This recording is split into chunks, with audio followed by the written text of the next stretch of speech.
FPS CH 215 to 268 big update. Hope you enjoy. The incapacitated Frontier Knights and SAES anchor members had been evacuated by Frau under the cover of magic. Meanwhile, I was annihilating the water dolls with the Gem 134 minigun. I left the throne room and moved to the transfer circle in the gatekeeper room while staying alert. But there was no ambush in particular. I incapacitated a lot of people back there. Frau San must have prioritized their safety and retreated above ground first. Did she expect that the water dolls would be enough to subdue me and take over the labyrinth core? But I don't think she could maintain control of them from a great distance. No, it doesn't matter whether she can. She certainly said something along the lines of before I consume the core. But why did she think that I, who was not even masquerading as an orc, would want to consume the labyrinth core? Consuming magic stone. Is there anything else I can do with it other than dumping it to TSS to be converted into CP? Thinking about that while walking to the middle of the transfer circle, I spilled a few drops of blood and activated the circle with the help of the magic name tag, then transferred out. It took about 4 days to return to the royal capital. I could go faster than that, but between the Frontier Knights patrolling the Devil Mountain or the monsters and beastmen gathering up due to the subjugated labyrinth, none of them made it easier for me to go around while avoiding unnecessary fights. When I arrived at the front door of Daikokuya, I saw a sign saying closed for resupplying hanging there. I've been away for almost 3 weeks. That was enough time to deplete the inventory I prepared, I guess. The supplely running low reminded me of something else. Malta-san ordered more shaft twine from me, but I left for Devil Mountain before I could make a delivery. Barely any time left until the dinner party to celebrate the third prince's birthday. I also need to report the result of the labyrinth subjugation to Chancellor Bergman too. But before that, let's stop by the Merida Company to deliver the order. How do I procure a large amount in a short time? Of course by summoning the Continental Motor House in the basement. The labyrinth subjugation this time cost me a whole lot of CP. I'm gonna need to buy a sizable amount of non-elemental magic stones with the fund I would obtain from my partnership with Malta-san. I also need to replenish my food supply. Once I finished my task in the basement, I headed up to the office on the upper floor, and read the business report left by Amy and the others. Reading the report while preparing tea for myself, I found out that the fame of Daikokuya's shampoo and conditioner had spread wider with each passing day. Apparently orders from the nobles had been increasing as well. In addition to that, a large number of hair tonics had been sold to several people from the Order of the Knights. In particular, it was written that there were many orders from the heavy infantry corps wearing full face head equipment, and the person in charge begged for flexibility to the extent of shedding tears. The reaction so far is good, although resupplying is a bit of a hassle since I have to summon and return the Continental repeatedly. Fulfilling the number of orders written in the report, and the large trading in the future, it's too much. My goal with Daikokuya is to make profit. But more importantly, it's to install and manage the transfer circle secret lights to create a main headquarters for my effort to conquer labyrinths around the land. That said, I need to spare some time to make a profit. After reading the report, I sunk myself in the sofa, thinking of taking a break. But then I heard someone knocking on the front door on the ground floor. It seemed that I had a guest, but this time it's just one person. I went down and opened the door. Waiting outside was the person I've been expecting. I see that you've returned safely, Schwartz-kun. Yeah, just now. Rumi-san. Rumi-san, who was standing in front of my shop, belonged to the Lily of the Valley, an intelligence clan that reports directly to the Prime Minister. She stood there in her usual clerk-style black pants and white shirt that was left wide open on the chest area, just like when I met her before I went to conquer the labyrinth. It'll be troublesome if people were to see her standing here for too long. So I let her into the shop. She started talking while still wary of the surroundings. Sir Bird and the little girl would like to have dinner with you, as soon as possible. Little girl? Are they going to meet me there? Very well, I'll go. Sorry, it was supposed to turn in the report at Sir Bird's office, but Prince Ark's dinner party is just around the corner. Will you come? Your name will be listed on the guest list. I will be providing wine for the party through the Merida Company. But why do I have to report during the party instead of at Sir Bird's office? The little girl is specifically invited for the banquet, so the higher-ups are scrambling to organize an escort plan. Also, something fishy is brewing up north. and the guild is currently investigating it, mainly under Sir Bird's order. Can you really tell me all that? It's fine. The little girl's participation will be announced tomorrow. There is really no point in hiding it. While talking about that, Rumi-san buried her body in one of the unsold luxury interior furniture personal chairs, and enjoyed the comfort of the sofa. Needless to say, she grimaced when I informed her of the sofa's price. As the sun set over the walls, I went to the royal castle and headed for the little girl Chancellor Zephanel's samurai-esque residence. Its structure was similar to that of the Western architecture of the previous world. That one-story wooden tile-roofed building really stands out. Walking across the stepping stones laid on the courtyard, I arrived in the front entrance and lightly knocked on the sliding door. Yes, coming. I could hear the sound of someone running on the boarded floor. Also Charles-san's cheerful voice. Oh, you're finally here, Schwartz. It's been a while, Charles-san. It's Ashley's sister, Charles, who opened the door for me. Perhaps she's in the middle of cooking dinner, as she's wearing white kapogi, Japanese cooking wear, and white hood. I wonder how they found out about that attire. Granny is already waiting. You remember the guest room where we ate before? Yes. Please wait over there. Having said so, Charles-san rushed back through the boarded floor corridor to where she came. I believe Charles-san herself told me that she wasn't really good at cooking. Did staying here for an extended amount of time awaken her interest in cooking? On the map, I could see 2 dots on the kitchen area, and another 2 in the guest room. I headed to the guest room, enjoying the feeling of walking down the wooden-floored corridor. Excuse me, Daikokuya's Schwartz is coming to visit. Oh, you are here. Please, come on in. Although the voice that could be heard from behind the shoji sounded like it belonged to a child, it was dignified. It belonged to the Kurtmiga Kingdom's honorary chancellor, or an ageless individual who is seemingly locked in her childlike appearance. Chancellor Roberto Bergman, a central figure in the Kurtmiga Kingdom's political scene, was also the dot. These 2 giants were waiting for me in the guest room. I sat on the tatami after lightly bowing to both Chancellor Zephanel and Chancellor Bergman, who sat across the glossy wooden table. You have been out of contact for 2 weeks, but it's been reported that the labyrinth in the Devil's Mountains has been subdued by a Class I dangerous beast. Let's hear about it first. As you wish. First of all, regarding that Class I dangerous beast Jonah. Chancellor Zephanel silently listened to my report. Chancellor Bergman tried to grasp the details up to the subjugation of the labyrinth, with nods and questions. I hid the actual fact that Jonah was me all along. I only reported that he was a magic beast with connection to both Daikokuya and Spark Clan. It's been revealed to them both that Schwartz and Shaft are me all along. However, there is a huge difference between disguising myself by wearing black Kevlar outfit and completely changing one's appearance to that of an undead. I don't think they'll completely trust my report, but at least I'm not lying about what actually happened. Jonah had left Kurtmiga after conquering the labyrinth, saying that he'll move on to another country for the time being. My proof of our connection was the labyrinth core, which I presented on the table to help convince the 2 chancellors. Since the labyrinth core is now in my possession, Chancellor Bergman suggested selling it again, but I refused because there's something I want to try with it. Chancellor Bergman secretly backed Ophelia and Sazanka Clan's group to investigate the possible labyrinth. At the same time, he hired me to do the same. Along the way, I encountered the phantom thief Nekoinaja, which led to the creation of the hidden village Yoram. But it's over now. While I technically didn't conquer the labyrinth directly, there's no detail in our deal on how the subjugation should be done. I should still be eligible for the reward of 2 transfer circles. Based on my report,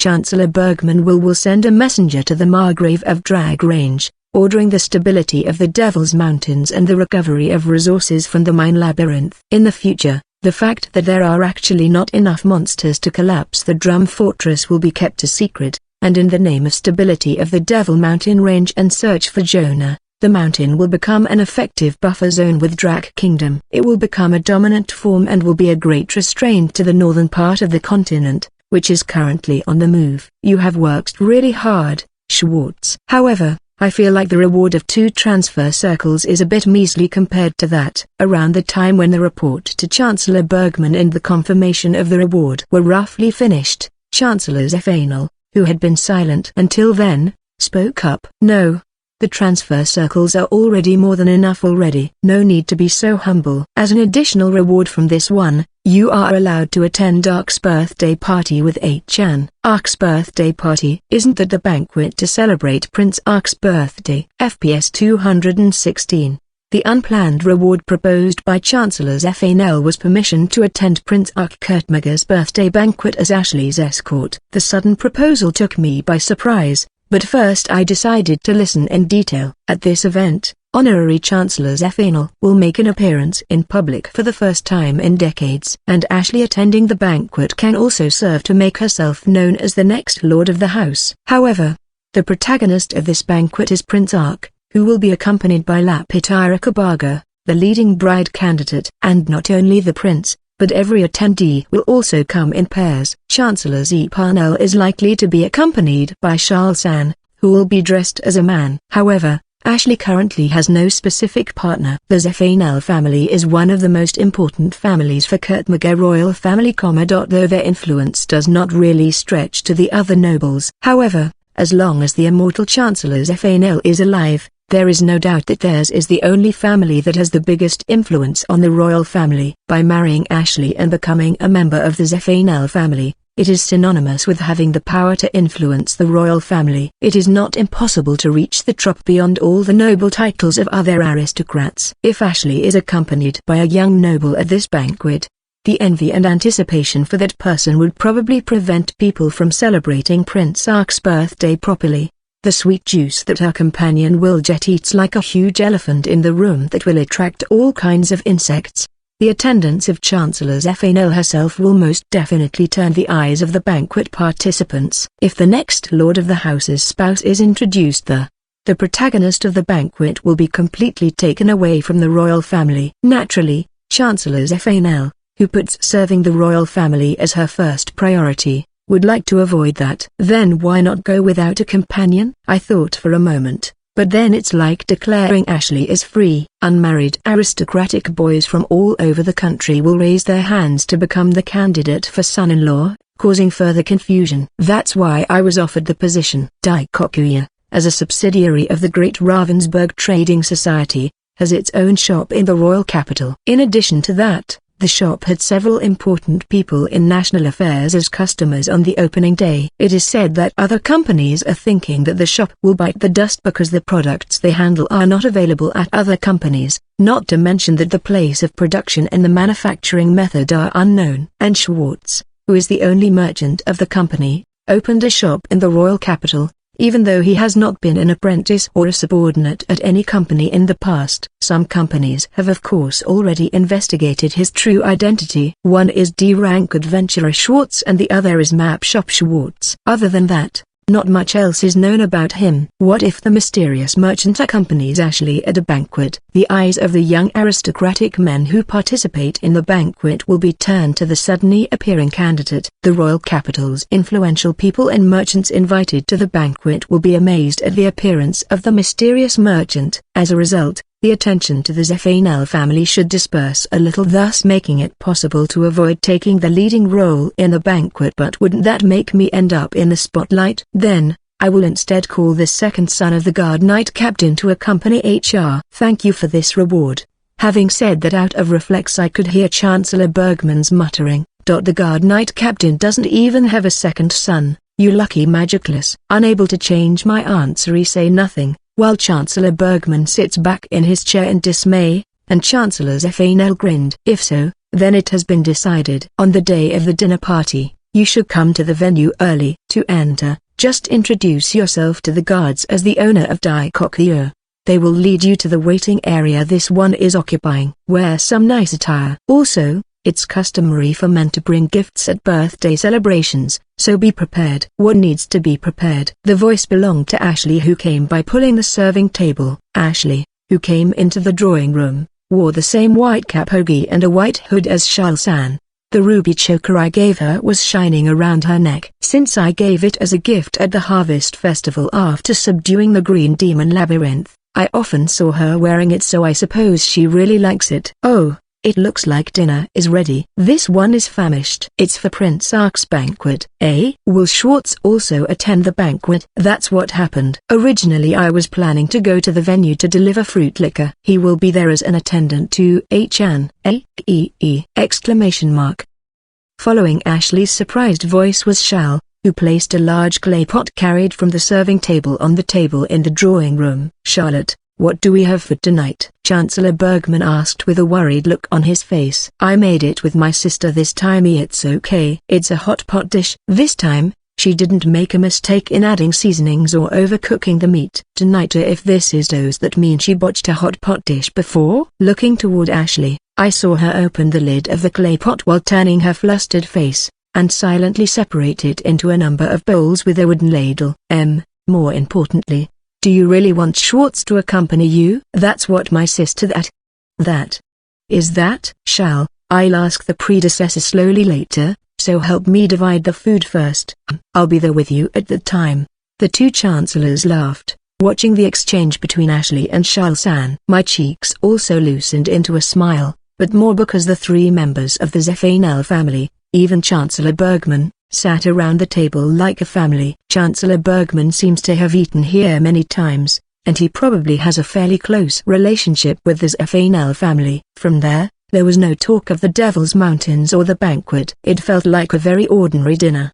The clay pot dishes brought by Ashley and Shal were similar to the Mizutaki from my original world. There are plenty of vegetables, mushrooms, and chicken-like meat that I have never seen. The light but elegant and clear scent of soup stock stimulates the stomach. Next, the white rice that was taken out from the utsu was lined up. There is rice in this world as well, but most people only know to cook it into porridge. Maybe it's more convenient for adventurers and explorers as it can be eaten with vegetables and meat. However, the white rice in the bowl placed in front of me is different. The sweet and mellow scent of rice drifted along with the warm white steam. Each white grain gives off a brilliance, which is comparable to the labyrinth core, and a sweet moment begins. I could see that Chancellor Zephanel was as impressed with how the rice is cooked as I am. She eloquently told us the story of how she prepared tonight's dinner, but was soon spoiled by Chancellor Bergman, who laughed at it. Ashley was the least talkative during meals. Every time she ate a bite,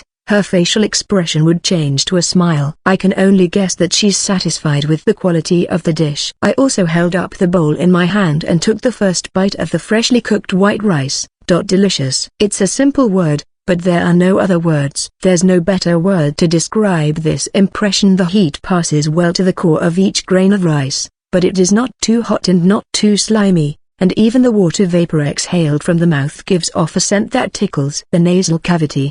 The rice that went into my mouth was smooth, with moderate hardness and was not watery. A slightly sweet taste spread with every bite. I want to chew it all the time, but swallow it. It feels good to be warmed from the core of my body as it passes through my throat and falls into my stomach. This rice tastes better than the rice cooked in the rice cookers in my original world. If it was cooked in the kitchen of this samurai-styled residence, could it be cooked in a clay pot? In the previous world, I don't remember ever eating rice cooked in a clay pot. Is this the true taste of rice? I never thought I would eat real rice in a different world. Next, I tried the hot pot dish. First, I had a little sip of the soup. The richly tasted soup reminds me of kelp soup stock. I wrapped a large cutlet of white meat in leafy vegetables and carried it to my mouth. Gravy spilled out of leafy vegetables as I chewed. This is also delicious.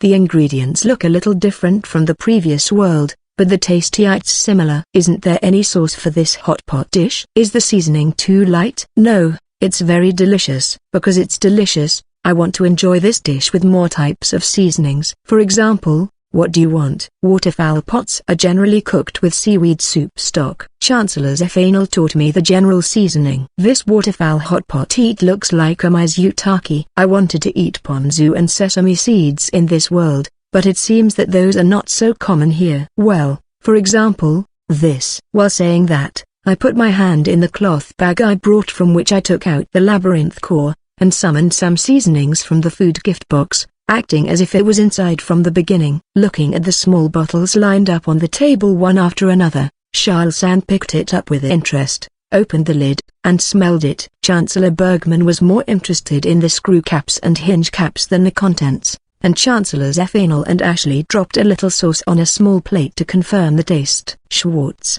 what is this? Many of the seasonings I put on the table were stored in the Continental kitchen space. At first, there was a label with unreadable characters printed on it, but I took it out and immediately peeled it off and threw it away. Even if there is no label, the contents can be easily identified by the color and scent. All the seasonings lined up are suitable for hot pot dishes, and ponzu vinegar with yuzu, grated, salt, ginger, etc. Other than that, there was also sesame sauce, spicy sauce, etc. How much seasoning do you carry with you? I don't have cooking skill, so it's useful for these small bottles that I can carry around to add various flavors. The waterfowl pot is certainly delicious as it is, but in terms of seasoning, it has a light taste. Delicious rice, delicious hot pot, and various sauces lined up on small plates. I know the breadth of flavors because I know various seasonings and dishes in my previous world. However, the people of this world are not yet aware of it. The food I ate at banquets in the royal castle and the entertainment city of Veneer was excellent. However, it is not only because of the ingredients and cooking techniques. The existence of the skill cooking also improves the taste of the food. That is just how it is in this world. Because the existence of these skills is widely recognized, the culture of carrying boxed food or small bottles of seasonings has not developed. This may be one of the reasons why the culture of bento is still underdeveloped. If a cook with excellent cooking makes a bento, you can enjoy delicious meals wherever and whenever you eat. However, the skill cooking is personal. It is not possible to mass-produce mechanically uniform dishes. Delicious food is exclusive, and it was common for people with excellent skills to get paid handsomely for it. On the other hand, the product called the bento that I promoted with Marida Company is cooked by adventurers and explorers with above-average cooking skill proficiency, instead of a cook with excellent skill. Providing easy and delicious meals to people, travelers and workers, that's where the value lies. And what about the wines and seasonings I brought out of Continental? The wines that are always available in Continental are also of the highest quality, and as for the seasonings in the kitchen, delicious. This scent, is it sesame? It's an appetite-inducing scent. This is a bit spicy, but it's a taste I can get used to. This one has a citrus scent, so just adding it a little will make the taste so colorful. The seasonings are, of course, also of the highest quality. Delicious rice cooked in clay pots, which I didn't have a chance to taste in the previous world. A simple but full-bodied waterfowl pot made from the ingredients of this world, and a lot of the finest seasonings I prepared. The dinner with a familial atmosphere, which turned into a seasoning test halfway, continued until late at night. FPS 217. I stayed too long. I visited the Zephanel's residence in the Royal Palace to report to Chancellor Bergman. We had a fun dinner afterward, where the finest seasonings I took out turned it into a timeless taste comparison show. The simple dinner quickly turned into a banquet, and its participants became a group of drunk people who seriously talked about which sauce would suit them best, picking meat that resembled a lightly boiled bird's beak.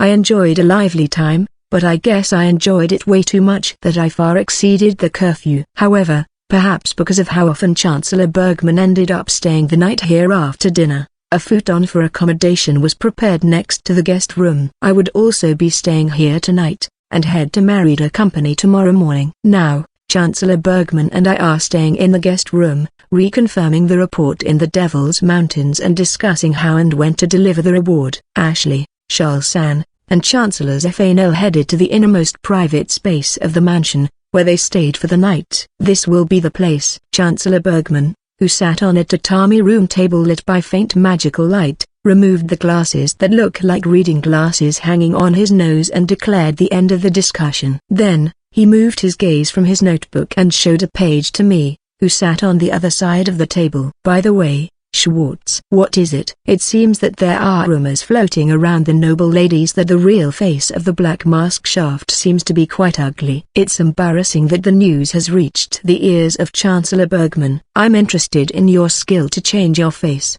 but do you mind showing me a little? Chancellor Bergman knows that I and Shaft are the same person, because both use a common weapon system called firearms there. The existence of Schwartz, who was known from the beginning as a magicless, and a mysterious mercenary who calls himself Shaft, who subdued the wolf labyrinth alone. From the point of view of those who know the truth about firearms, and pedigree skills, it would not have taken so long to combine that trait with outstanding fighting ability. I didn't actually want to hide my true identity. Originally, I didn't know why I fell into this world, so I just acted to hide it. As a result, I knew why I fell and never returned, and I swore to foil the crazy evil god who dropped me into this world. Subdue the labyrinth that sprinkles harm on this world and destroys its existence. So far, I have been able to conquer 3 labyrinths: Green Demon, Wolf, and mine. However, labyrinths exist all over the continent and are still being born as we speak. My vow may end up being a lifetime of cat and mouse games, but I don't mind. By the time I was forced to choose to live as a single FPS player in this world, I felt that my life in battle had been decided. However, FPS is not just a simple action game. Winning the game is not as simple as just shooting at your opponent.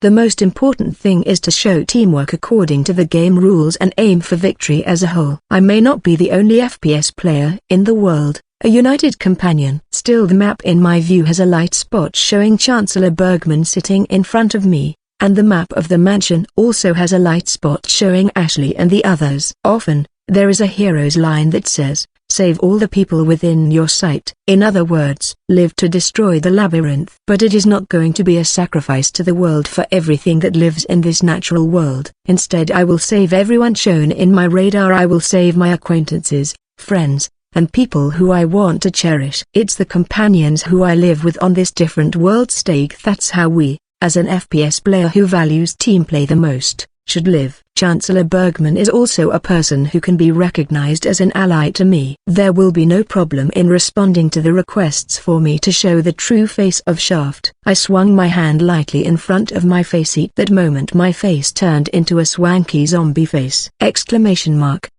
It must have been a faster change than Chancellor Bergman had imagined. I opened my eyes for a moment and heard a slight breathtaking sound. Does it hurt? Is it exposed facial muscle, or is it the left eye where the surrounding skin is sore and exposed? No, what the Chancellor sees is close to an illusion. You can actually touch it, but I don't feel any pain at all. I see, if you can make such a change in an instant, no one will think that Dikokia Schwartz is the same person even if they can see the black mask Shaft's real face. Though I have already been spotted by His Excellency and Chancellor's FNL, because we know about Trespasser. Do you think we will believe any magicless person as useless? Actually, how many people know about Trespasser? Well, in the kingdom of Kurtmaga, there are 4 people, I, Zephanel, King Arsaka, the current king, and Prince Khan, the crown prince. I see, 4 people less than I expected. I heard Prince Khan's name for the first time. Is he the number 1 person in succession to the throne? Other than that, this is also the first time I actually heard the name of the current king. I sometimes hear rumors about royalty in the city, but he is only referred to as king or current king. One thing I can say is that no country is going to spread knowledge about trespassers. There was once a king who directly acted in response to a rumor about another world. It is rumored that he has gone mad. A stupid vassal advised him to use force to acquire knowledge and property of another world. Will that happen? Now, I can't say for sure. The kingdom of Kurtmaga has been in existence for more than 500 years. But there are nations with a longer history on this continent of Orlando, and many nations have been destroyed. It is one fact that one of the causes is that a trespasser has been involved in various ways. The skills of a trespasser are many times higher than those we have inherited over the years. Surely you can understand that? Yes, but it's inconvenient not to be able to use magic. That's because your skill is that kind of thing. Then, did anyone in the past ever use something similar to magic despite being a magicless? Our founding king was also a magicless, but he seemed to have used a number of magic that is still irreproducible up until this day. Is that different from skill? Indeed, it didn't activate as quickly as a skill, but the effect was said to be enormous. It's a magic that scorches the ground, crushes mountains, and parts the sea. It's like, you've seen it. There is a person who ran through the Orlando continent along with the founding king, witnessed him destroy the labyrinths in various places,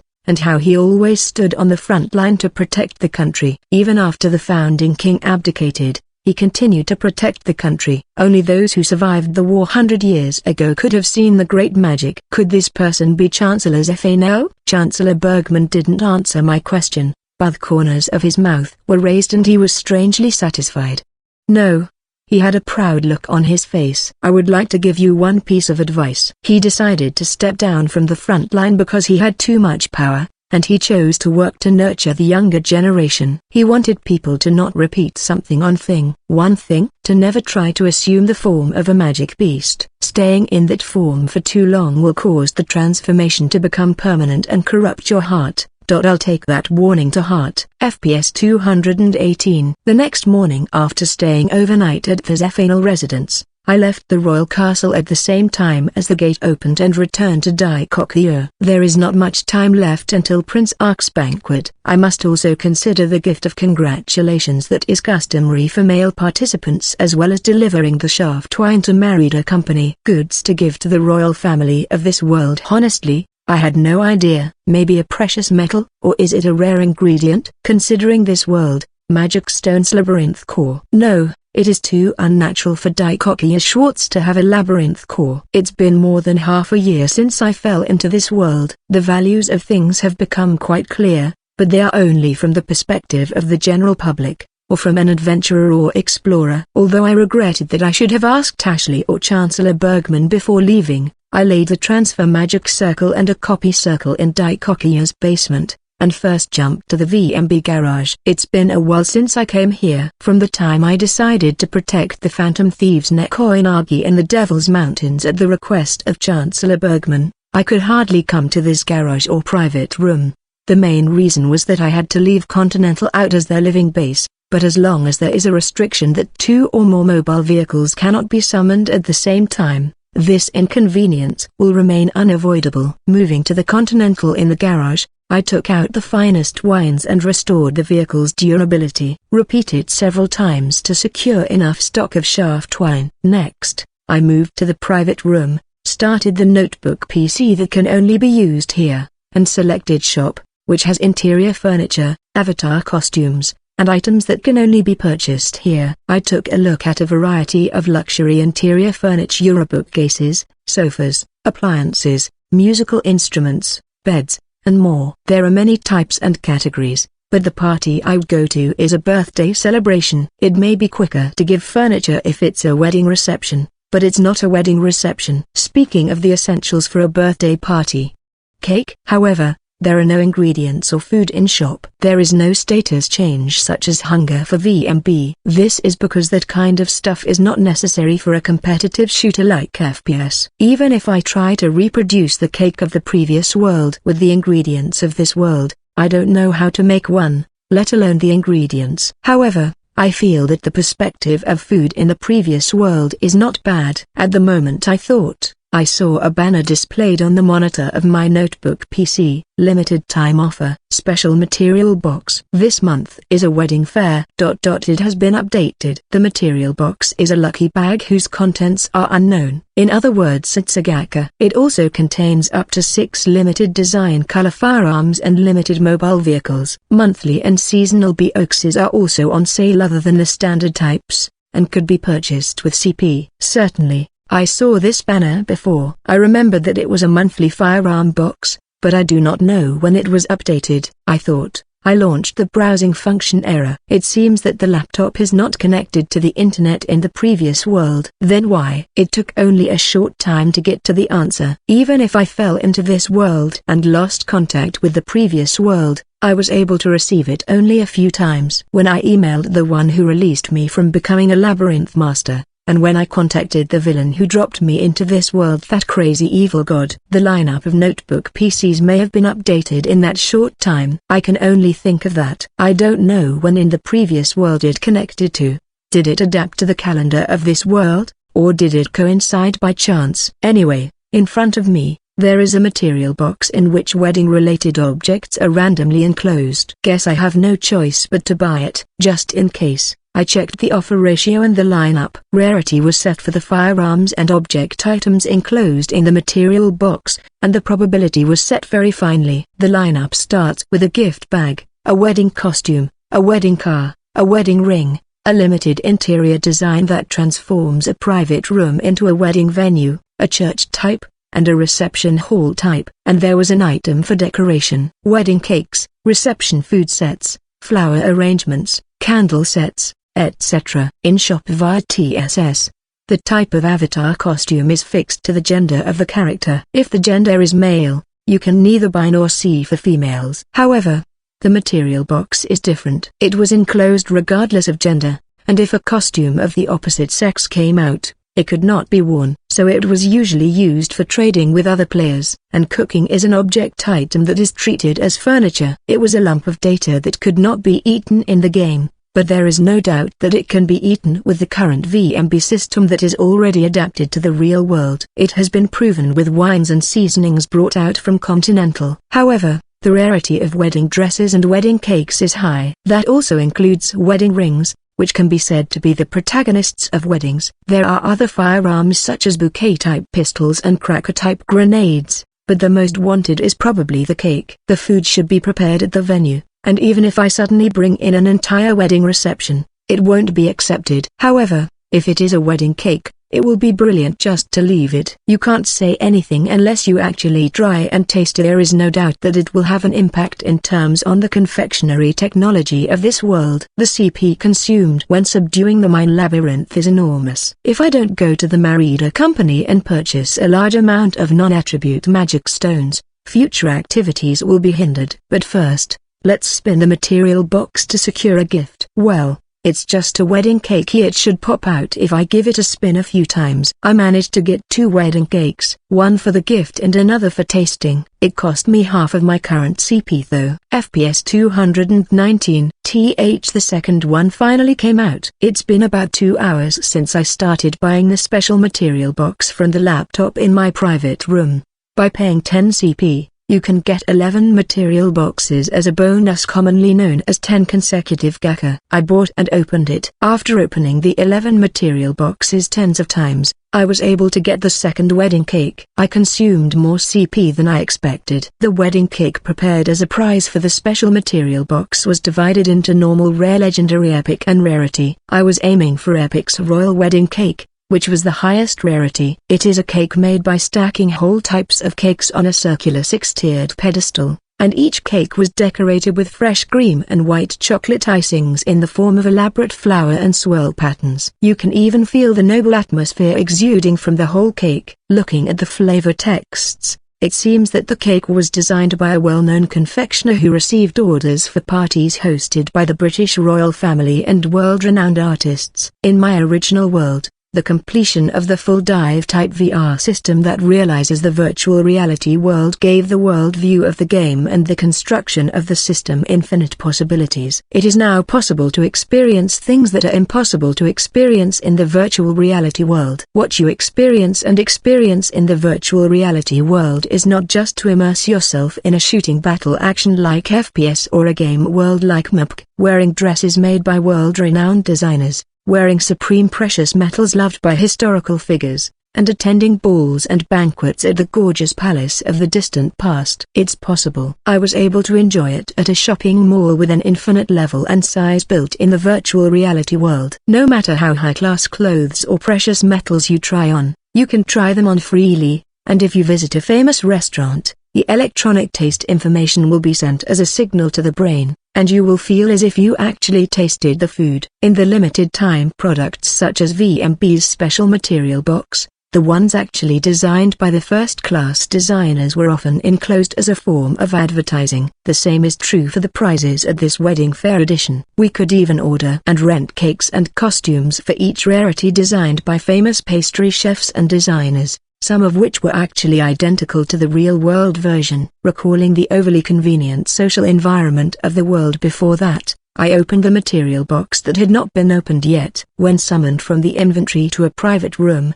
the animation colors are different from the supplely box and mobile vehicles. Colorful particles of light sparkle and the movement of the particles is large, small, large, and small, forming into one container. The coloring and size change depending on the rarity and type of prizes enclosed in the box. What appeared to be a small green container, just normal plus accessory.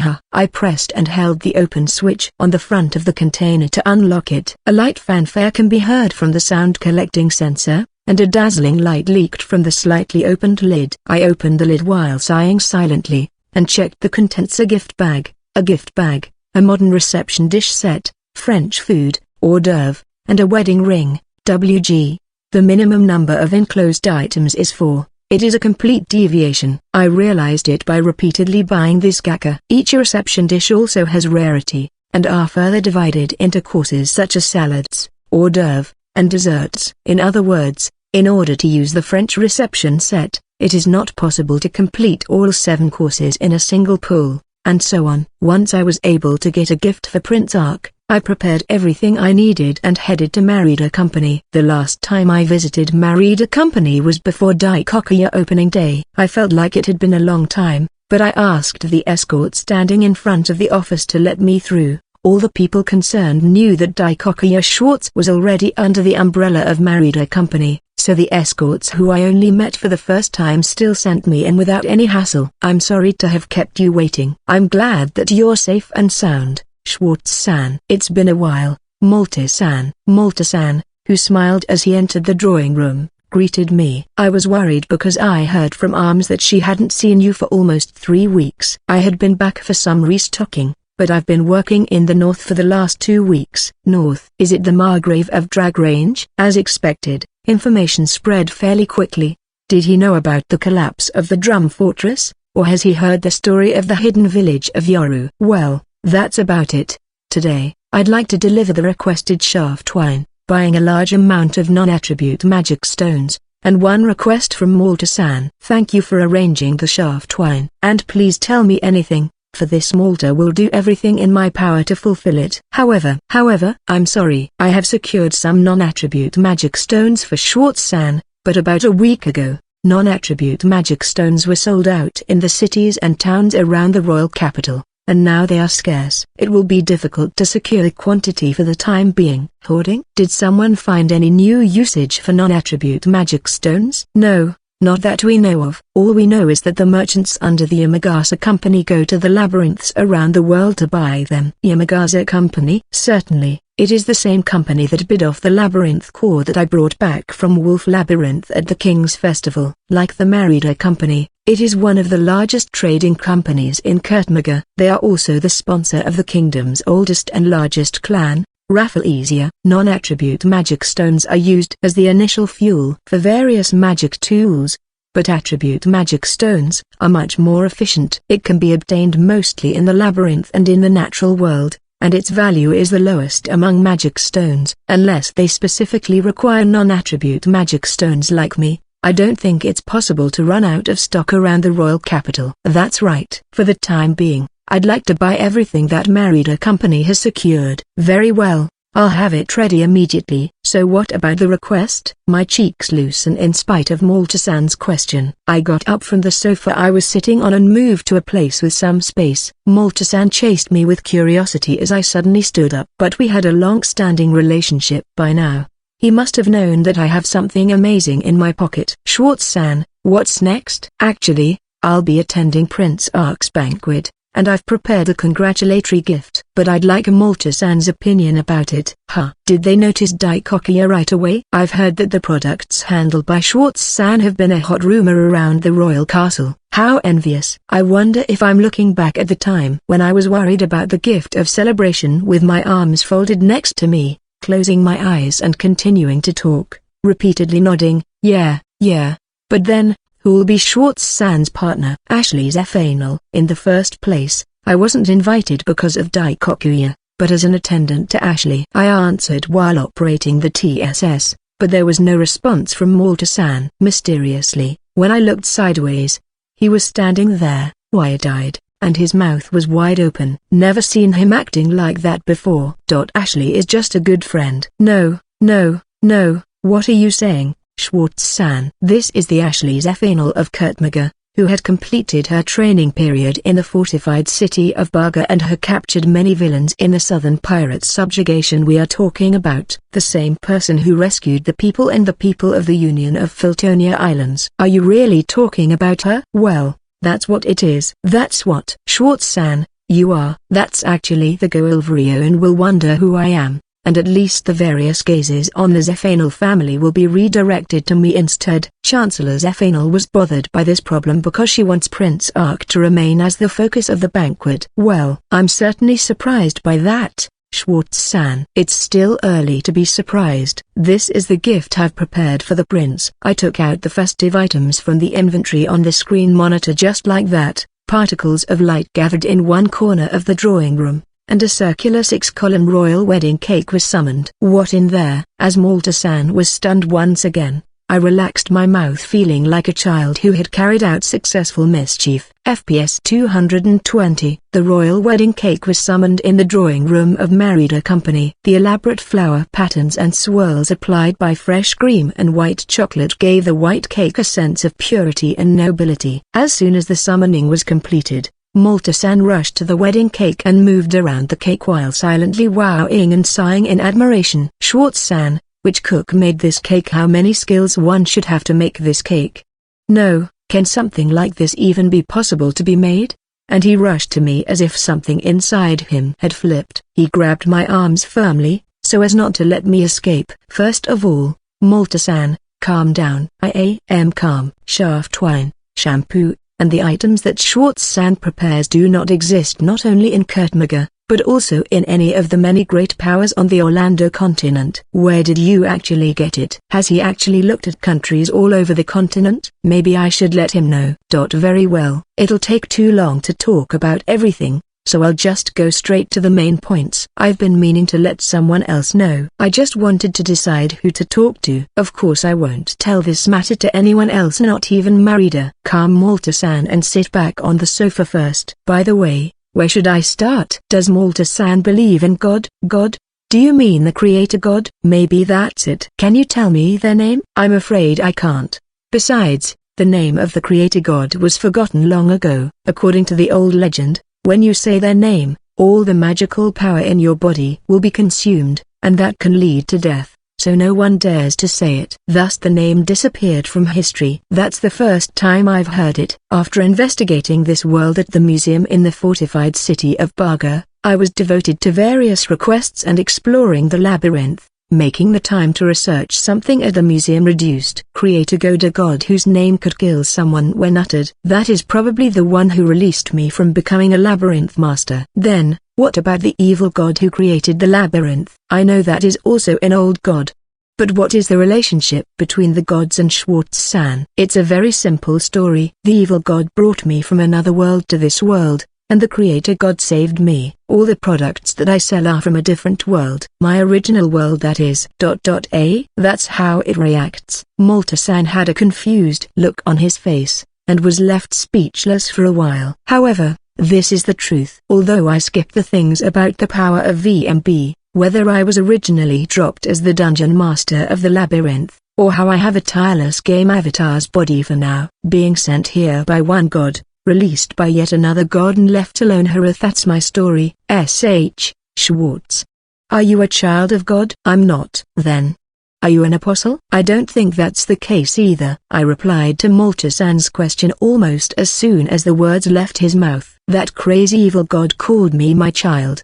But I don't want to be a child of an evil god. At the same time, I have no intention of becoming some sort of a messenger for the creator god. I think that being wouldn't want that either. Then, who are you? I'm just myself, Schwartz, and Shaft, and also Jonah. Malta-san didn't seem to be convinced yet. Rather, it may be said that to him the mystery has only deepened. However, I don't think saying that I am a person who has moved from the present age of the historic planet Earth to another world and has a VR FPS game system called VMB would be any more believable. Maybe if I say that I am a former labyrinth master, but I don't think I can do that. Rather, it only causes extra confusion. One cannot understand what he does not have the knowledge and what he cannot imagine. In other words, you came from outside the continent of Orlando? How do you order the products? Can you see this? Wave lightly in front of Malta-san. What comes to mind is the window monitor of the TSS Tactical Support System. This is something that Schwartz-san fiddles with occasionally. As expected of Malta-san, perhaps he already knew that it was not a magic tool. No, there aren't many magic tools that I can handle as a magicless in the first place. And the window monitor, whose display contents change rapidly, Does not look like a magic tool. This was given by God. Well, it's a miniaturized version of the transfer magic circle. It's transferring merchandise from a faraway place. Such a thing. Malta-san terrifyingly reached for the window monitor and muttered, "Can I touch it?" Which I nodded lightly to. Receiving my agreement, Malta-san's finger touched the screen and went through. After all, the VMB system continues to assimilate with me. It can't be used by anyone other than myself. Originally, I couldn't hand over the firearms, and I had a clue that some kind of protection was working on the system. Malta-san is constantly poking her finger at the window monitor, which he couldn't touch even if he tried to. How about this? That said, it was the magic tag that was summoned to the table. This is a magical tool given by God that allows me, who is a magicless, to use transfer circles and copy circles. Is this also? Malta-san slowly reached for the magic tag placed on the table but stopped shortly before. After looking at me for a moment, he first checked if he could touch it with his index finger. Apparently, he could. I can touch this Ani? No way this is. No, that's just touching the identification tag changed Malta-san's expression. The protruding finger trembles in the air. It travels from finger to hand and from hand to arm. He took out a small loop used for magic stone appraisal from his chest pocket and leaned forward without touching the identification tag and began to examine it. Schwartz-san, I wouldn't be able to understand all your stories, but with this one magic tool alone, I'm convinced now that everything you say is true. Oh, thank you. Does Schwartz-san know what this magic tool is made of? No, I don't know. Silver? No, mithril perhaps? It looks like that at first glance, but it's not. The material of this magic tool is called Orichalcos, a divine mineral. I'm sure of it. I once appraised the Haker staff that the founding king used habitually. The founding king, a person who came to this world after being dropped from the same different world as me. Considering the circumstances, it is not difficult to imagine that I made contact with the creator god or the evil god like I did. Is this magic identification tag? Even from a glance I could tell that it is made of ore that is exactly the same as the wand of the founding king. We call it Orichalcos, and it is known as a mineral created by God. Malta-san didn't touch the magic tag but treated it as if it was something extremely valuably precious thing that may melt or disappear if touched. It's best not to show this magic tool to another's eye. If they see what I see, they will notice the immeasurable value at a glance. I'll do just that. Malta-san, let's get back to the story. We returned to talk about the royal wedding cake after I collected back the magic tag. Afterward, we invited Marida-san, Minya, and employees of the company for a wedding cake tasting party. I knew that the cake wasn't an imitation, so the only remaining issues were its taste and means of transportation, and the arrangements to give it as a gift to the prince. While laughing bitterly at the voices of girls and children, while enjoying the taste of cake, which is definitely a first-class product, I continued the talk with Malta-san, to whom I feel my trust has deepened. FPS 221. A few days after sharing some of my secrets with Malta-san, the ceremony was held at the royal castle to celebrate the adulthood of our Kurtmaga, the third prince of the Kurtmaga kingdom. Only aristocrats with a noble title can participate in the ceremony. And on this day, Honorary Chancellor Zephanel also entered the royal castle instead of staying in her residence to participate in the ceremony. And at the end of the ceremony, Ashley Zephanel was specially invited to the venue, and Chancellor Zephanel informed the current kings and royal aristocrats that the former had been selected as the next head of the Zephanel family. In the evening of that day, the citizens of the royal capital held banquets everywhere to celebrate the birth and adulthood of Prince Ark, and the large venue in the first district of Fly Highs were filled with the gathering of the influential people of the kingdom and the royal aristocrats. The Countess of Beton has arrived. Direct the people to the table. The carriage is getting clogged. Please keep the gifts with you and carry them to the waiting room. And don't forget to make sure your name tag is on it. Hey, this isn't the venue, right? I received an additional shaft wine from Marida Company. Leader, only employees are allowed here. Let the maids carry it as an aperitif. Don't let them drink too much. That's right. Let's enter the venue early and eat food. You can put the large furniture brought by Yamagaza Company in the back as a box, and you can't open it at the venue anyway. Oh, let's go. I went inside from the delivery port to Fly High and witnessed the inspection work with Malta-san, after submitting the shaft wine and Prince Ark's gift. The shaft wine was delivered once a few days ago, but as soon as it was decided that it would be served at the dinner party tonight, many inquiries from influential people and aristocrats who came from the region to the royal capital came in, as it could also be used as a souvenir. I was asked for more deliveries. The confirmation of fruit liquor is over. Next, it is a gift from Dikokia Schwartz. What's inside? The contents are exotic cakes specially ordered from outside the continent of Orlando. I have already talked to the chef, so I will put them in the food storage. Just in case, can I take a look inside? Yes, of course, but I'd like to see the taster later. The inspection was carried out under the supervision of Fly High employees and the Central Knights. The delivery of the cake itself seemed to be going smoothly, but the noises captured by the sound collecting sensor and the movement of the dots on my map made it feel like I was in a war zone. It's easy to see that they were busy guiding the aristocrats who are coming in one after another and preparing stuff before the banquet begins. I guess the combined hustle and bustle of the attendees and the employees was what made the place look like a battlefield. After finishing his job as a merchant, he attended a banquet as an attendant to Ashley. Maltis-san returned to the factory to pick up Marida-san, while I decided to rent a space in the Fly High changing room to change my outfit. It's the first time for Schwartz to attend a party that requires formal wear, but as with Shafts, he'd choose a white vest and tailcoat from the avatar customization.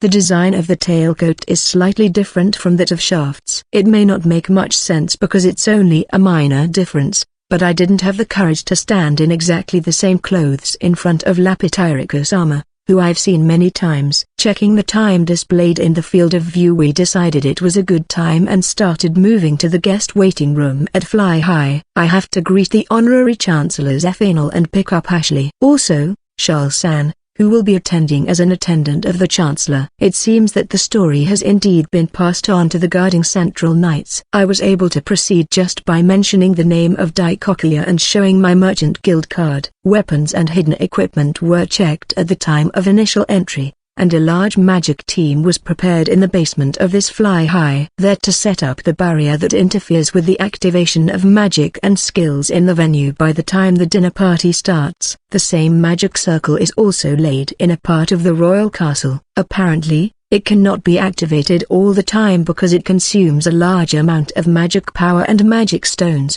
but it is activated in an emergency or at a big party to keep the inside of the venue safe. However, that doesn't mean the side guarding the venue cannot use magic or skills. The official armor of the Central Knights is crafted to invalidate this barrier, which means that the venue and the royal castle are fully protected even with the barrier on. Looking at the armor of the Knights of the Central Knights who I passed by, I was reminded of that story that I heard from Malta-san. The guest room of the Zephanal family came into view. Two escorts stood in front of the door, called out to the men who were most likely members of Lily of the Valley. I'm Dikokia Schwartz, and I've come to pick up Miss Ashley Zephanal. Please wait a moment. I could hear one of the escorts entering the guest room and informing the occupants that I'm here. There was only one voice answering, Ashley's. The number of dots on the map showed that Chancellors F-Anal and Charles-san were not in the guest room. Please, Ashley-sama is waiting for you. Thank you. After being prompted by the escort, I entered the guest room. The interior was a simple room with white as the base color, but the round table and chairs placed in the center were delicate and beautifully crafted. And Ashley sat in one of the pairs of chairs that were facing each other. She wore a light blue evening dress. Her red hair glittered gold, and the ruby choker necklace that I gave her was hanging on her neck. She's more beautiful than ever, holding the teacup on the table with both hands. Her downcast face rose as I approached. Just before I could say that the dress looked good, or that she's beautiful, or whatever thing that crossed my mind, her eyes met. Ah, what an eye. I think she's about to cry. Hey, Ashley. The banquet will start soon, but what's with the long face? There was no response from Ashley. Her mouth moved a little, but there was no voice coming out. I sat on the chair facing her and waited for her words. A long-lasting silence, the meaning of which is imaginative. Having been selected as the official next head of the Zephanal family, she probably heard a lot from Chancellor Zephanal. For example, the truth behind Magicless. You must have asked Chancellor Zephanal about me. In that one sentence, Ashley's shoulders tremble. At that time, the voice that I finally heard is a question that hides what it points to. What? I'm not going to ask Manuk about things like that. Yeah, I fell here in the grassland near the goblin burrow. The grassland where I fell into this world and woke up for the first time. It may be said that that was the time I was born in this world. The first thing you did when you came to this world. That's what happens. Since then you've just been helped by Schwartz. The line of sight rises from the empty cup, and Ashley's eyes catch me straight. If I were asked what I care about the most, do you know what crossed my mind when I fell into this world? The strange scenery, the unknown place, the first goblin I saw, and return to your original world. Maybe? No. Then perhaps why did you come to this world? That's not it either. Then running away? It's the opposite, saving you, Ashley. That was the first decision I made when I fell into this world. That. Ashley was surprised at my answer, and the tremors on her shoulders traveled from her arms to her hands, even to the fingers holding the cup. I've really been getting help from you all the time. That's not the case. I reached out to cover Ashley's hand and wrapped her quivering hand with mine. Your existence is what helped me to go on. The day since I woke up in that strange meadow, Ashley has been the only one who has seen the essence of my being. At a glance, she'd recognize me, no matter what I was. No matter as Schwarzer, as Shafter, as Jonah. The existence of someone who understands me, I think, is more precious than anything else. The most important person who deserves to be protected. Unthan, I'll continue to help you. Dio. Ashley's words broke there for a short while. Her hand tremors visibly stopped, and her sad expression turned to a slight smile. Dai Jobu, Daijabu. That one word is Japanese I spoke to Ashley in that goblin burrow. She shouldn't know the correct meaning, but her heartfelt words made me smile. Ashley Zephanel, the next head of the Zephanel family, swears here to protect you from all the aristocrats, merchants, and clans who want to use you the magicless no, the trespasser for their own self-interest. Then I swear to Schwarzpowderno, I should use my real name. Ren Saito swears here to protect you from all threats, violence, and calamities. Ren Fufu, nice to meet you. Yeah, nice to meet you too. First of all, tonight's banquet. I'll do my best to accompany you. FPS 222. From the guest room of the Zephanel family, I went out to the aisle with Ashley, and there was a man and a woman who seemed to be members of the intelligence clan Lily of the Valley, which reports directly to the Chancellor. I'm Roy from the Lily of the Valley. Next to me is my sister Rachel. From now on, we'll be exclusively guarding Ashley-sama. Roy and Rachel are both green-haired elves. They said they were brother and sister, evident from their similar-looking faces. Although their face is youthful, the elf is long-lived and thus it is difficult to guess the age just from the appearance. Because she is about to be assigned as the next family head, Ashley, it may be an age that is commensurate with sufficient experience and ability. Nice to meet you too, Roy-san and Rachel-san. Just Roy is fine. Please call my sister Rachel. Alright, Roy, Rachel, once again, nice to meet you too. Yes, let's head to the venue. We will talk about our future plans while walking. We have heard from Schwarztono and Zephanel-sama that there is no problem. Well, don't worry, I won't betray Ashley Zephanel. Hearing my reply, Roy was only slightly relaxed,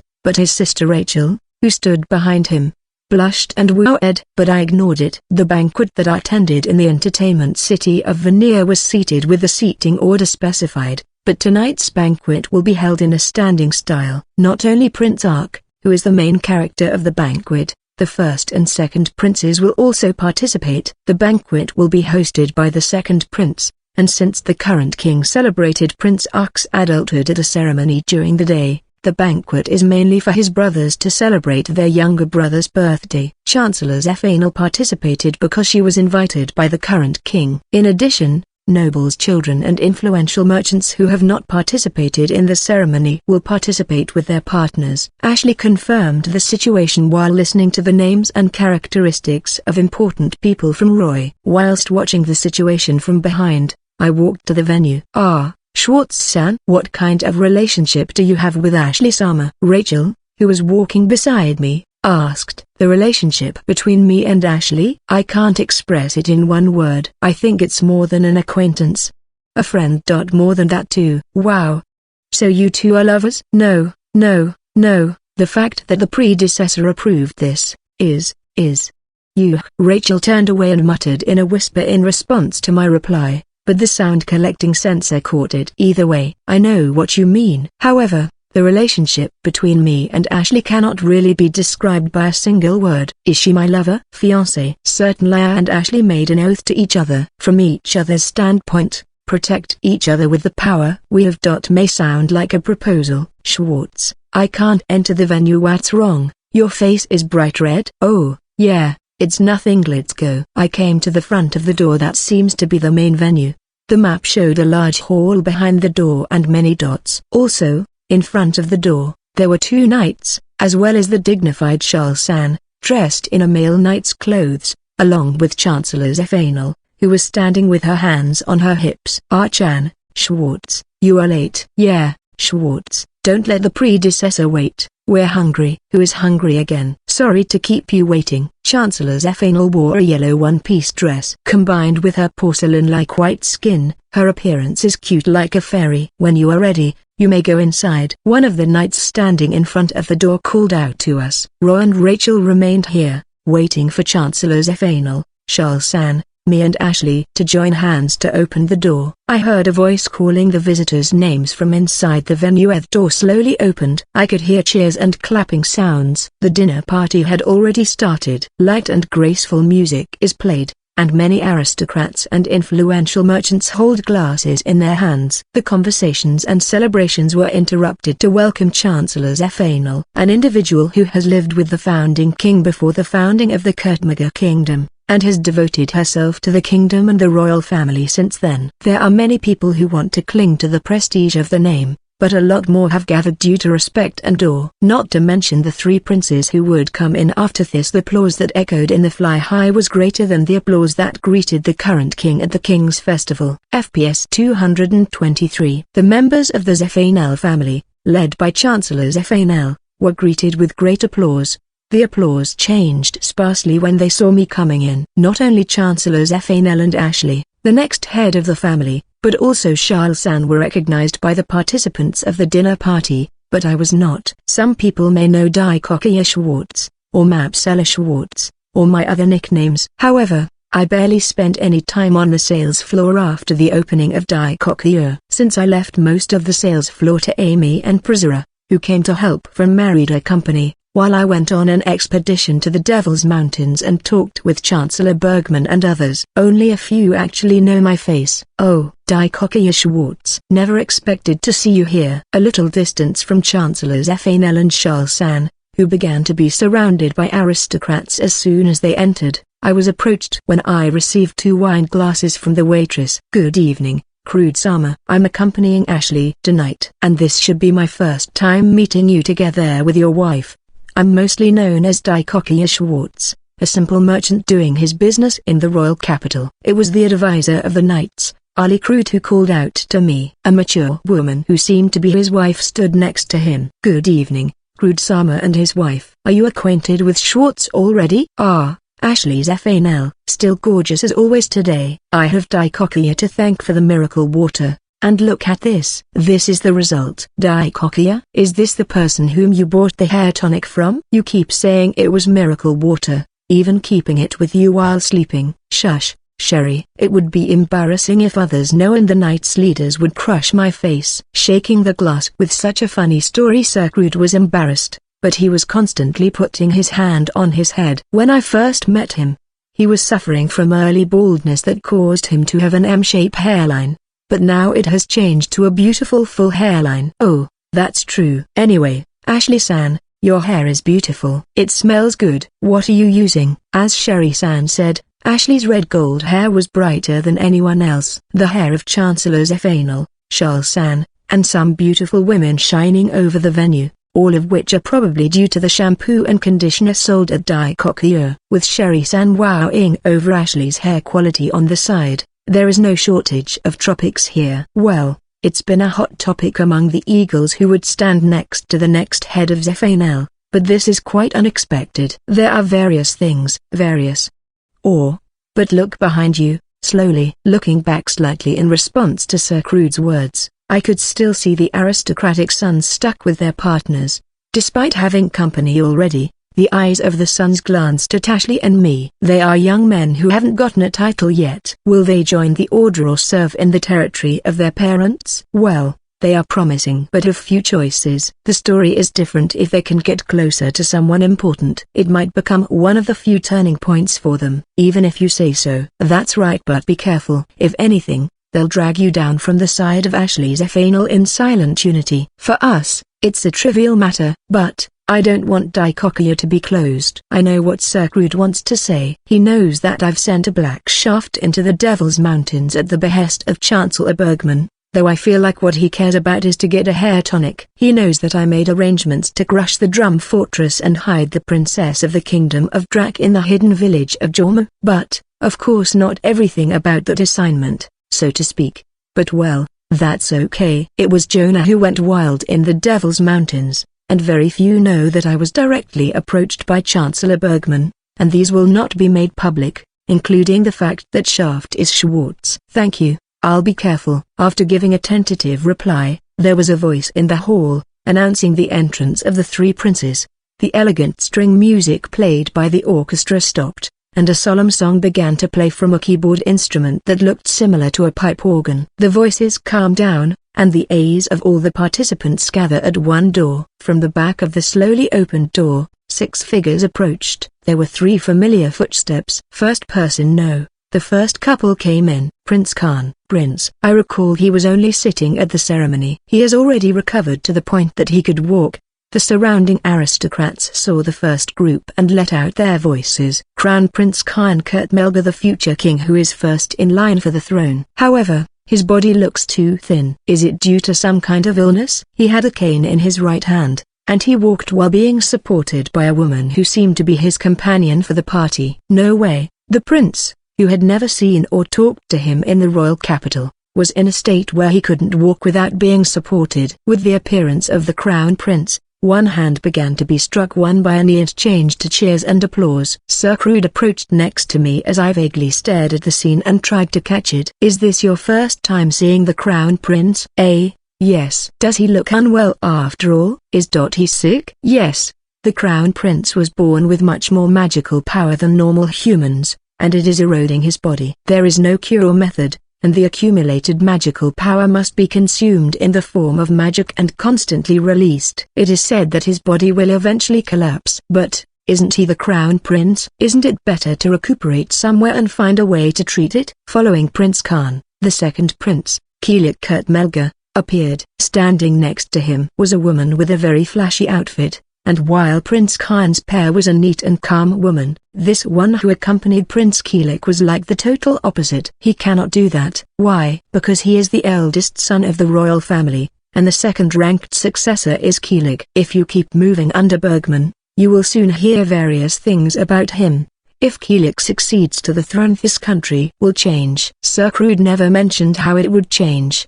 The applause for welcoming Prince Kilik is sparse. Rather, the difference between those who greet and those who do is huge. Younger aristocrats are more enthusiastic, and older aristocrats are less enthusiastic. Speaking of Prince Kilik, he is the master of the largest clan in the kingdom of Kurtmelga, Rafflesia. Near the entrance, one could see the vice master of Rafflesia, the tall elf knight with a blonde ponytail, Felix Mendoza. Felix was not welcoming Prince Kilik, his own clan master, and instead was looking elsewhere. Following his line of sight, there was Prince Khan and Honorary Chancellor's F-anal. They sat on a long sofa with delicate carvings, which can be said to be a guest seat, with a glass of wine in one hand. I watched as the two people started chatting. Then, I looked back at Felix. His expression looked emotionless, but his eyes were ruthless and harbored a dark muddy light. FPS 224. Following Prince Khan and Prince Kilik, tonight's protagonists Prince Ark, who had come of age, and his princess candidate, Lapityrika, entered the area. Prince Ark has just reached adulthood at the age of 15. He still looks like a child, probably because of the brown mushroom hair along with the knight's attire that is a little too big for him. A design that looks like a junior high school uniform didn't help either. However, He is already as good as an adult in this world. There is no sign of being frightened by the eyes of many aristocrats and influential people. He is escorting Lapitiraka with a truly dignified movement. Lapitiraka wore the same blonde short bob and white evening dress as when I was requested to escort her. A neat and clean look suitable for a bride. The princes sat in the guest seats, and all the gazes of the dinner party participants were focused there. The music that had been playing stopped, so I thought that Prince Ark, the main character of the party, would start his greeting speech. Everyone, thank you from the bottom of my heart for gathering tonight at a feast to celebrate the birth of my beloved brother, Ark's coming of age. The greeting was instead started by Prince Keelik, who sat in the center of the two-seat sofa lined up in the guest seats. The silver-haired half-elf stood up with a glass in his hand and first thanked the participants. Tonight, my brother and sister Cyril are coming, and more than anyone else, I'm glad to have her here today. Yuki Zephanel, the elder of the Zephanel family and an immortal loyal retainer. However, what follows is how gorgeous and majestic this banquet was, how much money was spent, the famous skill cooking was called, and the band that gathered the skill playing. Such a boastful story continued lazily. The story wasn't too really interesting, so all I remember was the name that Prince Keelik first said. I heard Chancellor Zephanel's name for the first time. Yuki. As in snow in Japanese, the founding king is the same as me. I don't know exactly what kind of game Eso likes, but just like me, he's a person who was dropped from the game world to this world. It seems that Chancellor Zephanel and the founding king had been acting together since time immemorial, and to be named Yuki. It's like Prince Keelik should not have mentioned that name casually. The elder's mood would get worse. It was Ashley who came back next to me to mutter. I heard the name for the first time, but does Chancellor Zephanel hate being called that way? That is not really the case. Schwartz. The elder cherishes the name very much. Her name is her only remaining connection with the founding king, so she rarely allows anyone to use that name. Only when the elder gets drunk does she mellow out and is willing to talk about it. Indeed, looking at Chancellor Zephanel, the hand holding the glass is quivering strangely. Although she kept a smiling expression, a frown was visibly appearing on her temples. Charles-san, who sat next to her, was visibly angry. I don't know what to do. My eyes are swimming completely, and the bragging story continues. Now it's the Tropic of Rafflesia, given that he is the clan master, with the topic of Lapitiraka's subjugation of the Green Demon Labyrinth. As a side dish, he talked about Rafflesia's labyrinth capturing effort so far. He enthusiastically talk about how much Rafflesia played a part in the subjugation of the Green Demon Labyrinth. Looking at the expressions of Prince Ark and Lapitiraka with a slight smirk, the men and women standing near the guest sees the Vice Master of Rafflesia Felix of Thunderstorm and Princess Cyril standing next to them. So Felix's partner is the fourth princess.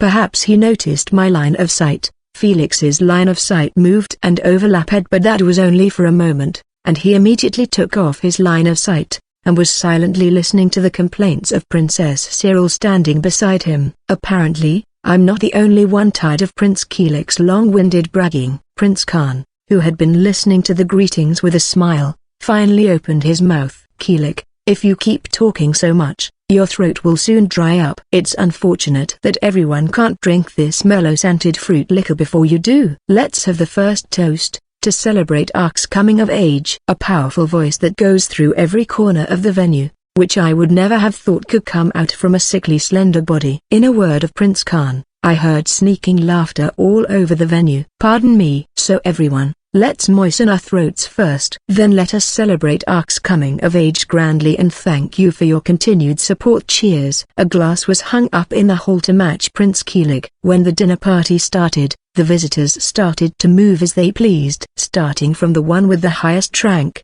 they headed to the guest seats, greeted Chancellor Zephanel and the three princes, and congratulated them. Though the actual order was not clearly decided, who is heading, who is not heading, can be swiftly guessed or not. That is the skill necessary to succeed as a nobleman and a great merchant. However, I don't have that skill.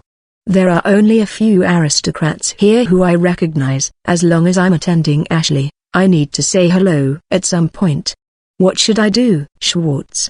Let's head out. You don't have a title yet, and you're a new merchant. No matter who you go to, you'll probably be ignored. Ashley standing next to me whispered softly, perhaps because I felt my hesitation. Let's do that, It's a special dinner party. Do you want to eat something? Yes, let's do just that. Beside the line leading to the guest seats, we moved between the aristocrats and merchants who were chatting and headed for the table where the grand meal was placed. I have participated in several buffet-style parties in my original world. There are different etiquettes from the seating style, not all of which are the same as in this world, but they should not make a big difference. Do not eat or drink near the table where meals are served, take only the amount that can be put on one plate in one hand, and move to the table for meals where nothing is placed. There was one waiter on the table. It will be a consideration to reduce the burden on the visitors as much as possible, such as explaining the dishes and collecting the dishes. Ashley also made a quick selection while checking the ingredients and seasoning a few times. However, I'm really worried about the other's line of sight. The stares were not directed at Ashley, who was eating with a smile, but to me was standing next to her. There are three main types of guests that I noticed were watching me. One was from middle-aged aristocrats interested in seeing a newcomer. Another gaze directed by a young aristocrat who is reluctant to look at newcomers. And finally, those who are not aristocrats' gaze was as if they found a money tree, directed by leading merchants near the royal capital. The banquet, it's not exactly a party for eating. One manner is to reach out to those who participate in the same meeting and act to expand the circle of exchange. It doesn't matter what the reason for talking to you is, from the trivial recent situation, from the relationship with the organizer.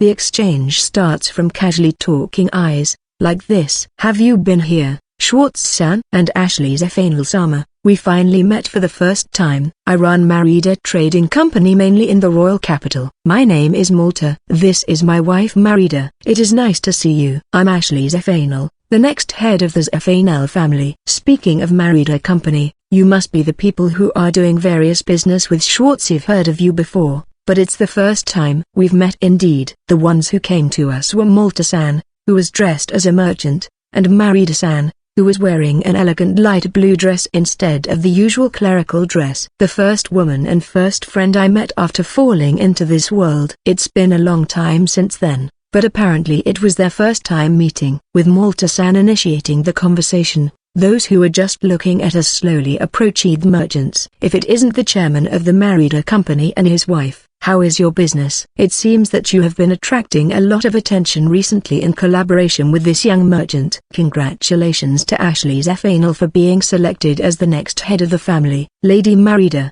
it's even more beautiful today. And Ashley Sam, I'd love to hear from you about the secret of your shiny hair. The Malta couple approaching us successfully might have been seen as a chance to strike up a convo. Immediately I and Ashley were surrounded by merchants waiting to greet the three princes, making me feel that the banquet to celebrate Prince Ark's coming of age had really begun. FPS 225, a banquet to celebrate Prince Ark's birthday and coming of age has begun, and the aristocrats with high ranks were heading to the guest seats to congratulate them. This was followed by leading merchants, and finally Ashley, who doesn't have a title yet, and I, a newcomer. Until that turn came. Is Daikokuya, I heard that you are the wholesale provider for some of the fruit wine tonight. No, that's Marida Company, not me. Every merchant in the royal capital knows that the Marida Company is waiting for a shipment from Daikokuya. The Malta couple joined me while Ashley was talking, and when they saw the conversation started,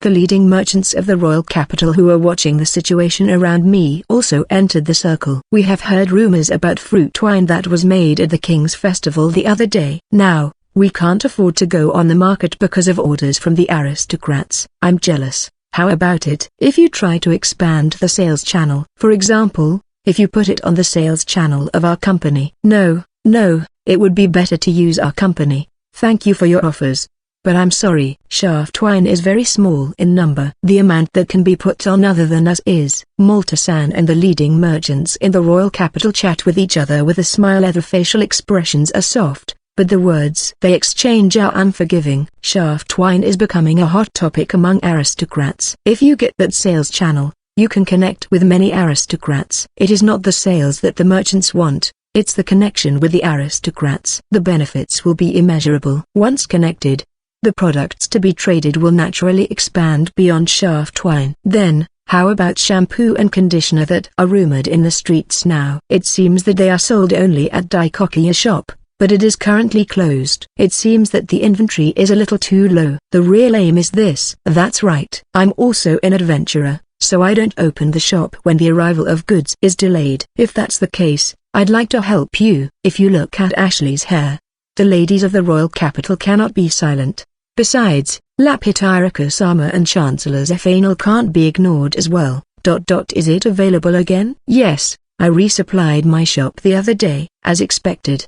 Please see over there. The merchant who approached the negotiations pointed only at the line of sight to a small group of daughters gathered in a corner of the venue. Women are socializing with each other, just as the accompanying men temporarily leave their side and socialize with each other. The topic waist hair of a small number of women, including the Zephanel family and Lapitiraku, who are showing off their brilliant and lustrous hair quality in the venue. The reason for its brilliance was immediately questioned, and I was the culprit as I was the only one offering that. Tonight, the one who is attracting the hot eyes of the ladies and daughters at this venue is Daikokuya, next to the three princes of the royal family. I really envy them. We also want to direct even the slightest line of sight. Well, if you are, think about your age. One of the merchants who was having a chat was laughed at when he was hit by his wife. When I spend such a social time, the greetings of the aristocrats are done and the greetings from the merchants begin. Schwartz-san, I'll go first. After that,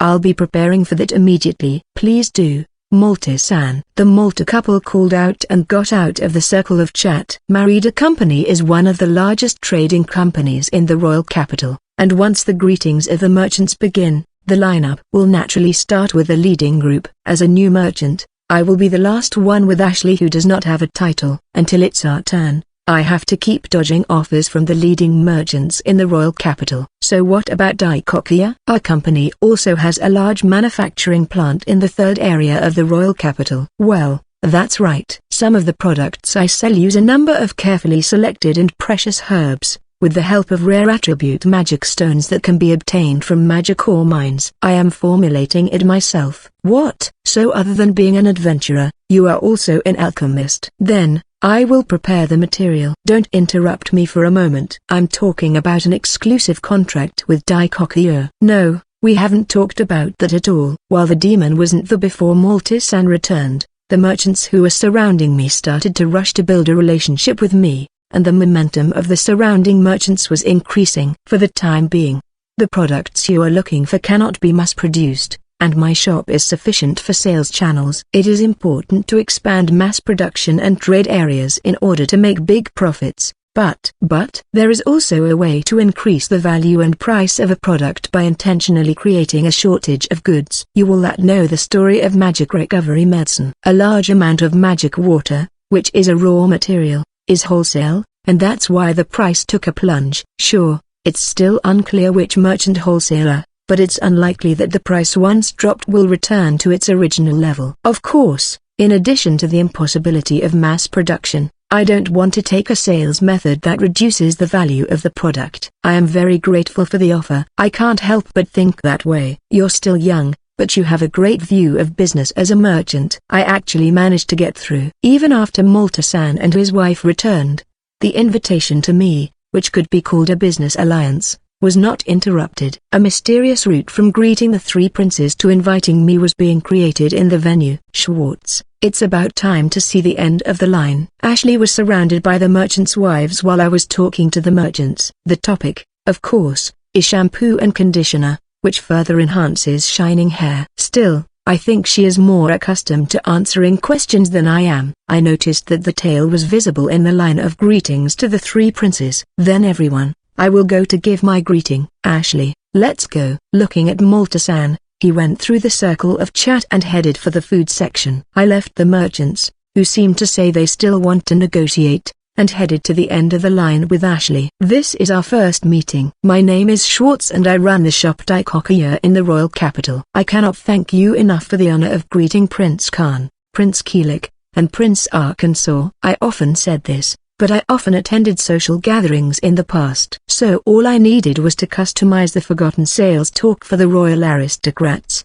and finish the first greeting. Ashley made her greeting after me. Well, you are finally here. Schwartz, Archan. Good evening, Your Excellency Chancellor's Fanal. Tonight your hair is especially beautiful. Thanks to shampoo and conditioner. I talked to Larry earlier, but Khan's and Keelik's fiancés haven't used it yet. Then, we will prepare a set soon. I'm glad, Nasha. I want to give my beloved Anastasia the same brilliance as they do. Prince Khan, we will deliver it tomorrow. My Bella is the most beautiful girl in the kingdom without resorting to such medicines. But it's unfortunate for the medicine that my brother's princesses use it but only my Bella doesn't. Prince Keelik sitting on the sofa next to Prince Khan and his spouse, Princess Bella with flashy makeup, saddened with a high-pitched laugh. The sofa jumped lightly. How about Lapitarika-sama? Do you want it as well? I called out to Lapitarika, who was sitting quietly next to Prince Ark with a smile. The question is what I said when she came to buy shampoo and conditioner. Lapitarika made the greatest achievement as a daughter of a magical aristocrat, subduing the labyrinth, and climbed to the top of the list of Prince Ark's princess candidates, but she was not recognized by such a title. She wants to be recognized as a woman, and for that reason, she visited my shop to improve not only her achievements as a magical aristocrat but also her charm as a woman. Yes, I think I will take that offer. Lapitarika-sama probably immediately understood the meaning of the question. The smile turned into a full smile, and she put her hand around Prince Ark's arm and leaned back. Prince Ark has no pretense to dislike the act. Rather, the face is slightly blushing, and the folded arms are clearly tense like steel. It seems that the future of the two of you is bright, and above all, today, we have prepared a foreign cake from outside the Orlando continent as a gift to Prince Arkansas. Foreign cake? Yes, my prince. It may be an unfamiliar decoration in the kingdom of Kurtmaga, but I think it's a good item to celebrate Prince Ark's birthday, coming of age, and the future with Lapitarika-sama. And if looking at the food entrance, one would be able to see Malta-san standing beside it. I nodded as a signal, and the royal wedding cake on the trolley was brought into the venue from the other side of the carry-in entrance. FPS 226. The sight of the royal wedding cake being carried to the banquet hall on a trolley caught the eyes of all the attendees. What a wonderful shape! Did you know such a cake, sir? That is. Can you eat it? Do you think our cook can make something like that? Just how many gold coins do you have to accumulate? No, more than that. Just how far you must master cooking skill to come up with such an idea. The voices of surprise whispered throughout the venue were almost the same as what I heard when I let the employees of Marida Company taste the cake. And it wasn't just the participants who were robbed of their gaze. Even the three princes, who should have seen the finest cuisine suitable for royalty, were speechless as they stared at the royal wedding cake that was being brought in front of them. Prince Ark, this cake is a dish that is served at a celebration that marks a milestone in life. I thought it would be a suitable dish for today's dinner party, so I had it carried over the sea for this day. This was made from outside the Orlando continent. It is indeed as you say, Prince. I appreciate your thoughtfulness. However, I'm glad you were able to make it in time for today. It must have taken a considerable amount of time to make and transport something this splendid. Prince Ark is only 15 years old. No matter how you look at it, he's still a young teen that's not yet a man, but his tone is that of a fine adult. Although his voice was high-pitched. Exactly. It took several months to bring it to this place tonight, but I'm glad I was able to make it in time. As expected of Schwartz. So, this splendid cake not only looks good, but also tastes perfect, right? Of course. Your Excellency. I was thinking of explaining how much CP that I spent to prepare this royal wedding cake, so as not to describe that it's not easy to prepare this. But Chancellor Zefanel seemingly wanted to eat it quickly. There is no choice but to cut them apart. I sent a signal to the male waiters who brought the cake and asked them to prepare. Climbing onto the tripod we brought with us, we put a knife into the topmost whole cake stacked on the 6-tiered pedestal. And first Ashley received the cake that had been cut into small pieces to fit on a small plate. As a merchant, I couldn't hand over the cake to the royal family, so I asked Ashley for this role in advance. Go ahead, predecessor Sama. Considering the official position of a chancellor, it might seem disrespectful to be distributed before the royal family, but as far as the eternal honorary chancellor's FNL is concerned, even if the other side is the crown prince, she's an existence that should be given priority. Then it was handed over to the crown prince and his wife, the second prince and his wife, then Prince Ark and Lady Lapitilika. Before I knew it, A large number of nobles and the merchants had gathered in front of the chief guest's seat. Everyone's eyes were captivated by the delicate workmanship on the royal wedding cake, and it's beautiful to look at. What does it taste like?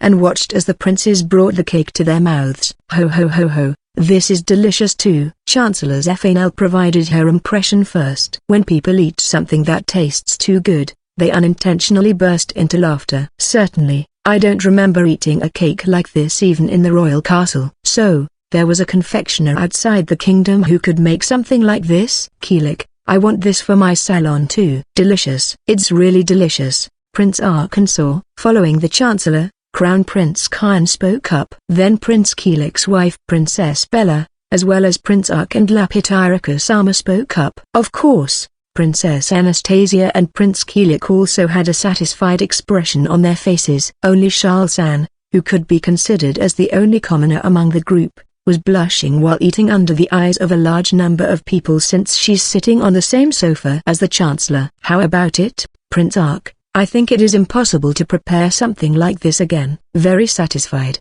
Yeah. Can't you prepare it in my salon? Looking at the expressions on the faces of the three princes, it was clear that there was no mistake in the taste. After that, it was this question, which was naturally expected. I'm sorry, Princess Bella. The confectioner who made this cake is a wandering craftsman, so I don't even know where he is currently wandering. I was able to prepare it because I managed to track the person by chance. Therefore I can't make any promises. I'll tell you 800 lies if I have to. I'll never get stuck in Gakko again. It's a pity. Hey, Kylie, I want that too. Then Daikokuya, at least tell me the name of the craftsman. My Rafflesia will find them. As you wish. Tonight's cake was made by an old female confectioner named Filiana, a commoner. That's a name I've never heard of before.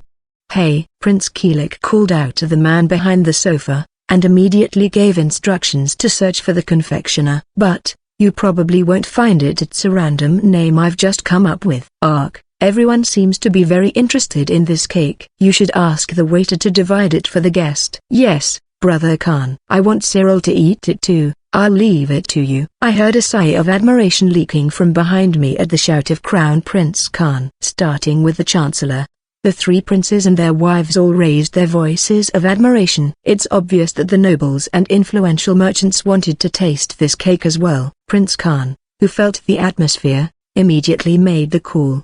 He must have been good at reading the atmosphere around him. With Prince Ark's permission, several waiters cut the royal wedding cake into pieces, and in the blink of an eye, the 6-tiered whole cake disappeared. It seems that everyone, including Prince Ark, was pleased. If we stay here, we will be a hindrance to all the important people, so we will withdraw. Schwartz, and Ashley Zephanel, thank you for your concern. I greeted Prince Ark from the front of the VIP seat, and Ashley and I pulled up to the back of the venue. In front of the table of honored guests, there were many voices praising the cake regardless of the prince's eyes, and I was convinced that this gift was the right answer. After reuniting with Malta-san and Marida-san, my cheeks relaxed at the success of the gift, but when I looked back at the VIP seats, I could see Prince Keelik and Princess Bella leaving. At the same time, even looking at the map floating in my field of vision, I could see several light points moving away from the venue. A lot of time has passed since the dinner party started. It wouldn't be strange if some participants choose to leave, but it was a little surprising that Prince Keelik was the first. Chancellor Zephanel and Prince Khan have not been seen for a long time, and there was no end to the nobility and the merchants who wanted to meet them. Prince Ark is also the main character tonight, so it's almost guaranteed that he won't be the first to leave. When I was following Prince Keelik as he left the venue, he was calling out to Felix, the vice master of the Rafflesia. That man, too, seemed to be leaving with Princess Cyril. I plan to send Ashley to the royal castle, but Ashley won't leave before Chancellor Zephanel does. The Chancellor herself seemed to be enjoying this dinner party quite a bit, so I'm going to enjoy it a little more. FPS 227. The banquet celebrating Prince Ark's birth and coming of age was attended by Eternal Honorary Chancellor Zephanel, who appeared on the public stage for the first time in more than 10 years, and he always fought against the disease that undermined his body because he had too much internal magic. With the participation of Prince Khan, who was present, it continued without end until late into the night. Some people, including Prince Keelik, had left the venue, but most of the nobles and the merchants remained at the venue, enjoying the banquet, which will never come again. I also enjoyed eating with Ashley, enjoying chatting, and enjoying the music played by the band. However, the dinner party was only enjoyed so far. Ashley sat on a chair for rest prepared by the wall, and I stood in front of it and looked around. The name of Daikokia must have spread quite a bit at tonight's dinner party, as Chancellor Zephanel intended. This averted everyone's attention from the fact that the seat of Ashley's spouse was blank, and captured the awareness of the participants with their interest in Daikokia. Of course, the visitors were most interested in Prince Ark and his wife, Lapitirika-sama, but the sound collection sensor was picking up the sounds of new visitors who were interested in a different way. Beyond the delivery entrance for food, this is the place we stopped by before the dinner party started. A waiting room where the nobles and the merchants who came one after another left gifts for Prince Arkansas. From there, I could hear something that doesn't seem to be a work sound when you change the scale of the map floating in your field of vision and project the waiting room. There is one red dot in that room. Is this person doing something wrong in the waiting room? Schwartz, what's wrong? Perhaps noticing my change, Ashley's left hand grabbed my right hand and called out to me. While putting the dot reflected on the map at the edge of my field of view, I turned to Ashley. Something might happen. Let's go to Chancellor Zephanel. If anything happens, them is most likely the royalty or the Chancellor. Huh? I understand. I took Ashley's hand and headed to the VIP seat where Chancellor Zephanel sat. Wait, Schwartz. Why are you even holding hands with my sister? When we approached the sofa where the Chancellor was sitting, the first person who noticed us was Charles-san. Even after the greetings from the aristocrats and influential merchants were over, Charles-san must have been quite nervous at the momentum of the aristocrats and merchants who continued to call out to him. Contrary to her tone, she seems to be moving her body as if to say that we should come this way as soon as possible. What's wrong, Schwartz? Ashley, is there still something delicious? No, Your Excellency Chancellor. I saw some movements that were a little worrisome, so just in case, I'll be by your side. The moment I said that, 5 dots lit up in the waiting room that had been projected in my field of vision, and rapidly approached the venue. And, Kawa, what is this? Enemy. A scream that seemed to come from a female waiter could be heard throughout the venue, followed by a man's scream. What? The Chancellor, the princes, the nobles and the merchants who were enjoying chatting at the venue noticed something unusual, and all eyes were focused on the loading entrance. With a violent blow, the loading entrance door blew into the venue. Kawa, what's going on? Knights, make sure the venue is safe. The moment the male waiter who was in charge of security in the hall tried to summon the knights, the man's head was instantly melted by the gushing red light, and before the blood was blown off, his neck was burned and he fell down. Wait, it's a laser? It was a beam of light that could not be thought of as magic. It looked like a laser weapon fired by a sci-fi robot. And I was instantly convinced that my intuition was correct. A cyborg humanoid weapon entered the venue from the back of the loading entrance. Its height is much taller than that of a human, and it is about the height of an adult male. There were 5 of them. Its entire body is covered in a sharp, scale-like metal suit, and the helmet on its head has 2 horns. Its overall form makes you think of a demon, but it holds a rokushaku stick with a handle in the center. I don't know the material of the stick that extends from both ends of the handle, but if you look at the slightly reddish part. When I changed my vision to flow mode, I could see that the club part had heat, and that the heat source of the 5 humanoid weapons that came in one after another showed a bias that was completely different from that of humans. After all, it's neither a human nor a demi-human, nor a magical beast. When I regained my sight, I could see a man with a strong physique dressed in black standing behind the 5 humanoid weapons. At first glance at the black robes, you realize what they really are: cactus. The black-clothed man slowly thrusted his right hand forward and could be heard muttering something to the 5 humanoid weapons. Demon Steel Soldier minions, kill the Crown Prince and Ark, capture Zephanel alive. Kill everyone who gets in your way. Go. A familiar tone of voice that I heard somewhere above rather than its true identity. Before thinking about the meaning of the words I barely heard, my body moved. In order to respond to the 2 demon steel soldiers who jumped out at the same time as the command of the black-costumed man, I jumped in front of the prince with a slide jump from in front of the Chancellor, instantly conscious of the inventory and summoned it at hand. Prince Ark was stunned by the sudden intruder and the appearance of a man who had lost his head, and was completely unable to react to the movements of the demon steel soldiers heading towards him. Even if I was able to react, there may have been no way to prevent the attack, but my eyes were glued to the trajectory of the 6-foot staff that was swung straight down, and the sound of my back blocking it and the sound of the impact regained my sanity.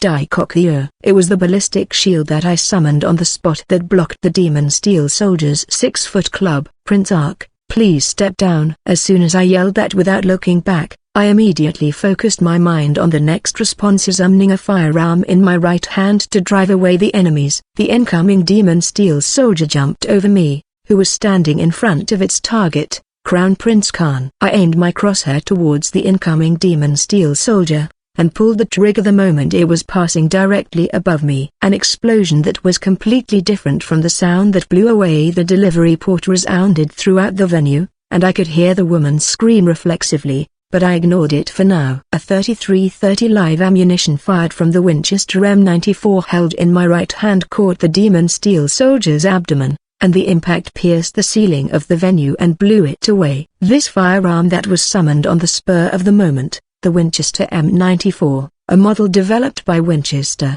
can be considered a masterpiece of lever-action rifles. At the beginning of development, only low-power pistol bullets could be used, but this model made it possible to use powerful rifle bullets. Its greatest feature is the lever action that ejects the shell and loads the next bullet by moving the ring-shaped loop lever integrated with the trigger guard back and forth. Rotate the gun body around the loop lever to perform cocking. This spin cocking action was quite famous back in my original world. VMB players all practiced lever action with this spin cocking and operated the Winchester series with only one hand. And it's the same for me. In order to successfully spin cock while performing VMB's high trajectory move, we prepared a shorter type M94 called sawed-off, where the barrel is cut short. The ammo capacity might be low at 7, but with the fully automatic SMG submachine gun and ARF assault rifle, there is the possibility of accidentally shooting at the guests. In this kind of situation, a low-powered handgun wouldn't even be an option, so naturally,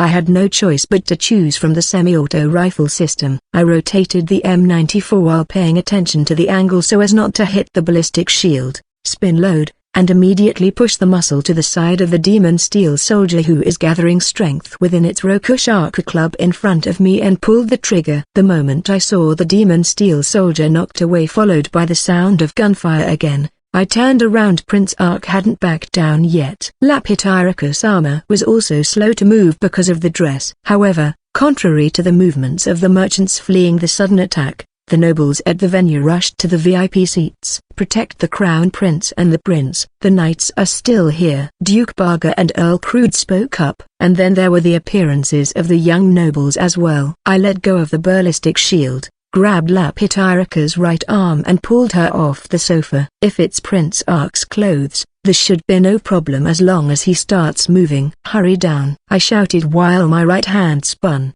cocking the rifle. I then turned back to the attackers, aimed at the center of the three bodies that had not yet started to move, and pulled the trigger. However, the demon steel soldier standing in the center jumped up at that moment, dodging the gunfire and at the same time jumping at me.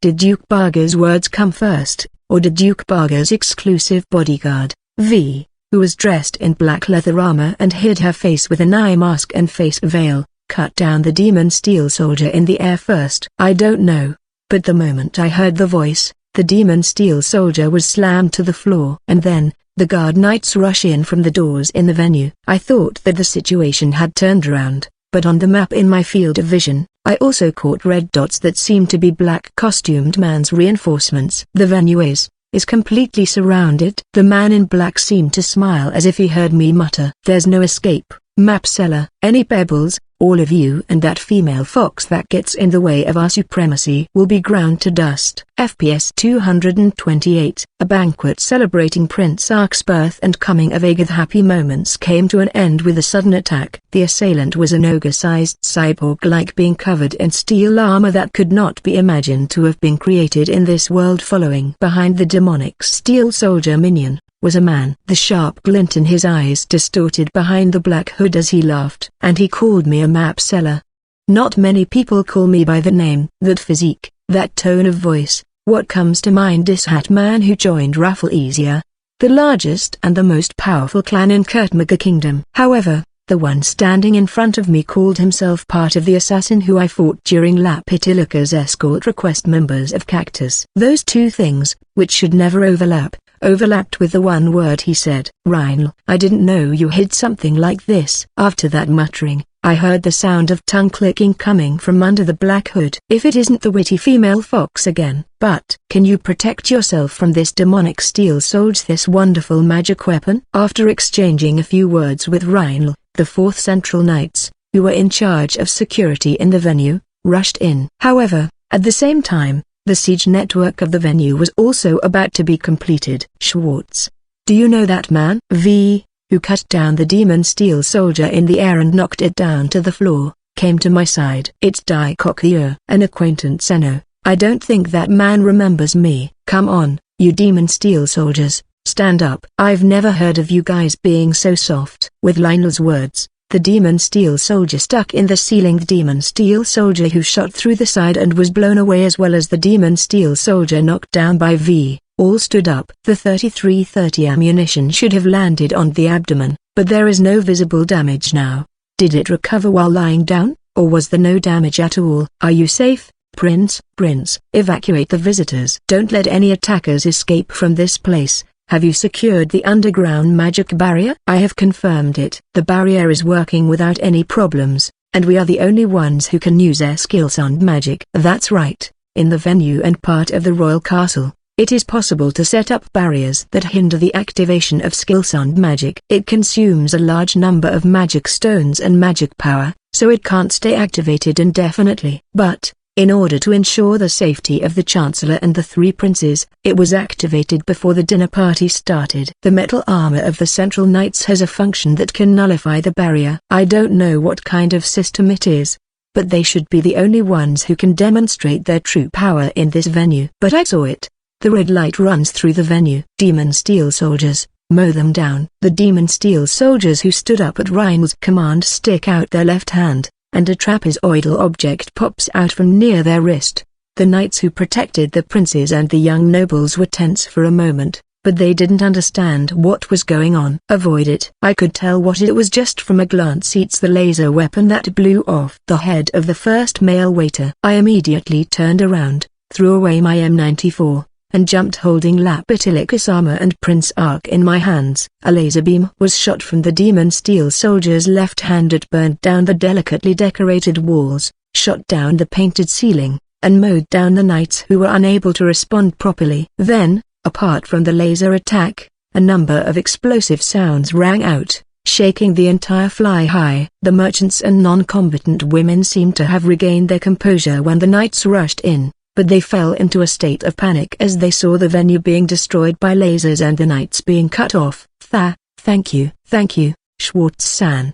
The corner of the venue where Chancellors Fanel, Charles-san, and Ashley had taken refuge was chosen as a quick evacuation destination. Roy and Rachel from Lily of the Valley were already the next to them. The two must be the ones responsible to evacuate the 3 to this position. Schwartz-san is amazing. Not to mention the reaction, to use that kind of movement and skill even though it's in the barrier. Rachel's eyes were filled with curiosity and vague respect, even as she stood to protect Ashley and the others. Your Excellency, the outside is already surrounded. At this rate, things will get really dangerous. But, how are we going to escape? Leaving aside myself and Ark, Khan can't run, and a loud explosion sounded again, shaking the entire fly high once more. Apparently, the forces surrounding the outside were tasked at more than just preventing escape. They're probably planning to destroy us all at once by collapsing the entire building. Attacks from inside and outside threw the venue into chaos, while the surviving knights began fighting the demon steel soldiers. It seems that Rheinl has temporarily lost sight of us,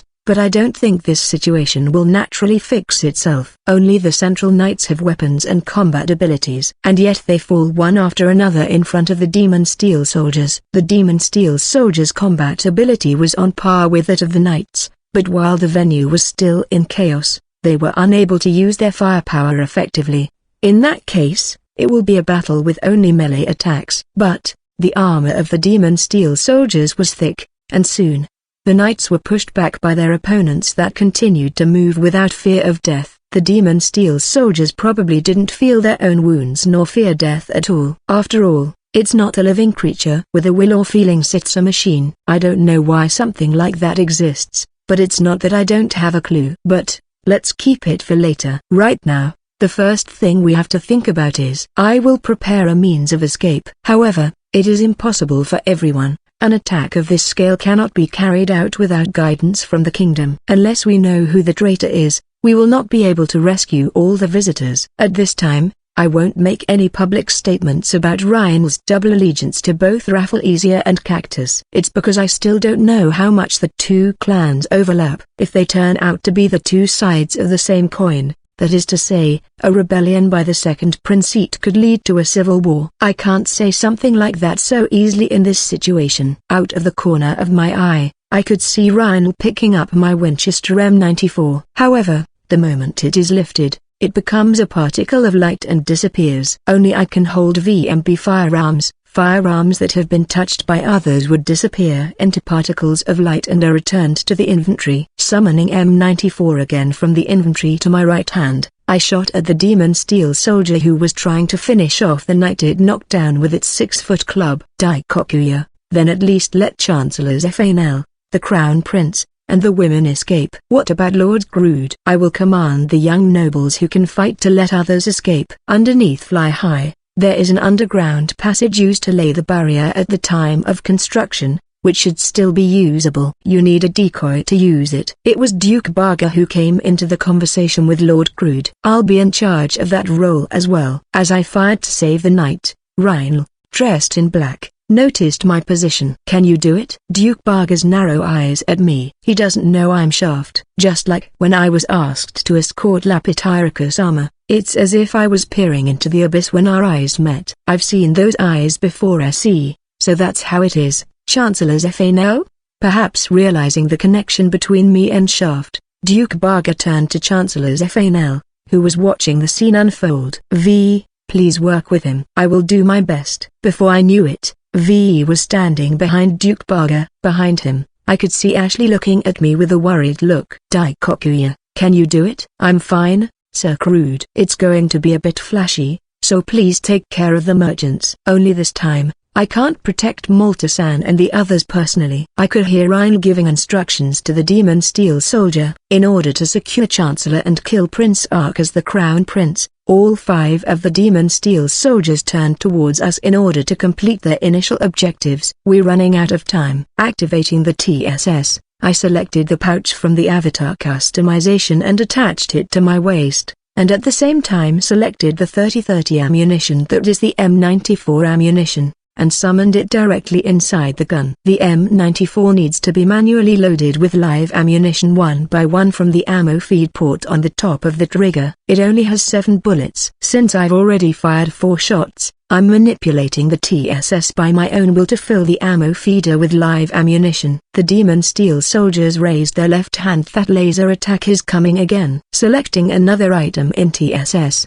I summoned it to act as our shield. PS 229. The 5 cyborg-like mechanical soldiers called Demon Steel Soldier pointed their left arm at me and the Crown Prince who was standing behind me. In order to escape from Fly High, the venue where the birthday banquet was held, which was turned into an unorganized melee due to the surprise attack, I needed something that could act as a shield to protect everyone from the demon steel soldier's attack. It also has to be mobile so that high-value targets like the Crown Prince and Chancellor's Fanel can escape. Just before the laser attack from the demon steel soldiers could hit, it was blocked by the Typhoon K I summoned. The vehicle crushed the table and dishes under it as it landed on the ground. Its official name is CAM as 63968 Typhoon K. Russia deployed this vehicle as an armored personnel carrier. It had been strengthened to withstand the most recent type of mines and IED, improvised explosive device, and its armor was rated to handle battering from heavy machine gun fire. It's a 6-wheeler truck, with 16 seats arranged inside the rear passenger compartment, and driver seat above the engine bay. It can be loaded with 18 people in total. Particles of light flooded the venue, and in the next moment, an elongated object with a turtle-like design appeared, attracting the attention of the entire venue.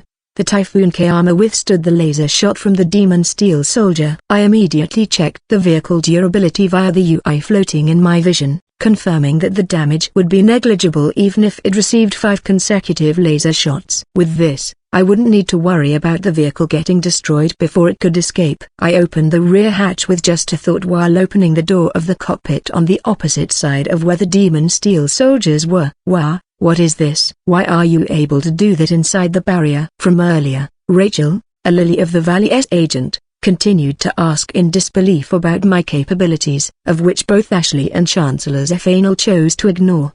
I'm sure other people here had the same question, but there's no time to explain everything here. Roy, enter through the front door, and after confirming the safety of your destination, please explain the situation. Rachel, no more questions. Escort everyone until they're safe. Schwartz, you don't mean to. Ashley approached from behind me and grabbed the hem of my tailcoat. She must have guessed what the Typhoon K is for. Ashley, leave things here to me. I need you to assure those who are riding it for the first time. There was no response from Ashley. When she looked into my eyes, her words seemingly stuck in her throat as she only managed to open her lips slightly. The red dots in my radar showed movements. With their laser shots blocked, the Demon Steel Soldiers must have decided to close in for melee instead. Come on, get on quickly. Chancellor, please get the Crown Prince and Prince Ark inside the box. Schwartz, are you saying we can escape in this carriage-like box? Prince Khan approached me as if prompted by my voice. I know at first glance, it's impossible to understand that it's an armored transport vehicle. I don't have time to explain in detail. But, Khan, leave this to Schwartz. Hearing Chancellor Zephanel's words behind him, Prince Khan turned around and said, if you say so, and got into the crew compartment with the help of Princess Anastasia. I won't let you. At that moment, one of the young nobles who was running towards the Crown Prince as soon as the raid began pulled out a dagger from his pocket, held it on his hip, and rushed at the back of the Crown Prince who was going up the rear hatch. What? While the surrounding eyes were focused on the confusion and the violence of the Demon Steel Soldiers,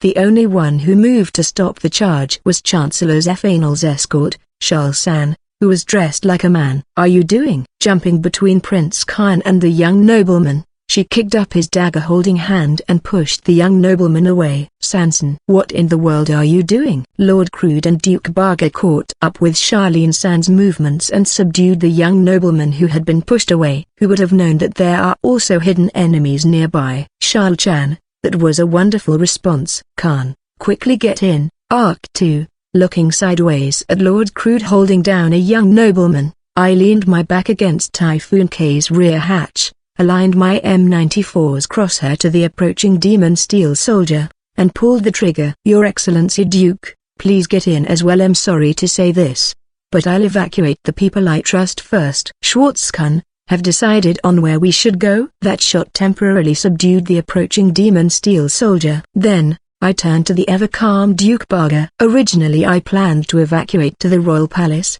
but, although he was still young, one of the nobles pointed his sword at the Crown Prince. I don't know how far the roots of the cactus had spread to. And when I think about the second prince, whose clan was where that Rhine originally belonged to, I couldn't help but think that the palace is not safe either. No, rather considering the timing of this raid, it's possible that the royal castle was being attacked simultaneously. Schwartz-kun, do you know the location of my mansion? Depending on the situation, we might be able to take shelter there. Will that be fine? Then, I'll get as many as possible to the underground. There may be traitors among them, but they should show themselves eventually. I'll round them up. When they do, perhaps realizing their aim, the survivors of the Central Knights began to form a formation to prevent the Demon Steel Soldiers from approaching the vehicle. The visitors are also moving around the venue, using us as shields. Some of the attendees managed to escape outside into the darkness of the night. But, then I noticed the glint of blades,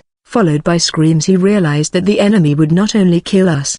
In that case, please head to Duke Barga's mansion. While the situation is changing one after another, Prince Khan and Princess Anastasia, Prince Ark in Lapityricus armor, Chancellor Zephanel and Shal-san, Rachel and Roy as escorts, with Duke Balgo and Mrs. Imrida, and finally, Ashley boarded the Typhoon K. Schwartz. It's all right, Ashley. I'll escape once I buy enough time for everyone to evacuate. I leave the royal family and Chancellor in your care. Be careful, you can trust me to take care of my predecessor. Our overlapping line of sight was blocked by the closing rear hatch. Preparations for the escape are now complete. Now then, how much should I show them the power of VMB?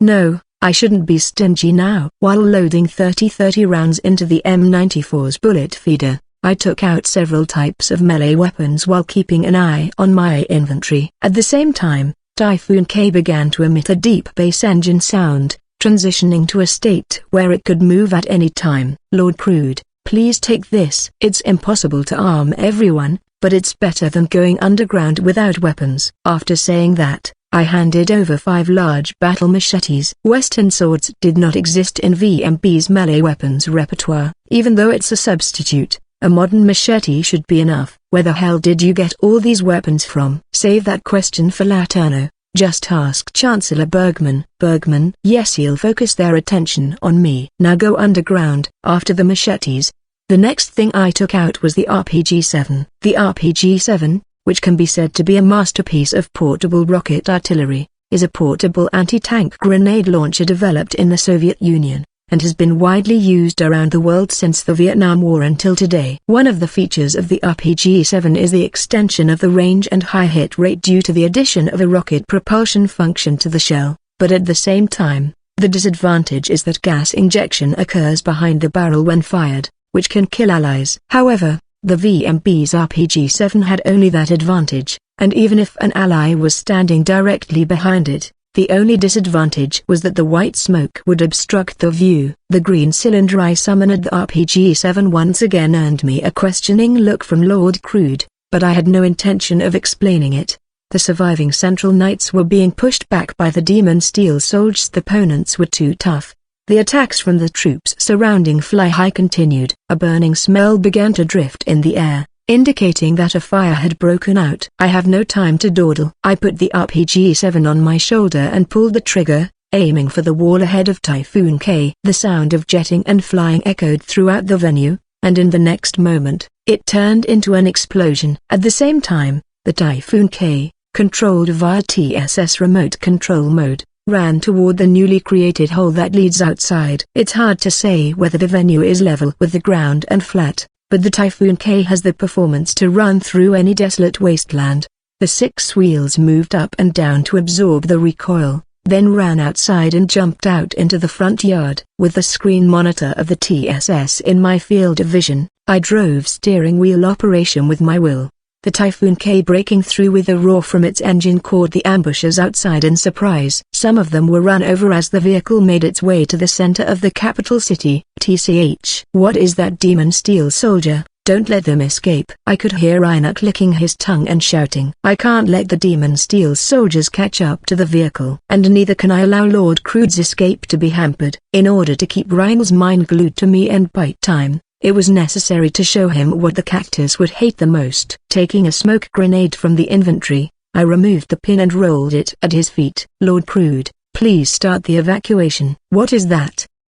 All right. I understand. We're heading underground now. I will remain here with you, Schwartz. At least until I'm sure Frank Sama can escape safely. We need to buy time here. Am I correct? At the edge of my field of vision, I saw Lord Crude and the other magic nobles began to guide the remaining nobles and the merchants to evacuate. Meanwhile, I could hear V speak to me. Then, as the smoke screen billowed up, hiding both my and V's figure, darkness that nests in the royal capital, the Black Mask Judgment, prepare to receive it. FPS 230. From the Fly High venue, Prince Khan, Prince Ark, and Chancellors F. Anil were to escape in the armored personnel carrier Typhoon K, while I stayed behind to cover Sir Crude's group which attempted to escape underground. Duke Barger's exclusive escort, V, also stayed behind. The smoke grenade that was rolled at our feet enveloped me and V. In an instant, the gigantic box that suddenly appeared in the venue began to move, carrying the assassination target away from the venue. The assailant Raina,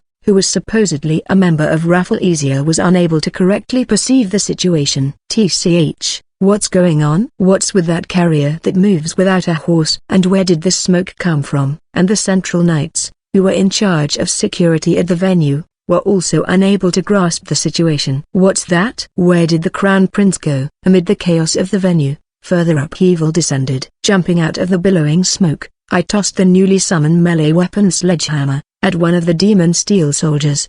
The Winchester M94 could not do enough damage to the demon steel soldiers. It's not that the M94 is underpowered, it's that the demon steel soldier is too hard. In order to break through that cyborg-like armor, I decided that I needed a simpler power. The sledgehammer hit the demon steel soldier who stood by his side as if to protect Raina. The simple but overwhelming mass of violence blew the demon steel soldier away and buried it in the wall of the venue. And then when I landed from the jump, he landed right in front of Raina, and from the moment he saw me, he could see through his ferocious eyes that were overflowing with bloodlust and passion.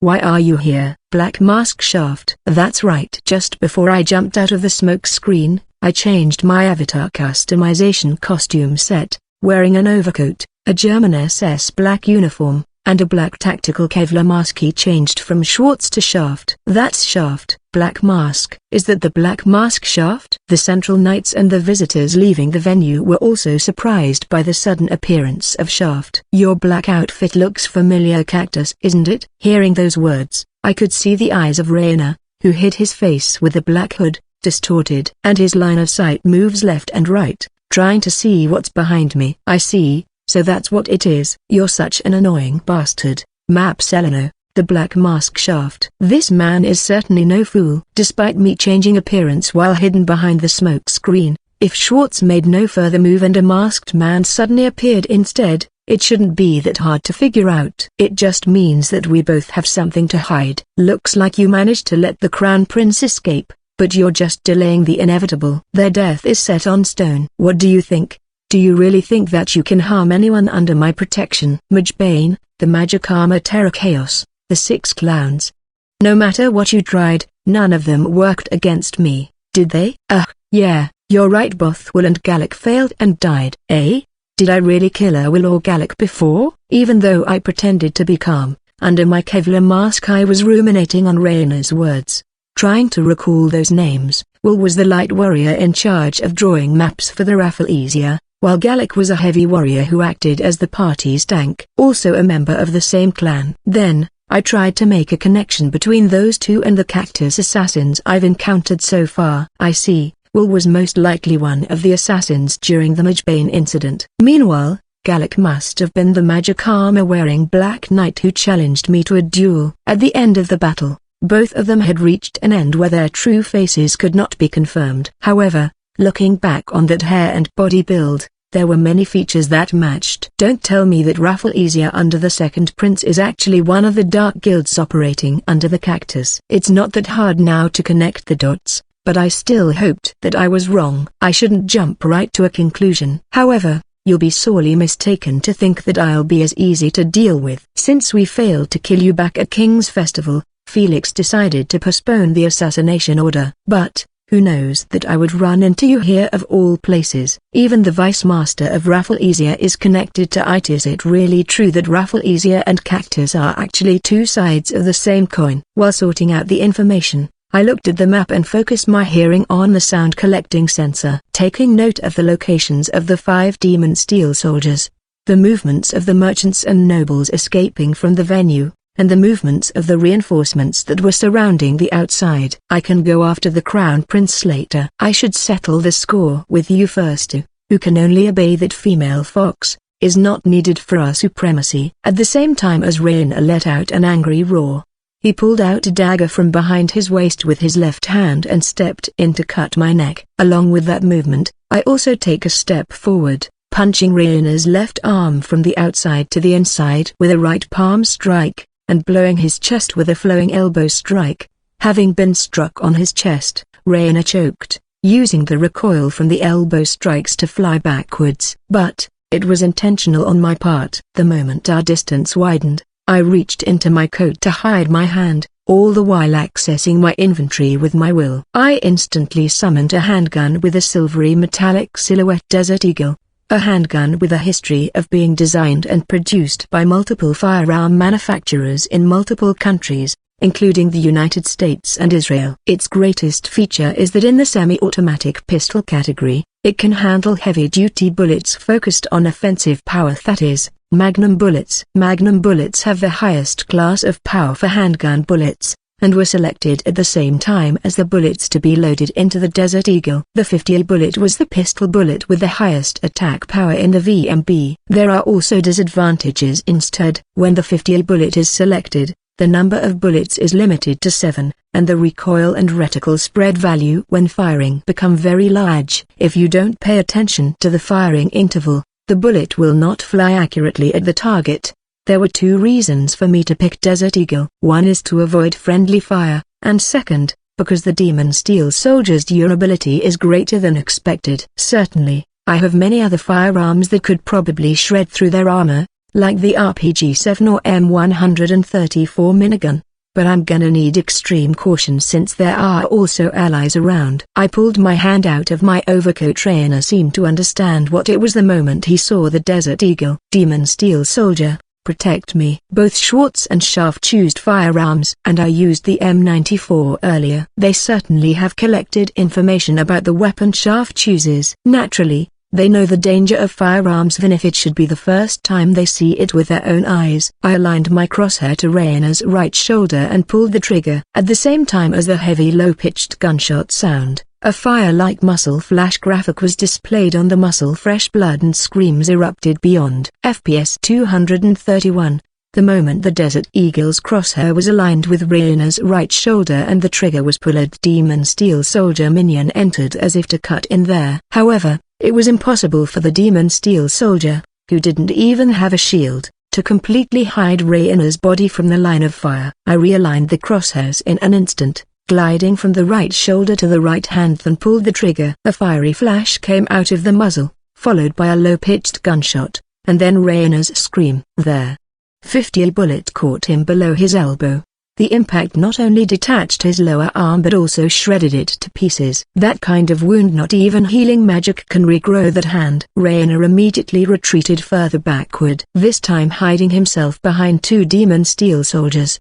He took off his hood and immediately wrapped it around his wound. Since he's also wearing a mask that covers his mouth, people still wouldn't be able to see his face entirely, but there's no doubt now that he's Rainer. Shaft. I will never forgive you. Rainer barked at me from behind the Demon Steel Soldiers. But, I wasn't there anymore. While dodging the club swing from one of the Demon Steel Soldiers, I went to its side and fired once at its gigantic body. Strangely, there. 50 bullets simply vanished, as if being absorbed by the soldier's body. That shouldn't have happened. Normally, getting hit would cause the target to recoil, get knocked back, or even down due to the power. However, the scale-like steel armor that covers the entire body is not even scratched. This is just like, report this at a mob enemy. Underneath the Kevlar mask, I involuntarily muttered out the name that I recall as the AI enemies I had faced so many times. In the VMB, mob is a general term for NPCs that are not controlled by the player, such as monsters and AI soldiers in the game. In the in-game battles, violent expressions such as missing limbs and bloodshed were refrained. At most, there would be spurt of blood when hit by ranged or melee attack. But that's all. The spatter of blood didn't even last that long either. Especially in the mission mode where you fight against AI enemies, there are also missions where you fight extraterrestrial life forms, so-called alien-like monsters. The battle with the Demon Steel Soldier reminds me of when VMB was still a VR FPS game. The soldier swung its 6-foot staff around. I lined my crosshair at its head as it attacked like a whirlwind, and pulled the trigger. The impact of the headshot made it lose its balance. When the fierce attack stopped, I also jumped backwards, and at the same time reloaded the magazine, placing the mag with the fully loaded one. The place where I landed was a place where several Central Knights were gathered. Black Mask Shaft? Why are you here? My escort target was also present at tonight's banquet. That's all. Rather, I'll leave it to you here and V to hold back the enemy reinforcements coming from the outside over there. V, who decided to stay with me in this venue, was keeping the enemies outside from getting into the venue via the hole I made for the Typhoon K. Foo. Are you going to catch me with that level of swordsmanship? Inexperience, you are too inexperienced, you low-class intruders. Against 6 men dressed in black, V danced to avoid their onslaught, treating the intruders as if they were practicing. But, how come that perverted woman is still in stealth? A barrier is still operating inside the venue that blocks magic and skills. It's obvious when looking at Raina, who didn't treat his lost right arm with magic, but only ties it up to stop the bleeding. Yet, V's stealth skill and nimble movement didn't seem to be impeded by the barrier. With her wearing that black leather armor and face mask, it would be weird if I hadn't noticed her at all during the banquet. But, I hadn't at all. We, the Central Knights, are entrusted with the security of this fly height. Rather, you should escape immediately. Besides, we must ensure the safety of the Crown Prince and Prince Arkansas. The Crown Prince and others have already evacuated to a safer place. Rather, I would like the Knights to join Sir Crude and the others heading underground, and let those who can't fight to escape safely. And I turned my attention from V back to the Knights, and then to Raina, who called out to my name in vengeance. Demon Steel soldiers, my puppets. Ignore those small fries of Knights and kill Shaft for me. Hearing Raina's barking voice, the 4 Demon Steel soldiers who were fighting with the Knights in the venue, and the one embedded in the wall after being hit directly with a sledgehammer, turned their eyes to me. Their eyes glowed red. As you've heard just now, that intruder is more inclined to me. But, where did the prince go? Evacuating together with Duke Barga. Quickly gather your men. There is no guarantee that there won't be an ambush waiting for Sir Crude's group. The attack is most likely not limited to this place alone. What do you mean? Just go already, and tell Sir Crude that the attackers belong to Rafflesia. The moment the name of Rafflesia was mentioned, the knight's complexion changed. Just by hearing that name, he seemed to have guessed what was going on. I also have no intention of saying that the second prince is plotting a rebellion without proof. Even if the possibility is very high, I can't say much, at least until I know what's going on outside Fly High.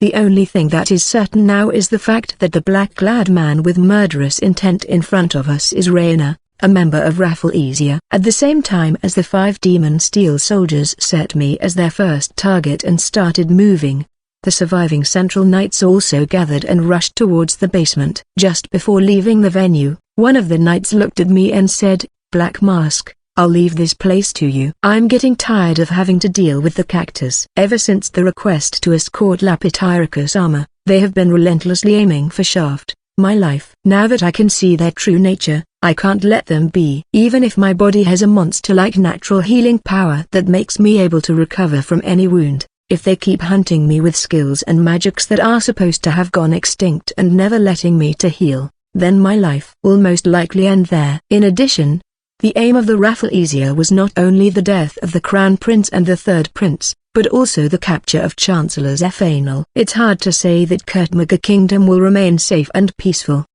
But for a magicless and trespasser like me to live freely, the current monarchy as well as Chancellor Zephanel need to stay in power.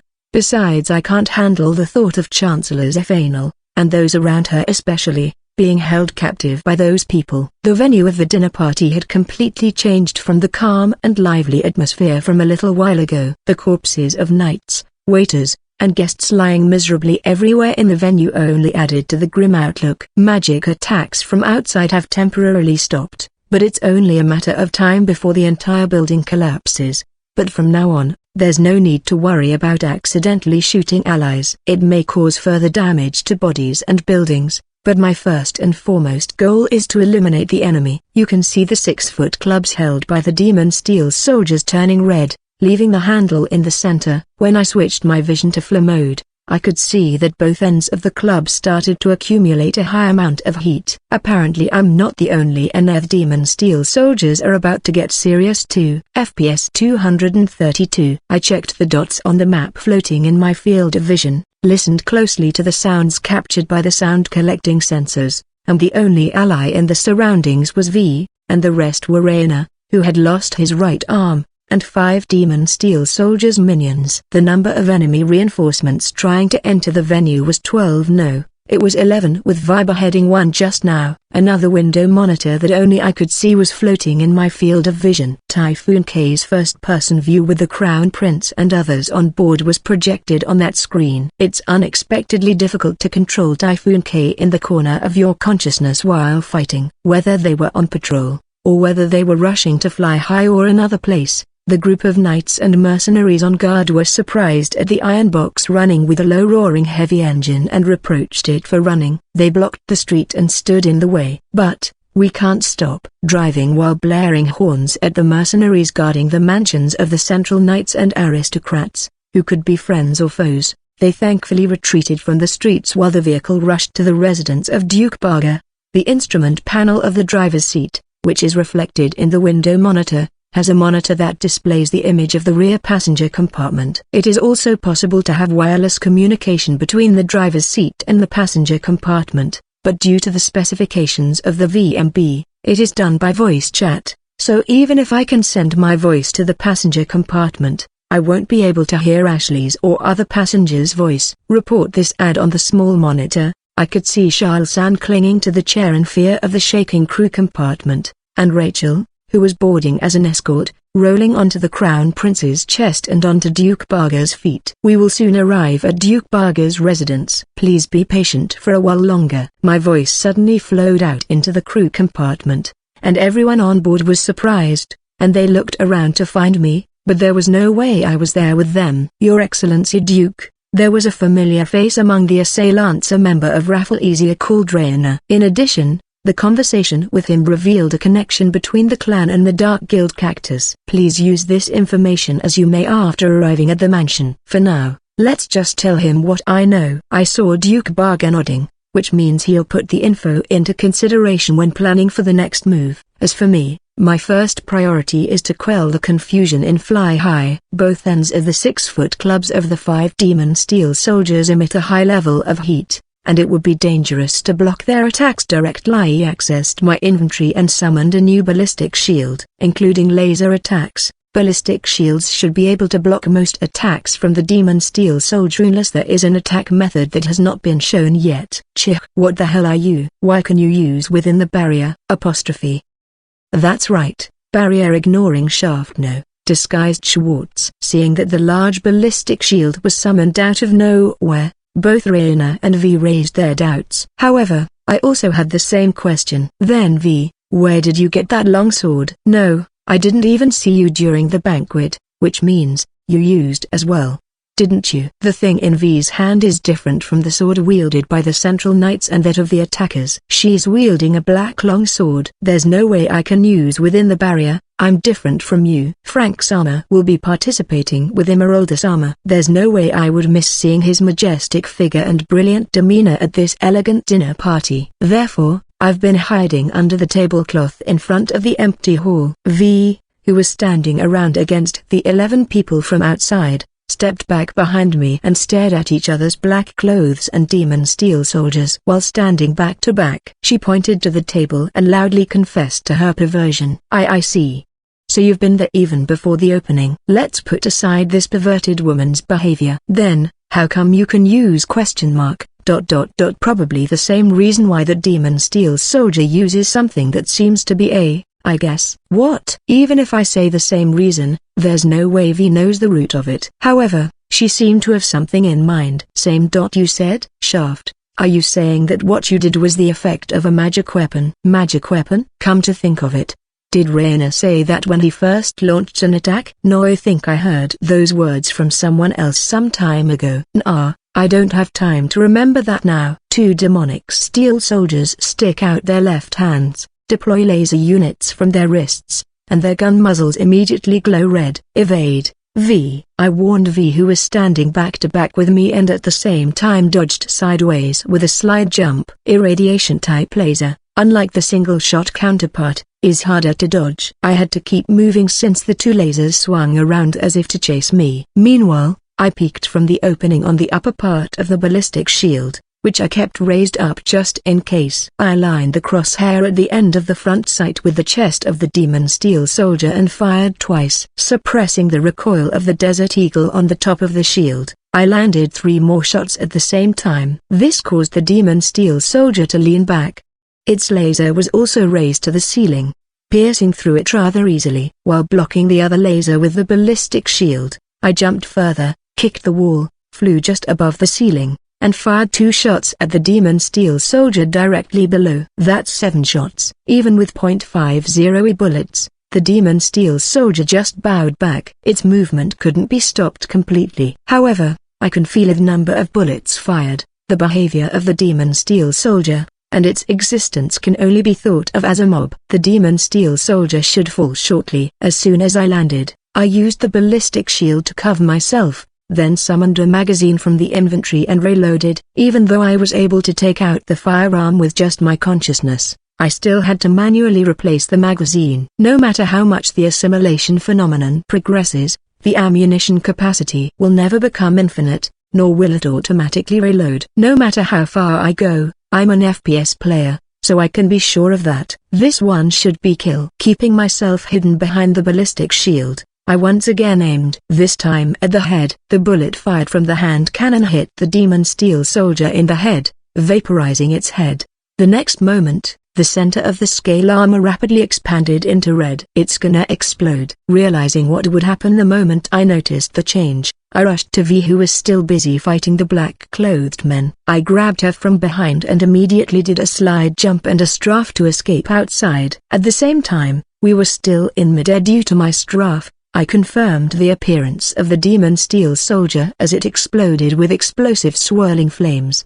I quickly raised back the ballistic shield, right in time as a strong blast surged toward the place where V and I hid, breaking through the crumbling wall of Fly-High from within. Both of us were knocked to the courtyard, to witness the building that is Fly-High finally collapsing. Activating self-destruction the moment it could no longer fight. Moreover, what a destructive power! But it made me certain. Those things are not native to this world. They are the same as me, from another world, a product of a game system. Is there a trespasser other than me? Is it Rainer? No, if he is, then he should have at least recognized my guns. Besides, Rainer referred to both my firearms and the demon steel soldier as magic weapons. This means that somewhere some Eon is producing these demon steel soldiers or something else. It's yet unknown whether the Rafflesia has a trespasser among their ranks, or whether it's a descendant that inherit the system via dot. On the other hand, defeating the remaining 4 of the demon steel soldiers won't be easy. Blowing away the rubble of the collapsing Fly-High, one by another surviving demon steel soldier emerged. And then there was Rainer, who was standing up even though his black clothes were scorched and the half of his body that was holding his lost right arm was badly burned. So stubborn, aren't you? Perhaps the effect of the barrier that sealed and had disappeared, as I could see Rainer's left hand shining faintly. V, who had fainted from the impact of the explosion and being blown outside, seemed to have regained her consciousness. Are you okay, V? No injuries. Hiya. What are you doing? Where are you touching? No, why are you hugging me? What are you? I'm just putting my hands around her waist.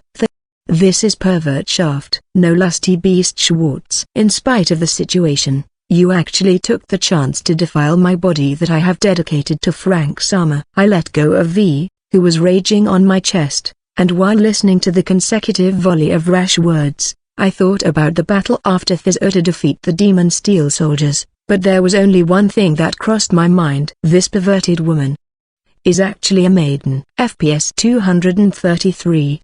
That was so loud. The sound insulation function automatically reduced the volume of the explosive sound captured by the sound collection sensor. But even so, the sound was so loud that I felt a ringing in my ears and a strong sense of pressure in my brain. From the muffled surrounding sounds, Rainer's groaning could be heard. The huge explosion that occurred immediately after the demon steel soldier was killed was powerful enough to collapse the ground floor of Fly-High, the venue for the banquet. I noticed the sign of self-destruction, grabbed V, and immediately went to exit the venue. But despite hiding behind the other demon steel soldiers, The explosion still harmed Raina. It appears that Raina himself didn't know that the demon steel soldier has that kind of function. Could it be that the person who entrusted the soldiers didn't inform him? Or were they so sure that there's no way somebody could kill any of the soldiers? V, who escaped along with me, still buried her face in my chest, continued to mutter maidenly remarks while flustered. I couldn't see her expression since her face was hidden by eye mask and veil. Don't tell me that this pervert of a woman wears masks because she couldn't handle looking directly at Duke Barger. While ignoring V's nonsensical remarks, I checked the map floating in my field of vision. 4 dots around Raina. These were the demon steel soldiers. There were also other dots moving under the rubble. Judging from their position, they should be the black-clad men that V was holding back. It would be nice if the explosion didn't affect Sir Crude and the others heading for the underground passage. But I couldn't see the map of the different floors, and I couldn't even hear the sound of those who were going underground from here. However, thanks to the rubble, I can keep the demon steel soldiers here. The 4 demonic steel soldiers stood up while flicking away the rubble, but no major damage was seen. However, I was able to calculate the amount of damage required to destroy them by killing one. I picked up the ballistic shield that was lying nearby and stuck it in the front yard to hide myself. Then with my thoughts, I activated TSS, accessing the shop menu. I purchased the weapons and equipment I would need to deal with the 4 demon steel soldiers and Raina, quickly moving them to my inventory. My CP balance is pretty low now. Before I participated in tonight's dinner party, I spent a large amount of CP in order to conquer the mine labyrinth. I was thinking of replenishing my CP after returning to the royal capital, but the non-attribute magic stones that were the basis for that were purchased in large quantities by someone other than me, and they were disappearing from the market. I think I understand why now. If the demon steel soldier is a product of the same game system as my firearms, then there should be a corresponding price for its production. Just like how VMB uses CP, some kind of points system is also applied there. And in order to replenish it, you need non-attribute magic stones like me. Considering the organizational strength of Rafflesia and Cactus, it must be a large trading company under its umbrella that was hoarding the Yamagaza Company. Come to think of it, Yamagaza Company was desperate to obtain the Great Magic Stone Dungeon Core. Could it be possible to convert a large magic stone into CP by dropping it on the TSS window monitor? It may not be worth trying now. However, considering the amount of CP that can be converted from a single non-attribute magic stone, the conversion amount of a large magic stone that is the size of a rugby ball should not be limited to this battle. There should be plenty left for future activities. The moment I thought so, I found a large magic stone emitting a richly colored light in my right hand. Really, a man like you should emulate Frank Sama's gentlemanly behavior. From the moment you wake up in the morning until you go to bed with Imrida Sama at night. No, even after that, you will serve by your side as an escort. Every move you make, a gentleman that could sweep anyone off their feet, a magic nobleman who guides the people. Is that a labyrinth core? While I hesitated for a moment, V joined me crouching down behind the ballistic shield. She was still spouting girly nonsense that she's been doing since she woke up in my embrace. But she quickly noticed the gleam from the large magic stone that appeared in my hand. Raina also immediately noticed the overflowing brightness and its true nature. That light. Labyrinth core. What are you trying to do with that, Shaft? While Raina was tending to his wounds, he was clearly wary of something. I don't know what it is, but he might know something about how to use the great magic stone. Which means, if I want to toss it into TSS, it's best to do it quickly. What are you going to do with it? Don't tell me you're going to offer it and beg for your life. V, who was getting closer to me, spoke with a voice containing a slight amount of murderous intent. Calm down, V. I just want to. As the assimilation with the VMB game system progressed, only I could see TSS's window monitor. It was floating in my field of vision. I dragged the screen to the left in the minimum range and inserted the large magic stone in my right hand. Do this. ... It's gone. Illusionist Shaft, what does that have to do with our current situation? Shaft? Hey, what's wrong? The large magic stone sunk into the TSS window monitor on the left side. I was able to absorb large magic stones just like non-attribute magic stones after all. And then, the next thing that appeared in my field of vision was the familiar CP conversion system message, or at least it was supposed to be. However, I've never seen this message floating in my field of vision while playing a game in VMB. No, this phrase had nothing to do with VMB, and even nothing to do with the previous world. Skill unlock labyrinth creation is now available. Before thinking about the meaning of that message, the information about the skill I unlocked just now welled up in my brain. What I felt when that enormous amount of information was forcibly injected into my brain was akin to the shock of being hit on the head with a blunt instrument. Not just the effects and usage of dot. Even the reason why the acquisition condition was to absorb large magic stone ran through my mind as if I was forced to read the flavor text. And then I found out even though I was released from the wedge by the creator god, I was still a labyrinth master. Is a skill that allows the master of the labyrinth to create a labyrinth. However, the acquisition condition is to absorb the large magic stone into the body. The mad goddess who is the mother of the labyrinth master, why did the evil god set such a condition? A chain of despair, never-ending nightmare, desire for further madness.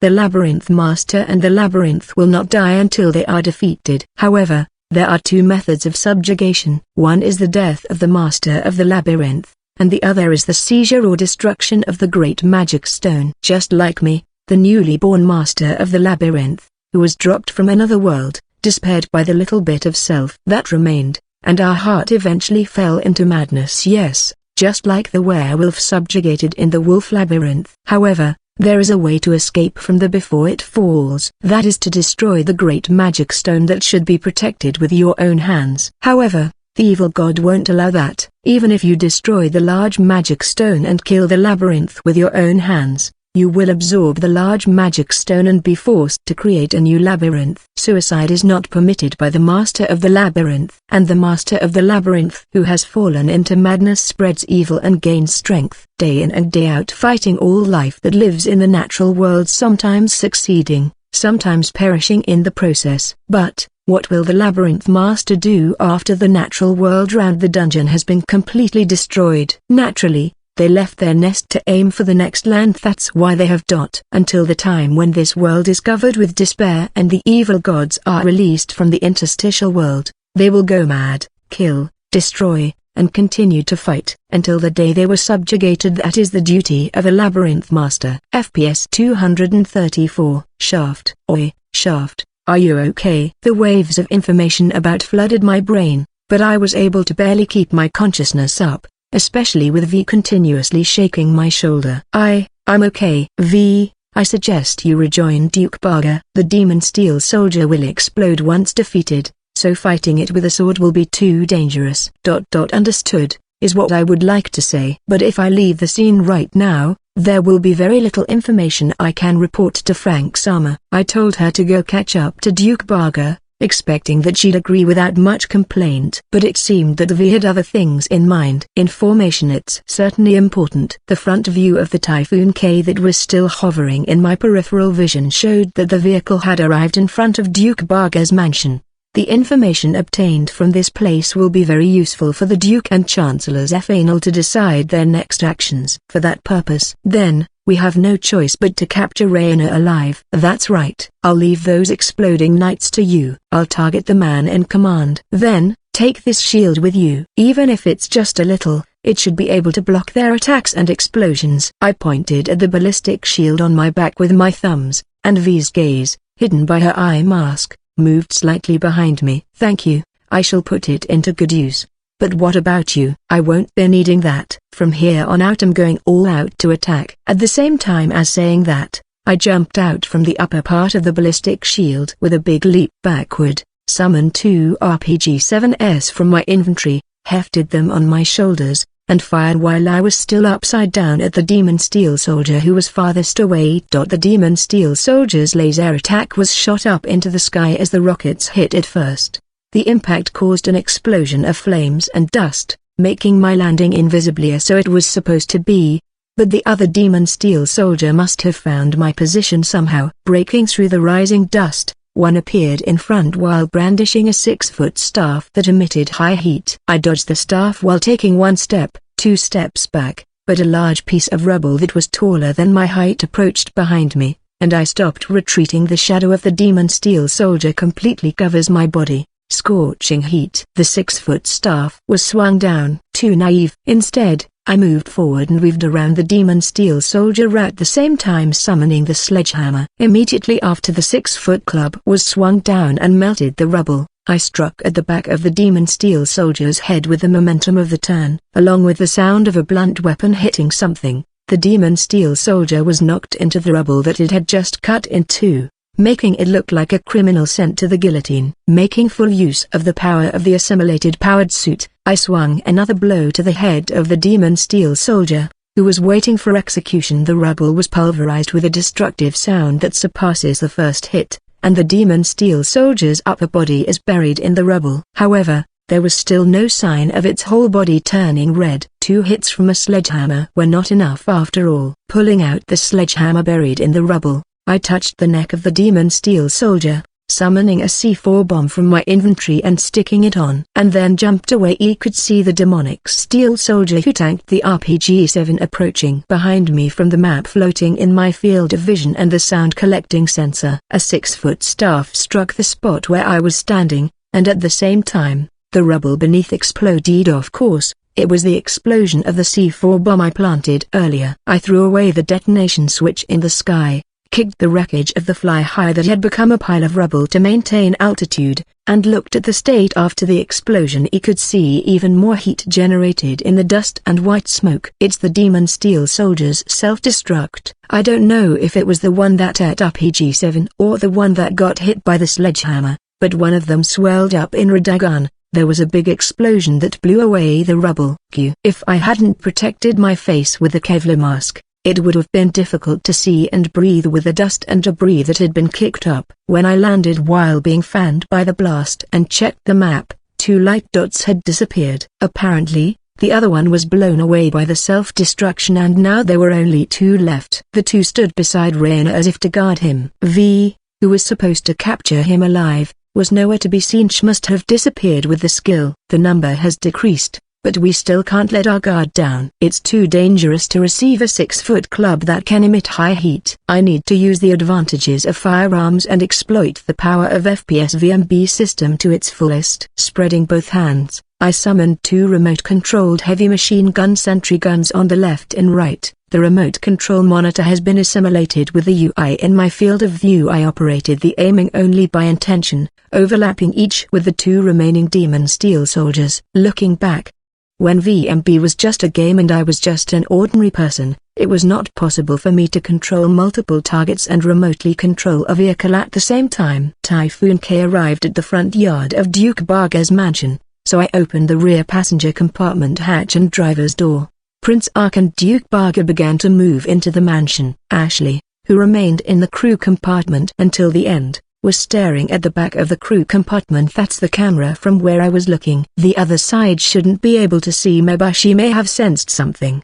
The moment I realized what I was doing casually, who I was, I felt the answer pierce my heart. However, even if my raison d'etre is the labyrinth master, my essence is completely different. I know that. But as long as there's someone watching over me, my heart won't go crazy. Summoning Desert Eagles in both hands, I jumped backward and shot diversionary fire at the 2 targets at the same time, willing the FCS, fire control system. The 2 sentry guns started pouring out hellfire of bullets. The sound of gunfire was as loud as the roar of the demon steel soldiers' self-destruct, and the 2 demon steel soldiers were pinned on the spot. The attack power of the sentry gun is by no means low, but it would take a considerable amount of time to down the demon steel soldiers, which even 50 bullets can't easily kill. That's why I need this particular firearm. I took 1-2 jumps to make some distance, all the while keeping the 2 demon steel soldiers visible without hindrance from my position. I was looking for a place where I could lay prone among the scattered debris of Fly-High. As soon as I reached such a place, I dropped to one knee and summoned from my inventory the mag-fed 20mm anti-materiel rifle category among the many VMB firearms. An American anti-materiel rifle manufactured by Ironzio, with a 2 meters long barrel and 20mm caliber bullets used for machine guns. The biggest feature is that it uses 20 by 102mm bullets, although the number of bullets it could hold is only 3. The effective range is said to be 4,500 meters, but there was no place in the VMB where such long-range shooting is possible. and the distance to the demon steel soldier was also not that ridiculous. Then why did I summon this magfed among other things? Of course for its highest attack stat, Desert Eagle. 50 is certainly the strongest handgun, but even that was not enough to kill the demon steel soldier quickly. This means the highest attack assault rifle class weapon will also struggle. In fact, even now, the demon steel soldiers had not reached the point where they self-destruct even if they received a fierce attack from the sentry gun. So, before the sentry gun's ammunition was exhausted, I decided that in order to defeat the demon steel soldier, it was necessary to use something above the ARF category, and beyond the SRF sniper rifle, which is the AMR.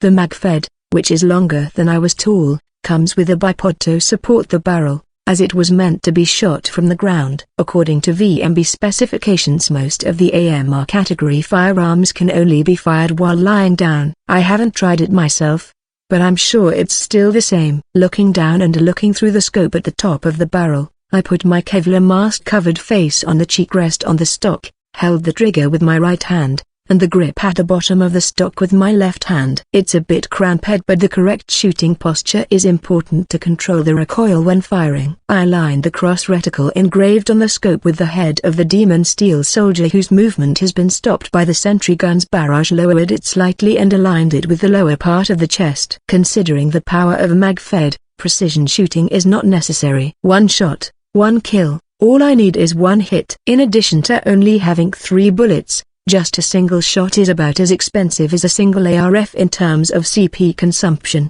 In a situation where CP is limited, you don't want to miss your shots at all. I strengthened my hold on the grip, straightened my back, and braced my feet, preparing for the recoil, and pulled the trigger. Along with the roaring sound of the gunshot, the shockwave that spread from the muzzle rolled up the crushed wreckage around me, and the recoil from the firing pushed my prone body along with the 2-meter-long magfed backwards. At the end of the scope, I could see the demon steel soldier with a large hole in its chest, and Raina's eyes widened upon witnessing such destructive power. That did it. I pulled the bolt handle to eject the shell cartridge larger than your finger was ejected. Then I turned the handle to push it back and load the next bullet. I adjusted the angle of the magfed, looked into the scope again, aligned the reticle to the other remaining demon steel soldier, and fired another round. A hole big enough to bisect the demon steel soldier's huge body in the abdomen opened, and I was convinced that both of them had been killed. If that's really the case, the next thing to do is obviously a quick retreat. The first demon steel soldier had already swollen red and was about to explode. The second's body also turned red as if suffering from a high fever. I still had one bullet left, but the plan was to capture Raina alive. As I wheeled the rifle back into my inventory with my thoughts, I hid from the explosion using the rubble as a shield. Meanwhile, the magfed disappeared into motes of light. The dot that indicated Raina seemed to be standing still beside the demon steel soldier, but suddenly another dot appeared behind him and the two began to fall back as if the latter was pulling the former. That must be V. The third thundering sound of explosion signaled the end of the assault on the banquet venue. But, it's merely the beginning of the greatest crisis that the Kurtmaga Kingdom is about to face. FPS 235. Shaft, do you know where Frank Sama is now? The blast from the demon steel soldier's self-destruction had subsided, and only the sound of the embers of the collapsing rubble being burned could be heard. V grabbed the fainted Raina by the collar and dragged him closer. He and the others have already arrived at the Duke's residence. It's fast.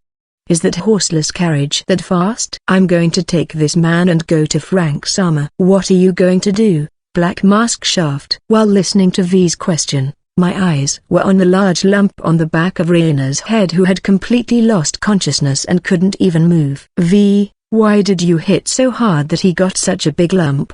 I used the blunt weapon you lent me, and it disappeared after I used it, but it's not my fault, you know. What I lent you was not a blunt weapon, but a shield. Did you actually swing it with enough force to blow away its remaining durability? Report this ad. I'm heading to the Duke's residence too.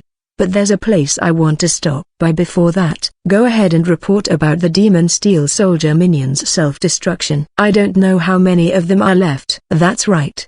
If the knights were the opponent, they would have been caught in that explosion and suffered an extraordinary amount of damage. The third knights are with the army corps on an expedition to subjugate the labyrinth. and the second knights should be in the north of Drag Range.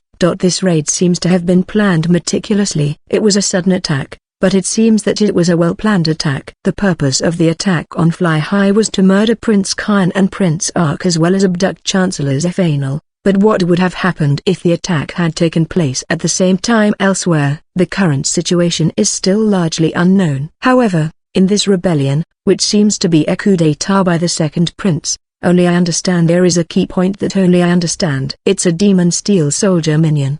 The extent to which this attack has spread will probably be known by the time we meet up with Duke Barga, and the knights should start moving to suppress it soon. However, I have no intention of participating in it. Even if I was asked to participate in the suppression, I would refuse. I think I should go after the demon steel soldier rather than participate in the suppression. Besides, I want to watch the progress of things in a place where I can protect Ashley and Chancellor Zephanel. So where are you going? Yamagaza Company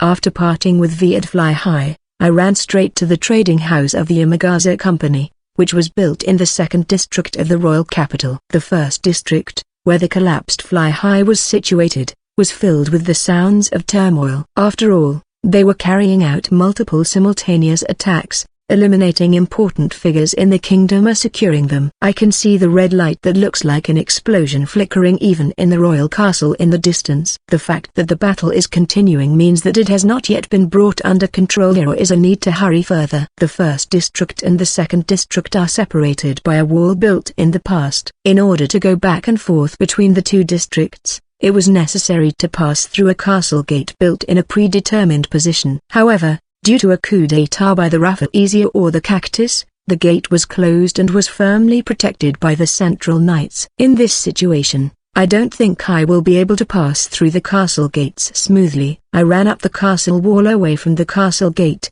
moved to the 2nd district without passing through the gate, and marched toward Yamagaza Company. I had heard about the location of the company while chatting with Malta-san. I didn't do any markings, but if I search for the mapped royal capital, I should be able to find the location immediately. The 2nd district was completely different from the 1st district. A lot of the people were. However, the dots reflected on the map weren't all about frightened lambs. Inside some large trading posts, I could see some dots clustered together so that they can respond quickly to any situation. I caught a glimpse of Yamagaza Company's large trading house while feeling the faint metallic sound of scraping metal, the tension in the air and the sense of murderous intent floating in the air. Huge. The trading house of Yamagaza Company was a huge trading house that reminded me of the department stores of the previous world. From several windows placed on the entire surface, I could see a room with a slight leak of light. By hiding near the trading house and checking the layout of the buildings while enlarging the map floating in my field of vision, I found out that there is a large warehouse behind the trading house in front of me, and there were many dots around the warehouse. If there is, it's this one. The reason why I visited Yamagaza Company before meeting up with Ashley and the others was because I thought that the person who created the Demon Steel Soldier, the thing was here. The Demon Steel Soldier is undoubtedly a product of a similar game system power as my VMB power. Unless the origin is cut off, Rafflesia coup d'état will not stop. The battlefield will not be limited to the 1st district but will swallow the entire royal capital and spread to the entire kingdom of Kurtmaga. There are several reasons why I thought that was in Yamagaza Company. 1. The non-attribute magic stones around the royal capital were bought up by merchants affiliated with Yamagaza Company. The magic stones that were hoarded were gathered in this large trading house and converted into demon steel soldiers. 2nd, when Rami-san visited Daikokuya, she said that something had been brought in from the north. North of Kurtmaga Kingdom is the Drag Range Margrave territory, and the neighboring Drak Kingdom. 3rd, Raina called the Demon Steel Soldier and my firearms as magic weapons. I didn't think much of it back then, but once I calmed down and thought about it, I remembered the words I said in the Goblin Den when I first met Ashley. A country with magical weapons, the Weisburn Empire. If you think about them in reverse, you will find the answer. The Weisburn Empire made the Drak Kingdom into a vassal state and set their next target to the Kingdom of Kurtmaga. For that goal, they snuck in something that could create demon steel soldiers and connected with the Rafflesia to cause a rebellion. If you're going to carry something across the border, the most discreet, least fuss-free, and most suspicious way is to have it carried by a large-scale merchant company that is allowed to trade with neighboring countries. It's hard to imagine that something that was once brought in was moved to a different location in the royal capital while avoiding the eyes of Lily of the Valley. There must be something in the warehouse of Yamagaza Company, which is heavily guarded, to create a demon steel soldier. First of all, reconnaissance is necessary, but if the layout of the site is too simple to enter directly, the selection cursor runs around TSS's inventory, searching for special equipment that should be somewhere. There it is. This is it. Particles of light converged, and a small box about the size of a pencil case was summoned in front of me. I grabbed the box and first checked the surroundings. While I'm using this special equipment, I'll be defenseless. A place where away from prying eyes and safe I looked up at the roof of the large trading house of Yamagasa Company. After confirming that the main street in front of the trading post was clear of anyone's eyes, I did a wall run and rushed up to the rooftop. I put my hand on the edge of the roof, flipped my overcoat, and went up to the roof. No one seems to have noticed. The rooftop was arranged like a small terrace, probably because it was originally designed to allow people to enter and exit this place. When I checked the map, there were no dots around, and there was no sound of someone approaching. Having secured safety, I sat down on the terrace and opened the special equipment box. Inside is a small helicopter, an ultra-compact reconnaissance drone codenamed Black Hornet. The Black Hornet, which is only about 16 centimeters long and the size of a palm, is being tested by the US and British Special Reconnaissance Units. The silent rotors on the top and tail make it possible to fly with very little driving noise, and the 3 ultra-compact cameras placed on the front of the fuselage have normal camera mode, NV mode, and flow mode. Now that I have assimilated with the game system, the image captured by the camera is reflected directly in my field of vision, and I was able to freely fly it with my will, although it was originally controlled via a tablet device. However, the operating time is limited to 10 minutes due to the specifications of the VMB. By turning on the switch at the bottom of the fuselage, the 2 silent rotors began to rotate, and the score indicating the operating time reflected in the field of vision began to move. Now fly, Black Hornet. Fly and show me this something that should be in the warehouse. The micro-helicopter floating in the dark night started its reconnaissance flight towards the warehouse of Yamagasa Company. FPS 236. I climbed onto the roof of Yamagasa Company's trading house, where I controlled the summoned ultra-compact reconnaissance drone Black Hornet with only my thoughts. Under the cover of darkness I began reconnaissance of the warehouse behind the trading house. The 2 silent rotors made only a very faint driving noise, and the guards patrolling the warehouse didn't notice the Black Hornet flying around in the dark night. These guys aren't mercenaries. The images sent from the Black Hornet are displayed on my field of vision, and I could see them as if I were actually there. The guards were excessively equipped to protect warehouses or trading posts. I also noticed some mages wielding large shields that are supposed to be anti-monsters and anti-humans, along with a robe that seems out of place to be worn by mere guards. The clan members of the Raffle Easier. As expected, what's in the warehouse isn't a decent thing. The Black Hornet's operating time limit is 10 minutes. While looking at the time limit counter displayed in my field of vision, I switched to reconnaissance inside the warehouse as top priority and searched for an approach to the interior. This is it. There were several wooden lattice doors without glass on the upper side of the warehouse. It is a small door that is impossible for a human to get through even if the lattice is removed, but the Black Hornet was able to enter without breaking the lattice.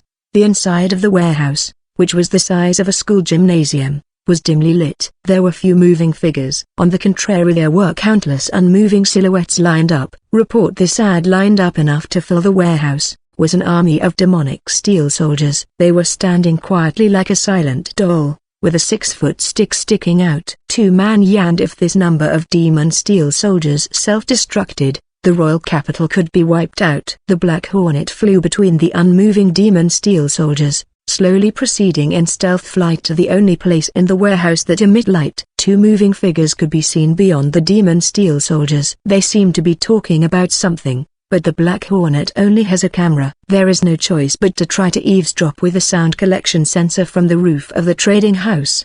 But considering the distance, it would be difficult to hear the sound clearly. In that case, limit the sound collection range of the sound collection sensor, give it a direction, and have it focus on capturing sounds from further away. With this, we have handed over all the non-attribute magic stones that we can prepare. With this many demon steel soldiers, it should be no problem to take down the royal castle and control the area around the royal capital. The rest. Oh, I know. Princess Cyril has already been secured. All that's left now is to get Yuki's F-anal from Fly High. It's already past the scheduled time, isn't it? If only you lent out any more of the demon steel soldiers, their custody will surely be a foregone conclusion. The person was the chairman of Yamagasa Company, the Slendra-type beastkin, and a man who was also a beastkin but still unknown to me. I wonder what line that is. A blue-haired dog? No, a wolf-type beastkin. While listening to the story of the two, I captured the source of the light enshrined behind them with my camera. This is a gigantic group crystal cluster shines through, but the arrangement is regular and looks like something designed. No, rather, these are not naturally occurring crystal clusters, but can only be seen as objects created by the game system. While listening to the conversation between Yamagasa Company and the blue-haired wolf beastkin, I controlled the Black Hornet to bypass them and observed the crystal clusters a little more closely. Inside the 6 crystals extending from the hexagonal pedestal was a skeleton humanoid doll, and at the center of the largest and thickest crystal that extends from the center of the hexagon, it's emitting a richly colored light. The labyrinth core. I see. There's a limit to your boldness. The conversation between the two, the crystal clusters reflected in front of them, and the countless demonic steel soldiers. The answer was too simple and fearless. So, you're producing demon steel soldiers in the royal capital, and what's more, the cost is a non-attribute magic stone and a large magic stone. I couldn't help but let out a voice, but the question was, who was the one who created this crystal group? Was it A, or was that blue hair a trespasser? At the moment there's not enough information. Did I capture that blue hair alive? No. More important than that is to do something about the Rafflesia coup d'etat. For that reason, what is the right thing to do here? But as a trespasser coming from a game like VMB, I know what to do. My knowledge, my experience, my heart is appealing that it is the correct answer. Walking on the roof of the trading house. While looking at the image inside the warehouse, I examined the mag-fed 20mm in both hands, put the barrel and one foot on the edge of the warehouse and looked through the scope. What you can see is only the roof of the warehouse, but if you judge comprehensively from the live image sent from the Black Hornet, the shape that can be read from the map, and the voice of the conversation captured by the sound collection sensor here, even if I couldn't see it directly on the scope, I can still tell everything beyond it. When the trigger was pulled, an explosive flame and an explosive sound were released from the muscle of Magfed. The last shot that was loaded made a large hole in the roof of the warehouse and landed where it was aimed. In Black Hornet's camera, the blue hare's head was blown off right in front of the chairman. That scream belonged to the chairman of the company, who got blood splashed all over his body. And then Magfed's 20mm caliber bullet destroyed the central part of the crystal cluster that had been enshrined at the back, the crystal pillar where the brilliant magic stone was floating. What was that explosion just now? The roof of the trading house is on fire. Hey, look, there's someone over there. Check inside the warehouse. You guys get him. Kill him. Don't let him escape. After hearing Magfed's gunshots, my location was immediately known to the adventurers around the warehouse. The muzzle flash when firing is also considerable, so there is no reason not to find it. As I continued to look inside through the Black Hornet's camera and the scope through the large hole opened in the warehouse, as expected, the crystal cluster pedestal vibrated and turned red. In the same change as the self-destruction that I saw many times when I killed the demon steel soldier, I manipulated the Black Hornet to escape from near the pedestal. The chairman of Yamagasa Company must have sensed the danger. I can see him running to the exit of the warehouse on all fours without being able to get up. Right after that crystal cluster pedestal was swallowed by the fireball, and exploded into a swirling pillar of fire that pierced the ceiling of the warehouse. When I involuntarily took my eyes off the scope due to the amount of light that exploded through the scope, I saw the figure of the adventurer who should have been in front of the warehouse in the midair in front of me. The adventurer kicked into the empty space, and the long sword in his hand swung sideways to cut my neck in two.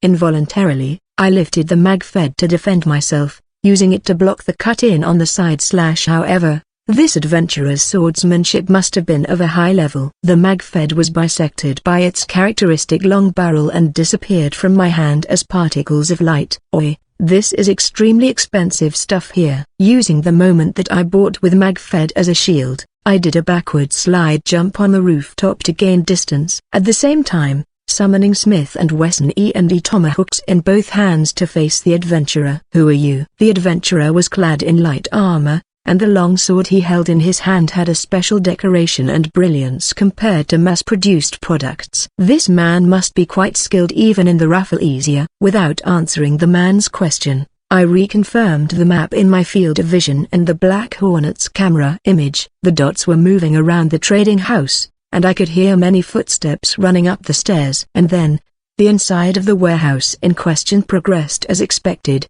The demon steel soldiers one after another turned into particles of light and disappeared from the warehouse. With only a few seconds remaining on Black Hornet's camera, the image cut off when the chairman of Yamagaza Company desperately tried to collect the particles of light. 10 minutes of the operating limit time had passed. But, as expected, if the crystal cluster pedestal is destroyed, the demon steel soldiers that were created from it will also disappear. Considering the game system, this is a very likely chain reaction. I don't know if the game system that created the demon steel soldiers was a MOBA series, a MOBA series, or an action online game, but it was clearly a control unit and objective that needs to be destroyed. If this were a game, destroying the crystal clusters would have cleared the stage or won the match, but this is the real world. The battle is still going on. First, how to close this place? That man is Black Mask Shaft. Suddenly, I heard a voice coming from a different direction than the man facing me. At the same time, a single dot appeared on the map. Shilchiana. I see. This man is the Black Mask that has been hindering us. A disappearing ha. Just in case, I changed my field of view to flare mode and looked around the roof, but it seemed that there was no one but the black clothes that had newly appeared. He came out from the direction of Fly High, but I didn't think he would come here when I chased after him. Thanks to that, it seems that this has also become quite troublesome. From Fly High? What happened over there? Are things going according to plan? No, the Crown Prince, the Third Prince, and even that Fox Zephanel have escaped. The forces of Cactus have been almost wiped out, and even Raina has been captured. Shilchiana, I believe it was the name of the intelligence clan affiliated with the Dark Guild that Rami-san had informed me. Captured? That stupid bastard still messed up, huh? In that case, it seems that you have to pay back the many debts you have accumulated. Black Mask. The adventurer never took his eyes off me. Even while he was talking to the man in black, if I showed him a chance, he would have attacked me instantly. I could feel the bloodlust, and my grip on the tomahawks involuntarily tightened. Then, the door connecting the roof and the inside of the building was opened with great force, and a large number of adventurers rushed in. This is Beatty often fought while outnumbered nowadays, but the opponent this time was the largest and strongest clan in the kingdom of Kurtmaga, the Rafflesia. This rooftop is too small to deal with those clan members at once. Oops. I won't let you escape. I don't want you to get in the way of our supremacy anymore. Your life will end tonight. Perhaps sensing my movements, the glaring adventurer man took a step forward. At the same time, the clan members who came up to the rooftop spread out to surround me, each with their own weapons ready for battle. What is the purpose of you, Rafflesia? Is it to take over this kingdom, or do you intend to become a vassal state of the Weisburn Empire and obtain even just the right to control it? In order to buy a little time, I tried probing into their still unclear purpose. Kingdom? Empire? Did you really think that we would rise up for something like that? Country is nothing more than a convenient way to bind people to our hegemony. What lies ahead of the supremacy is not that small. Their goal is not to control the country. Then what are these guys intended to? You're a man I'd hate to kill. But since you're going to get in the way of the supremacy, I'll get rid of you right here. With those words, the elites of the Rafflesia attacked all at once. FPS 237. Wesson E&E tomahawks. Even though I can instantly summon another firearm, even that moment can be deadly when dealing with the likes of Rafflesia members. Besides, my purpose for coming here to Yamagaza Company wasn't to reduce the number of Rafflesia. I came to Yamagaza Company, which I thought to be deeply involved in the revolt, in order to do something about the demonic steel soldiers that would self-destruct when incapacitated, and also their troublesome magic weapon. My prediction was also correct, and I shot through a man who seemed to be a spy of the Weisburn Empire with a mag-fed 20mm along with the demon steel soldiers' production equipment. As a result, in exchange for returning the demon steel soldiers to particles of light, I was surrounded by the adventurers of the Rafflesia who were attached here as escorts. But, what should I do after this? Among the approaching adventurers, I tossed the 2 tomahawks in a row at the 2 light-armored warriors who were running in the lead, preventing the rushing movements. I stepped backward and jumped lightly. The tomahawk was repelled without difficulty, but the adventurers' movements also stopped slightly when I backed off. I landed on the edge of a high-rise trading building that could be called a department store, then summoned firearms and special equipment in my hands the moment I gained some distance. "Report this ad. What are you doing, Shaft?" One of the adventurers raised a voice of caution as he saw the particles of light shining in my hand. But that one voice gives me time to spare. "I don't have time to deal with you guys." Saying that, I took a step back from the veranda and fell back onto the main street. "What?" I could see the astonished expressions of the adventurers, and in the next moment, the wall of the trading house, the glittering starry sky, the shining blue moon and the faces of the adventurers trying to peer down from the edge. I summoned the FNP-90 in my right hand and directed the crosshair at the head that popped out like whack-a-mole, then pulled the trigger. I managed to pop 3 defenseless protruding heads before the other adventurer realized that I was baiting them. They disappeared back onto the roof terrace. I exhaled through my Kevlar mask and fired the grappling hook I summoned in my left hand toward the edge. The 3-pronged claw hook was locked on the edge, and my falling body jerked to a stop. I grabbed the grip of the grappling hook in my left hand with all my strength, put my legs against the wall of the trading house, and adjusted my posture. It stopped at a height near the center of the trading post, but my surprise attack didn't end there. Using the place where the hook locked as a fulcrum, I kicked the wall of the trading house with all my might. My body, which bounced like a pendulum, reaches a height where the roof terrace can be seen again. It reaches a height beyond that before stopping. On the rooftop terrace overlooking me, I could see the adventurers widening their eyes when I suddenly appeared in the night sky. I picked an enemy to target instantly. Those who can react to my movements, those who have the means to attack from among the adventurers. I confirmed the position of the mage and the light warrior with the bow that can attack from a distance, and once again, using the hook as a fulcrum. While surrendering to the movement of the pendulum returning, I started firing. I could see the figures of the magicians and the light warriors splashing blood for just a moment, but I didn't have the luxury of worrying about the results of the shooting. Due to the pendulum motion, my body was going straight toward the wall of the trading house at a tremendous speed. Pulling the trigger of the grappling hook held in my left hand several times, I adjusted the landing point and broke through the window of the trading house with both legs and rolled inside. Stopping in a kneeling position, I aimed down sight with the P90 and instantly cleared the surroundings, confirming that there were no enemy shadows. Phew. The moment I landed, the grappling hook that I let go of changed into particles of light and returned to my inventory. Upon entering, the interior of the trading building was instantly mapped, and at the same time, sound sensors were used to detect moving sounds from the upper and lower floors. Is this a merchandise store for adventurers? From the map information, I confirmed that there were no moving dots on this floor. I even checked the surroundings in flow mode just in case. All the sounds picked up by the sound collecting sensors were only on the upper floor, and the sound of breaking the window must have been heard. Many footsteps running down from the roof terrace echoed. It seems that there is no personnel other than adventurers from Rafflesia in the trading hall. That's right, on the day of the coup d'etat, there's no way they'd leave an unrelated employee at one of those bases. Then, with the monitor of the TSS floating in my field of vision, I selected the garage menu and picked one of the 2 duplicate purchases, the Oshkosh M978 tank trailer full of fuel. Before deciding to summon that, I opened CAMAZ 63968 Typhoon K's viewpoint monitor and confirmed that no one was on board. I cannot summon more than one transport vehicle at the same time. If M978 is summoned here, Typhoon K would return to the garage after dispersing into particles of light. I don't know what would happen if someone is still on board there. Will they be sent to the garage along with the vehicle, or will they lose their footing and end up outside the vehicle? I know I can bring inanimate objects from this world into the garage,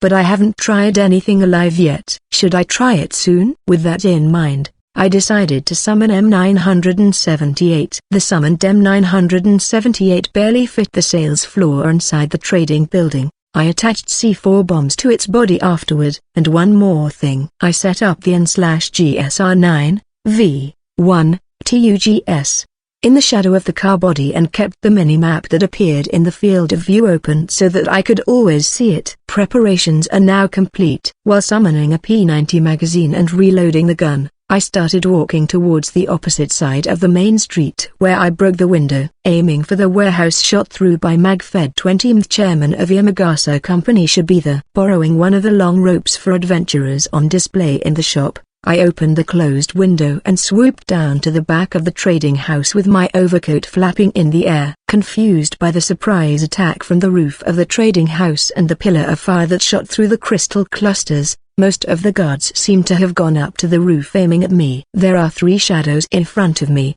and there are no other dots detected on the map. One is the chairman of the target Yamagasa Company, a mage who lends his shoulder beside him and supports him, and a light warrior left alone as an escort. Who are you? Who was it that swooped down into the darkness of the royal capital?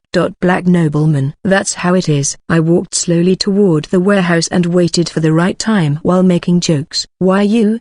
Do you know what you've done?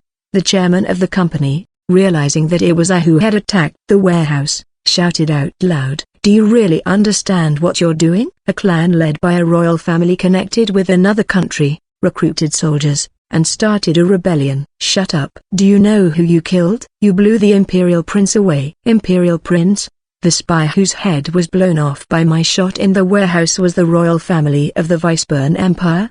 Then the thing that created the Demon Steel Soldier wasn't a trespasser, but the This guy has a considerable amount of information after all. I don't know how much information can be dug out from Raina, but if it's this man who is the source of the money for the Rafflesia, I might be able to understand their purpose. If necessary, whether it's the Empire's prince or your trading house, I'll blow it away as often as needed. Huh? My trading house? Not only the line of sight of the chairman of the trading company, but also the line of sight of the mage lending his shoulder and the light warrior who had pulled out his stiletto were directed to the large trading house towering behind me at the same time. There were many dots detected on the TUGS minimap that I had set up. I could see the adventurers of the Rafflesia deploying around M978 while remaining vigilant, investigating the unfamiliar objects. Nothing is blown away. What the hell are you talking? Click. Then, I pushed the lever on the detonation switch in my hand. At that moment,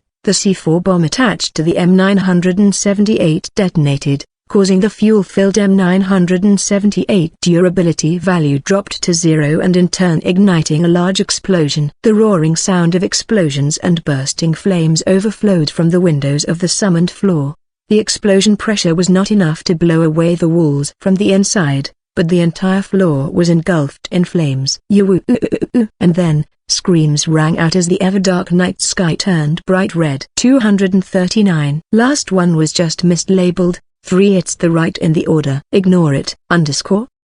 With Daikon, the chairman of Yamagasa Company tied up on my shoulders, I ran through the 2nd district of the royal capital, aiming for Duke Barga's mansion in the 1st district. The same way I moved from Fly High, the venue for the banquet, to the 2nd district. I did a wall run and landed on top of the castle walls. The sky above the royal castle in the center of the royal capital was burning red. The royal castle was surrounded by solid walls, but even from a distance, I could see that many of them had collapsed. In front of the suspension bridge that led to the main gate of the royal castle, I could also see many bonfires burning. However, I didn't sense that the battle was continuing across the castle gate. The main gate had already been broken through, and the stage had shifted to the interior of the royal castle. Was I too late in destroying the Demon Steel soldiers? But the results weren't bad, considering that there was no guarantee that the defender would be able to do something about the Demon Steel soldier. There is no doubt that I've dealt a huge blow to the strength of the revolting Rafflesia. Turning my gaze to a place other than the royal castle, I could see several other red-burnt places. It is certain that multiple attacks were carried out at the same time, but I couldn't judge the situation properly from this place. Report this ad, let's hurry. With that in mind, the moment I turned my gaze to the bottom of the castle walls, thunder roared in the sky above the royal castle. Every time thunder roared, the outer wall of the royal castle was blown off and the spire collapsed. Felix the lightning flash. For some reason, I was convinced that he was behind the lightning strikes. Felix Mendoza, the voice master of the Rafflesia. During the King's Festival, when I chased the phantom thief Nekoinagi, I was attacked by assassins sent by the cactus. I managed to thwart them, but right afterward he was mistaken for an undead and had to fight Felix for a short time. I had not forgotten the cold jade eyes staring at me at that time. A dazzling light flashed in the sky of the royal castle again, and a little later, a roar of thunder rang out. The fact that the thunder continues to roar is proof that the battle is still going on. I wonder if it's from the clash between the royal guards and the Rafflesia. Should I head to the royal castle to help instead of heading to the duke's mansion? Standing still on the castle wall, I hesitated a little about whether to go to the royal castle or the duke's mansion. But a change occurred in the royal castle I was staring at. A gigantic explosion of flames and a column of water appeared in the sky, which was previously filled with nothing but thunder. In the next moment, a storm blew away the thunder clouds covering the sky of the royal castle, and the earthen walls rose up as if blocking the collapsed castle walls. Someone is fighting Felix. Was it the royal guards, or one of the magic nobles, or is it the current king himself? In any case, it appeared that the Rafflesia wasn't one-sidedly controlling the battle. If there's still a little bit of time left, I should give priority to obtaining information. Thinking that, the moment I tried to get off the castle wall to head to the Duke of Barga's mansion, a number of dots entered the map that floated in my field of vision, and they approached me on the castle wall. Whether trying to cross the district wall by taking advantage of darkness, ain't you? Can't complain if anyone attacks you now. Could it be the Black Mask Shaft Naya, the nobleman in black? Notify Master that we have found a suspicious person. Melinda, Mish, don't get too close. These voices are the 4 female adventurers of Clan Sazanka: Melinda, Mish, Uu, and Frau. There was one dot leaving the castle wall after Frau San's instructions, so it must be a member of the Sasanqua that I don't know yet. But what to do now? In the throne room of mine labyrinth, under the guise of Jonah, I clashed with the Sazanka. I haven't seen them since then, but I got the gist of the level of their abilities already. However, to face each other again in the form of Shaft this time, no. This might be a good opportunity if you think about it the other way around. Rafflesia, Cactus, Shildshiana, with the second prince at the top. Who knows how far their roots have extended? There are immeasurable numbers of adventurers, merchants, and nobles entwined in its roots, both seen and unseen. However, these roots seem to ignore the likes of Themphmal adventurers. The adventurers working in the royal capital would naturally seek to be connected to the Rafflesia. However, only the girls of the clan Sasanqua are different. Their membership is strictly female only, including noble daughters who are undergoing bride training. Right now the only adventurer clan I can trust in the royal capital may be only the Sasanqua. The one you're carrying on your shoulder is Yamagaza Company's Daikon, isn't it? Where are you going to take him? Are you involved in the battle at the royal castle too? Naya? Kidnapping? Come on, say something. A tense air flows over the castle walls, and the siege of the 4 people gradually narrows, but I have no intention of arguing with them. So indeed, Melinda-san. I switched off my voice changer so that my original voice could be heard. Then I slowly removed my Kevlar mask and exposed my real face, Schwartz's face, to Melinda-san. Schwartz? You are Schwartz, aren't you? Naya? Good evening, Mish-san. Mish-san was the first to react after I removed the Kevlar mask. The other 3 immediately noticed, and the tension that had been floating around quickly dissipated. The true identity of the Black Mask Shaft is Schwartz.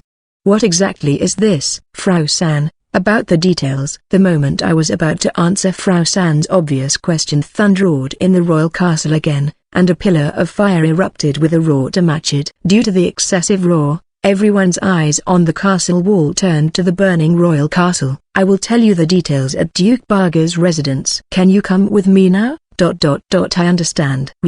You should stay to inform Master about the situation. Yu-san nodded in response to Frau San's instruction. We then descended from the castle wall and headed for Duke Barga's residence. Duke Barga's residence was quiet. However, There are more guards than usual standing on the border of the site, patrolling and guarding the gates. Looking at the faces of the guards, it's easy to tell the rising tension in their faces, but at the same time, there was also a sense of pride and elation. No wonder. In this Duke Barga's mansion, some of the most important people in the kingdom, the Crown Prince of the Kingdom of Kurtmaga, the Third Prince, and the Eternal Honorary Chancellor, are hiding. The honor of protecting the nobles who unexpectedly visited must have made them feel excited. With the capital being in a tight situation, the more meaningful it is to protect this place. The guards guarding the gate had already noticed us approaching the Duke's mansion. He didn't panic. He didn't make a fuss, and even while he was sending one of the guards to the mansion, he started to prepare for a quick response by gathering patrol guards in front of the gate. Stop there, this is the mansion of the Lord of Barga, the Duke of Barga. Why did you visit at such a time? One of the gatekeepers came to visit with a slightly trembling voice. After reuniting with the force Asanqua, I've been moving with my Kevlar mask off. If only I came here still wearing Shaft's mask, I might be able to get through to Duke Barga's mansion, which I visited for Lapatilikasama's escort request. But as of now, I have no way to prove to the gatekeeper that I'm the real Black Mask Shaft. It's possible that it was discussed in advance, but the counterfeit of my black mask is in circulation in the royal capital. Since there is a possibility that the assassins from the cactus will wear a black mask and visit, the gatekeeper should not let them through easily. That's why it would be faster to act as my real self. I am Daikokia Schwartz. The three behind me are Frau, Mish, and Melinda from the clan Sasanqua. As for this fainted man, well, let's just say it's a souvenir. While I was carrying him, the Yamagaza Company's Daikon fainted because he had to experience the slide jump and wall run repeatedly. It would have been troublesome if he made a fuss, so it is actually more convenient not to wake him up. Schwartz, you've heard the story, but why is Sasanqua accompanying you? I met them on the way here, and considering the current situation, isn't there a shortage of guards and escorts? I lowered my voice and whispered to one of the gatekeepers. The gatekeeper widened his eyes for a moment, cleared his throat once, and turned back as if to repartition. Just in case, please present your guild card. When I turned my gaze behind me, Frau San and others, who had followed me almost silently, presented their guild cards and began to show them to the gatekeeper at the same time. I heard the sound of the mansion's front door opening slowly and slightly. Schwartz. Ashley's voice echoed in the tense, quiet front yard of the Duke's mansion. The front door was opened with great force, and Ashley rushed straight up to me. And jumped into my chest. FPS 240. Schwartz. Raising her voice from the entrance of Duke Barga's mansion, Ashley rushed over. No, instead of just coming closer, she jumped right into my chest. Ashley. With that kind of momentum, Daikon of Yamagasa Company, which I tied up and carried on my shoulder, fell to the ground. I could hear a faint voice like a crushed frog, but that didn't matter. I'm glad you were safe. That moving iron box disappeared, so I wondered if something happened. Apparently, I've caused Ashley to worry a lot. I'm fine, no injuries. Besides, I swore to protect you. He won't be able to do that when I die, so I won't push myself too hard. Schwartz. Burying her face in my chest, Ashley looked up. What was ahead of her gaze was me gazing back at her. As our gazes overlapped, and the distance between us naturally shrunk, the next moment what overlapped was not just our gaze. Now they are doing it now. Report this. Mish-san pulled my hair from behind, forcing my downward chin to face upwards. Mish-san, that hurts. Schwartz. Can you stop flirting with your lover after you finish showing us around? Schwartz. At first, I thought he was a young man who had just become an adventurer, but he draws elaborate maps, wears a black mask, and exterminates villains, and furthermore the next head of the Zephanal family is his lover. No, so saucy. Melinda-san grabbed Mish-san's neck so that she stopped pulling at my hair. However, this time she looked at me and Ashley with a knowing smile. In the meantime, Frau San headed to the front door, overtaking the rest of us, and started talking to Volker-san, the housekeeper who came out to follow Ashley. I could hear them talking about the fact that the girls are members of Sasanqua and that Ryu-san and Melinda-san used to be the escorts for Lapatirakasama. Schwartz. For now, let's go inside.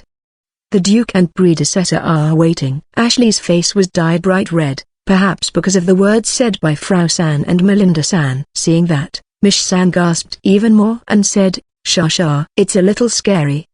That's right. Mish-san, Melinda-san, let's go inside first. I'll provide the details there. Hold it right there, Naya. Tell me about your ties with that cat thief, Naya. Seeing Mish-san getting angry, Melinda-san laughed and pushed Mish-san's back as she walked towards the mansion. It's frustrating to have my favorite boy being taken away, Tilda.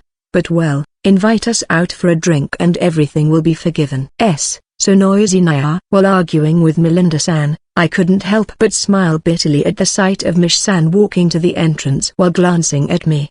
But I can't stay in the front yard forever either. The gazes of the gatekeepers and guards who were watching everything from the side hurt. Ashley, let's go. Yes. Following Mish-san and the others, Ashley and I entered Duke Barger's residence. Welcome back, Schwartz. Volker-san guided us to the lounge. It was originally a room used for having conversations with multiple people, but now that the furniture had been replaced, it had become a bit like a VIP room. Waiting for my return there were Chancellor Zephanel, Crown Prince Khan, and Duke Barger. It looks like everyone managed to evacuate here safely. All thanks to your moving box. I'm sorry for pushing all that without ample explanation, Your Highness. Schwartz-kun, I have heard about what happened in Fly High to some extent from V. After that, it seems that you took independent action. Are these girls behind you the reason? After fulfilling my goal, we met again by chance on my way here. Considering the current situation we are in, I felt that we needed their strength, so I asked them to accompany me here. I'm Frau of the clan Sasankwa. The two in the back are Mish and Melinda.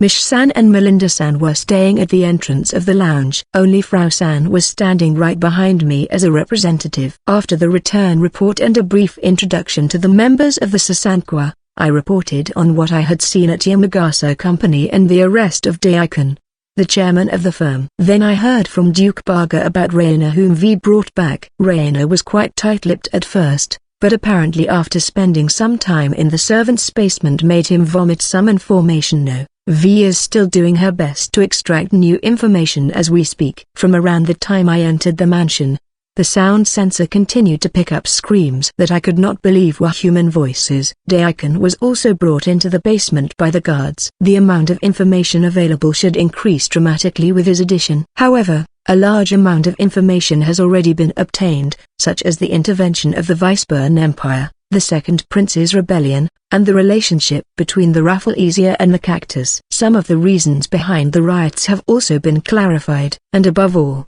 the greatest good news is that we were able to neutralize the Demon Steel soldiers, which was the biggest reason why we were forced to lose ground in the first move. The fact that there are very few nobles and merchants at the moment was bad news. Chancellor Zephanel already knew from Raina that the purpose of the rebellion was to kill the Crown Prince and the Third Prince, and to secure custody of the Chancellor. However, it seems that even she couldn't hide her surprise upon finding out the Empire's involvement behind the scene and the prince who had secretly entered the country. You say your name is Frau? Yes. I want to ask you to protect this mansion and Khan. Will you do it? As you wish, Chancellor Zephanel. Thank goodness. As Schwartz said, the only clan in the immediate area that can be relied on in the current situation is Sasankwa. I will send a messenger to the clan house immediately. Mish. Frau-san called out to Mish-san, who was waiting at the entrance. The latter nodded once in response and left the room. 8-chan, would you please guide these two to Anna-chan's place? Yes, Frau-san.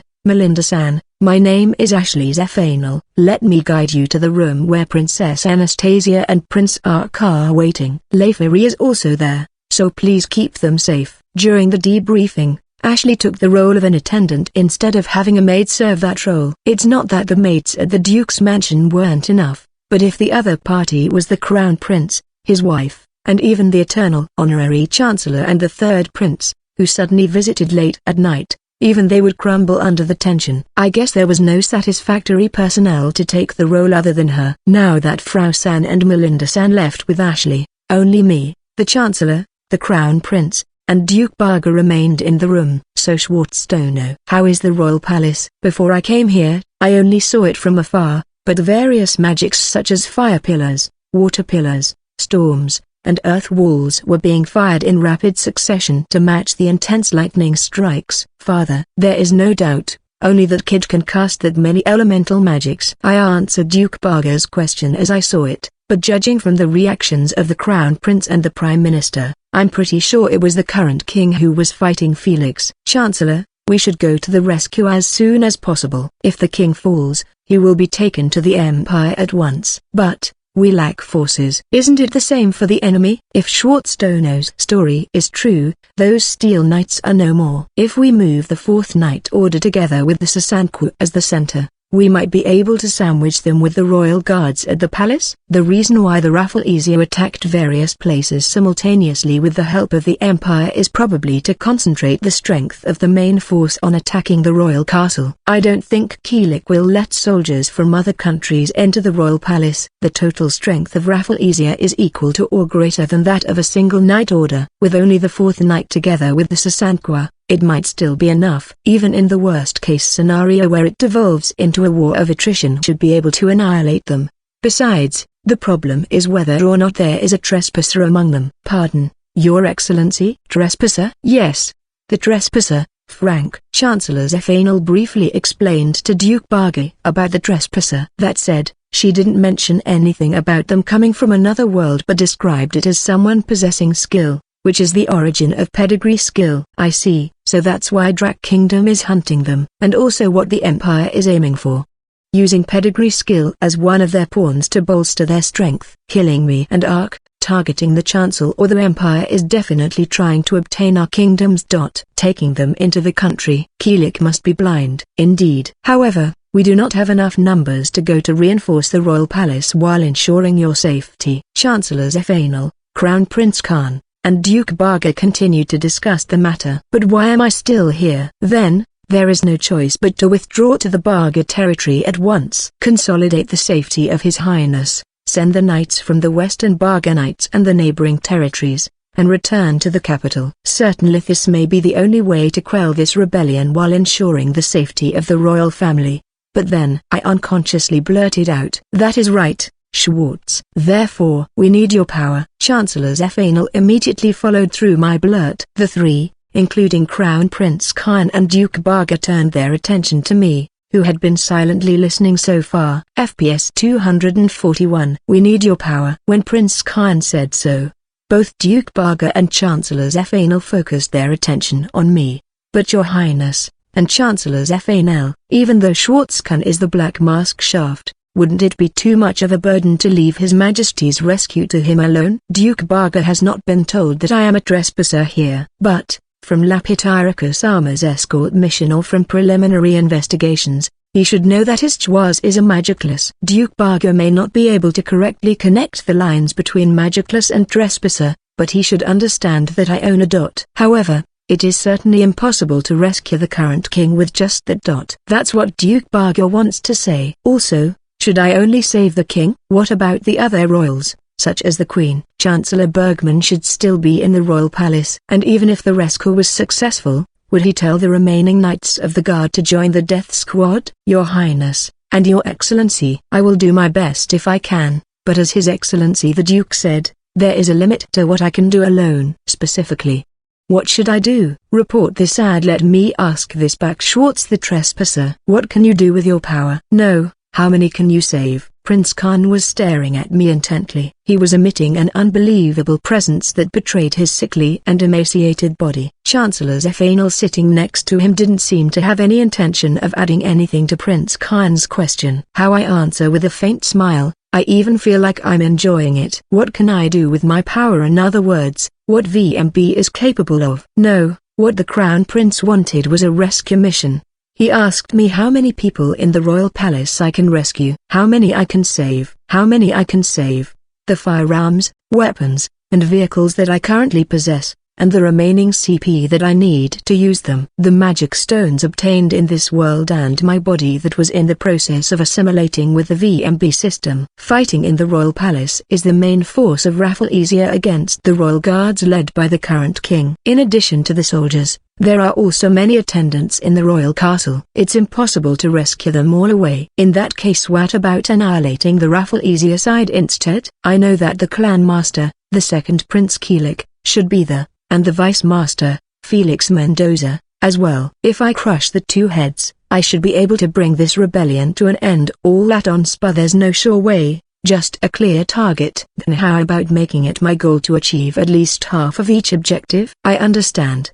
The maximum that His Highness desires is probably impossible, but I will aim for the maximum that I can do. Let's leave it at that. This Zephanel is fine with that. The Crown Prince turned his gaze to Chancellor Zephanel sitting next to him, and the Chancellor nodded and turned his gaze to me. Kurtmaga Kingdom will not force anything on a trespasser, that is, we believe. No matter what happens, this one will not say anything, and will not force anything. Frank, you also need to listen carefully.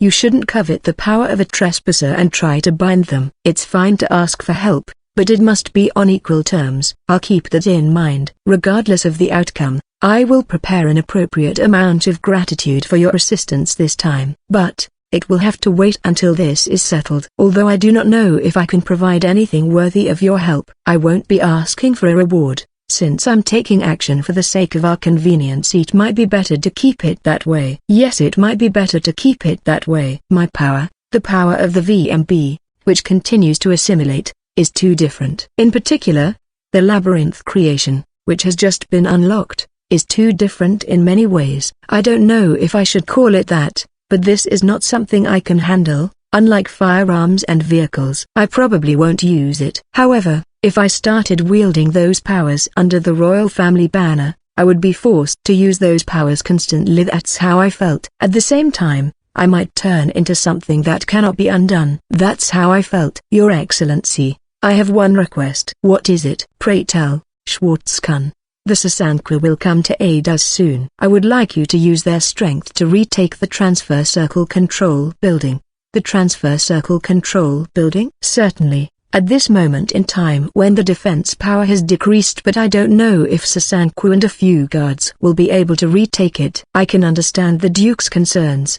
The Transfer Circle Control Building is a facility that manages both the Transfer Magic Circle and the Copy Circle that connects the royal capital and the major cities of Kurtmaga Kingdom. For the Rafflesia, holding the facility down will not only block the escape route from the royal capital but also prevents reinforcement from other cities. From the information obtained from Rayna, we knew that the Rafflesia occupied and defended the Transfer Circle Control Building with a formation centered on the Demon Steel soldiers, which meant that since the Crystal Cluster had been destroyed, their main force, the Demon Steel soldier, should have disappeared as well, weakening their defensive power. If we can recapture the Transfer Circle Control Building, which is an important facility in the royal capital, before the main force on the royal castle sends troops, it will be easy for the Crown Prince and others to escape from the royal capital, and we will be able to summon the knights from all over the kingdom. Worst case, if the transfer circle is destroyed, it will be possible to delay the spread of rebellion throughout the kingdom. As for the counterattack on our side,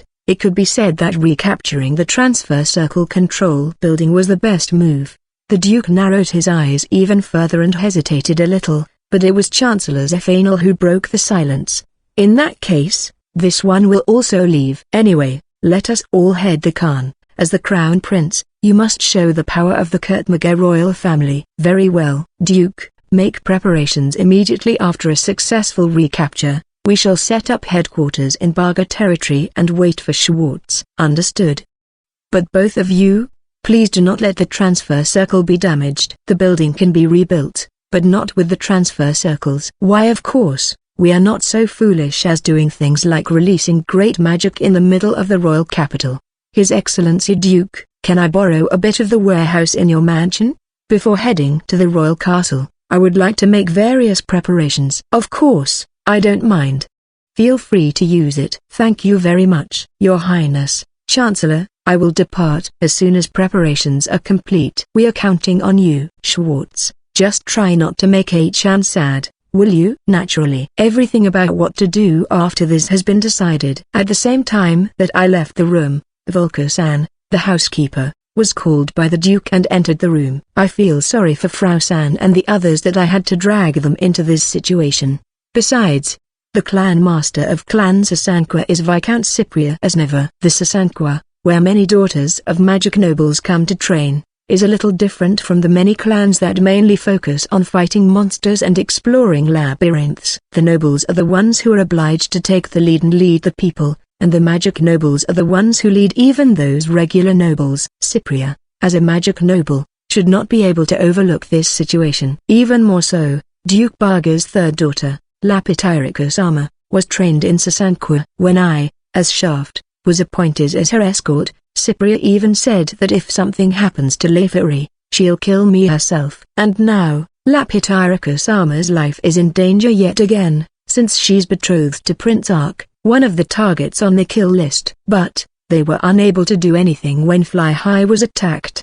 The Sasanqua will not refuse to cooperate in recapturing the transfer circle control building. I was thinking of stopping by to say a few words to Ashley before heading out. However, at the same time I went out of the room, I saw her walking down the hallway. Schwartz, have you finished your report to the predecessor? Just in case. Just in case. Yes. After this, a faint moonlight shone through the thin lace curtains, and Ashley slowly approached the hallway wrapped in silvery white light. Perhaps noticing something through my short murmur, her expression darkened. I'm going to the royal palace. Hearing those words, Ashley stopped. Ashley, please don't worry. Both the Crown Prince and His Highness have said that I can escape immediately at my discretion, and I won't push myself too hard either. I have no intention of solving all the rebellions that are happening in the royal capital by myself. Ashley's gaze, which was looking straight at me, turned to the outside of the window.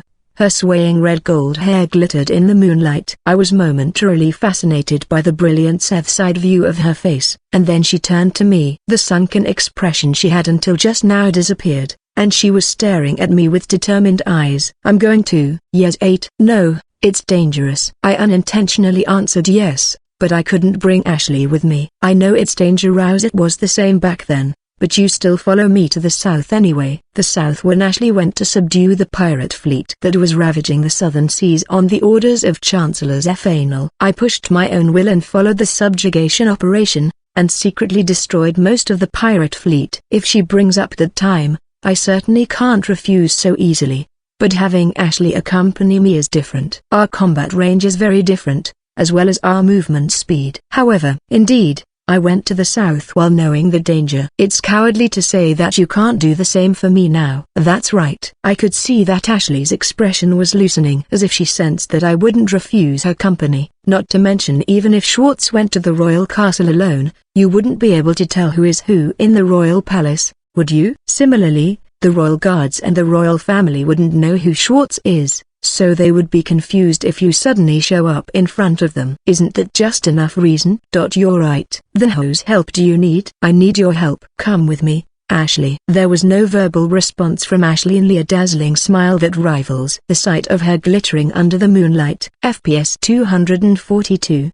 Deciding to take Ashley to rescue the royal palace, the two of us headed to the warehouse built on the premises of Duke Baga's mansion. There, I checked the firearms that I'm going to use and explained their characteristics to Ashley. We clarified each other's roles, confirmed the means of rescue and where we would end up moving and if we could move. No problem in the preparation stage. After that, I wondered what the situation was on the ground. What if it's too late when we arrive there? I hope that's not the case. The walls surrounding the royal palace, built across an artificial lake, are nearly 20 meters in height, and the only way to enter the palace is through a single suspension bridge. However, a group of adventurers were guarding the bridge, and a lot of bonfires were lit around the area. As if the battle had already ended, the faces of the adventurers showed triumphant satisfaction. From inside the castle walls, there was no longer the sound of swords clashing or magic attacks coming out as a sign that the battle was still ongoing. In contrast to that,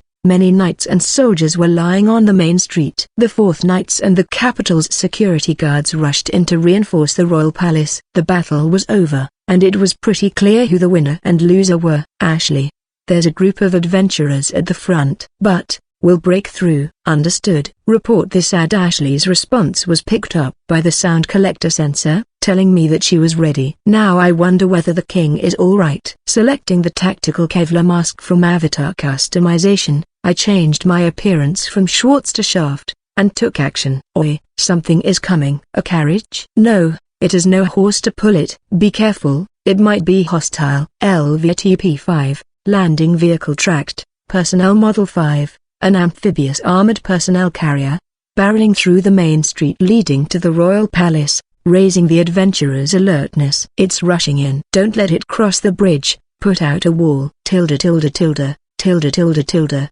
stone wall. A number of stone walls emerged as if to block the main street. I stood on the roof of the 3-story building opposite the royal castle, overlooking the spread of the adventurers and their means of defense. Accessing the inventory with my mind, the M202A1 appeared in my hand. LVTP-5 slowed down its running speed as I concentrated on operating the Browning machine gun M1919A4 mounted on its upper hatch. I set up the M202A1 to aim at the wall while pulling the trigger. The 66mm incendiary rockets fired from the quadruple rocket launcher exploded and pulverized the stone walls one after another. The mages were blown away by the impact of the explosion and the spreading radiant heat, and I could see some of them jumping into the artificial lake to escape the heat. The scattered adventurers' gazes turned to the stone wall that had been blown away, causing turmoil. Magic attack from the rooftop ahead. Deploy the magic barrier. No use. A barrier cannot block VMB's bullet. The muzzle of the M1919A4 shot out a line of fire as if it were spitting fire, and at the same time, I peered into the scope of the summoned sniper rifle M24A2 and blew off the surviving mage's head. The long suppressor covering nearly half of the M24A2 barrel allowed for a silent kill with each shot, while the strafing from the M1919A4 with its loud gunfire and conspicuous lines of fire spread confusion among the adventurers. Their celebration had suddenly turned into a slaughter. Fuck, why can't the barrier block that attack? Rah. Raise Yoshi. Heal me please, I'm wounded. Hey, hurry up. Tilde tilde, tilde tilde tilde, tilde tilde tilde.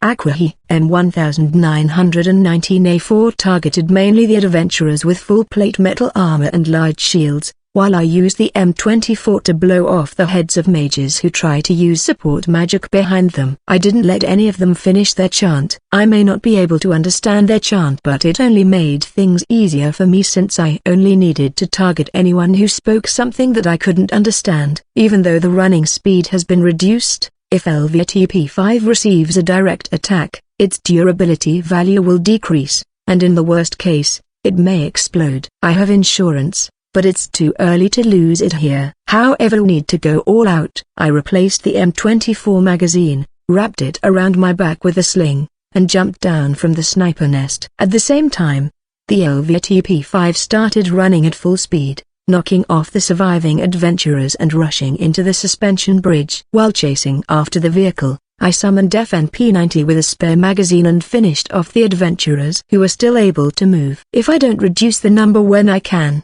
they would eventually return to the battle line thanks to healing magic. It may be cruel, but these adventurers participating in the rebellion should have resolved themselves to die if things go wrong. Even if that resolve was loosened by a fleeting victory. LVTP-5 passed through the castle gate and stopped. The operation monitor that floated in my field of vision showed the front yard that had been trampled by many people, greatly gouged out by skills and magic, and the collapsed spires and buildings. And in front of the particularly important palace within the royal castle surrounded by the castle walls, we could see the figures of adventurers cleaning up the corpses of many royal guards. Among the adventurers who continued to work, some were wary of the direction of the castle gate. They must have heard the sound of battle in front of the suspension bridge. When the adventurers saw the moving iron box, LVTP-5 passing through the castle gates, they couldn't understand what it was, and stopped moving in a state of vigilance. I ran through the suspension bridge in that gap, ran up the outside of the castle wall with a wall run, and landed on the corridor. As it is, I lowered my posture and ran along the corridor, moving to an effective sniping point while the alert adventurers' eyes were focused on LVTP-5. Ashley, there's a group of adventurers in front of the LVTP-5. I think it's fine as long as they're just looking at it, but if the situation changes, please do as we planned. Understood. I ran along the corridor while keeping just enough distance to still hear Ashley. I set the barrel of the M24 on the uneven parts called battlements on both sides of the corridor and look into the scope. How many hours have passed since tonight's uproar began in Fly High? Midnight. That hours had long passed. Looking at how the edge of the sky had started to glow white, being dropped into this world as the dungeon master of the labyrinth, my body never gets tired. Even if I feel slightly drowsy, my body will not feel sluggish. However, The adventurers standing at the end of the scope are different. Although they're wary of LVTP-5, they had already won the battle at the royal castle. After that, they'd want to have a pleasant morning without any counterattack. Such thoughts were floating on the faces of these adventurers. I compared the number of people I could see with the number of dots on the map that appear in my field of vision. Considering the arrangement of the adventurers, they were divided into one that prevents intrusion into the palace and one that monitors the one-story building nearby. I couldn't pick up any sound from the building due to the distance. Ashley, what is that big one-story building in front of the palace? That should be the guard station. It's a building with only a large room in addition to a small kitchen. I see. The only reason for that building needing to be monitored is got to be because the people who should be monitored are gathered there. If that's the case, then let's check from there first. I don't think there's a royal family or an important figure in national politics here, but hopefully, we'll get some information. Initiating combat. Be careful. I'll be fine. I slid the scope and aligned the cross reticle displayed ahead with the head of the adventurer standing at the entrance to the waiting area, then pulled the trigger. It is possible that the muzzle flash from the top of the castle wall can be seen due to the muffling effect of the silencer, but every adventurer was currently distracted by the LVTP-5 in front of the castle gate. The head of the adventurer in front of the waiting room shook, and he collapsed on his knees. Meanwhile, I pulled the bolt handle to eject the shell, turning it to load the next bullet. Peering through the scope again, I moved the muzzle direction and fired once more, shooting through the guards one after another with an old FPS technique called drag shot. Even though it was near dawn, it was difficult to see the surroundings without the light of the bonfire. The adventurers, who had been fascinated by LVTP-5, eventually noticed the incident behind them when several guards, who had been shot through the head, fell over the bonfire. Oi, what's wrong? What is going on? Once they noticed, the situation would change. It'll be all-out battle. I summoned remote-controlled sentry gun and installed it on the sniping point, telling it to fire from the top of the wall, all the while commanding the LVTP-5 to continue firing its M1919A4. Multitasking the FCS, fire control system, of multiple guns at the same time almost effortlessly, I jumped down the wall and switched to the P90. I went around to kill the adventurers hiding behind the collapsed spire and the grumbling rubble places that would be blind spots from the two gun ports. It didn't take long to conquer the front of the palace. I used sniping and preemptive strikes to reduce the number of people, but after all, the adventurers were tired. It is difficult to retighten the tension once loosened. Even if they're the main force of the Rafflesia, it seems that it won't change. After confirming that the moving dots in front of the palace had disappeared, I moved LVTP-5 forward to the front of the waiting area. Only the sound of many people moving can be heard in the waiting room. However,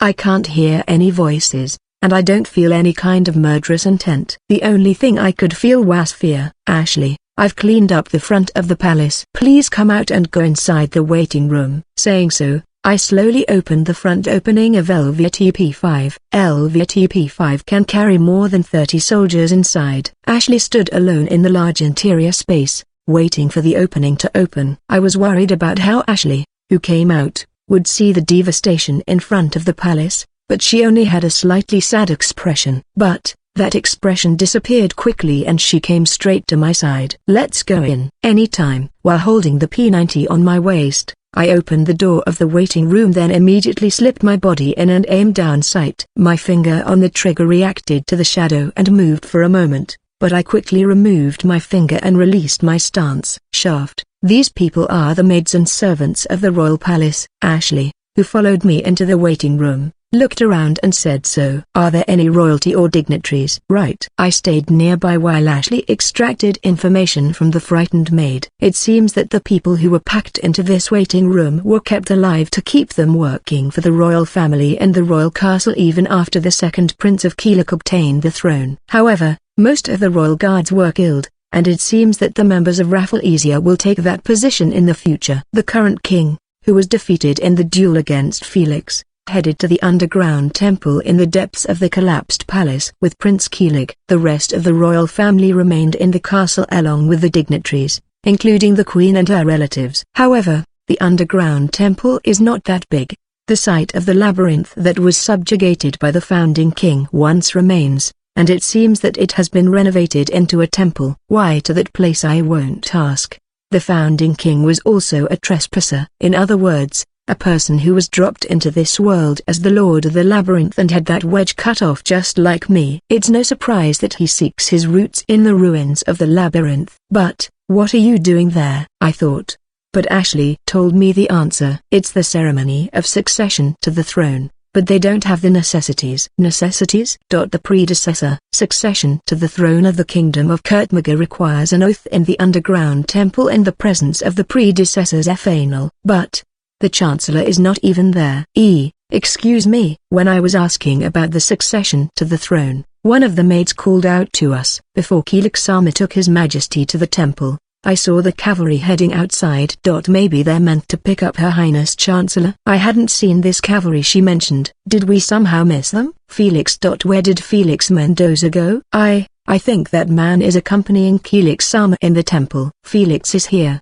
Then I suppose I could only hope that Chancellor's Phainal, Prince Khan, and the members of Sazanka will somehow manage. Ashley, take them to the LVTP-5, then let's head to the underground temple. Understood. Now everyone stands up. We have prepared means of escaping from the royal palace outside. Prompted by Ashley, the maids head outside. What is there is LVTP-5 and the teleportation magic circle set up inside. Teleport with the magic circle. There's no need to worry about an attack over there. It'll probably be a camp, but I've made preparations. Come on, hurry up. The destination connected by the transfer magic circle waits the VMB's shooting range.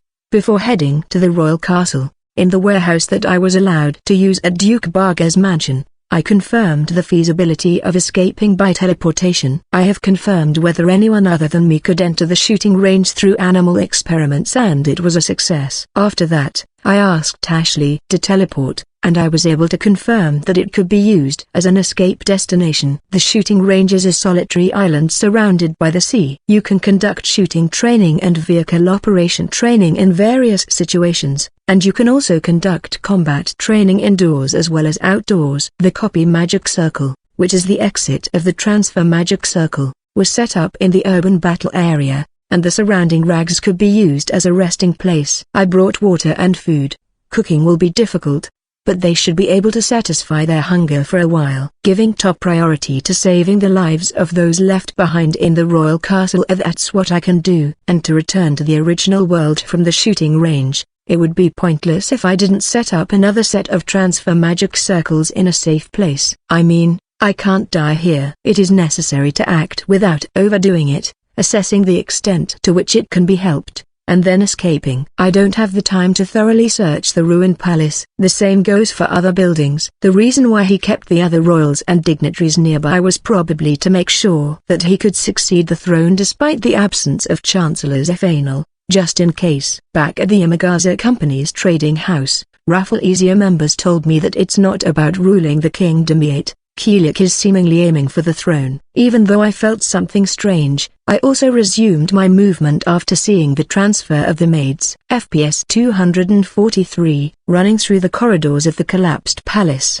Ashley is following behind me. With LVTP-5, it was impossible to run inside the palace where the rubble was scattered. Considering the width of the passage, I don't even know how far it can go. Once I returned the vehicle to the garage, we aimed for the underground temple in the back of the royal castle. On foot, there were no moving dots on the map floating in sight. However, the red blood that overflows from under the rubble, the bodies of the royal guard, uniformed soldiers, and maids lying on the walls and passages. It was immediately clear that the maids and attendants we protected outside the palace were the only few survivors. This is horrible. I heard Ashley muttering quietly behind me. I thought so too, but now is not the time to mourn. The mapping inside the palace has already been completed because I've visited Chancellor Bergman's office before, but the map doesn't even show the collapsed rubble. While detouring the passage blocked by rubble with Ashley's guidance, we emerged on the garden surrounded by walls on all sides. There's a small shrine here,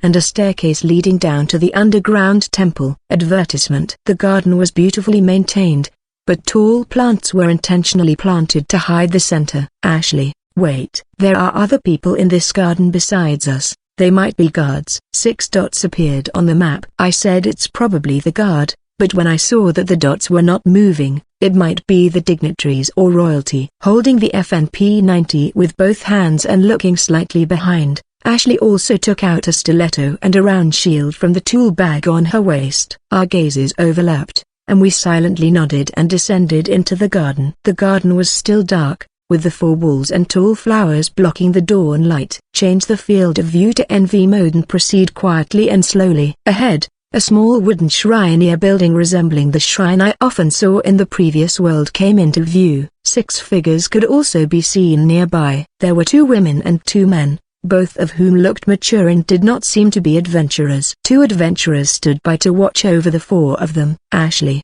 do you recognize those 4? One of the women is the first Queen Mylinia Sama, and the other is the third Queen, Claire Sama. The man is Commander Cyrus of the Royal Guard, and the other is Chancellor Bergman. Both of the queens were sitting with their hands tied behind their backs and wearing casual clothes that looked like nightwear. Chancellor Bergman was dressed in what seemed to be his usual government uniform, but he seemed to be tied up as well. The problem was the middle-aged Commander Cyrus. His armor seemed to be the standard of the Royal Guard, but it was heavily damaged and stained with blood. But, what's even more eye-catching is that his right arm is nowhere to be seen. Perhaps it's been cut off. Healing magic may have closed the wound, but attaching the arm back will be difficult then. I could see him holding his arm, most likely worried about it. Commander Cyrus wasn't tied down, but he sat down quietly while glaring at the 2 guards, wondering if he had given up on resisting, or if he was putting the safety of the women first. Just to be sure, I looked around, and when I checked the area with FLIR, infrared thermography, mode, I confirmed 2 heat sources monitoring the 6 people like us. There are other people in stealth here. To my murmuring, Ashley reacted in a low voice and looked around. However, she didn't seem to have a way to detect people with stealth skills. On the right side of the shrine behind that big leaf, I don't see anything. How do you see them? I can see them due to their body temperature. Even if they could mask their presence, their body temperature can't lie. So, you can do something like that. The other side seems to have noticed us as well. A mass of heat in the shape of a human slowly approaches here, seemingly not intending to attack. He turned around to face us while maintaining a position invisible to the adventurers watching over Chancellor Bergman. Stop right there. If you keep yourself stealthed while getting closer, I can assure you that you'll die where you stand. Raising the P-90, I threatened the stealthed people with a voice only they could hear. We're not hostile. I'll undo the stealth. Along with the reply to the warning, 2 people approaching became visible. Lurking about 5 meters ahead were 2 male elves, both dressed in the same uniform, with rapiers hanging on their hips. Shaft. They are members of Lily of the Valley. As Ashley Sama said, we are members of Lily of the Valley. Lily of the Valley, it is an intelligence clan under the direct control of both Chancellors Ethanol and Chancellor Bergman. They're supposed to be the 2 Chancellors' direct guards, but I remember seeing corpses with the same uniform lying down in the corridor among the guards in the palace. According to the 2 of them, Lily of the Valley and Chancellor Bergman, sensing the disturbing movements of Rafflesia, remained in the royal castle and were busy confirming and scrutinizing the information. However, they realized it too late. The simultaneous attack on important facilities in the royal capital by the Rafflesia and the rebellion aimed at the royal family were carried out on a scale far exceeding the total force of the Rafflesia itself. The biggest reason for this is the support of the Weisburn Empire and the existence of the Demon Steel Soldier. Lily of the Valley participated in the defense with the Royal Guards to fulfill its role, but they were cut down along with the Royal Guards by Felix, the greatest fighting force of Rafflesia. In parallel with the defense line, some of them were guiding the Chancellor's safety and the evacuation of the parliamentary officials who remained in the royal castle. However, Chancellor Bergman was among the high-priority targets in the capture list of Rafflesia. And the end result was this: Chancellor Bergman and the Queens were captured, and the number of people who could move was too low, and the Lily of the Valley was in a situation where it was impossible to succeed in escaping even if they took rescue action. Until they joined us, they were monitoring the situation and were on standby with the intention of jumping out if the hostage's life was in danger. And then, who is currently inside the temple? His Majesty King Iska, Prince Keelik, and Felix Mendoza. I heard that it is impossible to succeed to the throne without Chancellors Ethanol. That's right. In fact, Receiving the magic that only Zephainel Sama can wield is considered to be the ceremony of succession to the throne. Then, what are the three of them doing inside? I don't know. Maybe waiting for Zephainel Sama to be brought in, or planning to proceed only with the ceremony of succession to the throne. There's no way to know unless we go inside. However, the entrance to the underground temple is sealed so that it can only be opened by the royal family or Zephainel Sama. I can dispel it. I learned how to do it right after I was selected as the next head of the family. Immediately after the ceremony celebrating Prince Ark's coming of age, Ashley was officially recognized as the next head of the Zephainel family. After that, she must have heard about how to enter the underground temple and the ceremony of succession to the throne. But, if that's the case, Ashley, have you been taught that magic called ? No, I haven't. And maybe I couldn't use it since it's a. Ashley shook her face sideways with downcast eyes. She hasn't been taught, no. More importantly, it's, so how could she not use it? Ashley should have been a member of the Zephainel family, so shouldn't she inherit the ? Certainly. From what I've researched, are inherited within the same lineage, and if there are people who manifest them spontaneously, they can manifest with the help of those who have already learned how to use it. Over a long period of time, the lineage spreads, and over time changes to a general. The Zephainel family also has a long history, so it wouldn't be strange if it had already changed too. But Ashley's way of saying is like, are you not related by blood? That's right. Only the predecessor is able to use that magic. The Zephainel family was born after the kingdom was founded. I heard that the family was created by welcoming orphans into the family and raising them to support the country. Moreover, do you think the predecessor can bear any child with the body of hers? I couldn't really answer that. Chancellor Zephainel looks like a young girl of 12-13 years old. Of course. Then, do you know what the effect of that magic is?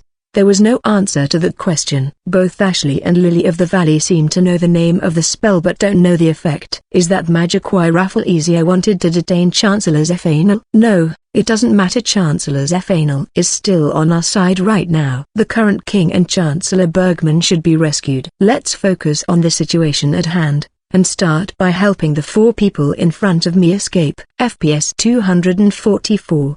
Having learned the situation in front of the underground temple, with the cooperation of the two Lily of the Valley members, we resumed our plan in order to evacuate the Queen, Chancellor Bergman, and the commander of the Royal Guard to the VMB firing range. Chancellor Bergman and others were still sitting in front of the shrine. The two adventurers watching over the four of them had proud faces on their faces, and they were triumphantly vigilant of their surroundings. I attached the silencer to the FNP-90 muzzle, and turned the safety from full auto to semi-auto. Lining the crosshair to the head of the first adventurer, I started firing. A moment after my finger pressed the trigger, I moved the muzzle toward the other adventurer. Seeing the first adventurer's head recoiling from the bullet impact at the edge of my vision, I pulled the trigger once more. The two 5.7 by 20 mm bullets struck their heads without missing. The two adventurers fell to their knees like marionettes whose strings had been cut off. Even when they saw the two adventurers suddenly collapse, the four who had been captured didn't raise their voices or scream. They must have expected that the Lily of the Valley or the surviving members of the Royal Guard were hiding nearby and waiting for an opportunity to rescue them. Even if they clumsily screamed, they couldn't do anything. Even so, the two royals turned their faces away from the adventurer who had become an immovable corpse. No more hostiles nearby. Go get the queens. Report this ad. I couldn't see any more dots around the shrine, but that doesn't mean that nobody else is silently watching in stealth. Continuing to guard the surroundings, Ashley and Lily of the Valley ran up to the queens. Ashley? Millennia Sama, Claire Sama, are you both alright? Ashley, shouldn't you be back at Ark's dinner party? What about him? Is Ark safe? Ashley went to the queens, and the two Lily of the Valley went to Chancellor Bergman and others and untied the rope that binds their hands.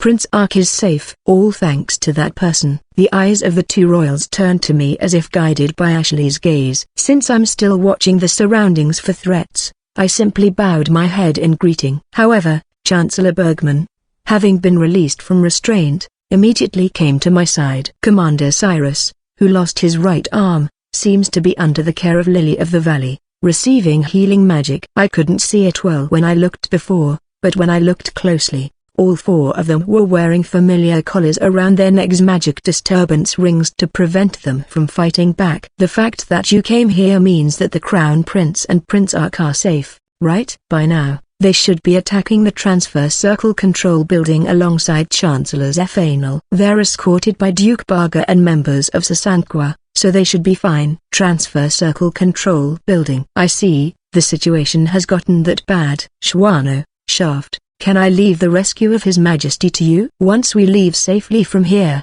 we should join up with the Crown Prince. Of course. But first, Your Excellency, we need to bring the queens out of here. Is there a way? Not even the Lily of the Valley can secure a safe passage. Chancellor Bergman seems to have been able to guess why Lily of the Valley didn't take action. Rubbing his bound wrists, he looked around, but the garden was still surrounded by tall flowers. The gaze wandering around the garden stops in front of me. In the depths of my vision, the eyes of the two royals, who would have received an explanation from Ashley, are also directed here. Of course. We have prepared an escape route. We have already evacuated the confined maids and servants. They are waiting for His Majesty and the others to come. I see, there are survivors, but where are they? Through here. When I said that and pointed behind me, there was only a narrow path around the garden.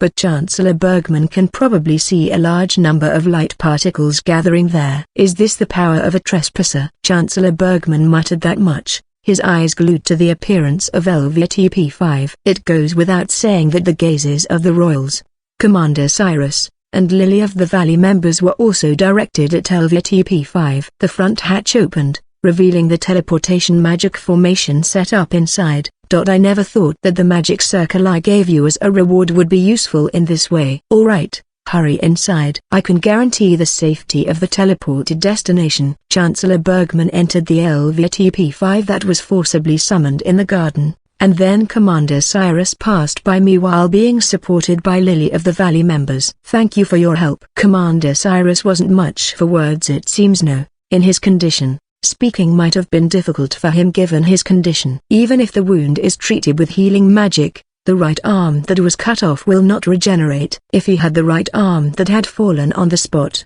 they would be able to reattach it at the same time as the treatment, but there was no way that what he had lost before he was captured would be here. Besides, if he couldn't prevent the rebellion of Rafflesia, the palace was ruined. The royal guards were annihilated, and even the current king couldn't be protected. There would be almost no words he could say. In front of LVTP-5, the two Lily of the Valley members remained on guard until the royals boarded. I heard from Ashley. Thank you for your great contribution. Just one more thing. His Majesty, please save him. Queen Millennia and Queen Claire, both were ordinary women. Queen Millennia is in her 40s, and Queen Claire is probably in her late 20s. Both of them continued to look at the shrine that was the entrance to the underground temple but was being urged by the two Lily of the Valley members. Ashley, please wait over there after you release the seal. The maids who were teleported to the place they saw for the first time must be worried, and it would be a problem if they moved around poorly. I understand. I'll be waiting for you over there, so please come back safely. Of course. After rescuing His Majesty and moving to a safe place, I'll pick you up. This is it for the rest. If I don't act solo starting from here, it might be more difficult for me to secure an escape. Raid the underground temple, rescue the current king and leave at once. After that, I will have to decide whether to head to the transfer management building or move to the fortress city Barga on my own. With the Crown Prince, Chancellor Zephanel, and the might of Sasanqua, it shouldn't be difficult to recapture the Transfer Circle Control Building now that the enemy no longer has the Demon Steel soldiers. The time it takes to set up the headquarters in the fortress city Barga and release a counterattack will be considerably shorter. This also means we'll be surrendering the capital to Rafflesia, albeit only temporarily. The more time it takes, the more the success of the rebellion spreads to the nobles and the citizens living in the royal capital. Besides, we're not the only ones who can take advantage of time.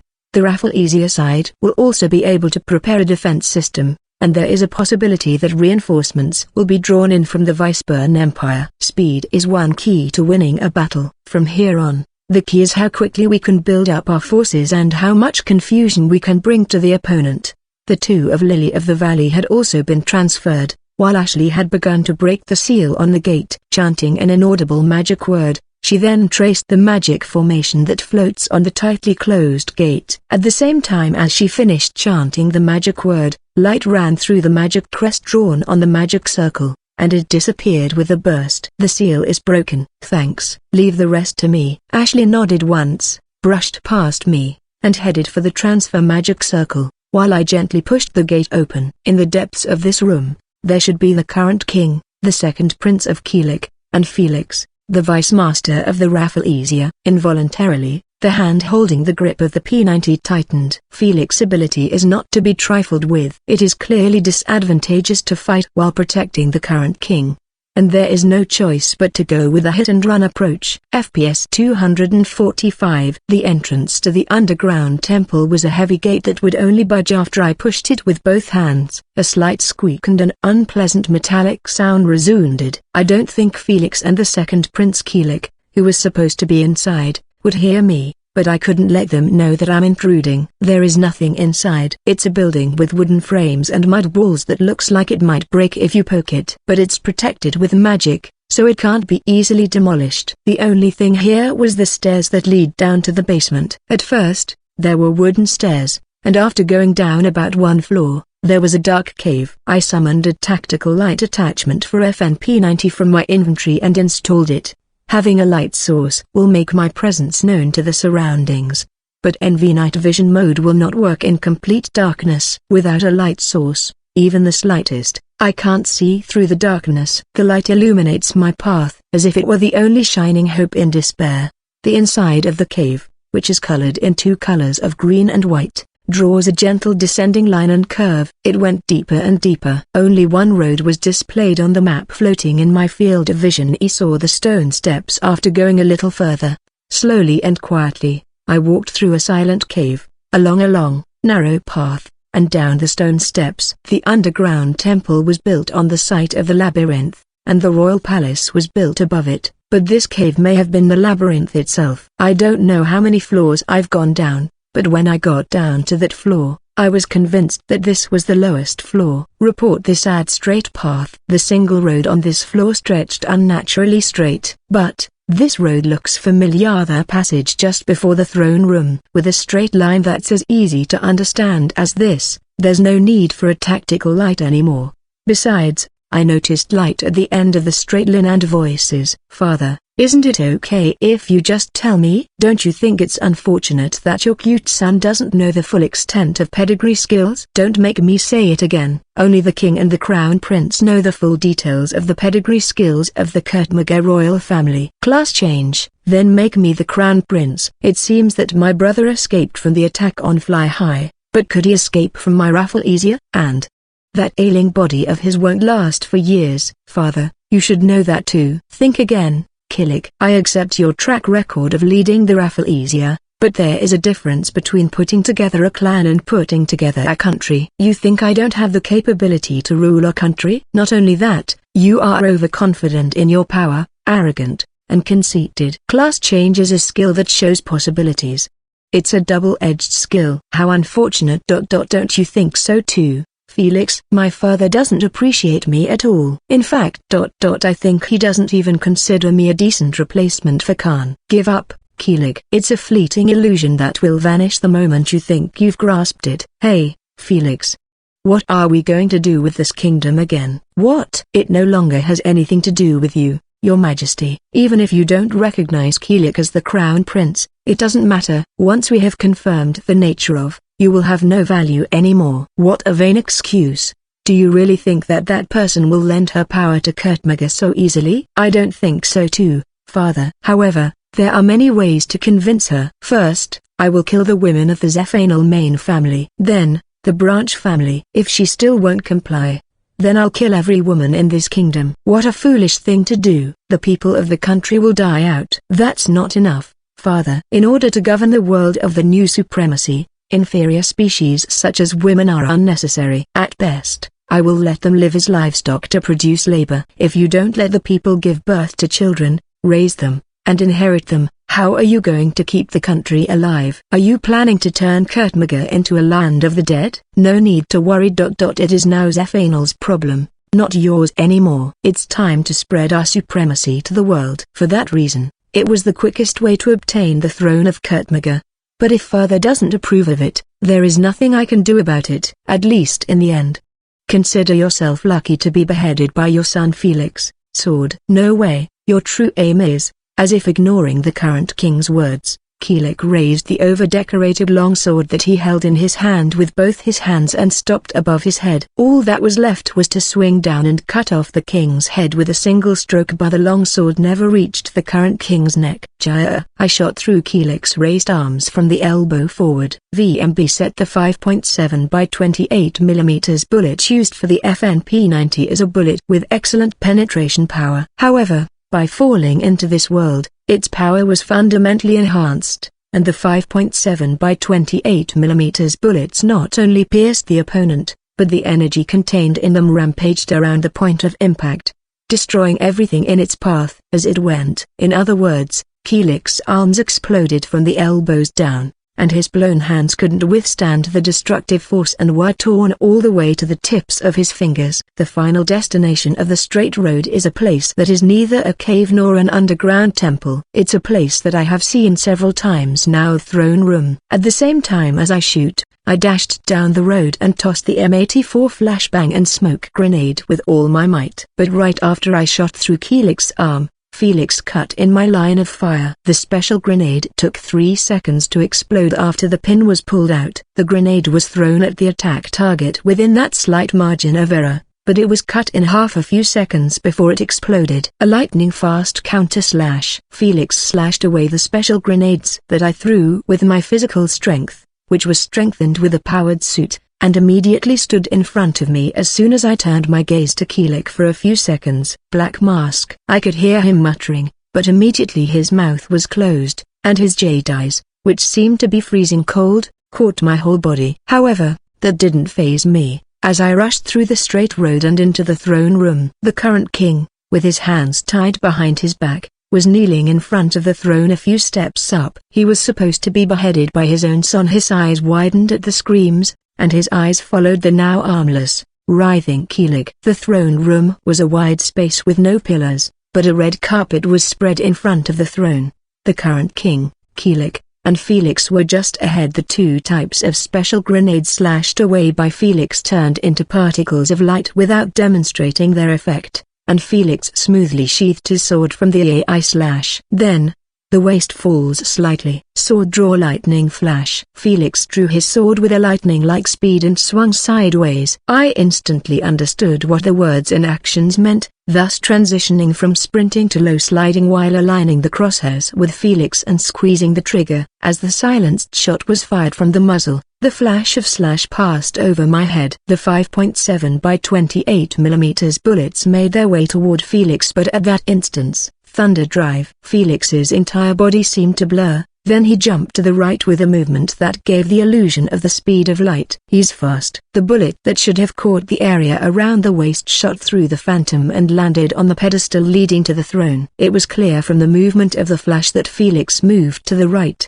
and it was definitely a high-speed skill. He suddenly stopped sliding on the carpet and rotated his whole body. I moved the crosshair to the right, and searched for Felix. Felix hunkered down to kill the momentum of his fast movement, his hand resting on the floor with his free hand. I pulled the trigger the moment the crosshair matched the body. 5 bullets approached, but Felix dodged the attacks by spinning his body as if dancing. Could he dodge continuously then? I moved the crosshair to follow his movement, focusing the spread of 5.7 by 20 bullets around the center of Felix's body where it was unlikely to miss. However, this proved to be a bad move. Felix held up his sword like a shield, and just like in the manga or anime, deflected all the concentrated bullets. Is that even possible? It doesn't look like a bow or crossbow, but it's more like a projectile after all. There's a limit to the number of attacks that can be fired at once. How many more do you have? Felix stared at the fake graphics of bullet holes on his sword and stood up as he watched them disappear. As Felix said, the number of bullets remaining in the field of view was 0.50. Still, I haven't lowered the P90. I shot too much when I was dodged by that high-speed movement. But I can't easily replace the magazine. It's not a good idea to show it to Felix now. Once Felix sees it, he will immediately understand the gun's greatest weakness. In a game called FPS, You were most defenseless when you were reloading magazines. Even after becoming a virtual reality shooter called VMB, that didn't change. In order to shorten that gap by even 1 second, the players have thoroughly investigated various elements such as the position and timing of the spare magazine attachment, movement, feints, and so on. However, the time was never zero. If it's me now, I should be able to reload faster than when I was a VMB player. I also have the option of returning the P90 to my inventory and taking out or summoning another fully loaded firearm. However, as expected, that time is not zero, and I would like to avoid showing the summoning process in front of an enemy. I wanted to give him as little information as possible. If I don't do that, all my means will be dodged, I will be repelled, and I will be cut down by that katana-like sword he has. Besides, now is not the time for a decisive battle. In addition, there is also the question that only the throne room remains as it was in the ruins of the labyrinth that should have died. No, I can imagine the answer to this. What I have to do first and foremost is, Felix. What are you doing? Help me quickly. I can't stop bleeding. I'm going to die from blood loss at this rate. I was focused on how to avoid Felix, who didn't easily fall to my attacks. But what interrupted the confrontation was Keelik's heart-rending scream. FPS 246. Our glances were drawn to Keelik, who was screaming and wailing. Felix, who was facing me, also did the same, predicting each other's next move, repeating slight movements to counteract the opposite. Keelik and the current king were in front of the throne a few steps up the pedestal, and Felix was a little further away. The one closest to them is me. The next move has been decided. Throwing away the FNP90 and jumping over the pedestal in a single bound. At the time I decided to use Shaft's avatar, 4 Smith & Wesson E&D tomahawks hidden inside the overcoat I was wearing. I grabbed the tomahawk in both hands in the air and aimed at Keelik's collarbone. Lightning drive. The next moment, when the sound collecting sensor caught Felix's voice coming from behind, a flash of light ran across my field of vision, and Felix, with a light-speed movement skill, intercepted the powerful blow that would have cut Keelik vertically from his collarbone. He used his sword as a shield to block it while on one knee. A katana with a beautiful blade pattern reminiscent of a thunder flash met the two black tomahawks. The first time he showed this light-speed skill was only a few minutes ago, a minute or two. And his light-speed skill definitely had a cooldown, a period of time before it could be used again. You move differently from that time. Are you looking down on me, monster? By that time, right after chasing the phantom thief Nekoinagi at the King's Festival, I was attacked by 6 clowns, assassins from the clan Cactus. Felix saw my zombie face and attacked without question. Now that Felix's speed of light movement skill is in cooldown, it's the greatest opportunity. Your Majesty, escape above ground. I'll catch up soon. Keelik, heal your wound later. Get deeper. We stopped on our track as we pushed each other as hard as we could. Now is the time to let the current king escape above ground. Even from Felix's point of view, I guess it's time to move the screaming Keelik to a safe place now that our weapons are locked with each other and our movement has stopped in a back and forth situation. But, what did he mean by get deeper? Looking at the map, there is only one small room behind the throne. Did he want Keelik to go there? Is there something there? Leave this place to me. Go ahead. Don't worry. He must have recognized me as an ally. However, as a king, he may not easily say words of gratitude or apology. The current king stood up with his arms bound and staggered a little as he began to move toward the entrance to the throne room. Felix, father is running away. Kill him. If you don't kill him immediately, the throne will never be ours. Give it up. We must retreat, get treated and wait for a better chance. That's QUU. You are the Black Mask Shaft, aren't you? The frustration from you denying me my ambition. I will never forget it. Keelik, who barked behind Felix, ran into the depths of the throne room with tears of pain in his eyes. Maybe it's difficult to balance because he lost both hands, but he walked away with a more wobbly step than the current king. Only me and Felix remained in the throne room. About 2 minutes after the battle began, Felix started to move first. Lightning drive. Felix, who should have stiffened his movements with his strength, instantly disappeared from my sight as soon as he activated his skill, but I could already predict his movements. The skill activated by chanting Lightning Drive is not a completely invincible movement technique. Its weak point was already visible. Even if you ignore your posture and move at the speed of light, the direction of movement is literally indicated by a band of light. In addition, It seems that this has a fixed movement distance or a movement limit distance. The target I was applying force to push and cut disappeared, and the moment the band of light ran, my vision followed it, and the tomahawk on my right flew to its final destination. A loud, dull metallic sound resounded. "He's a lucky guy." The tomahawk flew to the position of Felix's sword, which stopped it. The knocked-out tomahawk pierced the ceiling of the throne room as I once again glared at Felix. However, I will not relax my attack. For about 2 minutes until the cooldown events, the short period when he can only avoid gunfire with martial arts is his biggest weak point. Up to this point, he had used lightning drive for evasion and defense. I don't know how far my CQC, close quarters combat, will be able to respond if the skill is used for offense. And if I'm caught off guard, it's most likely instant decapitation. I also roughly understood the movement distance of the lightning drive. I should maintain a sense of distance greater than the maximum movement distance, always attack from here, and not let him get me. I threw the tomahawk I held in my left hand sideways at the same time. I pulled out 5.7 from the holster on my waist with my right hand. The metallic sound resounded in the throne room with a clearer tone than before. It wasn't a sudden collision, it was bounced off by technique. The tomahawk that bounced back flew straight toward me.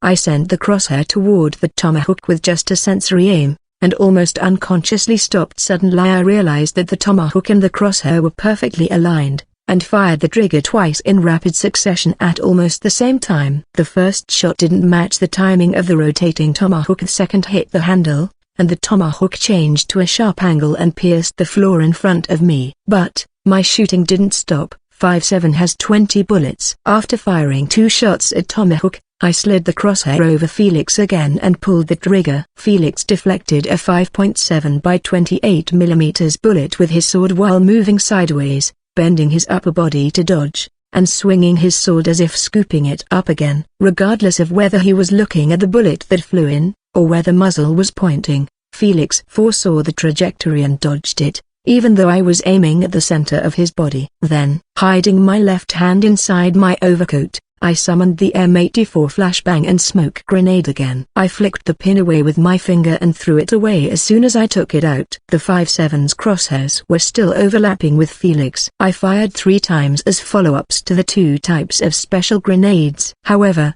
Felix doesn't seem to have any intention of waiting for cooldown to be on the defensive. Felix took a step forward and repelled a 5.7 by 20 bullet, stabbing his sword into the floor and spinning around it like a top to dodge the second and third bullets, and at the same time, he kicked away the 2 grenades. Sword draw, Shiden listen.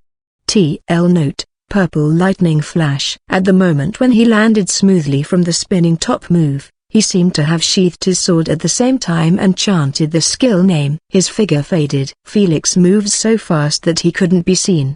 I couldn't read his movement. I immediately deployed the circle barrier shield with just my intuition while bracing myself to protect my body. A flash of light pierced right beside me, wiping out about 30% of CBS's durability with a single blow. A special grenade that was kicked a little further away exploded, and an explosive sound, a dazzling flash, and a smoke screen began to spread in the throne room. Felix should be behind me now. I turned 180 degrees to follow him and prepared the 5.7. This is the end. When I turned around, Felix was standing behind me, readying his sword at exactly a 1 sword distance away from me. I used the 5.7 as a shield to dampen the momentum of the sword that was swung down, but there was no way I could block this blow with a handgun. 5.7 was cut in 2. While I pulled back to dodge, by the tip of the sword still grazed the Kevlar mask. Felix, who should have passed through, shouldn't be there anymore. Right after running right beside me with Shiden,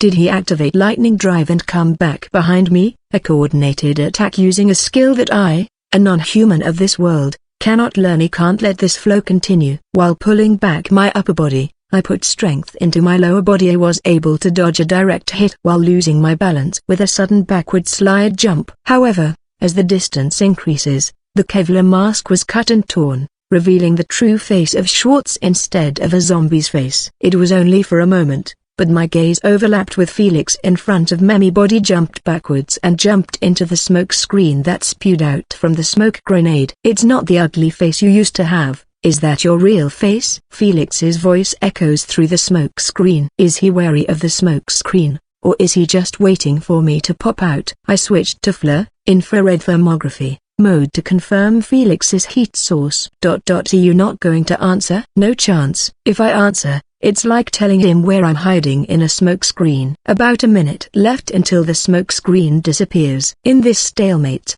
the battle will be decided. Activating TSS with my thoughts, I selected the support weapon section and summoned it. What I intended to call were 2 heavy machine guns and remote-controlled sentry guns. Quickly scrolling through the shop, I purchased and summoned the firearms immediately. 2 Gem 134 miniguns were summoned in both arms akimbo. No matter how much Felix swung his sword, there was no way Felix would be able to repel the barrage shot by these 2 electric Gatling guns, which fired 4,000 rounds at 100 rounds per second. There's no way he can keep dodging. Not to mention the 2 sentry guns. I have to defeat this man when I can, even if I have to take the chance to face him one-on-one in this confined space. I adjusted my crosshair to the heat source that showed Felix standing still beyond the smoke screen, but Felix's surroundings began to blur. The area near the ceiling of the throne room rapidly turned blue, indicating a low temperature state, and red streaks rising from the floor area,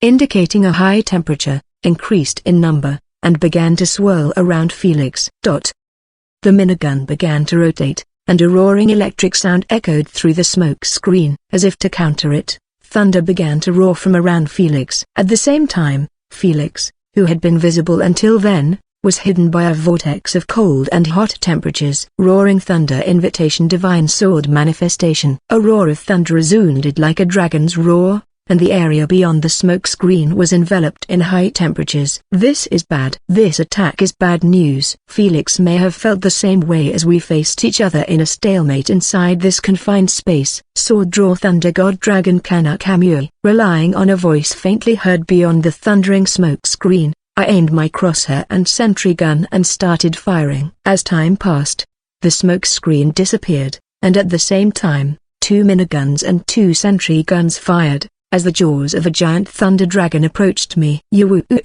Normally, I need to hold the minigun with both hands, but I only used one hand to forcefully control the recoil and fire at Felix, who was supposed to be ahead of the thunder dragon. Circling fire from 2 sentry guns from the left and right. Even if the smoke screen cleared, the scene was shrouded in lightning and nothing could be seen. Even with the light shielding function activated, I couldn't see beyond the flash of light. Adjusting my aim by relying on the expansion and vibration of the crosshair when the bullet hits, at the same time I deployed CBS in front of me with my will. However, the shape of the deployment is distorted into an oval shape that hides the center of my body. CBS took in all the attacks, including attacks from the user themselves. Unless I do this, the 4,000 bullets fired from the minigun won't reach Felix. However, there was no way the bullets could defeat the incarnation of the approaching thunder dragon. Not only my vision, but my hearing was disturbed by the thunderous thunderclap. And then, I was swallowed by the thunder dragon's jaws. FPS 247. In the innermost room of the underground temple, in a space that can only be seen as the throne room of the labyrinth, I clashed with Felix Mendoza, the voice master of the Rafflesia. Both of us fired a blow intended to defeat the opponent, and I was swallowed by a mass of lightning that covered my field of chin of the thunder dragon. Even with the light shielding function activated, my field of vision was covered in dazzling light, and the sound collecting sensor malfunctioned due to the thunder like a dragon's roar. How long did it take for my vision to start recovering? It could have been 5, 10 minutes, or perhaps just a few seconds. Looks like ... I'm still alive. Losing my sense of balance and feeling disgusted by the still ringing in my ears, I bent my knees, put my forehead on the floor, and checked my entire body as if kneeling on the ground. The CBS protected my head and legs, mainly the torso, but the shield durability value was 0 now, and it was in the cooldown period before it could be used again. However, it's also thanks to CBS that I was able to survive. My overcoat and the black German SS uniform were torn apart. The skin exposed was badly burned. Report this ad. There's also something wrong with my head. I wonder if most of my hair was burned, since I can feel the heat of the burn, but not my hair. But, It was my arms that took the worst. My arms that were supposedly holding the Gem 134 miniguns were nowhere to be seen. Felix's blow had carbonized the Gem 134 minigun, causing it to crumble and scatter into bits. As I pondered over my condition emotionlessly, I realized that I've been leaving myself defenseless. I immediately looked into the radar and tried to focus on any other sound that the sensor picked up other than the ringing on my ears. Where did Felix go? Did I manage to kill him? There was not a single moving dot on the map. I also couldn't hear anyone else other than me in this throne room. I whipped my whole body, which was still weak, and managed to turn my gaze to the front and search for the place where Felix should have been. What remained was a pool of blood, as well as traces of copious amounts of blood leading to the depth of the throne. He also survived. That's what it means that there is no corpse. Considering the amount of bleeding, there is no doubt that I had inflicted considerable damage. But I have to confirm the reason why he went to the back of the throne in that state. I slowly got up as I felt that it was getting easier to move my body. As time passes in a non-combat state, my body heals all wounds and activates a natural healing power to regenerate. Particles of light drifted around both shoulders, each cell rapidly regenerated, muscle fibers undulated like tentacles to form internal tissues, the particles of light combined into bones, and the lost arms are back to normal. Particles of light enveloped my whole body, healing the burns, and the itchy feeling on my head must be proof that my hair is regenerating. I looked over the entire throne room again while feeling my body slowly regenerate over time. Despite all the attacks, there wasn't a single scratch in the throne room. I saw the floor and walls gouged out several times during the battle with Felix. All of them have been repaired just like my body. This is definitely a labyrinth, and the small room behind the throne is the pedestal room. After regenerating both hands and touching the entire body to check for any abnormalities, I fished out the 5.7 and a magazine from the inventory, reloading the ammunition. There was no dot in the small room, and not a single sound could be heard. But it is just a precaution. The door that led to the small room was a simple wooden door, and the door handle didn't even look like it's locked. I turned the door handle quietly and slowly, inserting the 5.7's muzzle into the slightly opened gap, and peeked inside. So that's why. In the small room surrounded by stone walls, there was only one teleportation magic circle. Is this why Felix sent Keelik here? I don't know where the transfer magic circle connects, but considering that there is no copying magic circle, that will be the exit, and that this is an underground temple where only men of the royal family or chancellor's family can enter, this place must have also served as an escape route for the king or the heir to the throne to escape from the castle in case of emergency. The destination of the teleportation magic circle should be far away from the royal castle, otherwise, there would be no point in escaping. Looking at how the magic circle's magic crest was no longer illuminated, it seems that it was made unusable on the exit side. It's impossible to pursue them now. However, I was able to repel the head of Rafflesia and its strongest enforcer away from the royal capital. The rebellion that the Rafflesia should have won, now should turn around in our favor now its two leaders had been driven away. When I returned to the throne room from the small room, I remembered that my clothes were in tatters. Activating the TSS with my thoughts, I opened the avatar customization and selected the costume again, purchasing the missing items at the shop and replenishing the equipment. Since the current king had evacuated above ground first, I left the throne room and started walking. I'm running low on CP. I've been playing VMB for 3 years, and I've gotten CP by converting magic stones after falling into this world. But I've progressed from the labyrinth subjugation in the tunnel to this point with almost no resupply, and on top of that, I have continued to use it like cheap candies, such as extra purchases of firearms and support weapons, and splurging in the box. I have no regrets about that.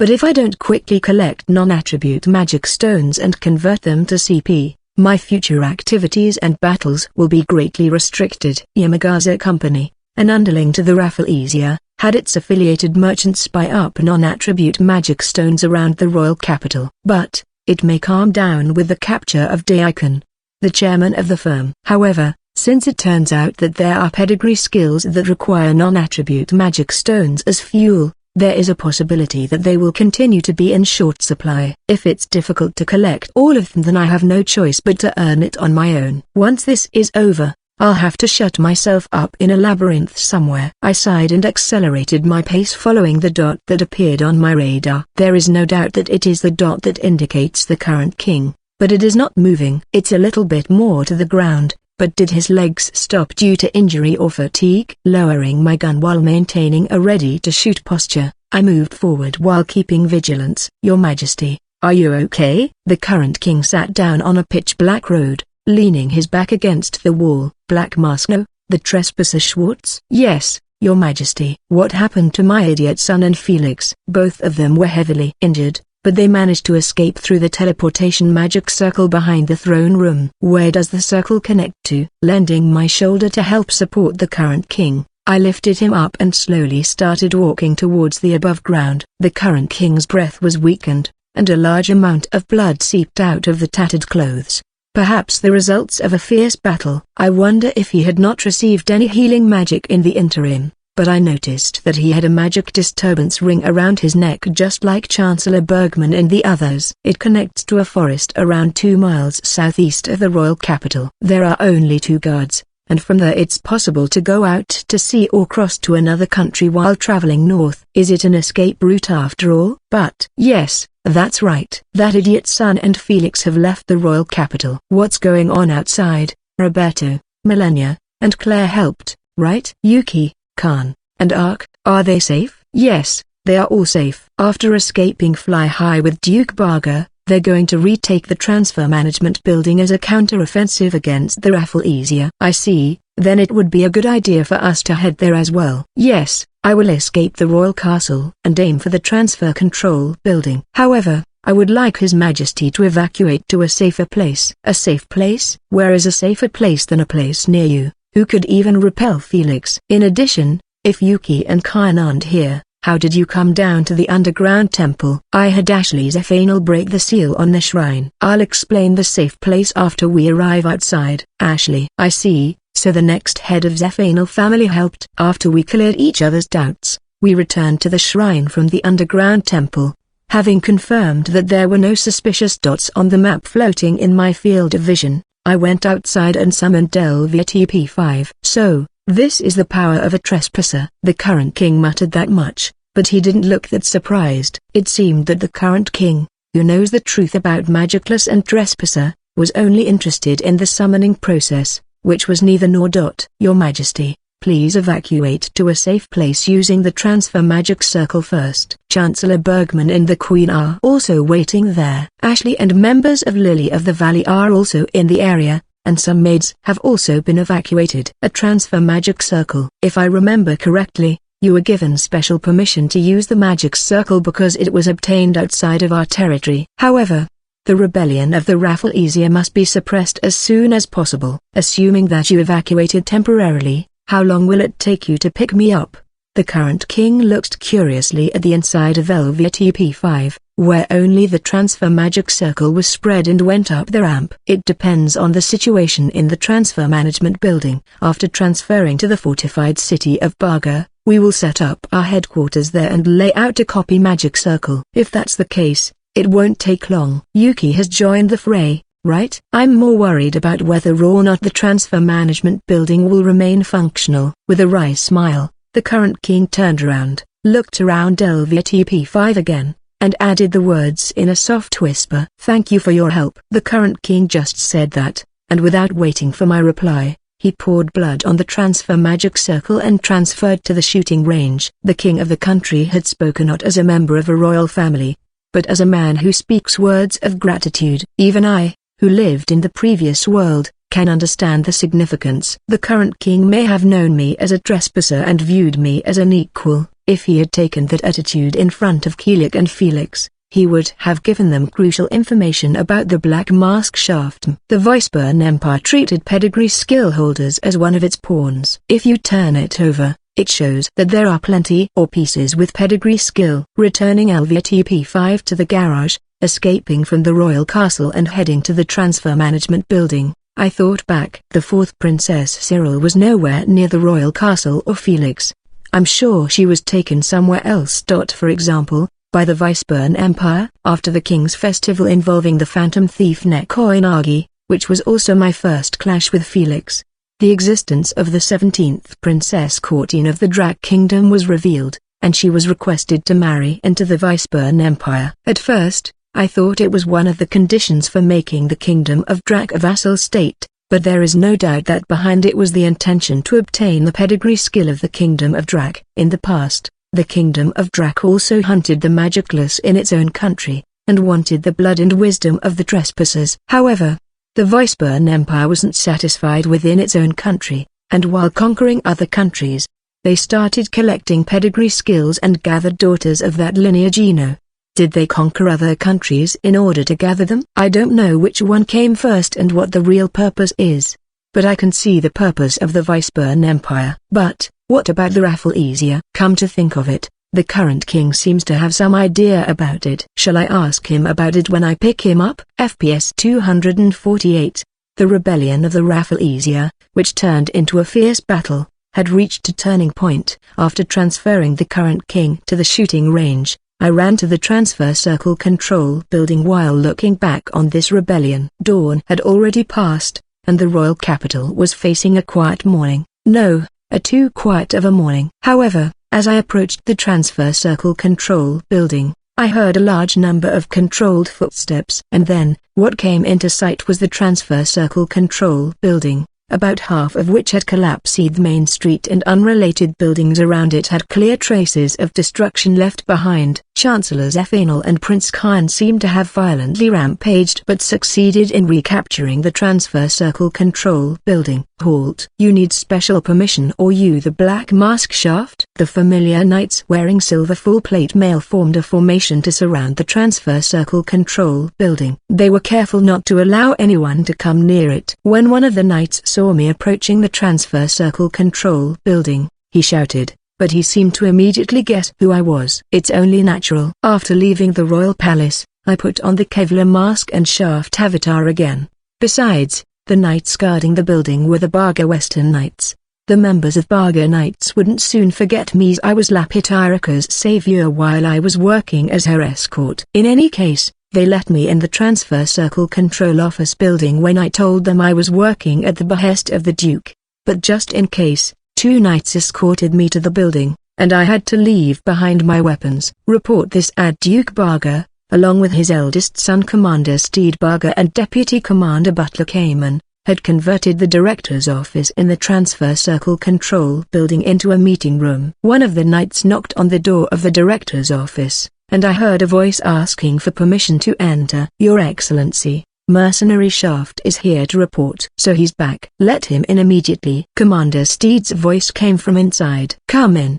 The knights who had accompanied me up to this point returned to their posts as I entered the director's office. The director's office wasn't that big. Duke Barga sitting at the office desk in front of me, and Commander Steed and Deputy Commander Kamen standing in front of me, were waiting impatiently for my return. I'm glad you returned safely, Shaft Ono. So, did it go well? His Majesty the King, Queen Millennia, Queen Claire, Chancellor Bergman, and Commander of the Knights Order, Cyrus, have evacuated to a safe place.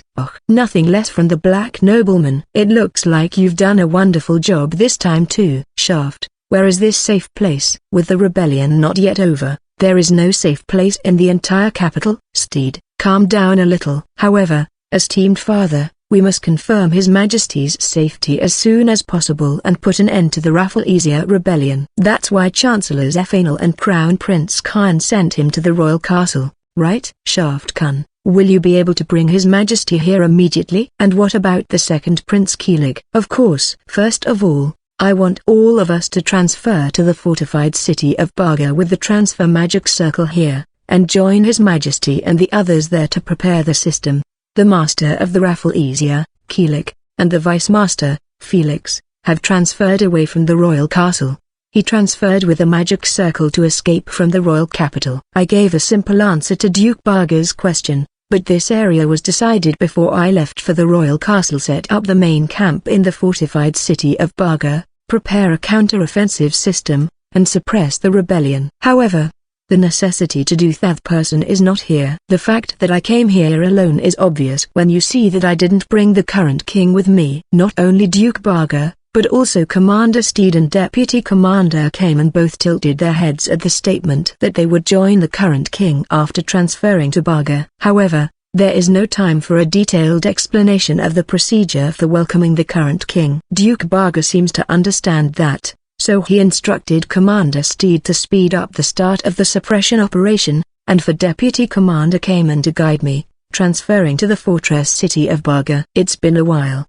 Did you say something, Shaft? No, it's nothing. The transfer circle control building in the fortified city of Baga is one of the Western Baga Night Order offices. A mutter leaked out from my mouth at the sight of the townscape of Baga, which I looked up for the first time in a long time, and the White Castle of Voltage. So, Shaft, where do we go from here? If there is a large warehouse near the headquarters, I would like to borrow it for a while. Okay, the main camp is being set up at Voltage Castle, so you should use the warehouse inside the castle. We got on the carriage driven by the knights who were waiting in the office and moved to the castle of Voltage. The appearance of Baga seen inside the carriage had a slightly different atmosphere from the royal capital. Many horse-drawn carriages were running between the office and the Voltage castle early in the morning, and the moving knights and guards had tense expressions on their faces. Looking at the situation, the people of Baga, who should have felt the beginning of a refreshing day, were wrapped in indescribable anxiety. Even though it is the Baga territory adjacent to the royal capital, the news of the rebellion has not reached the level of the general public, and something is just happening. Is it the rampage of the labyrinth, the annihilation of a prominent clan, or the discovery of a large demi-human settlement? The city of Baga was greeted with a quiet commotion in the morning due to the anxiety that could not be given an answer. When we entered the castle in a carriage, the inside of the castle was completely different from the city, and it was full of noise. Shaft, do you want to meet Prince Khan and Chancellor Zephanel first? No, I want to welcome His Majesty and the others as soon as possible. Very well. Let's head to the warehouse. Following Cayman's orders, the carriage headed for an empty warehouse on the castle's outskirts. Inside the castle, not only the members of the Baga Night Order, but also several groups wearing knight armor with different designs were visible. Inside the Voltage castle, where the counterattack headquarters was set up, the nobles of the feudal lords gathered from various territories of the kingdom, and a small number of knights who could be called their adjutants had gathered. As expected, they move fast. It's a matter of course for the kingdom. No one thinks that this rebellion will end with just Rafflesia. However, the Third Night Order is on standby at Snakehead ready to respond. I've been meaning to ask before, but where is the First Night Order?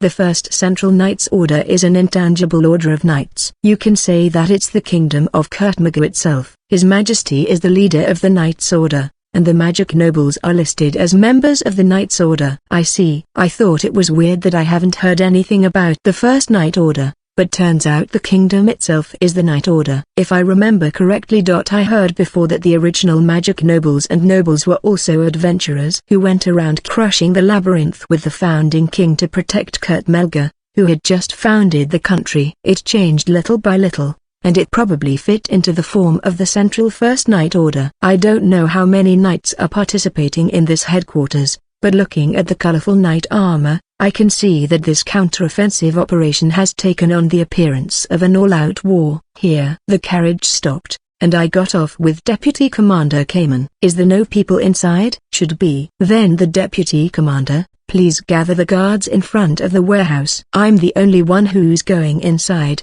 so please wait here until His Majesty and the others come out. His Excellency the Duke has asked me to respond to your request as much as possible. I shall prepare accordingly. Deputy Commander Cayman probably won't follow everything I say, but he kindly agreed to wait outside. Now then, all that's left is to transfer to the shooting range and pick up the people who have been rescued from the royal castle, including the current king. However, there is one thing I'm worried about. I wonder what the people waiting at the shooting range will think when they see the buildings and facilities there. FPS 249. Having borrowed the warehouse inside the Voltage Castle, Duke Baga's resident, I summoned the LVTP-5, activated the copy magic circle, and transferred to the shooting range! Immediately after teleporting, the two Lily of the Valley, wielding long swords and staff as weapons, appeared in front of me. From the copy magic circle that was the exit of the transfer, I immediately jumped backwards with a slide jump, pulled out the 5.7 from the inside of my overcoat and landed while brandishing it, but I stopped before my finger squeezed the trigger. Hold it right there. The two who were holding their weapons raised their hands and dropped their long swords and staff to the ground to show that they had no intention of fighting. I didn't remember saying anything like hands up or something like that, but apparently, the gesture of surrender in this world is similar to my original world. I returned the 5.7 back to its holster and stood back up. As it turns out, the two members of Lily of the Valley were monitoring the transfer circle. After confirming the presence of the maids and servants, as well as the current king, Ashley, and the rest with them, I reactivated the copy magic circle in the shooting range. Report this ad at the same time. The transfer magic circle that links to the copy magic circle that was laid in the Voltage Castle was reactivated, and the preparations to return were complete. It seems that the maids and servants were waiting in a separate building from the current king, so I told the two Lily of the Valley to go inform the current king. The urban area of the shooting range is a section with a motif of an overseas residential area, with houses lined up around the main street. Even though it was called a house, only the outsides were real, and the inside had only large pieces of furniture, and there were no accessories or tableware at all. That was supposed to be the case. When I walked through the city area relying on the voices that I hear from the sound collecting sensor and the light points that appear on the map, I felt a sense of incongruity. The streets of the world where I fell Orlando continent, mostly on the Kurtmaga Kingdom, and the streets of this city area were too different, so I didn't use this area to practice shooting or simulate fighting. Moreover, there is no reason to enter the house. Ashley, I'm back. When I entered the one-story building I heard about from the Lily of the Valley, and headed to the kitchen area where the dots in my map gathered, Ashley immediately noticed me. Ah, Shaft. Thank goodness you are safe. Standing in the dining room connected to the living room, Ashley rushed over and jumped into my chest. Yeah, I'm fine. Look, I'm perfectly okay. In response to the feeling of Ashley's hands wrapping on my back, I also hugged Ashley tightly. To see you flaunting your intimacy with the daughter of Zephanel right in the presence of His Majesty. You certainly have guts, not to mention your own ability. Over Ashley's head, my gaze overlapped with Commander Cyrus of the Knights of the Guard, who was sitting on a chair in front of the kitchen aisle. While stroking Ashley's head, which was buried in my neck, I moved my gaze from the kitchen to the living room. Chancellor Bergman sat on a single living chair with the Queen sitting on the sofa and the current king in between. It looks like you've returned safely. What happened to the transfer circle control building? The wounds of the current king, who is sitting on the sofa, had already been treated, and the clothing that he was wearing was different from when I helped him in the underground temple. He was wearing the t-shirt and pants from my original world. Where did those things come from? No. More importantly, I can't let the current king's question go unanswered. The building is secured, but the surrounding area has been considerably destroyed. I see. But with this, we managed to recapture the most important transfer circle control building, although Felix and Keelik managed to leave the royal capital. Your Majesty, it is truly a miracle that he has fallen into this country. Indeed, it is almost as miraculous as regrowing your hair. Hearing the current king's words, Chancellor Bergman involuntarily stretched his hand to his head, but the two queens smiled quietly at that. Is everyone ready to transfer out? Yeah, everyone is waiting for His Majesty to return to the fortified city of Baga. Then, let us head out immediately. I'll ask the two of you first. Yes sir Ashley. I called out to Ashley, who was still hugging me, and asked her to guide the two queens and Commander Cyrus. The two queens and Commander Cyrus left the living room, but the current king and Chancellor Bergman continued to talk in low voices as if they were discussing details. So, you can't read the letters in this book at all? It will be impossible to decipher. It looks more like a picture than text. What are these small boxes and the soft protrusions it lined up with? What are they used for?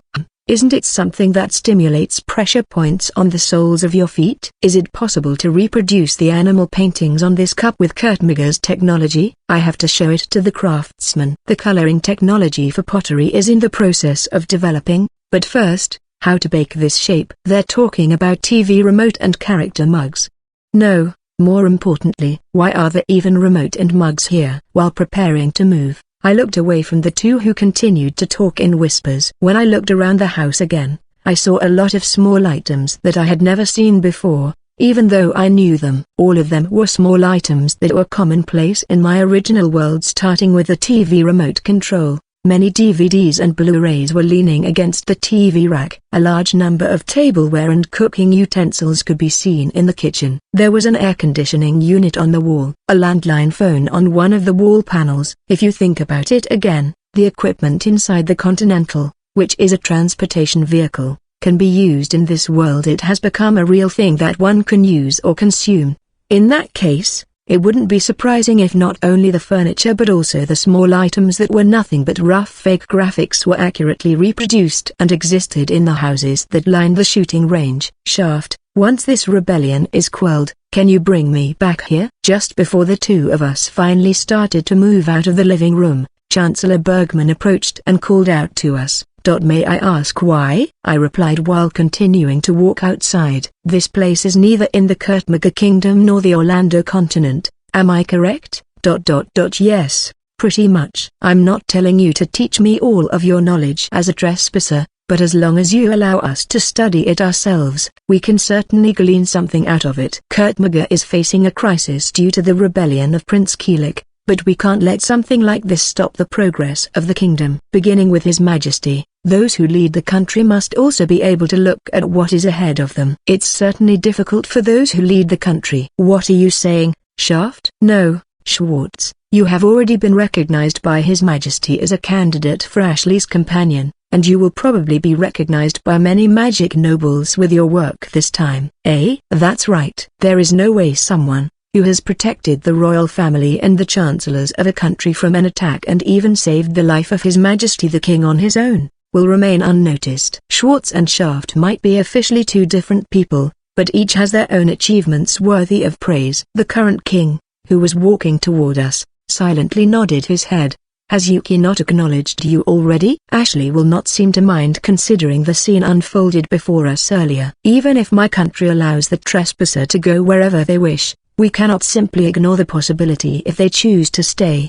The current king looked forward again, but his steps are strong. I felt a strong will in his words. But first, I have to clean up after my foolish son. FPS 250. Your Majesty, I have been waiting for your safe return. When I transferred from the shooting range to the Voltage Castle with the current king and the Chancellor, many dots appeared in my map, in an orderly manner in front of the warehouse, as if waiting impatiently for the current king's return. Lined up before us were the Knights of the Western Barga, the representatives of the knights from all over the kingdom and the nobles leading them, as well as Crown Prince Khan, Prince Ark, Chancellors Efanel, and Lapitarika. Everyone, thank you for gathering here. As I'm sure you've already heard, my foolish son Keelik has led a rebellion with the help of the Viceburn Empire. You can't come back after transferring from the teleport portal. Khan, how much is our total strength gathered? Yes, Your Majesty, 36 knights out of 52 in the country have responded to the gathering. So,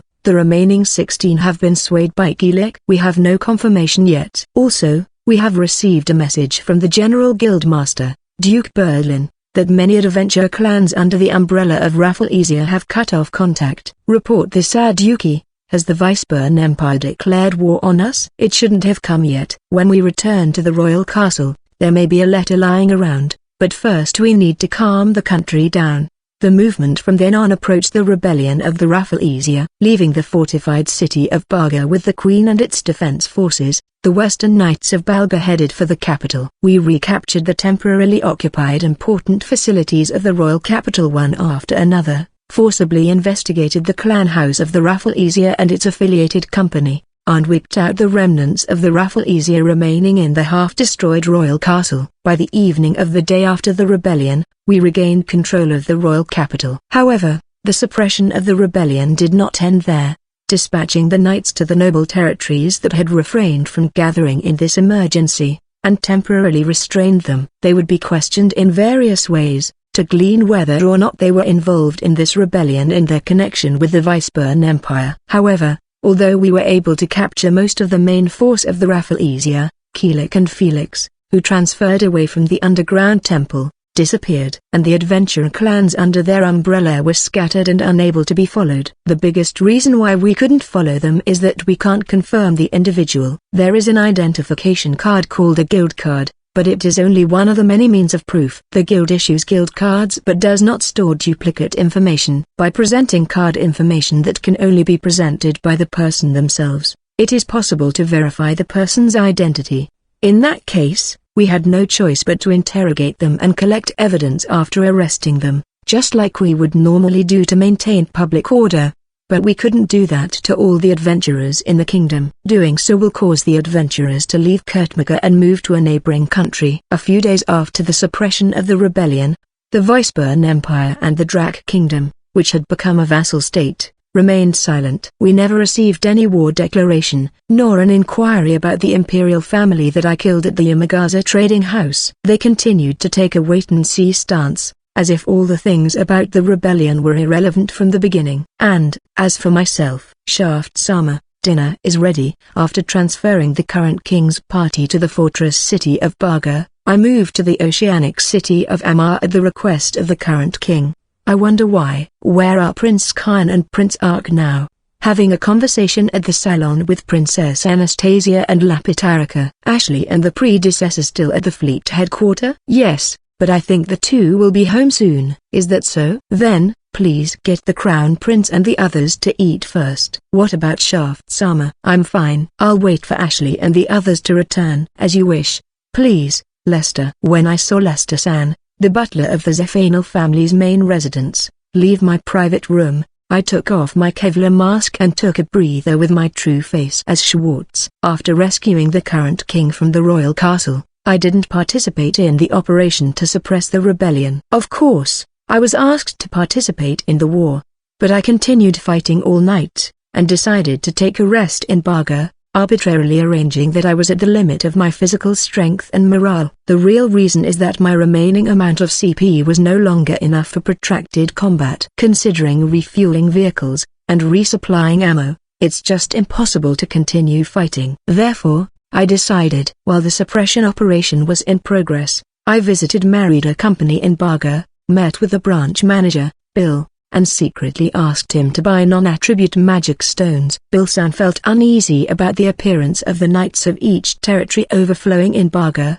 and so asked about the information of the royal capital and the safety of Malta-san, but there was a limit to what I could convey. I couldn't talk too much about the details of the royal capital, the rebellion, and the suppression operation, so at that time I only told him that Malta-san escaped the first attack safely. After that, Earl Crude began contacting the knights in Baga as general advisor to the knights of the kingdom, so I was finally able to hear the story after the attack. On Fly High, Earl Crude, who escaped through Fly High's unused underpass with the nobles, women, and merchants who could not fight, immediately secured several carriages and rushed through the first district to secede to the second. The Rafflesia did not aim to destroy the royal capital. The fighting was concentrated in the first district, and the second district, which has many commercial facilities, while the third district, the residential areas, were relatively quiet. And this is the current situation.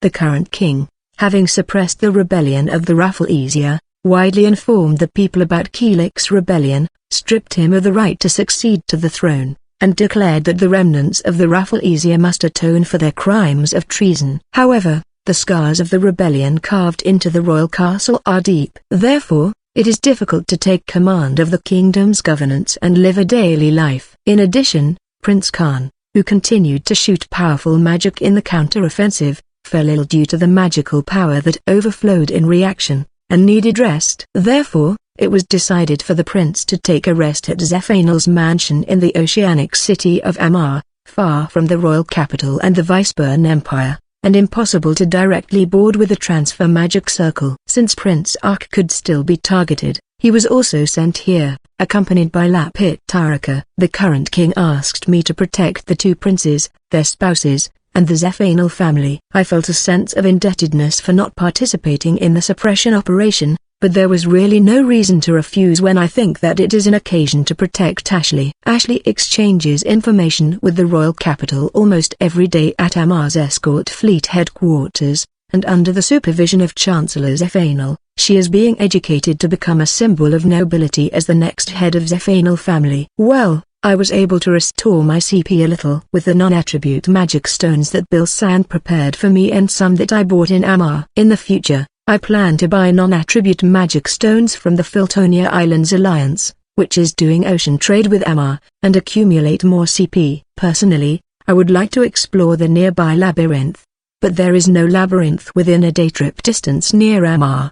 Besides, considering the escort of Crown Prince Kyan and others, I can't afford to leave for a long time. Here's a silver lining, I could just take a rest along with Prince Kyan and the others. FPS 251. The Kingdom of Kurtmaga has regained its composure after the rebellion caused by the Rafflesia. Meanwhile, I was still staying at the main residence of the Zephanal family in the oceanic city of Amar with Crown Prince Khan. It would take some time before the palace is completely rebuilt. Chancellor Zephanal also prepared an office at Amar's escort fleet headquarters and kept in touch with the capital while educating Ashley. My current job was to protect Prince Khan and Prince Ark, but so far there were no signs of assassins or spies coming. /GSR 9, V1, TUGS. And spy cameras were installed in Zephanal's mansion so that I could detect any suspicious movements immediately. By introducing other new emergency response measures, I no longer had to shut myself up in the Zephanal mansion and had some free time. I used that free time to come to the shooting range again today. One by one, I investigated the one-story buildings that stand across the main street in the urban area. The harvest was too much. First of all the furniture in the house exists as something that can actually be used. When I opened the closet, I found a closet full of not only men's items but also women's items such as jackets, shirts, pants, ties, boots, etc. When I opened the storage furniture, I found small items, precious metals, daily necessities, and even a familiar aspirin in the medicine cabinet. I was able to open all the books that fit on the bookshelves. Booty couldn't read them. Report this addit was the same as the wine from Continental, a top-class motor house.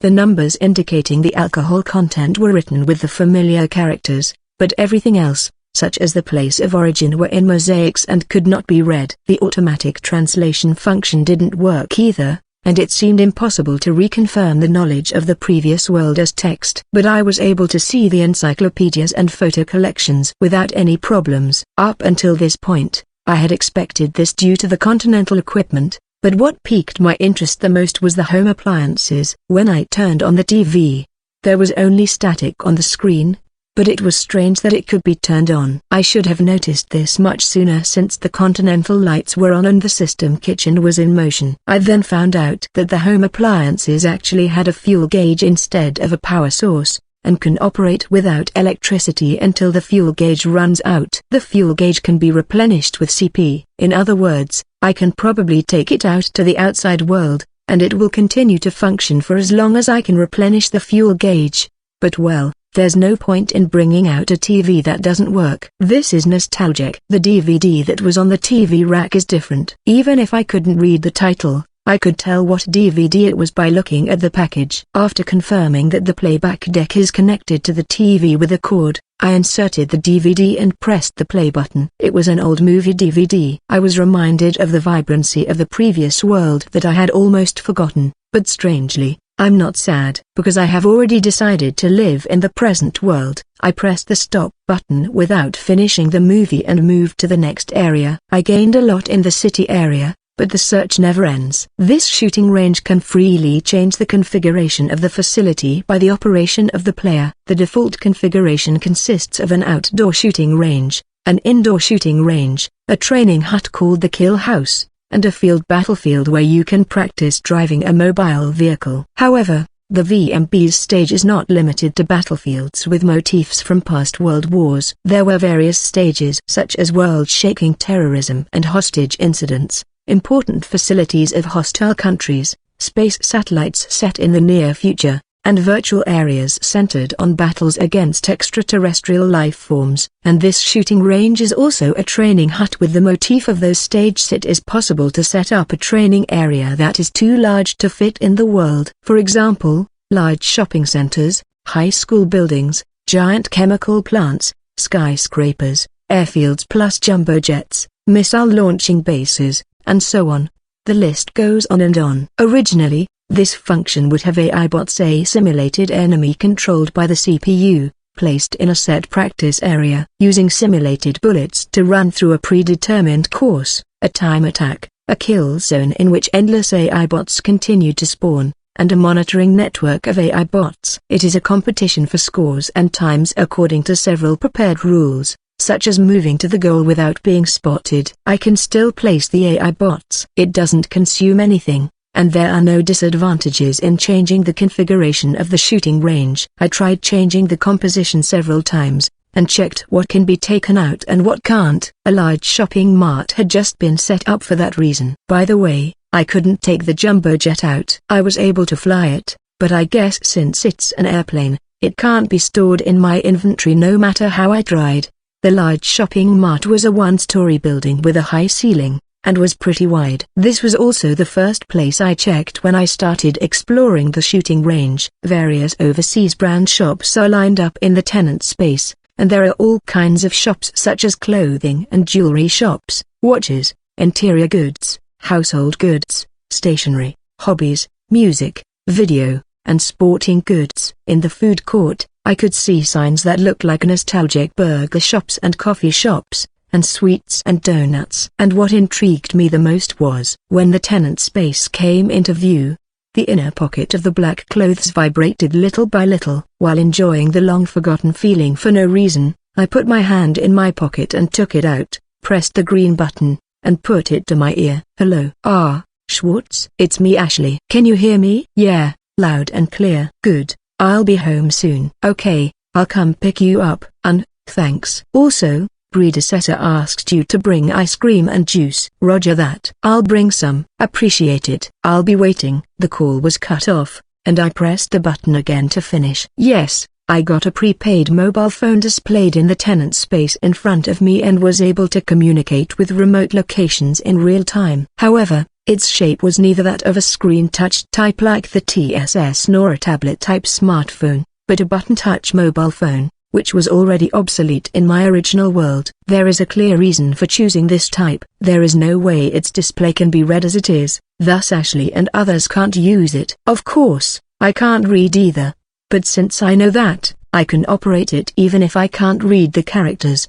The numbers on the button are readable and easy to understand. If you open a brand new box, you'll find your cell phone number listed, and if you enter the 14-digit number and press the call button, you'll be connected. When used, the fuel gauge would decrease slightly, but I was able to restore it, and the rate of decrease was such that I could talk continuously for dozens of hours before it ran out. Even so, the number of units taken out is still small. 5 have been handed over so far, 1 each for Prince Khan, Prince Ark, Ashley, Chancellor Zephanel, and Chancellor Bergman. This way, I secured an emergency means of communication to the princes, and it can also be used for direct communication between the royal capital and Amar. By no means he didn't want to create a hotline where Ashley's voice could be heard at any time, even if I was deep in the labyrinth, wherever I was in Kurtmaga Kingdom, at the shooting range or in my private room. While storing the unopened prepaid mobile phone box in the inventory,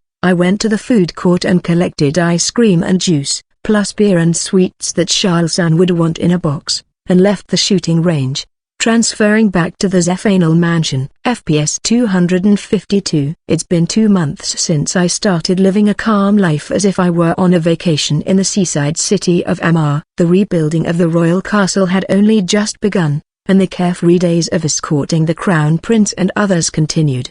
Today, I'm visiting the Marida Company's merchant shipyard in Amar. It's good to see you safe, Malte-san. It's all thanks to Schwartz-san. In one corner of the office space on the 2nd floor of the merchant shipyard, I was facing Malte-san in a reception space separated by a simple partition, enjoying green tea brewed with Japanese tea leaves I brought from a large shopping mart. But, this tea is really delicious. Is it the tea leaves from Schwartz-san's world?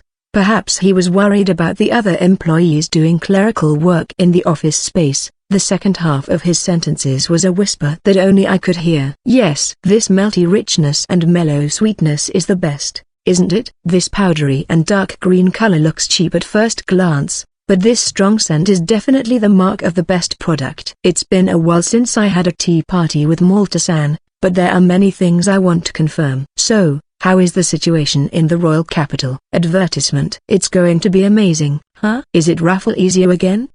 You're wrong. The royal capital itself is peaceful. My and Malta-san's eyes unintentionally locked into each other. I was worried that the Rafflesia or Weisburn Empire had started to move again, but Malta-san immediately burst out laughing and corrected me. No, I mean, Schwartz-san, right now the most talked about topic in the royal capital is about the black hero Shaft who saved the kingdom from its predicament. Those words made me want to facepalm. Again with that. Again indeed. Rescuing the royal family members from Fly High, repelling the attackers, and immediately after that, raiding the Yamagaza company. Even though all those are amazing already, he also infiltrated the royal palace and rescued His Majesty the King and the captured royal family members. At first, Schwartz-san's name was also mentioned, making the story a bit confusing. But nowadays, the info that circulated around, not only in the royal capital, but also throughout the kingdom, is that Black Hero Shaft did all that by himself. So, what about the stuff I ordered? Those who are quick-witted merchants and influential people should already know, but the transfer circle connecting the royal capital and the mining city Beira has been blocked. Yes, in order to increase the safety of the seaside city of Amar, which is far from the royal capital. The transfer management office in the mining city Beira, which was the nearest city, was closed. Malta-san only got to visit here 2 months after the rebellion of Rafflesia because he was unable to transfer and had to travel overland. Boss, I apologize for interrupting. The shipment from Filtonia has arrived. The person who showed his face in the reception area was Bolroy, the director of this merchant shipyard. A middle-aged cat-type beastkin, with an unkempt head and stubble. Rather than a merchant, he's more of a genuine man of the sea. Director Bolroy was holding a large wooden box in both hands. There is no doubt that it is the item I ordered. Thank you, Bolroy. Please put it on the table. With his thick arm that is as big as an adult male's thigh, Director Bolroy lightly placed the wooden box on the table. Contrary to his light movement, it could be seen that the wooden box was of considerable weight. Director Bolroy left the wooden box behind. Malta-san turned the wooden box so that its front was facing me, then slowly opened the lid with a smile on his face. Oh, a large amount of non-attribute magic stones were inside the wooden box. What do you think, Schwartz-san? These are the magic stones we imported from the Filtonia Islands Federation as soon as you contacted us. Thank you very much, Malta-san. I don't think the market in the kingdom has calmed down yet. Now that the Rafflesia, which was the vanguard of the labyrinth subjugation, has disappeared, and adventurers has taken a major hit to their reputation in its wake, the distribution of not only non-attribute but also attribute magic stones will also be delayed due to the involvement of many adventure clans in the rebellion of the Rafflesia. The distribution of permission to use the transfer circle control building to adventurers is currently annulled, and requests with high urgency and importance are no longer sent to the General Guild. I suppose it's going to be difficult to secure non-attribute magic stones for now. The domestic harvest will definitely decrease. But Yamagaza Company and many of its affiliates have been arrested, so I think the supply will increase and stabilize after a little more time. Until then, it looks like we will have to rely on imports from overseas. I'm thinking of diving into the labyrinth myself, but is there a labyrinth with reasonable value nearby? Well, why don't you try crossing over to Filtonia? In the Filtonia Islands Federation, which consists of small islands of various sizes, it is not uncommon for the inhabitants of the islands to be annihilated by the rampaging stampede from the labyrinth. Stampedes don't happen that often, do they? That's right, but there is a sacrificial faith in Filtonia, and there are times when the labyrinth is allowed to run amok on purpose, causing an island to become a nest for monsters. On purpose? Yes.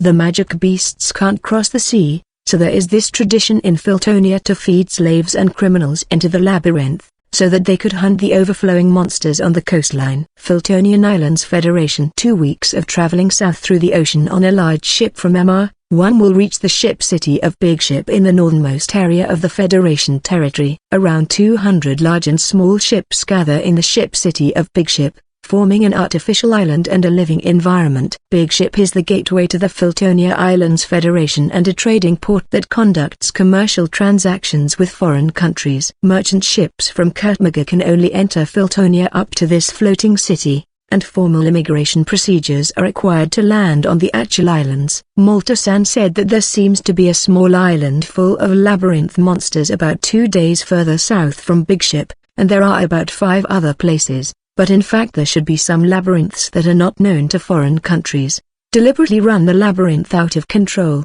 and hunt the monsters that spill outside. If you think about it normally, it's an extremely dangerous method. But there were several reasons why Filtonia took this method. That is, the Filtonia Islands Federation cannot meet its various domestic needs with their own domestic production alone, and foreign trade especially with Kertmega Kingdom and its neighboring countries is essential. Filtonia did not have a strong domestic product to trade with other countries, thus had no choice but to rely on the collection of magic stones, which has an unchanging value in any country or region. However, it's difficult to continue conquering labyrinths reliably. Moreover, once the labyrinth has been conquered, their source of income will temporarily disappear. Veins of magic water and ores would usually appear where a labyrinth used to stand, but it takes a lot of time and money to develop and maintain them to the point where they can be shipped as a product. Rather than spending time and money on its development, the Congress of the Filtonia Islands Federation chose to effectively utilize unnecessary human resources and obtain magic stones with the minimum risk and effort. It's pretty much using labyrinths as some sort of livestock. However, even though it is easy to say, there are cases where it is actually unmanageable, isn't it? It's a question that naturally springs up after listening to the story. I've never actually seen a stampede, but if it's something that can be controlled by humans, it wouldn't be called a stampede in the first place. Exactly. In addition, Filtonia does not allow labyrinth exploration by adventurers other than those registered in domestic guilds, and all collected magic stones are obliged to be wholesale to the Adventurers Guild. If that's how it is, I guess there's no point for me to go there. That's true for the islands that Filtonia still manages. However, there is an island that has been abandoned due to the stampede being unable to be controlled. Abandoned island? Yes. Among the populace, it is known as the Labyrinth Island. Malta-san, who raised the corners of his mouth as he said that, had a gleam in his eyes that a merchant usually doesn't show so often. FPS 253. I met Malta-san again in the seaside city Amar, and I was able to hear various stories while having some tea. It's mostly about where to get the magic stones that I need the most right now, but it's also interesting to hear about how ordinary people and merchants who don't have connection to the higher-ups like Chancellor Bergman in the royal capital move about. To be honest, I was surprised that the fame of Shaft had skyrocketed, and I was a little surprised at the hero-loving people of the Kingdom of Kertmega. But, the night after I talked with Malta-san, I talked to Chancellor Bergman about how to handle Shaft via the mobile phone. The achievements of the black hero Shaft that saved the royal family and the current king were already widely known, and at the same time there seems to be a deep-rooted voice that the achievements of Dikokia Schwartz,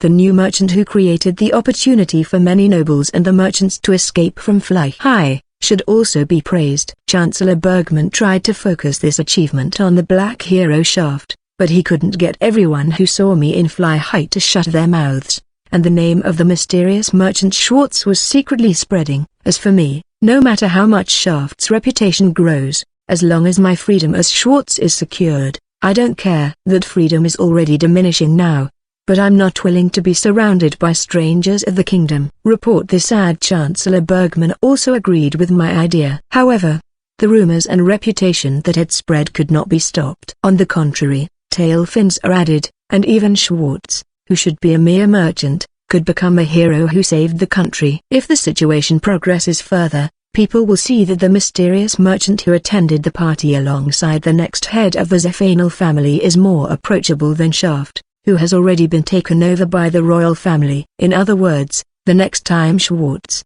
who is currently hiding his figure, stands on the stage, it is impossible to imagine the number of insects that will flock to him. Chancellor Bergman agreed with this. But what should we do? That's what we're discussing now. Clan Spark? That's right, Ashley. As a result of talking with Chancellor Bergman overnight, it was decided that the fictitious clan that I invented as a disguise for my link with Shaft would become a real clan.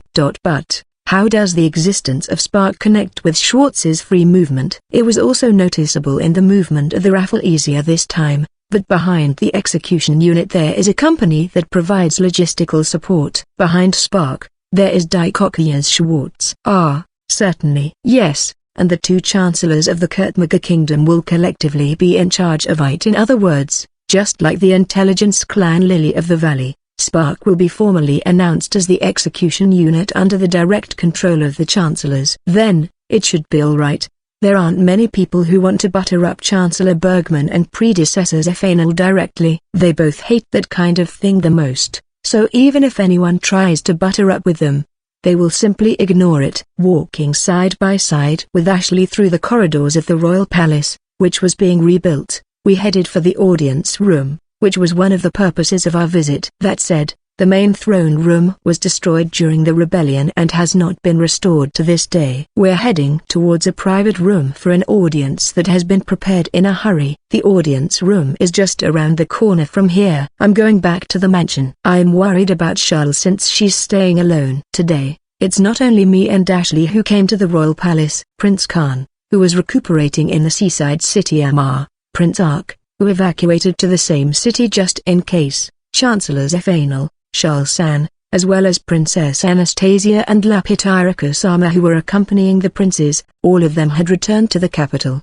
The residence of Chancellors Fanel, which resembled a Japanese samurai residence on the outskirts of the royal castle, was not completely destroyed by the fire of the rebellion, but the interior was ravaged by the Rafflesia. I don't know what Rafflesia was looking for there, but Chancellor Fanel said she didn't have what they wanted. However, she was more angered by the fact that the rebels ransacked the house that the founding king built, and the anger was yet to subside. She made me promise to take her to the shooting range after the meeting today. Normally I would have expected it was for the free shopping, but because everything is free over there, Chancellor Fanel is actually planning to let loose with great magic event. While I was attending the meeting, Ashley and Charles were joined by Roy and the other from Lily of the Valley to wait for us to return while cleaning up the mansion. Separated from Ashley and proceeded alone on the red carpet. The red carpet that I stepped on was brand new, but I could feel through the soles of my feet that there was still some damage under it. On each side of the aisle, new royal guards stood at regular intervals, watching me silently. They are young knights selected from reliable knights throughout the kingdom. The knight commander was also replaced, and he's now in charge of the royal castle's security under a new system. I'm Schwartz from the clan Spark. I was summoned by Chancellor Bergman. I presented the newly prepared guild card to the royal guard standing in front of the audience room. Everyone has been waiting. Please proceed inside. One of the royal guards confirmed the guild card, and after a simple physical check, I was let inside. Looks like we've got this all set. In the audience room, 5 people were waiting: Chancellor Bergman, Chancellors Fanel, the current king, Crown Prince Khan, and Prince Arkansas. I seem to be a bit late. Don't mind it, kid. It's just as Yuki says. I owe you a favor for saving the kingdom from a crisis, but in terms of position, you are the same as us, someone who owns a territory that he himself rules. One of the kings. In front of the room, the current king sat on a temporary throne, which was thought to be equivalent to the upper seat, and the 2 chancellors and the 2 princes sat on the sofas on either side. Your Majesty, it is too much to say that I am a king. Kukaku, from the perspective of those who know your true identity, no one here would think that it's too much. The current king looked around to the people on both sides, but none of them showed an expression of disagreement to the current king's words, including Prince Ark, who shouldn't be in a position to know exactly what I am at Respisa.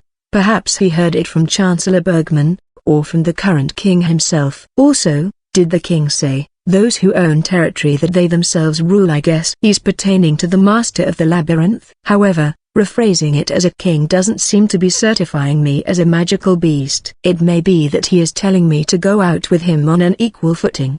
Besides, you don't have to respect me. You are on an equal footing with Rashikagoto Kurtmaga, the king of this Kurtmaga kingdom. Please, have a seat now, Trespasser Schwartz. No, King Schwartz. The current king stood up from the throne, spreading his hands, and urged me to take a seat facing him, but that name he uttered to refer to me was more embarrassing than anything I've ever been called. FPS 254. I was in a meeting with the current king in the royal castle's audience room, or rather a debriefing. Chancellor Bergman acted as the facilitator.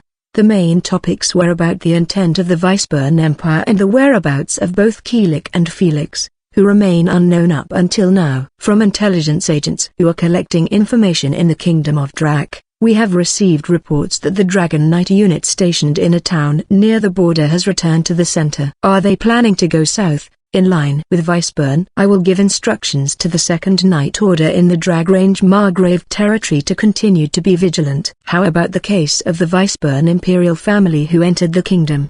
The Guildmaster, Duke Verdlin, is directly in charge of investigating the background, but nothing has been found so far. We need to investigate the current situation and the blood relationship of the imperial family. Therefore, I have one request for Schwartz. The current king and the two chancellors proceeded with the discussion, but the conversation was suddenly directed to me. Don't tell me. You want me to go to the Empire?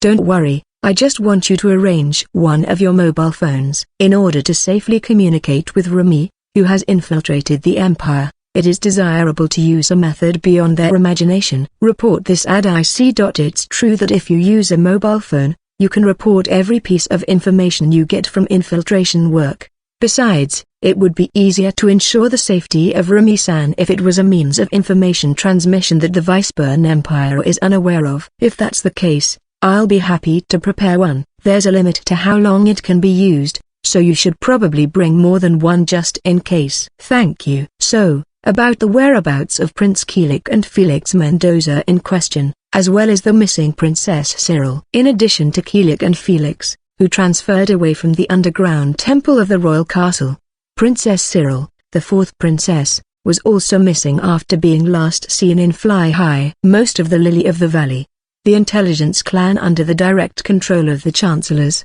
died in battle in the royal castle. For that reason, the personnel who had originally been conducting intelligence activities in various parts of the kingdom were pulled back to the royal capital to conduct search activities that could not be made public. Remy-san was one of these surviving members. During the night of the rebellion, she was on duty in Noble's territory in the far northeast part of the kingdom. And this Noble territory was one of the bases of Rafflesia, as well as the birthplace of Kilik's deceased biological mother, the second wife of the current king. The second wife died when giving birth to Kilik, and he grew up without knowing the love of his mother. Surrounded by a large number of servants, from an early age it was natural for Kilik to give orders to people, to women, but he ended up never growing up properly.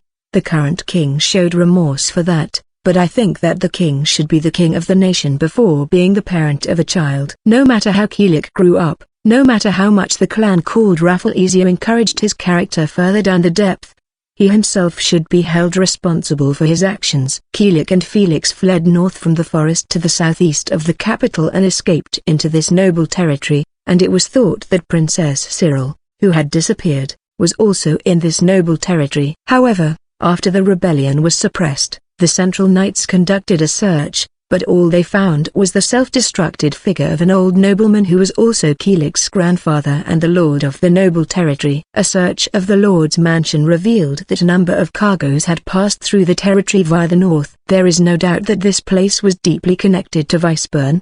Perhaps the crystal pedestal that produced the demon steel soldiers was smuggled through the... Perhaps, indeed. I really wanted to collect it and have everyone in the Alchemy Guild research it, but I can't find a single fragment of a magic tool that seems to be in the ruins of the warehouse you blew up.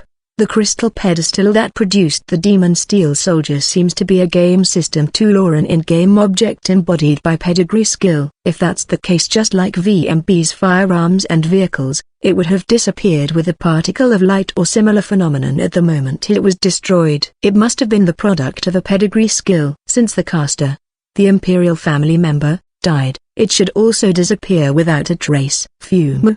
Then King Schwarz, will that cell phone of yours disappear when you die? Everyone sitting in the audience room was at loss for words at the casual remark of the current king. Well, yes, there is a possibility, but I can't try it. It would be a problem if Schwartz died. I have not eaten all the ice cream from the home center yet. Chancellor, We have different things to worry about. For a moment, the atmosphere of the place froze.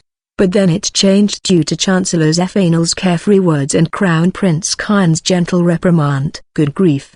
We'll get back to that. Daikon of the Imagasa Company and Rafflesia members that have been captured to find out their motive. But apparently their answer would differ depending on their position in the ranks. Pecking order? Come to think of it, there was a guy who said something like that a long time ago. If I'm not mistaken, it was the Agok Company. On the lower ranks, they only know that the purpose was to seize the real power of the Kurtmaga Kingdom and make it the foundation for claiming hegemony over the Orlando continent. But when it comes to the higher ranks, the story doesn't mesh. Daikon and the adventurers guarding the Prince of Iceburn dismissed the rule of the country as a small thing, but looking back on the movement of the Rafflesia so far, their main goal is. Saying that, the king turned his gaze to Chancellor Zephanel. In turn, her silver hair swayed as the corners of her mouth were raised. Without a doubt, he is after me. But, why? The current king answered my question. Leaning his back on the throne, he looked up at the latticed ceiling as if looking up at the heavens. A great magic granted only to the king of the Kurtmaga Kingdom. Its effect is so great that it can change the fate of the nation. After all, when an unforeseen death comes to the person who received it, it defies the irresistible principle of life and calls the soul back from the world of death. A magic that could revive the dead? That's right. By having the magic cast on you in advance, you'll be able to avoid death just once. Furthermore, this great magic can be given to anyone any number of times. If there is one drawback, it is that it can only be granted to one person at a time. I have never heard of such great magic before. Can it not cure Brother Khan's illness? Unfortunately, it can't, Arkansas. It's not a magic that heals in a normal way, nor can it cure ailments. This great magic is used mainly to avoid death in battle. That gentleman, who once ran through the continent with me, has returned from the world of death many times because of this great magic. Equals. Without that kind of insurance, it would have been impossible to achieve enough combat results to destroy every labyrinth. Chancellor Zephanel spoke quietly with downcast eyes, as if recalling something nostalgic. It must be about the founding king's days. The founding king, who fell into this world, vowed to build a nation in order to help the weak people who flooded the Orlando continent. He demonstrated his power to the maximum and subdued numerous labyrinths. It was a fundraising for the founding of the country, and an unavoidable challenge in order to obtain a safe and peaceful land. However, the founding king is not an invincible superhuman. Deep underground in the labyrinth where he descended with his companions, he would meet his demise an uncountable amount of times. Either by the monsters, be the gatekeeper, be the master of the labyrinth. However, Chancellor Zephanel was always by his side. Having obtained the insurance of resurrection from the dead, he used his own life as a shield to save his friends, and destroyed numerous labyrinths. It's like a game. However, in the end, that act led to the founding king's complete death. The founding king, who can come back to life even if he dies, must have done a lot of unreasonable things. At some point, the damage that could not be healed accumulated in the body, and it stayed for good. The founding king was unable to live longer, and left the world shortly after the founding of the country. Then, why did Kilik want to obtain such great magic? That shouldn't be the only thing. Promised blessing can only be granted to one person, and it shouldn't be able to be used yet for people in this world. It is necessary to acquire our blood and spread it as pedigree skill. It's a long road that will take years, decades even. Then, what else? Chancellor Zephanel looked at her thin, porcelain white palm, slowly rotated her hand, looked down at the back of it, and rotated it again. Immortality. With those words, the atmosphere in the place once again froze. Everyone who was quietly listening to Chancellor Zephanel instantly realized everything. Rafflesia's goal was to become immortal. FPS 255. At the debriefing session held in the audience room, the goal of Rafflesia was surmised, which is Chancellor Zephanel's great magic and her secret of immortality that allows her to not age at all despite having lived beyond the average lifespan of elves. I previously thought that it was just Kilik's nonsense, so I didn't think that he was really aiming for immortality. Why would, even having the lifespan of the elves, he still seek after greater immortality? Most likely something that only those with a long lifespan like the elves could do. Their goal, very little that we know of, must be something that cannot be achieved overnight. Only with a very long lifespan can the leader continue to hold the reins and see the goal to a fruition. The nonsense that the current king muttered about was probably the conversation between him and Kilik that I overheard back in the underground temple. Kilik despised women as an inferior species and declared that they are unnecessary in the new world of supremacy. However, Chancellor Zephanel seemingly holds the key to his goal. As Prince Khan said, both Kilik and Felix have elf blood and therefore they have their race-long lifespan. Elves are a race that can live for 2,300 years without worrying about dying of old age. Because of his long life, he can wait for the time to reduce Chancellor Zephanel's promised blessing to a common skill. And if he were to become ageless on top of that, it might even be possible to wait for eternity however. But I'm pretty sure that Chancellor Zephanel's agelessness has nothing to do with skill. My conjecture was met with Chancellor Zephanel's nod. I continued after confirming that everyone's eyes were on me. This power of agelessness is neither a pedigree skill nor great magic. If I have to make a guess, it's actually a curse. Curse? Indeed it is, Arkansas. This one couldn't even die alongside that person even if we wish to, and we will continue to live to see hundreds, thousands, 10,000 lives die, devoting themselves for this country. The kingdom of Kurtmaga has been established for over 500 years. It was before that Chancellor Zephanel devoted herself to subjugating the labyrinth with the founding king. I don't know how long it took to establish the country, but it shouldn't have been easy. Kilik foolishly made this mistake.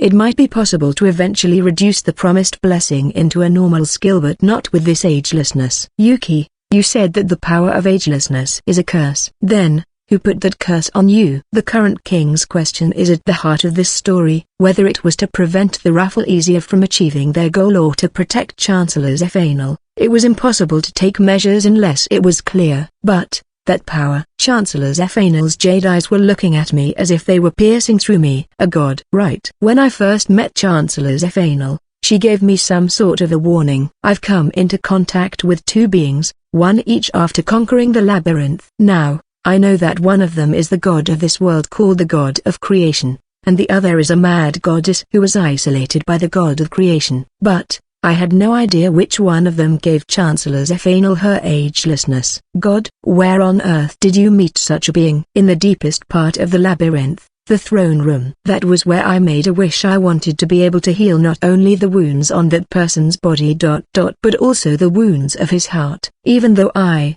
who had no will, no ego, and was only a mere doll, I wished to become his comrade, to be his comrade, and to be his family.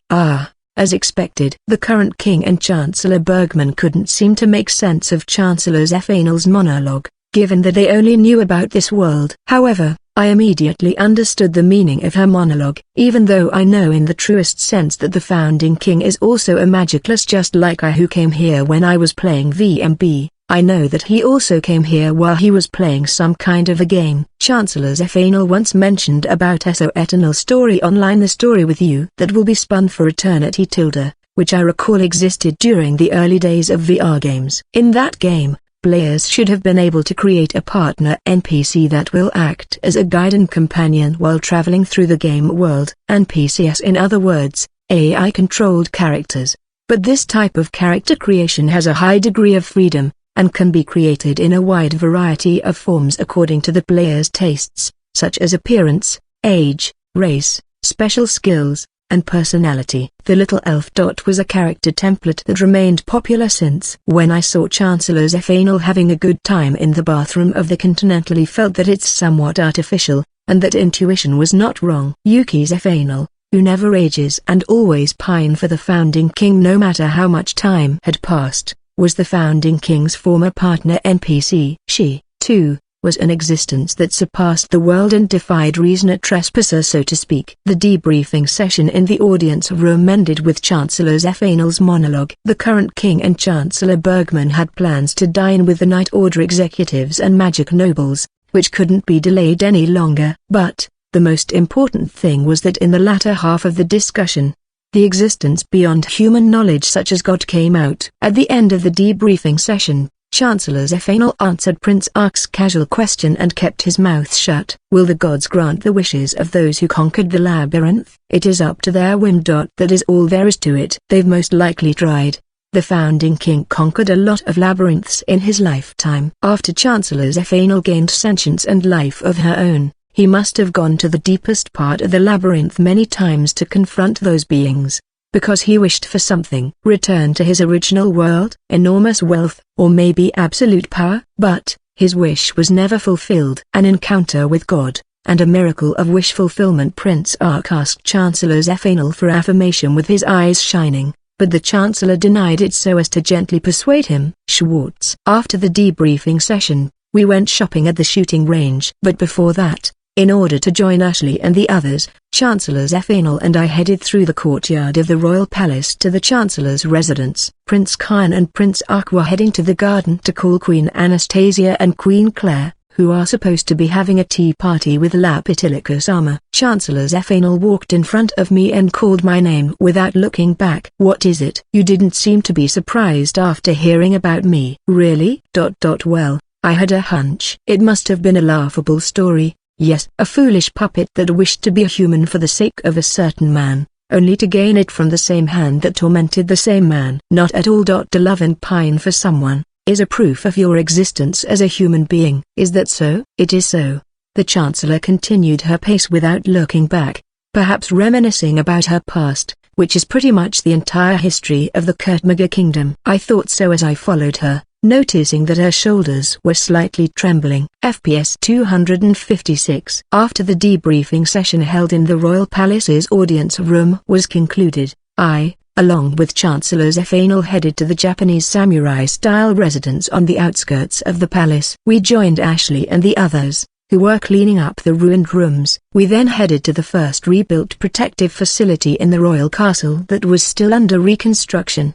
The protective facility is about the size of a small warehouse, but it has been rebuilt with a strength that prevents it from collapsing easily even if attacked from the outside. A guard knight stands at the entrance to the facility, and soldiers stand guards around it. And now there is only one thing in the copy magic circle that is the exit of a certain transfer magic circle. This protective facility, which can be said to be a lump of concrete, protects the exit of the transfer magic circle that I own. It's mainly a place to connect with the seaside city of Amar, and it's also a place to set up a transfer magic circle for emergency evacuation after being contacted by mobile phone if the capital is attacked again. While we're in Amar, Ronchan and the others are still not here. Why is the old man's meeting going on so long?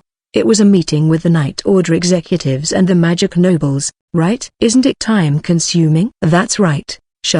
The chaos around the capital has subsided, but we still need to be careful about the movements of neighboring countries, particularly the Drak Kingdom. Advertisement. LVTP-5 is already waiting inside the protective facility, and the front hatch is open so that people can be teleported at any time. The destination is at the large parking lot of a large shopping center set up at the shooting range. Chancellor Zephanel sat in the crew seat of the LVTP-5. Restlessly flailing her legs while waiting. Looking at that figure, it seems that the depressed emotions that she showed after the debriefing session have disappeared. No, she's just trying to not let Ashley and Charles-san see it. She despised herself as a doll and expressed disgust at her agelessness, calling it a curse. But she never said a word about herself being a former NPC of a game. Perhaps it's a fact that even the current king and Chancellor Bergman aren't aware of. After thinking about it for a moment, it seemed natural. Even if I say that I am neither a human nor an elf,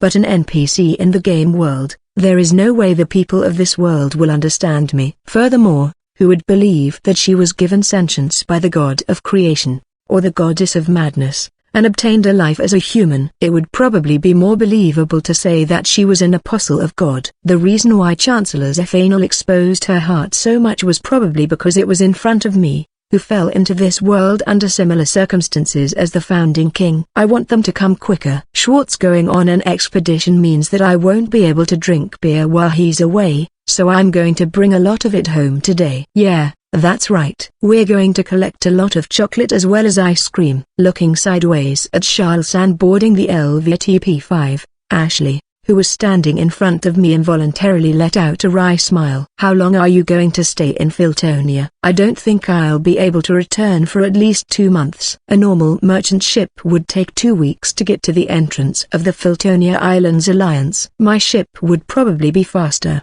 but it doesn't mean I'll be able to get there in a day or 2. I have already told Ashley and Chancellor Zephanel that I'll be going to the Labyrinth Island abandoned by the Filtonia Islands Alliance. Although they were opposed to the idea at first, since a large amount of magic stones will be needed for my future activities, the fact that it became noticeably harder to obtain not only non-elemental magic stone, but other kind of elemental magic stone in Kurtmaga Kingdom could not be ignored anymore. In the first place, why do I want non-elemental magic stones again? I didn't explain the exact reason, but just like how using magic tools requires magic power and the magic stones, I explained that I need non-elemental magic stone in order to use my pedigree skills because I am magicless. I got them to understand the importance of collecting the stones directly on the Labyrinth Island. Also, the people who have the pedigree skills like those at the Viceburn Empire will need to pile up non-elemental magic stones just like me, so with the intention of interfering with that,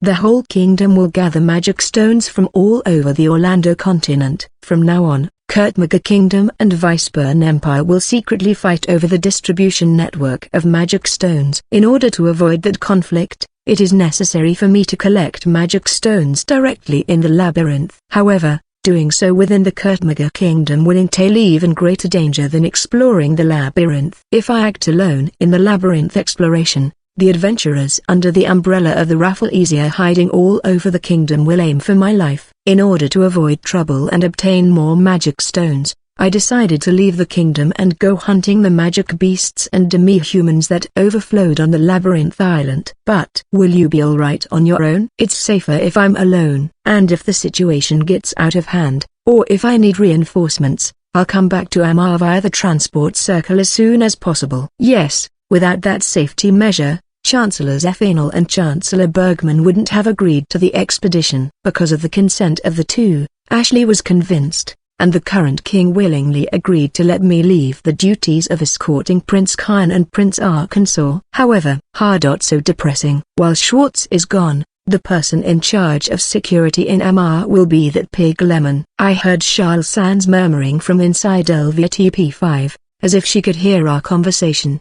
Who is this Pig Lemon? I didn't remember ever meeting anyone named Pig Lemon, so I had to ask Ashley. Lucien Drumo, the eldest son of Viscount Drumo and the commander of the Amar escort fleet. They've remained quiet up until now, because the Spark clan that is serving as the escort for Prince Khan and Prince Ark is under the direct control of both Chancellors Zephanel and Bergman. Now that they know you'll be gone, they're getting a bit too excited. The noble who desperately tried to capture Jonah and the U-boat. It's alright, Charles-san. Ro and Rachel from Lily of the Valley will remain in the mansion. And if anything happens, please contact me through the mobile phone. I entered the LVTP5 with Ashley, sat down on the legless chair in the passenger compartment, and continued the conversation. Mobile phone. Well, my ears are sore. It feels strange to hear voices coming very close to my ear. You'll get used to it if you keep using it. But please refrain from using it while I'm not here. If you use it too much, you won't be able to refill the fuel gauge. Hello, Ron-chan? It is us. How long are you going to drag the meeting? Come quickly. I had no choice but to restore the fuel gauge that had just decreased due to the call. Even though it has dozens of hours of call capacity, if you keep using it for small talk repeatedly, it will be gone in no time. Both Chancellor Zephanel and Chancellor Bergman were amused by the emergence of this new and convenient tool, and often used it for small nonsense talk. But if used like that, the fuel gauge will deplete faster. I unconsciously directed my gaze at Chancellor Zephanel, which was mimicked by both Ashley and Charles-san. Ron-chan's meeting is already over. It's about time. Is there anything wrong? After finishing the call with Chancellor Bergman, Chancellor Zephanel stopped moving when she noticed the stares from the three of us. Predecessor, please refrain from using mobile phone while Schwartz is away on the Labyrinth Island.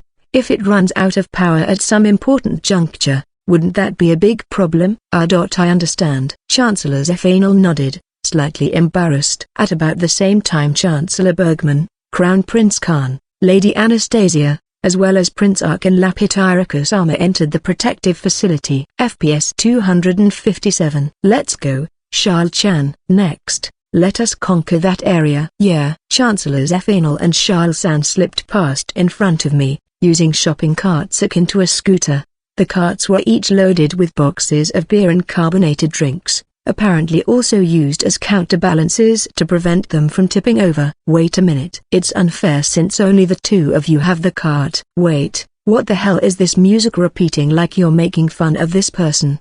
The two people riding the cart gained momentum by kicking the floor and zoomed through the aisles of the shopping center. Chasing after them, Rachel of Lily of the Valley ran through with a shopping bag full of delicacies in hand. Why don't you use the magic bag or something? When I saw Rachel running through, I muttered a frank question. Because it won't work here. Prince Ark, who had been chasing after the three of them as they ran through, answered my murmur with a curious word. Looking back at those words, Chancellor Bergman was also behind Prince Ark and saw advertisement. It's not just the magic bag. Magic is very ineffective in your realm. Even when His Majesty joined us, he had a hard time healing his wounds. Come to think of it, I've been to this large shopping center several times, and when I bring out food and goods, I collect them in my inventory. Chancellors Phenol and others are not taking out arbitrarily, even though they have a large amount of supplies. They had to ask for confirmation and permission from me before they could take anything out, so naturally I was the one carrying the luggage. When I asked Prince Ark and Chancellor Bergman about the details, they said that the magic tools did not work at all at the shooting range, and the magic was less than 10% effective. At first, the chancellors didn't even notice that fact, but they seemed to try various things every time they visited this space. There is magic in the space of this shooting range created by the VMB system. But it's fundamentally lacking. I still don't know what it means, but this is essentially the third world, neither the previous world nor the world I'm living in now. Maybe there's some kind of special logic in this place. Rather than that, Schwartz, I'll be moving quickly. There's a lot of things I want you to explain.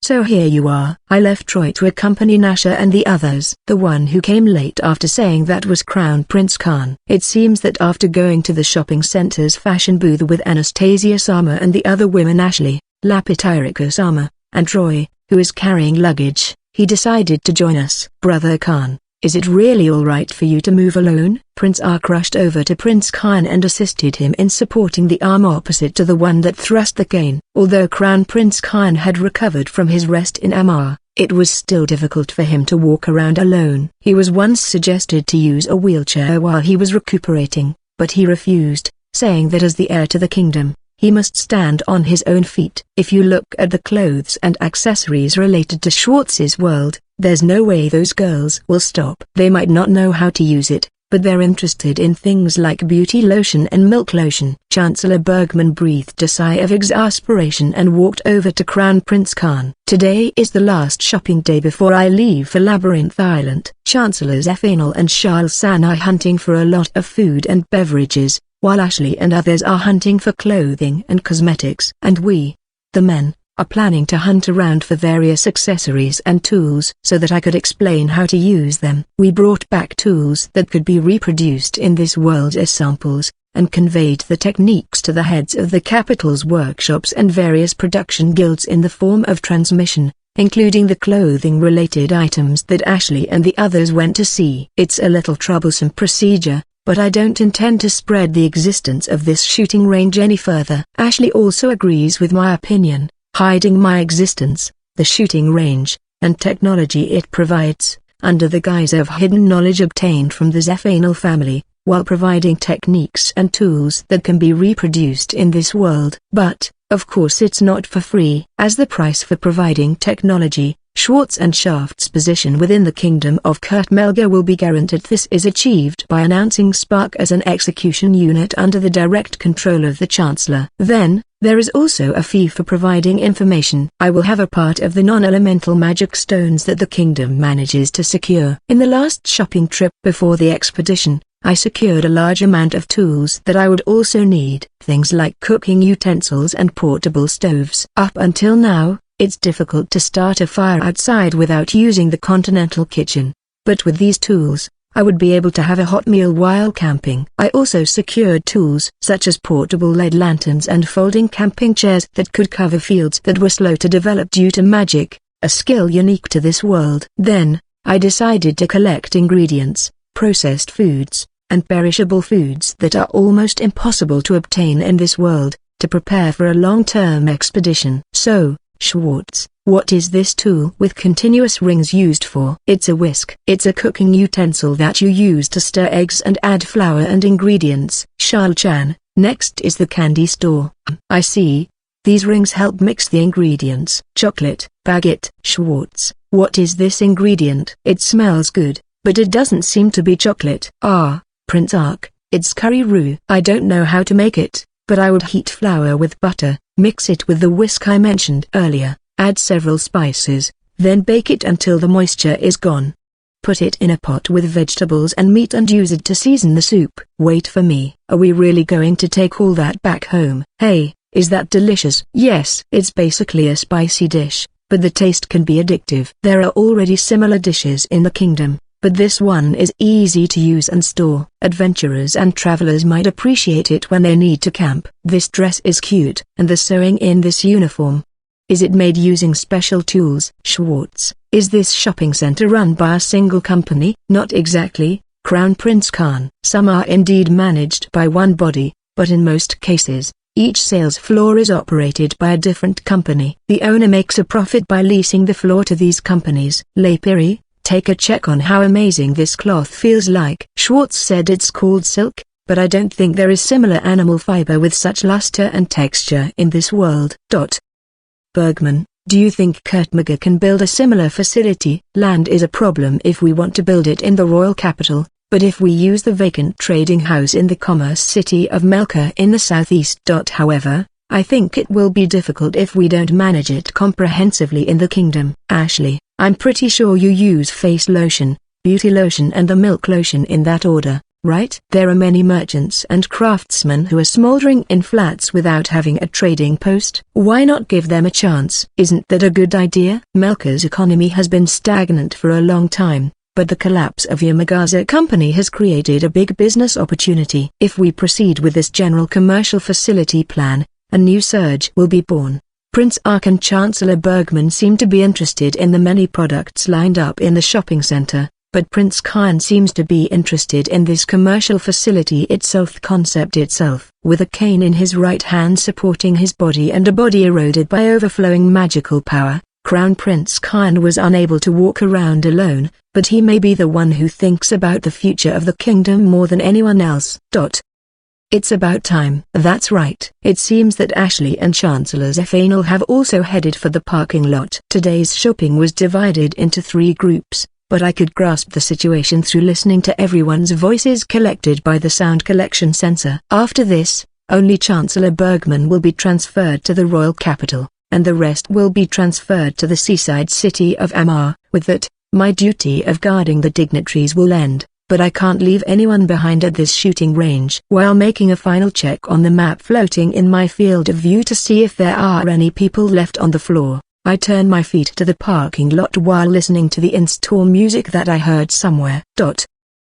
On the floor where there should be no one left, I heard someone speak out as so it seemed. I turned around and looked around the floor, which should have been empty. But there was no one there. Just in case, I searched the map and counted the number of dots lit up in the parking lot, but they're all there. I heard it again. It wasn't just my imagination or a misunderstanding. Something is there. Until recently, the floor of the large shopping center was bustling with the voices of Chancellor Zephanel and others scavenging for goods.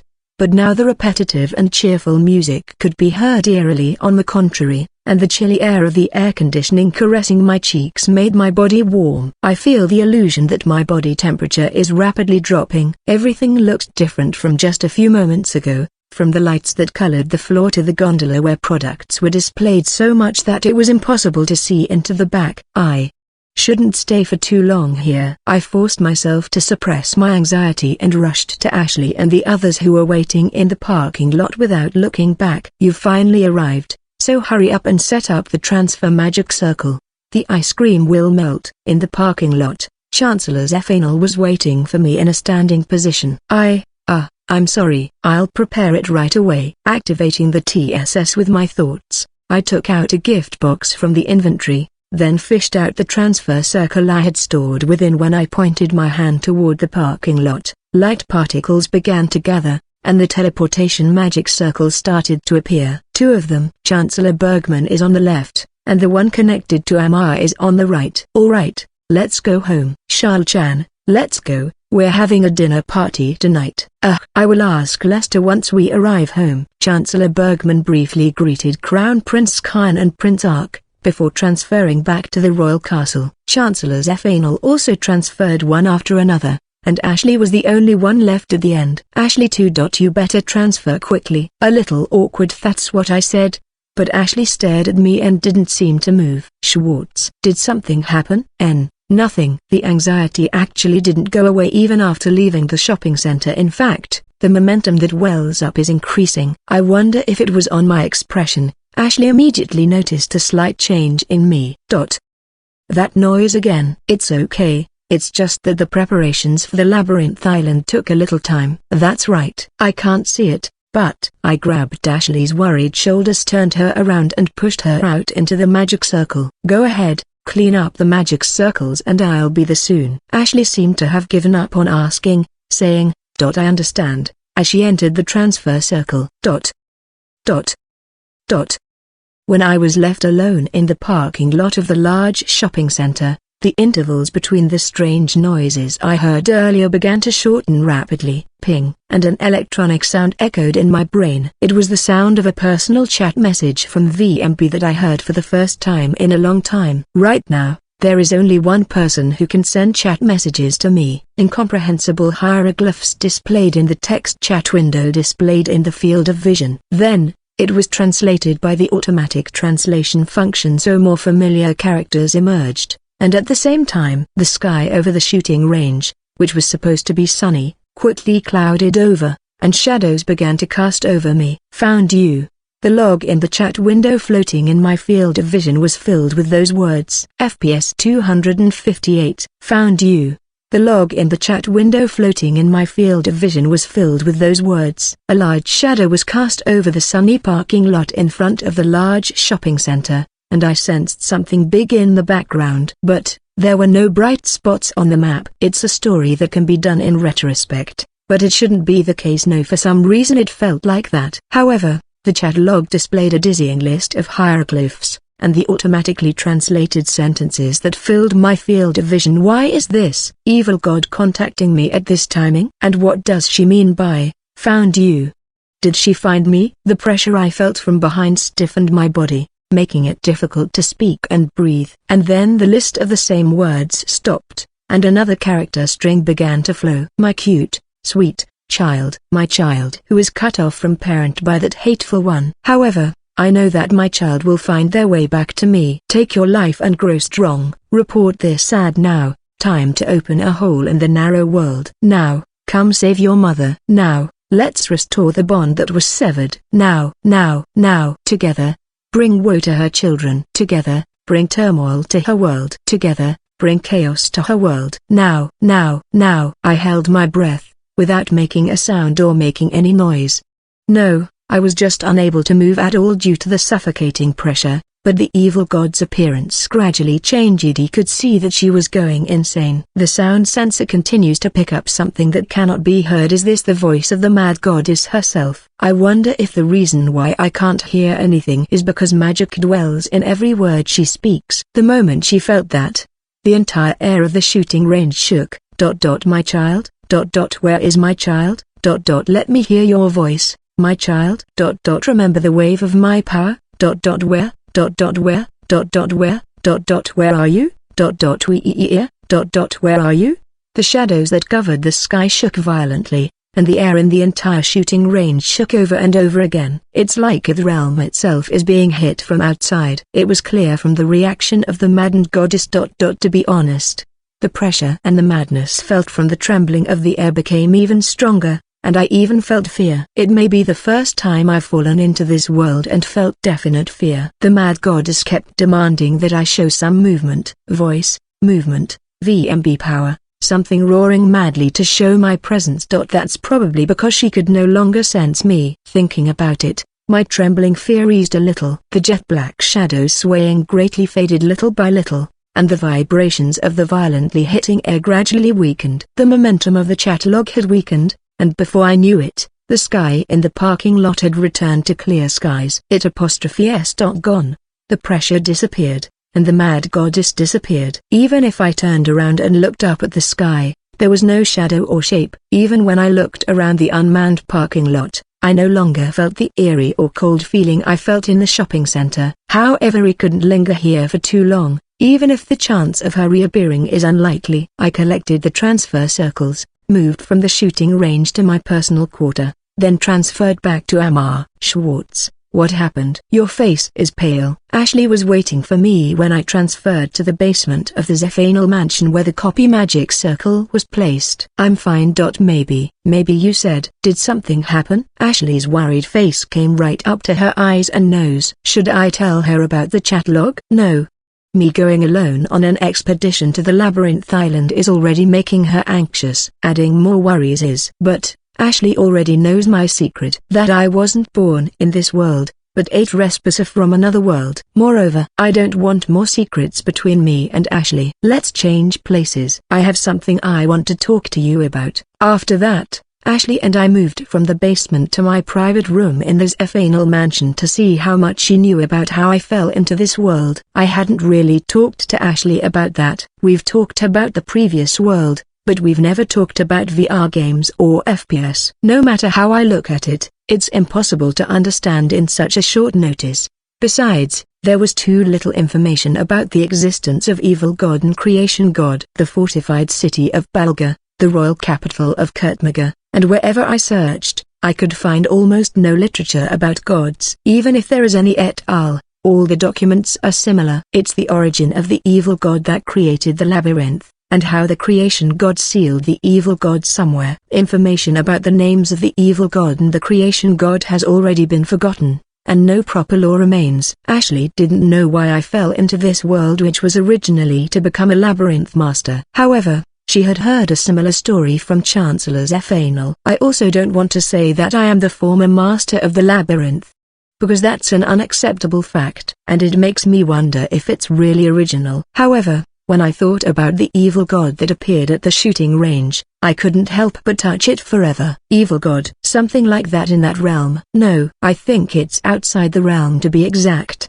This chat log you talked about, can I take a look at it? Personal chat logs are stored in the VMB system. I floated the TSS window monitor in the air toward Ashley, who sat facing me in the private room, and displayed the chat log on the entire surface. These are the messages from the evil god. Just in case, you shouldn't say it out loud. It's what Malta-san told me, but he said that if you speak the name of evil god or creation god, it will consume the magic power in your body and it may lead to death. Ashley, who was about to read out the hieroglyphs aloud, froze. Her cute little mouth moved slightly, and her voice stopped responding to my words. That said, can Ashley read it? I can't. Needless to say, that statement caused a strange silence between me and Ashley. In any case, I will tell the predecessor and Chancellor Bergman to refrain from using the shopping center even after Schwartz returns from Labyrinth Island. I also agree with that. I only have a little information, but it's easy to imagine that evil god is sealed outside my territory, the shooting range. That world is neither my original world nor this world. It's another world entirely. Evil gods must exist in the interstitial worlds that are the boundaries of each. In addition, judging from the automatic translation of the chat log, there are passages in which the evil god reacted to the conversation at the shooting range, the use of the VMB's power, and the restoration of the supplies obtained from the facility. Of course, the collected mobile phones,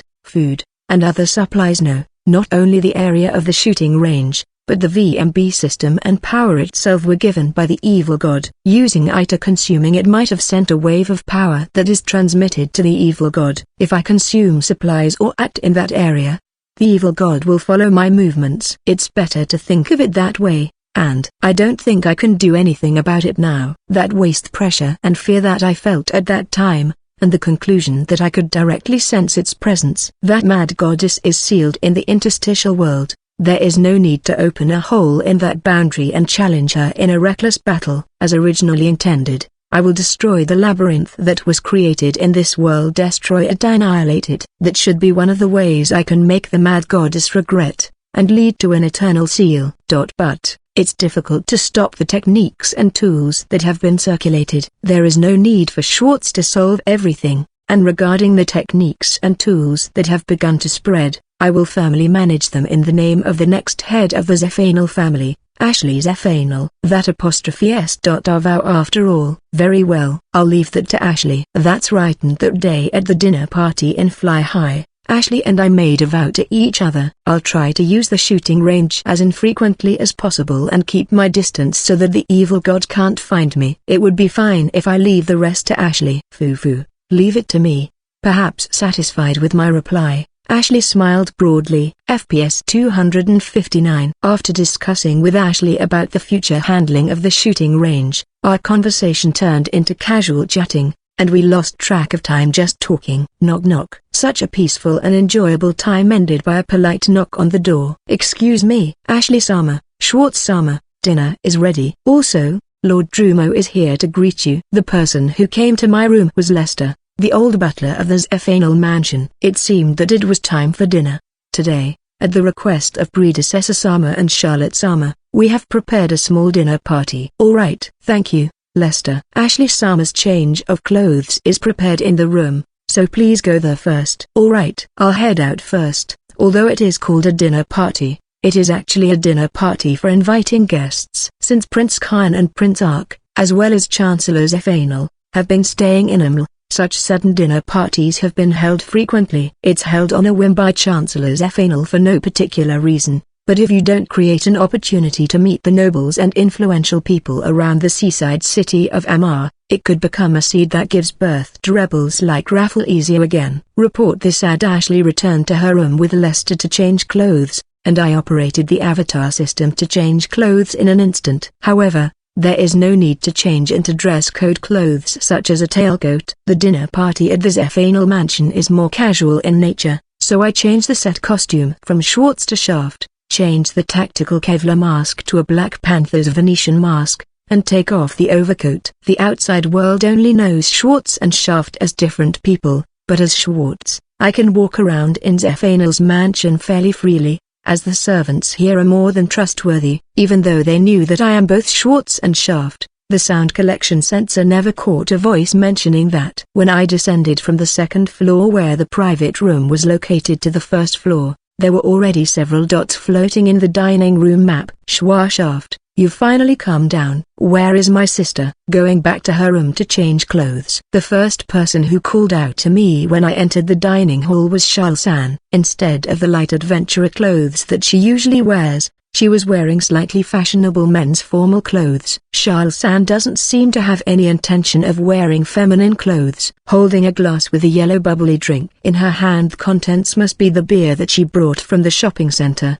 The guests invited to the banquet were not yet seated. With fruit wine and beer served as an aperitif in hand, they gathered around Prince Khan and Chancellor Zephanel, chatting while sitting on the sofa. Malta-san could be seen in that circle, while greeting the Crown Prince and the others. I also wanted to talk with Malta-san about the expedition to Labyrinth Island, but who? So you must be the black hero. Shaft. Standing in front of me, his large barrel-like belly shook as he did, was a man with blonde hair and pig-like nose. Pig Lemon.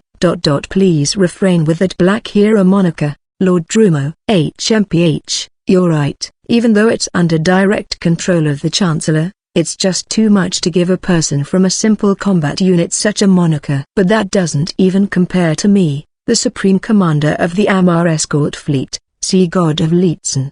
The Pig Lemon pointed his short and thick finger at me. But my interest was directed to the person behind him. What is more important is that Charles-san, who was listening to our conversation behind Pig Lemon, was trembling with a bright red face as if she was about to vomit beer. I turned my gaze to Charles-san and silently advised her, who was smiling mischievously, "Please don't. It's too late." Excuse me. Dodging and overtaking Pig Lemon, I took out a towel from my inventory while pretending to put my hands inside the German SS's black clothes, and pressed it onto Charles Sand's face. Blech, Charles, that's no good. I caught the vomit with the towel and cleaned the area around her mouth so that her formal clothes didn't get dirty. Thanks. Her face was dyed red, either because she was inebriated by the beer she drank, or because she was holding back another wave of vomit. It's no good to drink too much before a meal. It's not good to drink beer on an empty stomach. It's a common knowledge in my original world, since carbonic acid would make the stomach act up. On top of that, all the alcohol will be absorbed by your body, making you get drunk faster. I made Charles, who was just beginning to finish, sit on her usual seat at the long table and look at the maid standing in the corner of the dining hall. With just that, one of the maids bowed her head lightly and brought a jug of water from the wagon placed in the corner of the dining hall. Charlotte Summer, please. Thank you. That pig Lemon is looking for trouble. Suddenly saying all that, he was indeed a little infuriating. When I turned my gaze to the self-proclaimed sea god, lured by Charles Sand's gaze, I saw the guy continue to point to the void while trembling his shoulders. Let's ignore him. At the same time that I made up my mind, Ashley appeared at the entrance of the dining hall. She was wearing a dark blue long dress made by a seamstress from this world, referring to a chiffon dress she brought from a large shopping center. Sewing techniques tend to be influenced by the skill level of, but when it comes to design, it is possible to incorporate things from my original world as they are. As for the finish, if the research into basic sewing technology progresses, it will be possible to produce high-quality products in large quantities regardless of skill proficiency. Even so, Ashley's white bare skin covered in a transparent thin fabric looks very sensual. With Ashley joining us, the participants for the modest dinner party have gathered. The prince and the guests, who were having a chat as if urged by the maids, sat down at the long table, and I also pulled out the chair next to Charles and Ashley's reserved seat. Thank you. Ashley, sitting on the chair, whispered, and I whispered in her ear in response. That dress looks good on you. But, isn't it a bit too attention-grabbing? The men sitting at the long table glanced at each other, but the women who accompanied them stared intently at Ashley's clothes. Foo-foo, thank you. Ashley blushed a little. Charles San, who was sitting next to her, picked up the edge of the dress and curiously checked the texture of the fabric. Ashley Summer's dress is a design that I don't remember seeing in the royal capital. Where does it originate from? Malta-san, who sat relatively close to Ashley, asked questions as if representing the guests. Since the gaze was directed not only at Ashley, but also at me moving to the opposite seat, Malta-san himself must have guessed that the origin of the dress was me. But it has nothing to do with the ladies who are waiting impatiently for an answer to their question. Ashley lifted the corners of her mouth and smiled, then dared to answer the question with a clear voice. This dress was made in the Zephanel family's craftsman workshop where they conduct technical research. It's still a long way from reaching the level of quality needed to be released to the market, but the Zephanel family takes the lead in managing it, including the design. Oh, it looks like it's already done well enough. In my eyes, the craftsman will be happy to know that the chairman of Marida Company complimented their work. While chatting like that, she let the guests know that the Zephanel family runs a craftsman workshop. If this spreads, it will become a cover for the techniques and tools obtained from me. After the dinner party began, the conversation centered on Ashley's craftsman's workshop. This craftsman workshop, to be exact, is mostly the child care of Chancellor Bergman, but from now on, while changing its appearance, it will contribute to the improvement of various techniques and culture of the Kingdom of Kurtmaga. After the dinner party, Ndedi invited Malta-san to my room and we talked about the plan after I leave for Labyrinth Island. Well then, I will dispose of the collected elemental magic stones here, please. Also, is it possible to secure a place to set up the magic circle? Certainly. One of my trading ships is returning to the port. Once it drops anchor at the port,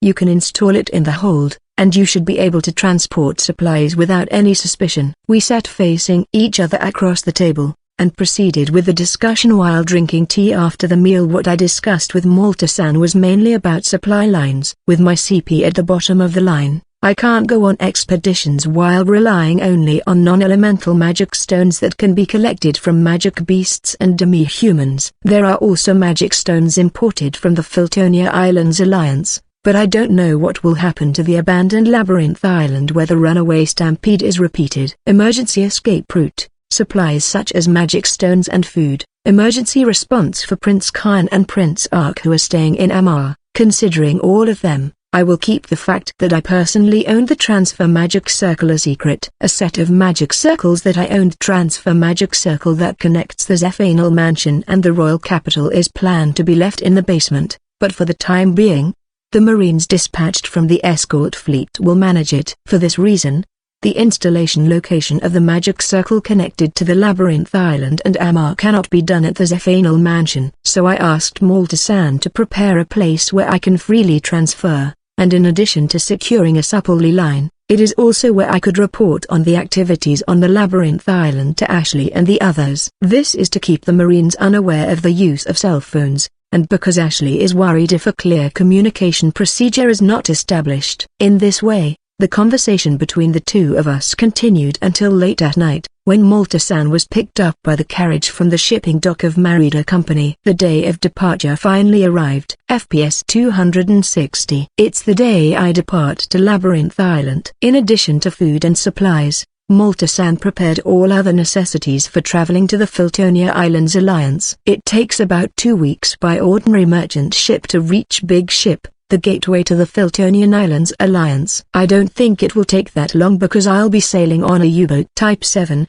but unlike last time I won't have anyone to follow. Malta-san showed me the nautical chart used by the Marida Company shipyard, and I did save it as a screenshot, but, to be honest, there wasn't much information that a layman like me could glean from that chart, let alone knowing how to actually read it. Even so, if I rely on the solitary islands and reefs marked on the chart, and if I use the small unmanned reconnaissance aircraft RQ-11 Raven to find passing ships, I should be able to somehow navigate the open sea. In the worst-case scenario, I could always make landfall on a suitable small island and teleport back to Amar. Are you ready, Schwartz-san? Yes, Malta-san. All preparations are complete, including the emergency evacuation plan. I'll sail slowly and rest on a small island in the south. As expected. Always so well organized. Advertisement. Schwartz, don't overdo things, alright? Don't forget to contact us regularly. I know, Ashley. It was late at night in Amar Harbor. The blue moonlight was reflected on the surface of the sea, making the blue sea glitter, illuminating the numerous anchored ships fantastically. Ashley and Malta-san were the only two people who had come to see me off. Roy and Rachel of the Lily of the Valley were a little further away, but these two were here as Ashley's escorts. I took out a disposable lifeboat from my inventory and tossed it to the sea. As soon as it touched the seawater, air started to fill and expand it, transforming it into an orange rubber boat. I jumped off the quay into the lifeboat and looked up at Ashley and Malta-san. Wish me luck. I raised my hand lightly as I said so, while pressing the ignition button of the outboard motor. The sound of the spinning rotor overlapped with Ashley's and Malta-san's voices, shouting, "Be careful on your way." Once I entered the open sea, I switched from the lifeboat to the U-boat, then began the sailing trip by heading south. I navigated underwater during the majority of the day, then shifted to surface navigation to recover the drained battery. During those times, I would fly the RQ-11 Raven for recon. The sea swayed quietly without being rough, and the dots on the radar that indicated something swimming in the sea moved away as if to avoid the huge U-boat. The voyage to the Filtonian Islands Alliance was actually rather uneventful. Thus the days spent in the submarine were pretty much boring. During the first few days of the voyage, there were many things to do, such as confirming supplies, maintaining firearms, and checking the amount of ammo stored in the inventory. But if that's all I have to do, then it'll be over in no time. I ended up having too much time on my hands, so I decided to take the U-boat to the surface level, went up to the conning tower and headed outside. Phew, it's hot. Leaning my back on the upper deck of the conning tower and looking up at the brightly shining sun, I involuntarily muttered those words. This world is just like my original world, a spherical planet. The Filtonian Islands Alliance is probably situated near the equator line. Activating the TSS and accessing the avatar customization, I picked a sailor-like clothing that is fitting for tropical countries. I think there was something like that in the Ghost Pirate costume set pack. Found it. The newly selected costume is a pirate sailor style consisting of a white shirt, light trousers, and a sleeveless jacket. It'll be difficult to conceal an ARF assault rifle in this getup, but a handgun can be carried with a shoulder holster. While moving around the upper deck of the conning tower, I checked the comfort of my new clothes. All I could hear was the sound of the U-boat turbine and the waves. While sweating with the sea breeze caressing my cheeks, I remembered the tropical countries I visited in the previous world, Southeast Asian countries I visited at the FPS World Tournament. It was hot over the two.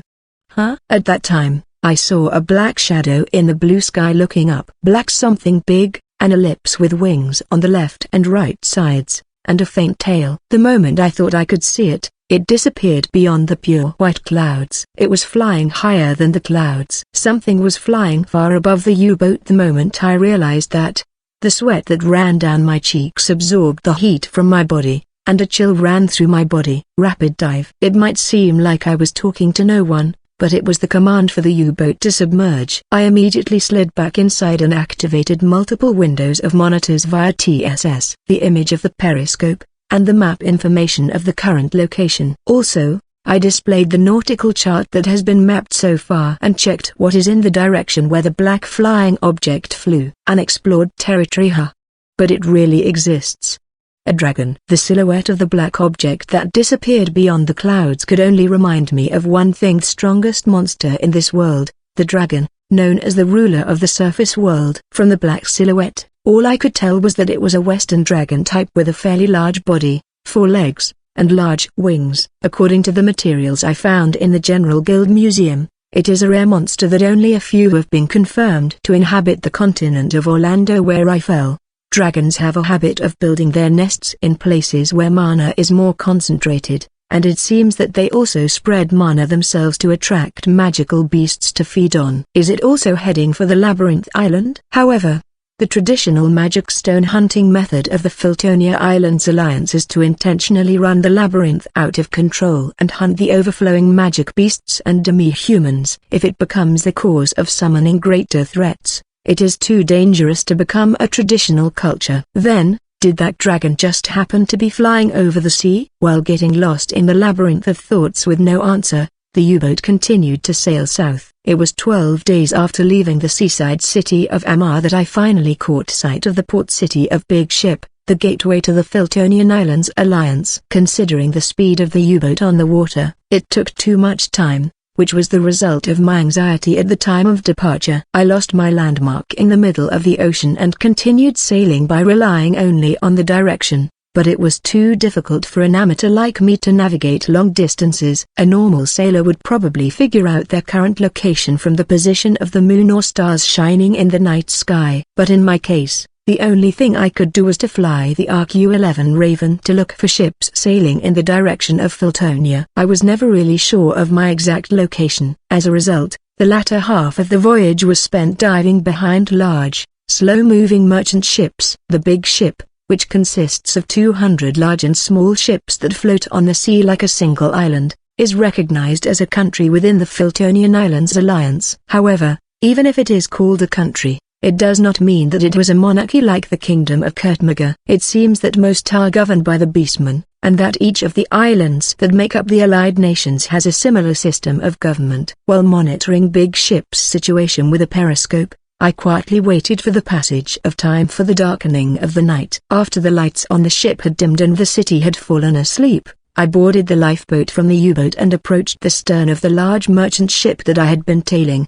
The immigration inspection for the Filtonian Islands Alliance is not that strict. As a trading port, trade with the Orlando continent in the north is the main source of income, so businessmen are allowed to enter the capital if they present a guild card and a merchant ship crew certificate. At the entrance examination, I plan to present the guild card of the commercial guild as Dikokia Schwartz, but without a boarding permit, I will be considered a stowaway. This was resolved by asking Malta-san to prepare a crew certificate for the Marida merchant ship, but it was still necessary to blend in the waves of people only at the moment of entering the capital. Then, early in the morning, when the large merchant ship was docked at the Big Ship dock, I boarded the ship and headed to the immigration office along with the triumphant disembarking sailors. FPS 261. Joining the sailors who have disembarked from some merchant ship, they line up in the entrance examination line. From the content of the review I heard, I confirmed that there was no particular problem likely to occur, and waited for my turn while looking around. The section that serves as the dock isn't that high above the sea level, but the city area where the actual residences are built is about 3 to 4 meters higher, and there are several gigantic plane-type ships reminiscent of disaster prevention floats, joined together to form the dry land. Unlike the disaster prevention floats in my original world, the structure of the big ships, plane ships, seem to be mainly made of wood, but judging from the size that can be seen, I think it's close to 100 meters. Considering that such a huge thing was built and floated on the sea, it's more like a magical building than a shipbuilding technology. It's my turn. The officer conducting the examination quickly confirmed the guild card and crew certificate, and asked about the purpose of the call and the length of stay. I'm here to explore the Labyrinth Island. Now if only I can say that up front, but what I plan to explore is the abandoned Labyrinth Island, of which landing there is prohibited, and its exact location not announced to the general public. When I told them that the purpose of the port call was for commercial transactions and the length of stay would be 1 month, I was charged for the issuance of a permit for commercial transactions in addition to the entrance fee for that period. In exchange for a fair amount of money, I received a permit for commercial transactions and entry into the capital. Then I was finally able to officially enter Big Ship. Report this ad inside the city. The center of the flat ship is the main street, and wooden houses are lined up on the left and right. However, some buildings were solid from the ground up, while others were improvised huts, almost like barracks. The length of the main street is still nearly 100 meters, and the width is about 30 to 40 meters. From where I stood after entering the city, the view was blocked by the buildings. But if one were to look down from the sky on this big ship, 8 flat ships are anchored in an octagon formation, and inside that formation are 4 ships around a solitary island that acts as the heart of the city. The tribe that rules the city lives on this only piece of actual land. Then, to fill the gaps between the 12 flat ships, ships of various sizes were moored to form a shipboard city. A flat ship that you can walk across from the dock. If you look at the places where there are signs with 12 written on them, is it the number of the ship? This 12th ship was mainly lined with warehouses, direct sales shops, and culinary business such as bars and food stalls. The scent of the sea and the smell of fish in the air made me frown, but when I saw the female beastmen passing by, I was relieved. Most of the people living in the Fultonian Islands are beastmen. There are a lot of humans too, but most are brown-skinned, though I don't know if it's tan or just the color of their skin. And everyone wears light clothes. Many men wear only a sleeveless thin jacket on their bare skin, with nothing else on top. Then what about the women? Their breasts and waist were covered with a piece of cloth that invoked the illusion of wearing bikinis, with a long para-like cloth wrapped over it. Beside me, the sailors who have finished their immigration examinations landed for the first time in a long time are running through, enjoying their arrival on the ship, aiming for the tavern they haven't seen in a long time. They disappeared as if it was sucked into the store where women were waiting. Simply glancing at that scene, I headed down the main street toward the merchant that I had heard about from Maltasan.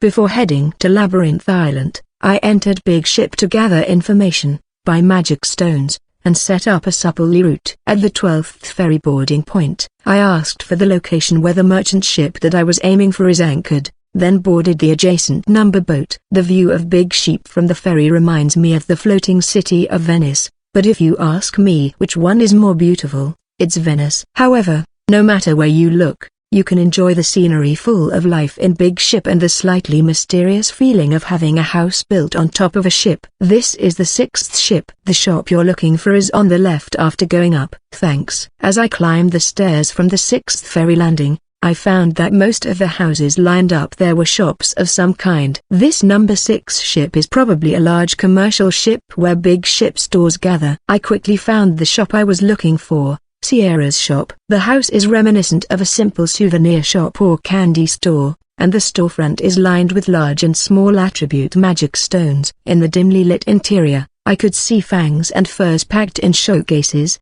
probably materials of magic beasts. Excuse me. The store didn't seem to have any signs of people, but on the map floating in my field of vision, I can see 2 dots clearly floating in the back. Yes. Only one of the dots raised its voice and began to move.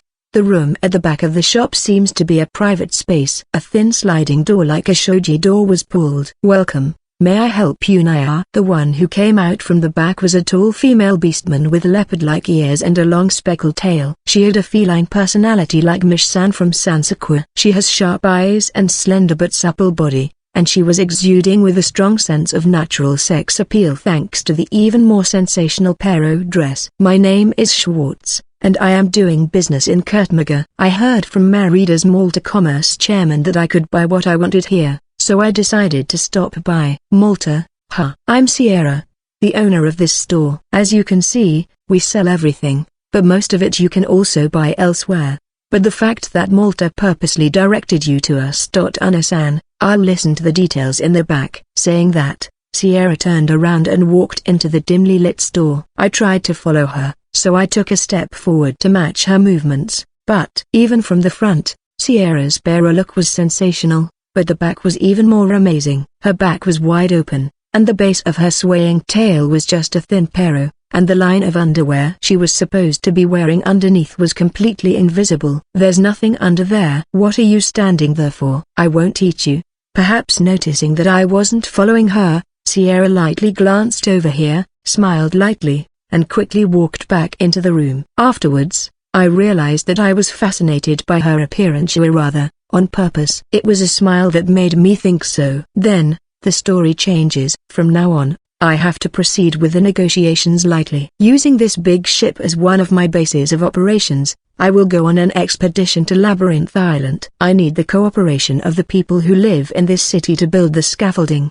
Besides, Malta-san has not expanded the branch of Merida Company to this country yet. As long as I'm active in the Filtonia Islands Alliance, I need to keep in touch with the merchants of this country." The first candidate is the owner of Sierra's shop. On the other side of the thin sliding door like a shoji door was a wooden living room. And then, besides Sierra, there was another beastman just like her, only much older. "Sit down as you please. This old man is our appraiser and former sailor guarder. Except when working as an appraiser, it's not much different from an ornament, so don't worry about it." I slightly bowed to the old beastman called Garda, but from his wrinkled face, I couldn't tell if there was a reaction. For the time being, I turned my attention back to Sierra, who was the negotiating partner, and sat down on a cloth bag placed on the wooden floor, a cushion. Sitting facing each other, Sierra threw her long legs out and sunk into the cushion. I rested myself on the cushion, sitting cross-legged in the attempt to make myself relax. But the cushion was surprisingly comfortable to sit on. It felt like a bead cushion from my original world, but the contents of the cloth bag are either pumice stone or beach sand. "Now then, let's hear your story since we've both calmed down." FPS 262. Sierra's shop has a store on the 6th ship, one of the large flat ships that make up the Ship City big ship. The business negotiations that began in the back of the store went surprisingly smoothly. Contrary to Sierra's bold outfit, nautical charts around big ship, information on the Labyrinth Island that is the hunting ground, 50 gold coins worth of non-attribute magic stones. "Is that all?" "In addition to wind magic stones, we also have rare thunder and dark attributes in stock." "No, I only want non-attribute magic stones. Also, I would like you to prepare other things." "You've already placed quite a large order.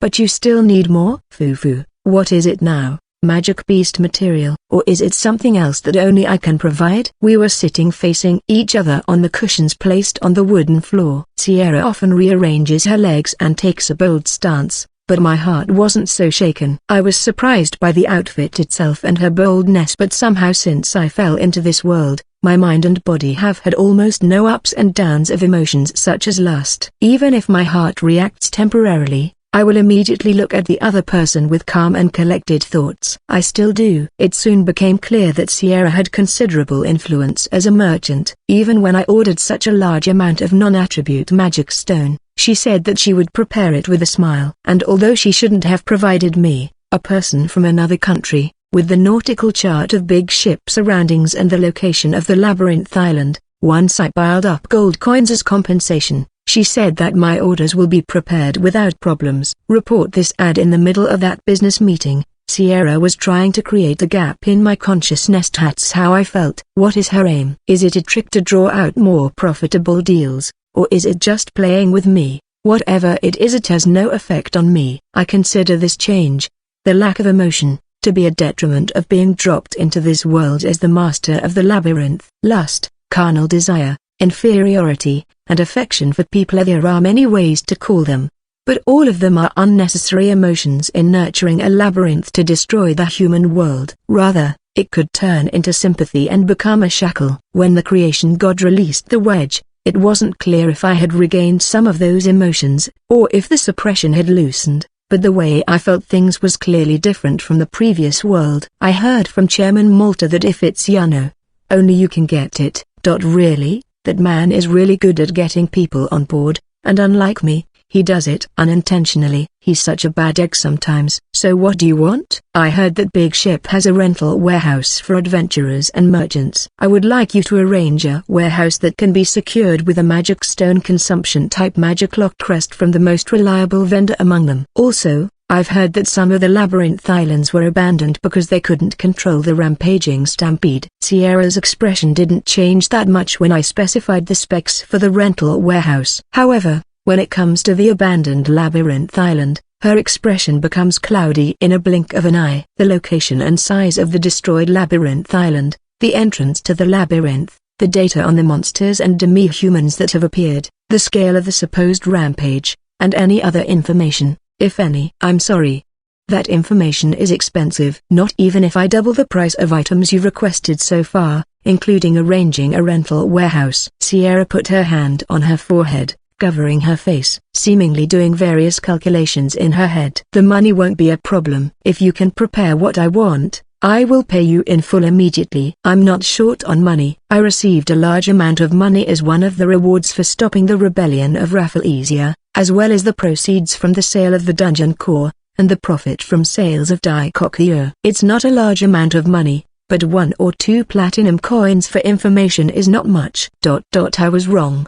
The bad egg is not Malta, but you, Sierra said with a sigh and astonishment. But this is nothing more than a business. I have no intention of letting money do the talking. For the time being, I don't. Alright. Sierra's shop will take responsibility and prepare everything. However, I need 2 days' time, so until then, please book a room in an inn on the 7th ship. I recommend Blue Ocean Inn. Blue Ocean Inn. I'll keep that in mind. I also have various things to do here, so I'll wait for your contact there. By the way, are you a long acquaintance of Chairman Malta? With Malta? I've known him for a long time. I think I first met him around the time I planned to expand my sales channel to Kurtmigas Amar. At that time Merida Company was just starting to build their merchant shipyard. Through a strange coincidence, we ended up buying a merchant ship in a joint investment. She gave off the feeling that she's strangely close to Malta-san. Turns out they have known each other for a long time. I see. No wonder Malta-san recommended your shop. Alright then, I'm going to look around the town before booking a room. When I stood up from my cushion, the old man, who hadn't moved too much since I entered the room, and Sierra bowed their heads lightly. I walked out of the wooden room and left the store. Passing through the dimly lit store, I went out to the main street where the smell of the sea breeze drifted again. Grandpa, please collect information about the abandoned labyrinth island. Also about that merchant named Schwartz. After looking around and waiting at the storefront for a while, the sound sensor caught Sierra's voice. Of course, even though it was by Malta-san's introduction, she couldn't help but feeling curious about the merchant who is willing to buy information regarding the abandoned labyrinth island. However, how much information about me can she obtain in this big ship? After Spark Clan, a unit under Chancellor Bergman and Chancellor Zephanel's direct control was established, information regarding the clan members and ranks registered in the General Guild has been blocked. Finding out my ties with Die Coquilleur alone can be considered good already. If she can find my connection with the Spark Clan, then Sierra's information network can certainly be trusted. I turned my gaze slightly to the back of the dimly lit store, and immediately started walking along the main street as if to get lost in the flow of people. After that, I went shopping and sightseeing as if I was making up for the boring time spent on the boat trip, and before the sun went down, I headed to the designated Inn Blue Ocean Inn. Is there any vacancy? Welcome. I'm sorry, customer, but we are fully booked at the moment. The Blue Ocean Inn was a 2-story building, with a bar on the first floor and a rental inn on the second floor. I called out to the young man standing at the bar counter, but Sierra from the 6th ship recommended this inn to me. But if it's fully booked, then it's Sierra's recommendation. Then, there is a vacant room. Please wait a moment. As soon as Sierra's name was mentioned, the young man's response completely changed, and he took out one magic lock crest from under the counter and placed it on the counter. If possible, can you make it a magic stone consumption type? The magic lock crest placed on the counter was the regular magic consumption type. I can't use it. I'm not intending to spread the word that I'm a magicless, but I can't even unlock it if it's the regular magic consumption type. The young man once again put his hand under the counter and this time took out a magic stone consumption type magic lock crest as a replacement. Here you go. It might be Sierra's recommendation, but you'll still have to pay the fee. It's 5 silver coins per night, paid in advance. If you want to order food, you can order through here, or somewhere else to eat. Thanks. I placed 1 gold coin on the counter to reserve the room for 20 days. I could use this inn as a base during my stay in Big Ship. Oh, one more thing. The room next door is also used by a customer with a long-term contract. They're a bit creepy, but please don't cause trouble. After receiving the magic lock crest, the young man added it as if he just remembered it. I'll keep that in mind. After saying that, I went upstairs to check the room first. FPS 263. There were 5 rooms on the 2nd floor of Blue Ocean Inn. Judging from the dots shown on the map, there are 2 rooms in use. The room just up the stairs and the room at the far end. The room I rented was the second one from the back, so the customer that the young man at the counter called creepy must be the customer at the back. There were 3 dots in the room, and the sound sensor picked up their conversation, but what I heard was the innocuous impression of Big Ship. I had no intention of sleeping in the rented room anyway. Even if I was told not to cause trouble, the reality would be that there is no way to do so. While thinking so, when I unlocked the door and went inside, I heard an inaudible voice that seemed to be a magic word from the next room. He couldn't hear anything. The 3 dots were still there, but apparently they noticed that someone had entered the room next door, thus they cast soundproofing or silence magic. I didn't know why they had to be so wary, but it has nothing to do with me. After checking the time, I took out the transfer magic circle and the copy magic circle from my inventory and placed them in the room. As a reward for preventing the rebellion of Rafflesia, I was ostensibly given a large amount of reward. Behind the scenes, I also received 2 sets of transfer magic circles obtained by the Kingdom of Kurtmaga in subjugation of Mine Labyrinth,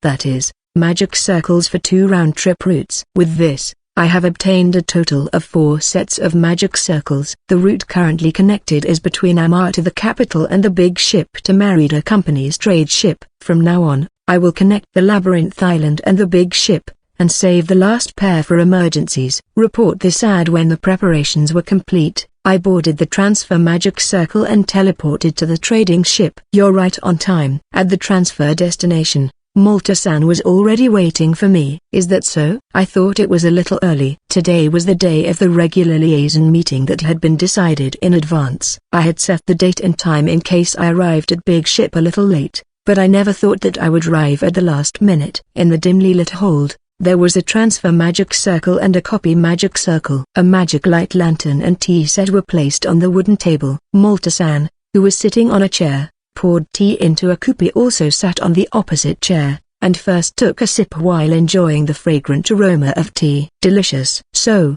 did you make it to the Big Ship safely? Yeah, I was able to enter the city today. Today? Did you lose your bearings during the voyage, I wonder? Haha.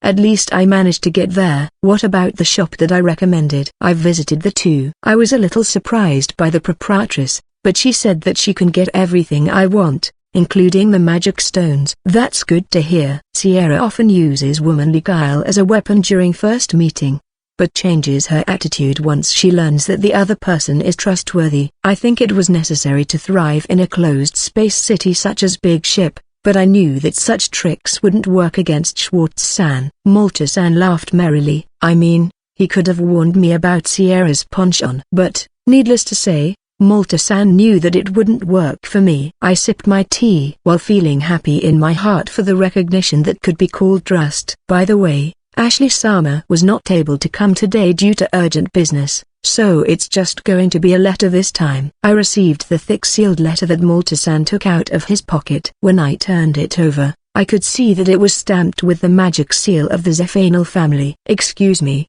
When I opened the envelope and checked inside, there was indeed a letter written in Ashley's handwriting, starting with an apology for leaving Amar due to a sudden summons to the royal capital. My daily life since I set sail. She also wrote about the current situation with Chancellor Zephanal and Shal, Prince Khan, Prince Ark, Anastasia and Lapitarica. As if incidentally, the article about Pig Lemon and the newly laid security situation was added. The content of the letter was almost like a diary describing such daily life, but at the end was a written instruction to call Chancellor Bergman. I can easily communicate with Chancellor Bergman by mobile phone, but it is not always possible to talk easily when we are in battle or in a meeting. For that reason, I decided to make a phone call at night to contact Chancellor Bergman. Perhaps I'll call him after the liaison meeting. After reading the letter, I changed the topic to the recent report so that Malta-san didn't need to wait for too long. Schwartz-san, this one is from Doi Kokuya, from Amy and Priscilla, who are in charge of the shop while you are away. They are requesting to restock the products. Already, the basement should be filled with enough inventory to last for a while. After Prince Keelik's rebellion, rumors spread among the aristocrats that Schwartz-san's Daikokuya was the liaison of Spark. As a result, the number of customers seems to have increased at once. Is the product that needs to be replenished related to cosmetics or hair tonics? Of course, but it seems that the high-end furniture that was on display has also been sold. Really? The price for that was set quite high. I only heard about this from Arm, who was on guard duty, but I don't know if it's true or not. It seems that King Asuka came to the store incognito, and complimented the furniture he had purchased at that time. What the hell is the king doing? Since the castle was destroyed, most of the main rooms in the castle that is being rebuilt have Schwartz-san's high-end furniture. Rather, they even told me to get in stock as soon as possible because there wasn't enough. I couldn't help thinking about it, but Daikokuya should continue to operate as a source of Spark Clan's funding. Even if I buy a large amount of magic stones in the future, if there is no clear source of funds from anyone, I will eventually reach a dead end. In this transaction with Sierra, the existence of Daikokuya should serve as collateral that Schwartz is a reliable merchant. I understand. Can you please make some space here? If you can, I can take out the stock for replenishment. You can unpack here. I'll do the rest, including transporting to the royal capital. Please do. Please subtract the fee from the profits Daikokuya earned. Yes, I'll do just that. Malta-san and I may be friends, and I am also a lifesaver for him. But that is a different story. We are also cooperating with each other to make a profit as merchants. Pay what you have to pay. That's why we can consult each other without hesitation. After finishing the regular liaison meeting with Malta-san, I first cleaned up the transfer magic circle and took out the interior furniture stored in the inventory until the hold was full. Beds and tableware were particularly requested. However, there are not many beds in stock, and CP crystal points are required to replenish them. Since I'm going to attack the labyrinth island soon, I can't afford to consume it. I moved to the captain's room with Malta-san when the space was crowded with storage furniture, small items, and makeup shelves, which we have a lot of inventory. Well then, till the next regular report meeting. Yes, the furniture will be transported to the capital soon. Thank you. Well then, the magic circle that was previously laid out in the hold was laid out in the captain's room, and I transferred back to the room of the inn in Big Ship. When I returned to the room, the dots in the next room had disappeared. Must have gone somewhere. Just right. It's about time. I took out my mobile phone and called Chancellor Bergman. It's me. It's Schwartz. Chancellor Bergman has become more proficient in using mobile phones, or rather, he has become accustomed to it. Oh, I've been waiting for you. Ashley asked me to contact you. Did anything happen? Yet. Nothing has happened. However, Courtine, the princess of Drac Kingdom, whom you supported from the Drag Range Margrave territory, is coming to the capital. Coty, don't tell me. Is she still going around as the Phantom Thief? Courtine, the 17th princess of Drac Kingdom, rebelling against the slavery policy of the Drac Kingdom, she fled and hid in the Devil's Mountains that was located on the border with the kingdom of Kurtmiga with several slaves. After that, in order to continuously attract slaves who are suffering in Drac Kingdom and earn money for living expenses and smuggling into the kingdom of Kurtmiga, She acted as a phantom thief Nekoinagi based in the labyrinth created in the Devil Mountains. Later, I subjugated the labyrinth, and had Koti build a hidden village in the Devil Mountains and dig magic stone. But no, she followed the formal procedure and came to the meeting. I asked Ashley to come here about that, but I thought I'd tell you too. Koti went to meet the Chancellor. Did something happen in the hidden village? Or, Weisburn seems to have taken their next move. The royal family of the Drac Kingdom has been issued an imperial decree to transfer all the pedigree skill owners to the south. FPS 264. Weisburn seems to have taken their next move. The royal family of the Drac Kingdom has been issued an imperial decree to transfer all the pedigree skill owners to the south. Chancellor Bergman's words made me feel that he had finally come. Finally, huh? That's right. I have continued to support Princess Courtine of Joram with the title of Daikokia branch of the Dragrange Margrave territory, but in return, I have asked her to investigate the internal affairs of the Drac Kingdom. The result is the news this time. But to come directly to the royal capital, even though it is in the form of Kurtmaga, she probably does not want the pedigree skills of the Drac royal family to leak to the outside as much as possible. I wonder if it's because of her obligation to the Drac royal family, or if there is some other information. I see. So, since the report said that they're moving south, does that mean they're targeting Amma? I don't know the details of the decree. That's why I'm meeting Ashley to discuss the situation. The transferred royal family is the 8th Prince Zagia. He is Courtine's only real brother, and it seems that their features are quite similar. He's, however, a human, instead of a beast race. Report the sad is that a big reason why she came personally. It's easier to deal with an enemy whose face you know than an assassin whose identity you don't know. But what worries me is, if I may ask, what is the Drac royal family's pedigree skill? Of course, the pedigree skill hidden by the Drac royal family fellow system. Even if I listen to the story, I don't really understand the details yet, but in a nutshell, it's the ability capable of enslaving monsters. The pedigree skill fellow system that Chancellor Bergman told me the details were intuitive, and even when he heard Koti's story, the Prime Minister could only understand the outline. However, for me, who understands that the origin of pedigree skills is some kind of game, just listening to the outline is enough information. Enslaving monsters, that is to say a system that allows players to tame monsters as pets or battle partners. It's no wonder Koti wants to keep it hidden. Originally, monsters were the enemies of all living things in the natural world. A skill that allows one to enslave them.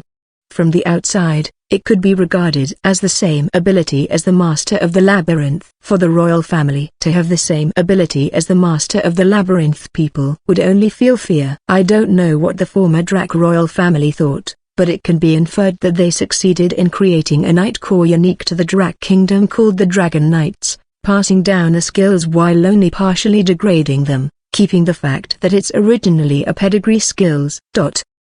I changed the names and outlines of the pedigree skills into easy-to-understand words for Chancellor Bergman. I see, from what you said, their aim is to have monsters attack Hamar, right? Besieged by monsters or humans. I don't know which one they'll use more. Either way, I don't think that Prince will be allowed to lead a large army on his own. That leaves only one. Understood. I'll contact the General Guild around Amar and mobilize all the adventurers to hunt monsters in the surrounding area. If there is no monster to enslave, no matter what they plan, they will not be able to carry it out. That's about all we can do from now on. The Zephanal Mansion's guards are well staffed, regardless of the presence of assassins. Worst case scenarios, the transfer magic circle set up in the basement.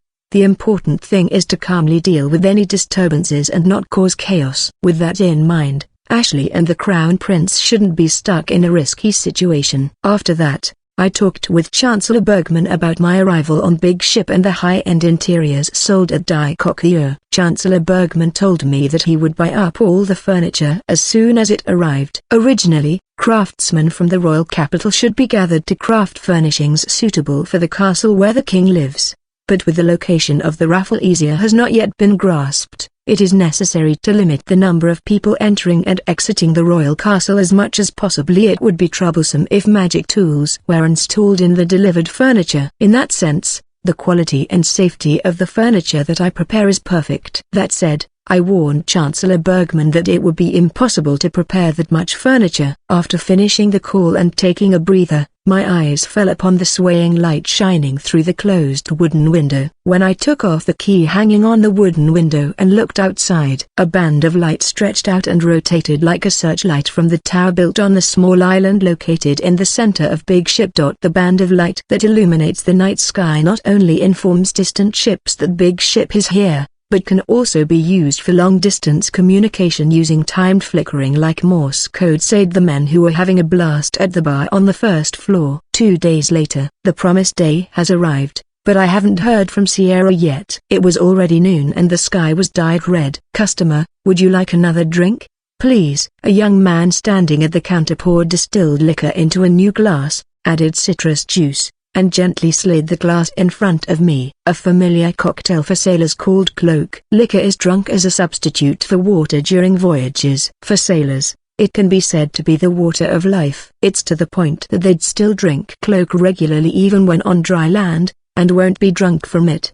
The men making noise in the tavern were proud of their achievements during the voyage, celebrated their safe return to port, and sang prayers for the safety of their next voyage. As I listened to the song, I was slightly intoxicated by the noise and cloak, waiting for a call while confirming the number of people entering and leaving Blue Ocean Inn. Finally here, It was completely dark outside, and when the tavern was about to reach its peak, the old sailor named Garda, whom I had met at Sierra's shop, was standing at the entrance of the tavern. He looked around the bar with narrowed eyes that I can't tell if it's open or closed. When he saw me, he slowly walked towards me. The young man standing at the counter should be able to see this old sailor Garuda, but didn't show any signs of treating the old sailor as a customer. Apparently, this old sailor is a frequent visitor here as a liaison. 11th ship, 36th warehouse. Garda, who came in front of me, said just that, then placed a magic stone-consuming magic clock crest on the counter and waited for my reaction. Is he waiting for the payment? When I glanced at the young man at the counter, he seemed to sense something and moved to the other side of the counter. The sailors making noise in the tavern didn't seem to be interested in us, and more than half of them fell down on the table after getting drunk. I suppose it's okay to hand over the payment now. The information fee this time reached a platinum coin and a half. I'm worried whether it'll reach Sierra safely if I hand it over to this old sailor, but that's nothing to do with me. I put my hand into the pouch hanging from my waist and took out the small bag containing the money from the inventory. After picking up the small bag on the counter, Garda quickly put it back into his tool bag and silently walked out of the bar. I also collected the magic clock crest, stood up from the counter, and headed to warehouse number 36 on the 11th ship. FPS 265. Even after the sun went down, the Big Ship ferry continued to operate. Relying only on the moonlight and the faint light of the lanterns hanging from the bow, it paddled through the gaps of the large ships. The 11th ship that I arrived at was a flat ship exclusively for rental warehouses. When I climbed up from the ferry terminal, I saw uniformed armed men who seemed to be guards who were not on the other boats. It's late at night. This is a ship that only users of the rental warehouse can board. If you have a key, show it to me, and if you want to rent a warehouse, the reception is over there. After presenting the magic stone consumption type magic clock crest received from the old sailor Garda, the security guard checked the number engraved on the side and wrote something on a stack of paper that looks like a ledger. Is he checking the people who boarded the ship? Warehouse 36, rented by Dikokia Schwartz. Yes, that's right. You are. Without any companion. You can go. Number 36 is a little further to the right. Thanks. While walking in the direction of warehouse 36, I turned my gaze slightly back and stared at the ledger held by the security guard. Report this ad. He referred to me as Dikokia Schwartz. Does the fact that she rented a warehouse under that name mean that Sierra has done so much research in the last 2 days? I wonder if she was able to dig to the point where she found out about Spark, and how it is a combat unit under the direct control of the Chancellor of Kurtmaga Kingdom. Rows of rental warehouses. Stat said. The basic structure seems to be an earthen storehouse with hardened walls painted with what looks like plaster. I lightly knocked on the wall while walking to check the feel. It's like a storehouse is this thick mud wall for fire prevention and anti-theft measures. The 36th warehouse that Sierra rented came into view. It's exactly the same as the many warehouses that stand side by side, but the 36 numbers printed on the door indicate that it's the one rented for me. I unlocked the magic lock by aligning it with the magic lock on the door, then went inside and immediately closed it. There was no light inside the warehouse, and the inside can only be seen through the starlight that shines through the small window at the top of the wall. Originally, the renter was supposed to illuminate the interior with a light ball or magic light so that there would be no fear of fire, but I can't use that. However, a faint starlight is enough. I changed to night vision mode and checked the interior. There were several wooden boxes lined up. Inside the wooden box were the non-attribute magic stones I ordered from Sierra,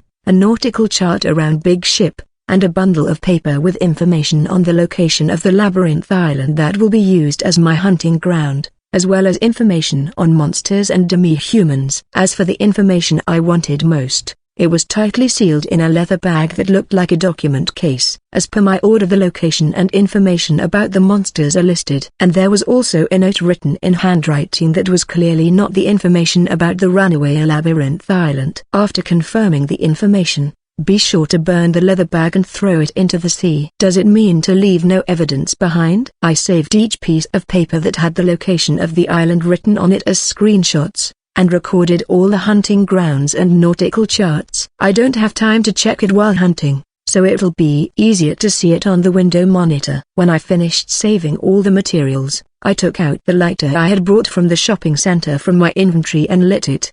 The leather bag and a paper bundle of materials were burning vigorously in the rental warehouse. It seems that the leather bag had been soaked in oil. Because the floor and walls are made of earthenware, the fire does not spread inside the warehouse. If that happens, it will just extinguish the fire, but right now I'm watching the burning flames while superimposing the monitor windows floating in my field of view, comparing the position of the labyrinth island with the map, and confirming the route and distance. It's closer than I thought.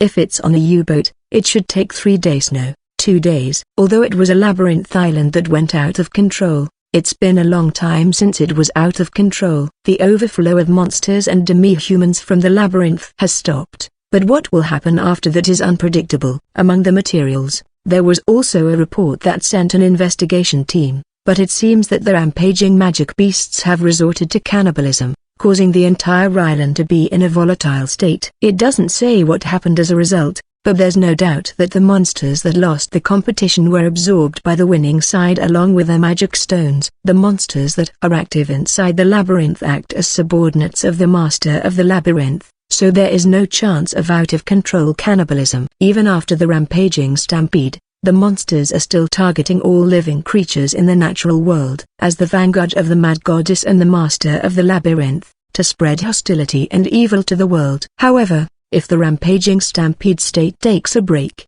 the monsters' sanity will know. Sanity gain a wildness that can be called their own ego. That's when cannibalism started, and the victor will evolve its existence. On the abandoned labyrinth island, the monsters that survived the insect poison are now in a fierce competition for survival. Originally, control of rampage meant that adventurers would thin out monsters so that their evolution would not progress to the point where they could not be subjugated. In other words, on the island we are heading to, there are monsters that have evolved beyond the control of adventurers. I collected all the ordered items, and set up a transfer magic circle and a copy magic circle in the empty warehouse. I can connect this to the labyrinth island and use it as a resting spot or an emergency evacuation route. Using Blue Island Inn as a base might be very risky. That's why I requested Sierra to rent a secure warehouse in the first place. As requested, this 11th ship was checked by a security guard, and even now, 2 security guards are patrolling outside. It's ready now. After confirming that the magic circle is working without any problems, I decided to go back to the inn for the last sleep in preparation for the labyrinth island hunting that would start at dawn. My tireless body doesn't even need sleep. Rest is just for maintaining mental focus. From tomorrow, I will sleeplessly hunt monsters on the labyrinth island to recover the large amount of CP I have lost all at once. The target amount has already been decided. No, the best result would be to return it to the target amount plus the amount of CP that can be used with peace of mind. When I got out of the rental warehouse, sea fog was forming around me. It was so white that it was impossible to see even a few meters ahead, and the blue darkness was spreading. If I don't walk while looking at the map, I wouldn't even be able to proceed properly. While watching my step, I walked to the ferry dock and noticed 3 bright dots coming out of the rental warehouse in front of me while paying attention to the surroundings. And then, a big beat like a heartbeat can be heard from the rental warehouse. However, I could tell from the sound that the 3 were securely locking the rental warehouse. Do you really think you can do it? No guarantee. But if you don't, I know. The 3 of them didn't seem to notice that I was walking beside them in this sea fog. The voice was picked up by the sound collection sensor, but I don't know what it is because I didn't listen to it. No, I don't need to judge. The 3 of them seemed to have noticed me. The conversation stopped and I could feel their eyes turn towards me. Naturally, my line of sight also turned in their direction, but I couldn't see them well due to the sea fog. The only thing I knew was that all 3 of them were wearing deep hoods. While sandwiching the sea fog between them, our gazes slightly overlapped, before they quickly turned and moved away. FPS 266. I took a nap at the Blue Island Inn and set off again before dawn. Moving to the dock of the 12th ship, I planned to go out to sea with a lifeboat, then transfer to a U-boat. The sea fog was getting thicker, and as usual I could only see a few meters ahead. But on the contrary, this sea fog will hide my figure and the light as I summon the U-boat. As I was walking along the dock while checking the map to see if there were any dots floating nearby, I saw 3 sitting on the quay. Are they the hooded men I saw in the rental warehouse area? In order to go out to sea discreetly, it is convenient in various ways to know where people are. Many unloaded large wooden boxes were placed on the pier, hiding my figure even if anyone looked down from the ship. Well, fine, I guess. I should just ignore them even if they notice me. With that in mind, I proceeded along the quay and headed to the pier. As the dots approached, 3 silhouettes came into view beyond the sea fog. 1 large silhouette, 1 round and 1 thin. It's not the 3 hooded men. These guys. The moment I saw those 3, I stopped walking towards the pier. Sitting on the quay, staring at the sea blocked by sea fog was the trio who got involved in the fortified city of Baghdad. Trio who joined in the escort of Merida Company's merchant fleet at a dinner party in Veneer. It was a trio that had the same face as all of the 3 people who were present, but who were different people. Report this ad, however, the big cat-eared man, the slender mouse face, and the chubby raccoon face, all 3 had hollow eyes and were drooling from the corners of their open mouths. It's hard to believe that the 3 of them were laughing so loudly. They were completely soulless. No, they were sitting there like living dolls without a soul from the beginning. Oi, what are you guys doing here? I couldn't help calling out to them since they looked strange. Perhaps hearing my call, the cat-eared giant slightly turned his face my way. That was the only reply. Cat-eared giant once again turned his gaze to the sea mist, and stared fixedly ahead. All 3 of them must have gone insane. One could say that. I stopped and hesitated for a while. Should I help them, or maybe call someone else to help, or just ignore it? In the end, my decision was to leave a small amount of food and 1 gold coin ahead for the pier. If they have normal intentions, they should be able to make a stopgap. Even if I protect them, I won't be able to take care of them. Even if I give them a lot of money, in this state they will only attract malice. For now, I just gave alms if only to satisfy the slight pity, sympathy, and warmth I felt, and moved on. Boarding a U-boat on the sea, it took 2 days to reach the abandoned Labyrinth Island.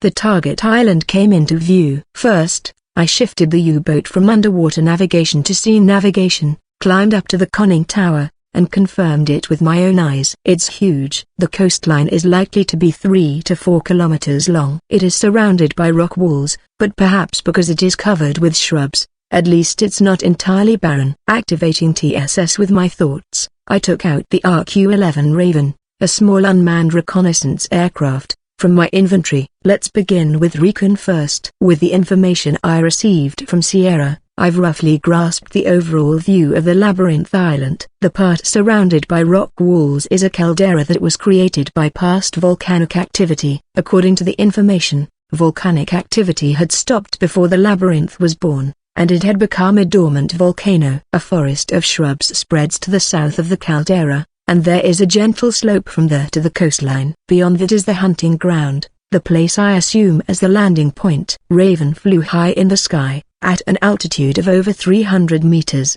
and I checked the current status and information on the screen monitor floating in my field of vision. There was no need to operate Raven directly. I could fly it with my will, gradually lowering the altitude and showing the state of the labyrinth island. This one is big too. What Raven's camera showed was a large monster, a wild boar monster I hunted in the Devil's Mountains, a Raman boar but with different colors. The one I fought in the Demon Mountains had black fur, but the one captured in Raven's camera was red. I also compared the list of the monsters with the one I saw through the Recon camera. Flame boar.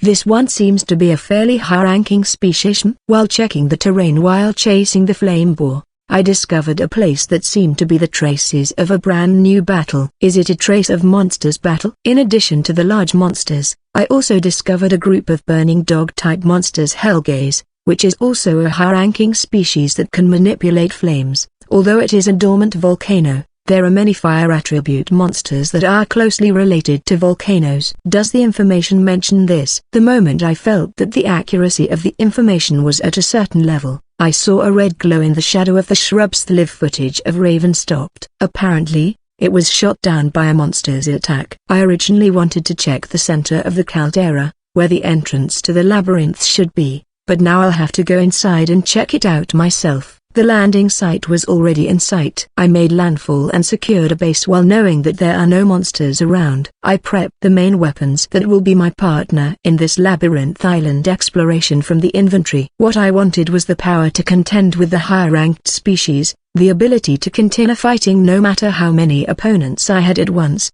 and the portability to fight while moving around the island. The weapon I ended up picking was AX-160, a modular ARF assault rifle manufactured by the Italian company Beretta. By rearranging optional parts, it can be fitted with an under-rail grenade launcher, or, by attaching a heavy barrel, bipod, and a large drum magazine, it can be used as a squad support weapon, a machine gun so to speak. Its configuration can be changed to load multiple type ammunition, but I chose a 5.45 by 39 mm bullet with a magazine capacity of 30 rounds. The capacity rises to 100 rounds when using a drum magazine. With this ARX-160, I can deal with large monsters and more. In addition, even with the folding stock deployed, it is about 400 mm in length, making it easy to carry and highly portable. I changed from the U-boat to a lifeboat, approached the labyrinth island while keeping vigilance, including in the sea, and landed on the sandy beach that was set as the landing point. As soon as the lifeboat ran aground, I started running, kneeling on the beach and readying the ARX-160. Originally, a scope sight could be mounted on the barrel, but it was a matter of personal preference, so I left it as it is with an iron sight, watching the surroundings while sliding the crosshair floating at the tip of the front sight. Clear. Judging it so, I tried to rush into the bush forest in front of me, but the moment I moved a step or two further, a dot appeared on the map. However, there is nothing at the position indicated by the dot on the radar. It was still a sandy beach, and even when I looked up, I didn't see anything flying. The number of dots increased. There were 5 now, and they fanned out around me as I began to hear the sound of bristling sand. It's underground. I aimed at the sandy beach and aligned the crosshair on the spot where something was clearly about to crawl out of the sand. Pushing through the sand, a hermit crab-like monster with a large conch on its back, pugroider, with a body of about 1 meter in total length,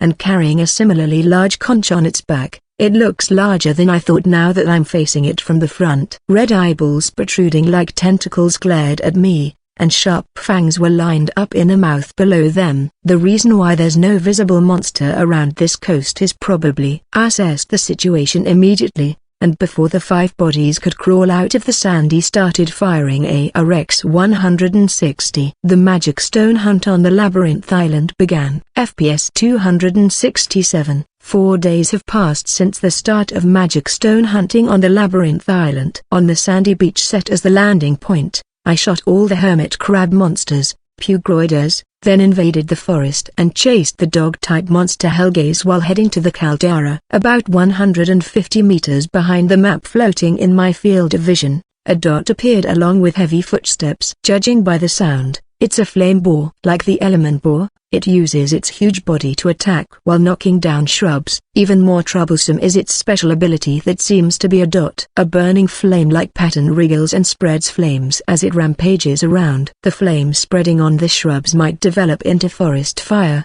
But this labyrinth island is not only inhabited by fire-attributed monsters, there are water-attributed monsters too. The Waterkeeper and Water Fox also inhabit this island. According to the information I got from Sierra, I was advised not to hunt these two. Even inside the labyrinth, these two won't attack unless provoked. After they regained their beastly instinct, they remained as a passive species. It is said that these two types, Waterkeepers and Water Foxes, control forest fires and extinguish them. Even now, several small sounds can be heard following the flame boar. The flame boar seemed to have noticed me and was heading straight towards me while knocking down the trees. Readying the ARX-160, I took a kneeling position directing the GLX-160 grenade launcher attached to the ARX-160 under rail toward the flame boar. Report this ad. When I put my finger on the GLX trigger, the grenade launcher's parabolic trajectory was displayed in my field of vision. Let's see. The moment I saw the red fur of the flame boar beyond the trees, I aligned the trajectory with the flame boar and pulled the trigger. A 40mm NATO grenade was ejected with a sound of popping out air, speeding right toward the flame boar and landed right on its head. Explosive flames erupted with the sound of an explosion, and the flame boar's roar resounded. However, it wasn't a weak beast that could be killed with just one shot. I slid the GLX's barrel forward to eject the spent shell, and reloaded it with another 40mm NATO from the pouch on my waist. Sliding the barrel back, he pulled the trigger once more. The second shot managed to stagger the flame boar through its thick fur. Switching to the ARX-160 trigger, I waved the crosshair around the flame boar front legs and started spraying bullets. Fighting in close range with a flame boar is extremely dangerous. I couldn't grasp the range of the scattered flame, and it may end up burning my avatar costume. The flame may burn me, but as long as it's not an attack that would kill me outright, I would be able to recover completely after a while with my natural healing ability. However, it would be an unnecessary expense to burn the costumes in every battle. So I decided to stop its charge, shoot through its legs to block its movement, and kill it from a safe distance. I kept shooting at its head and mouth, which I believed to be its vital points, until the dot that represented the flame boar disappeared from my map. All the while making adjustments so as not to overkill. When the flame boar's dot disappeared, multiple others approached, aiming at the corpse of Firefox and the Water Fox. Its purpose is to eat the flames scattered by the flame boar and its huge body itself. I can leave the cleanup to them.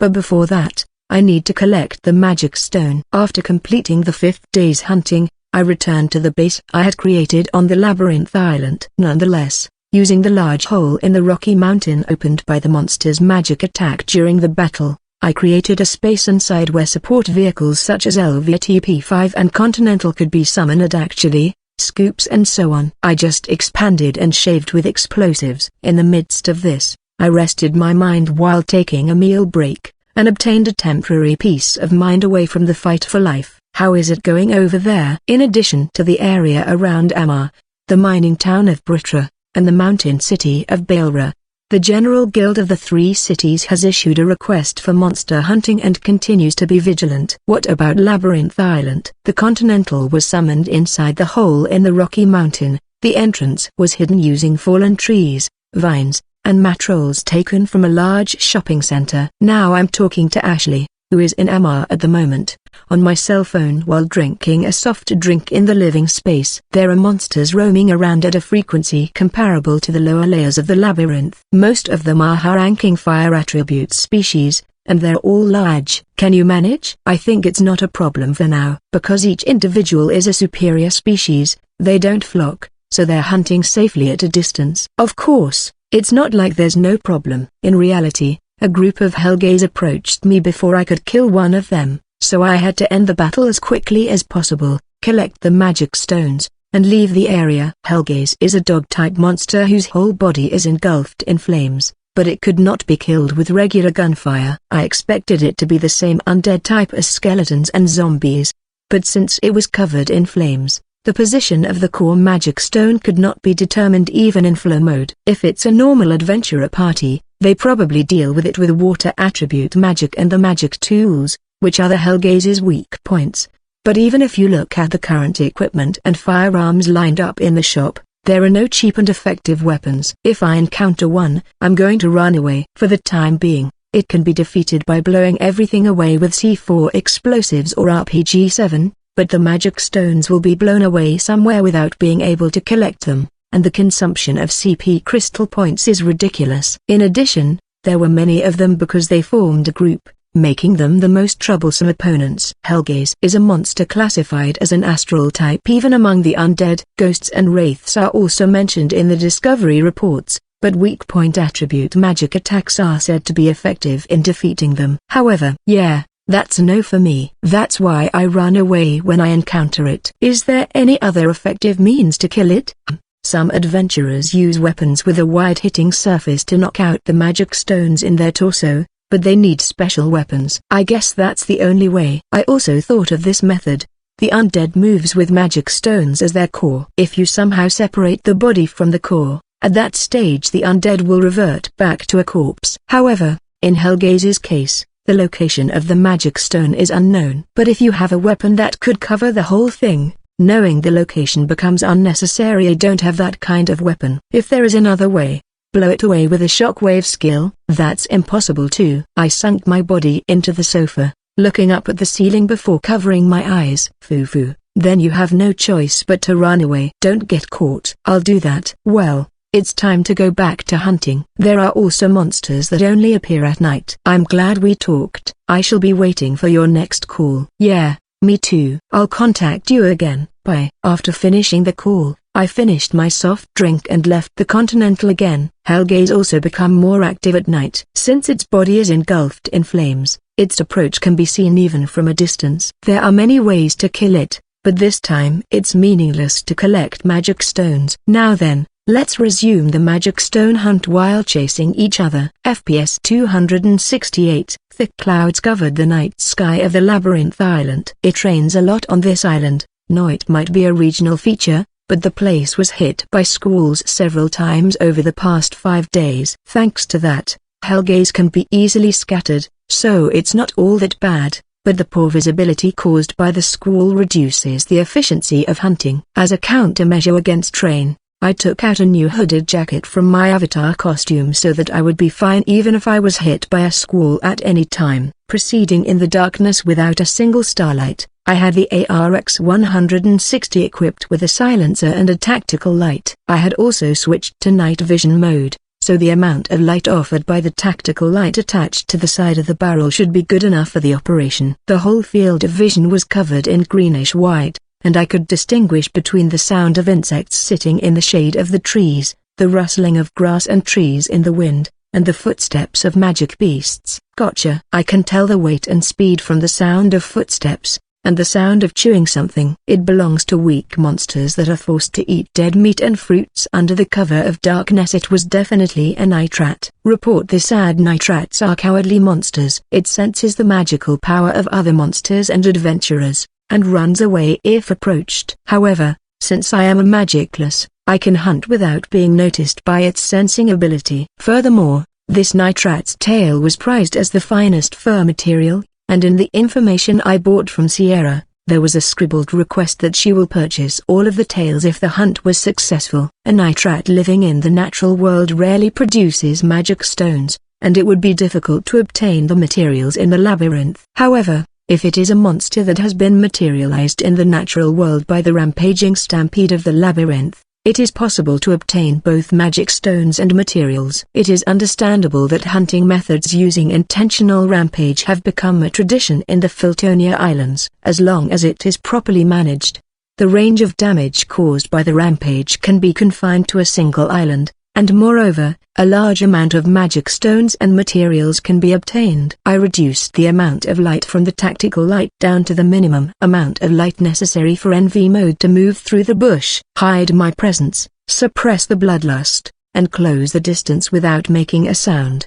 The display range of the map is 150 meters in radius. At the very last minute, I found 3 nitrats eating something. What are they eating? The nitrat's fur color is a striped pattern of black and glossy white hair, but in my green-white tinted field of vision, it looks just green. The 3 nitrats are chewing on white humanoids. I haven't found any traces of adventurers other than me having landed so far, but if they aren't demi-humans, that's what it means. First, I lined the crosshair to one of the nitrats, then aimed down at sight and connected the front sight, crosshairs, with the night rat's head. I pulled the trigger, slid the crosshairs before checking the impact, and shot the second and third in rapid succession. A 5.45 by 39mm bullet sped toward the night rat's body with only the slightest air noise emitted by the silencer. The dot that was floating at the edge of the map disappeared. He was convinced that it was killed, so I slowly approached to collect the tail and Majesty stopped just shy of their position. The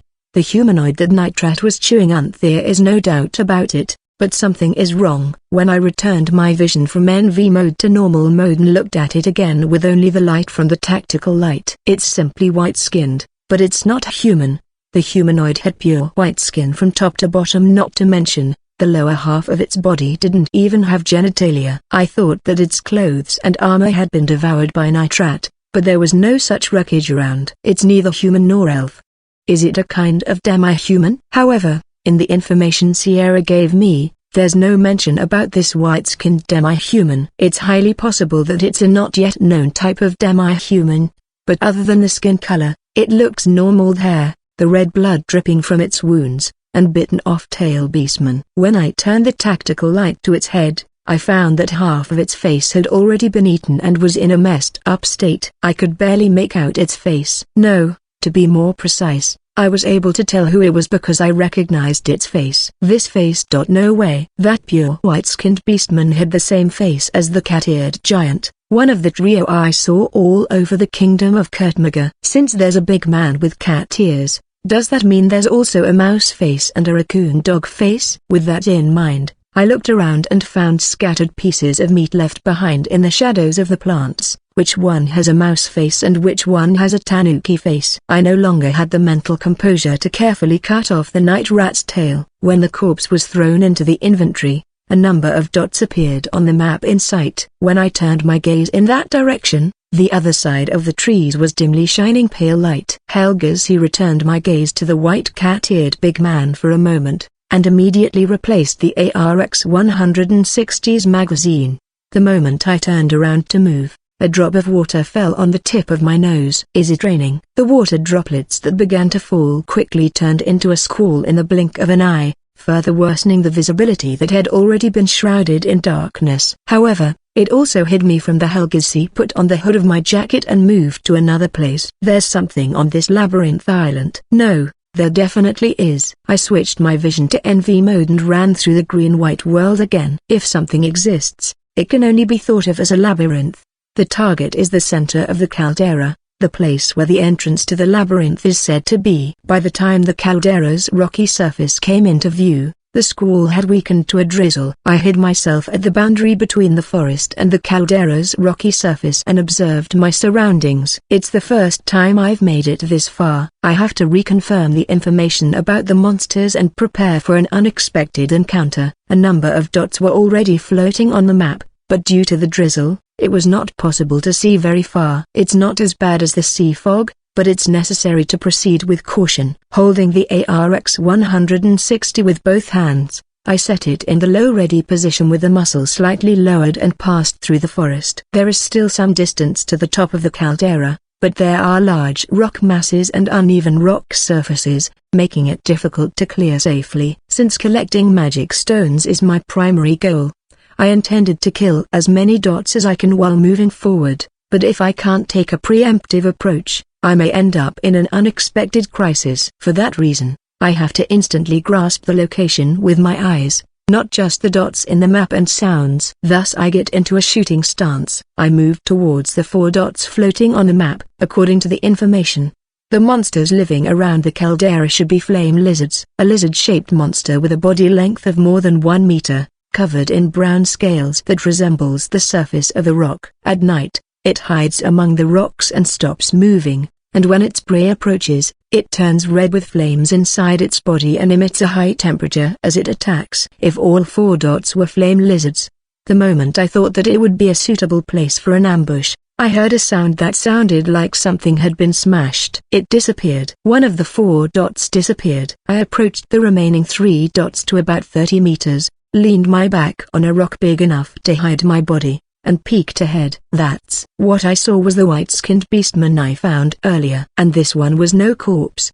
as it's standing and alive, 3 of them. Furthermore, there were several burning humanoid corpses lying around. A big man with cat ears, a mouse face and a raccoon dog face. None of the 3 were wearing clothes, and they were looking down at a large lizard that looked like a flame lizard, with their pure white skin exposed. A rock the size of a drum was pummeled into the head of the giant lizard. From there, I knew immediately what caused the crunching sound from earlier. That white trio are hunting monsters. Moreover, there are many with the same face, with a lifeless expression and a mouth that opens as if it forgot to close. It's like a living doll. The hand holding the ARX-160's grip tightened. Should I attack and eliminate them now? No matter how I look at it, it's not human, and I don't think it's controlled by humans. It would be more correct to see them as a kind of monster.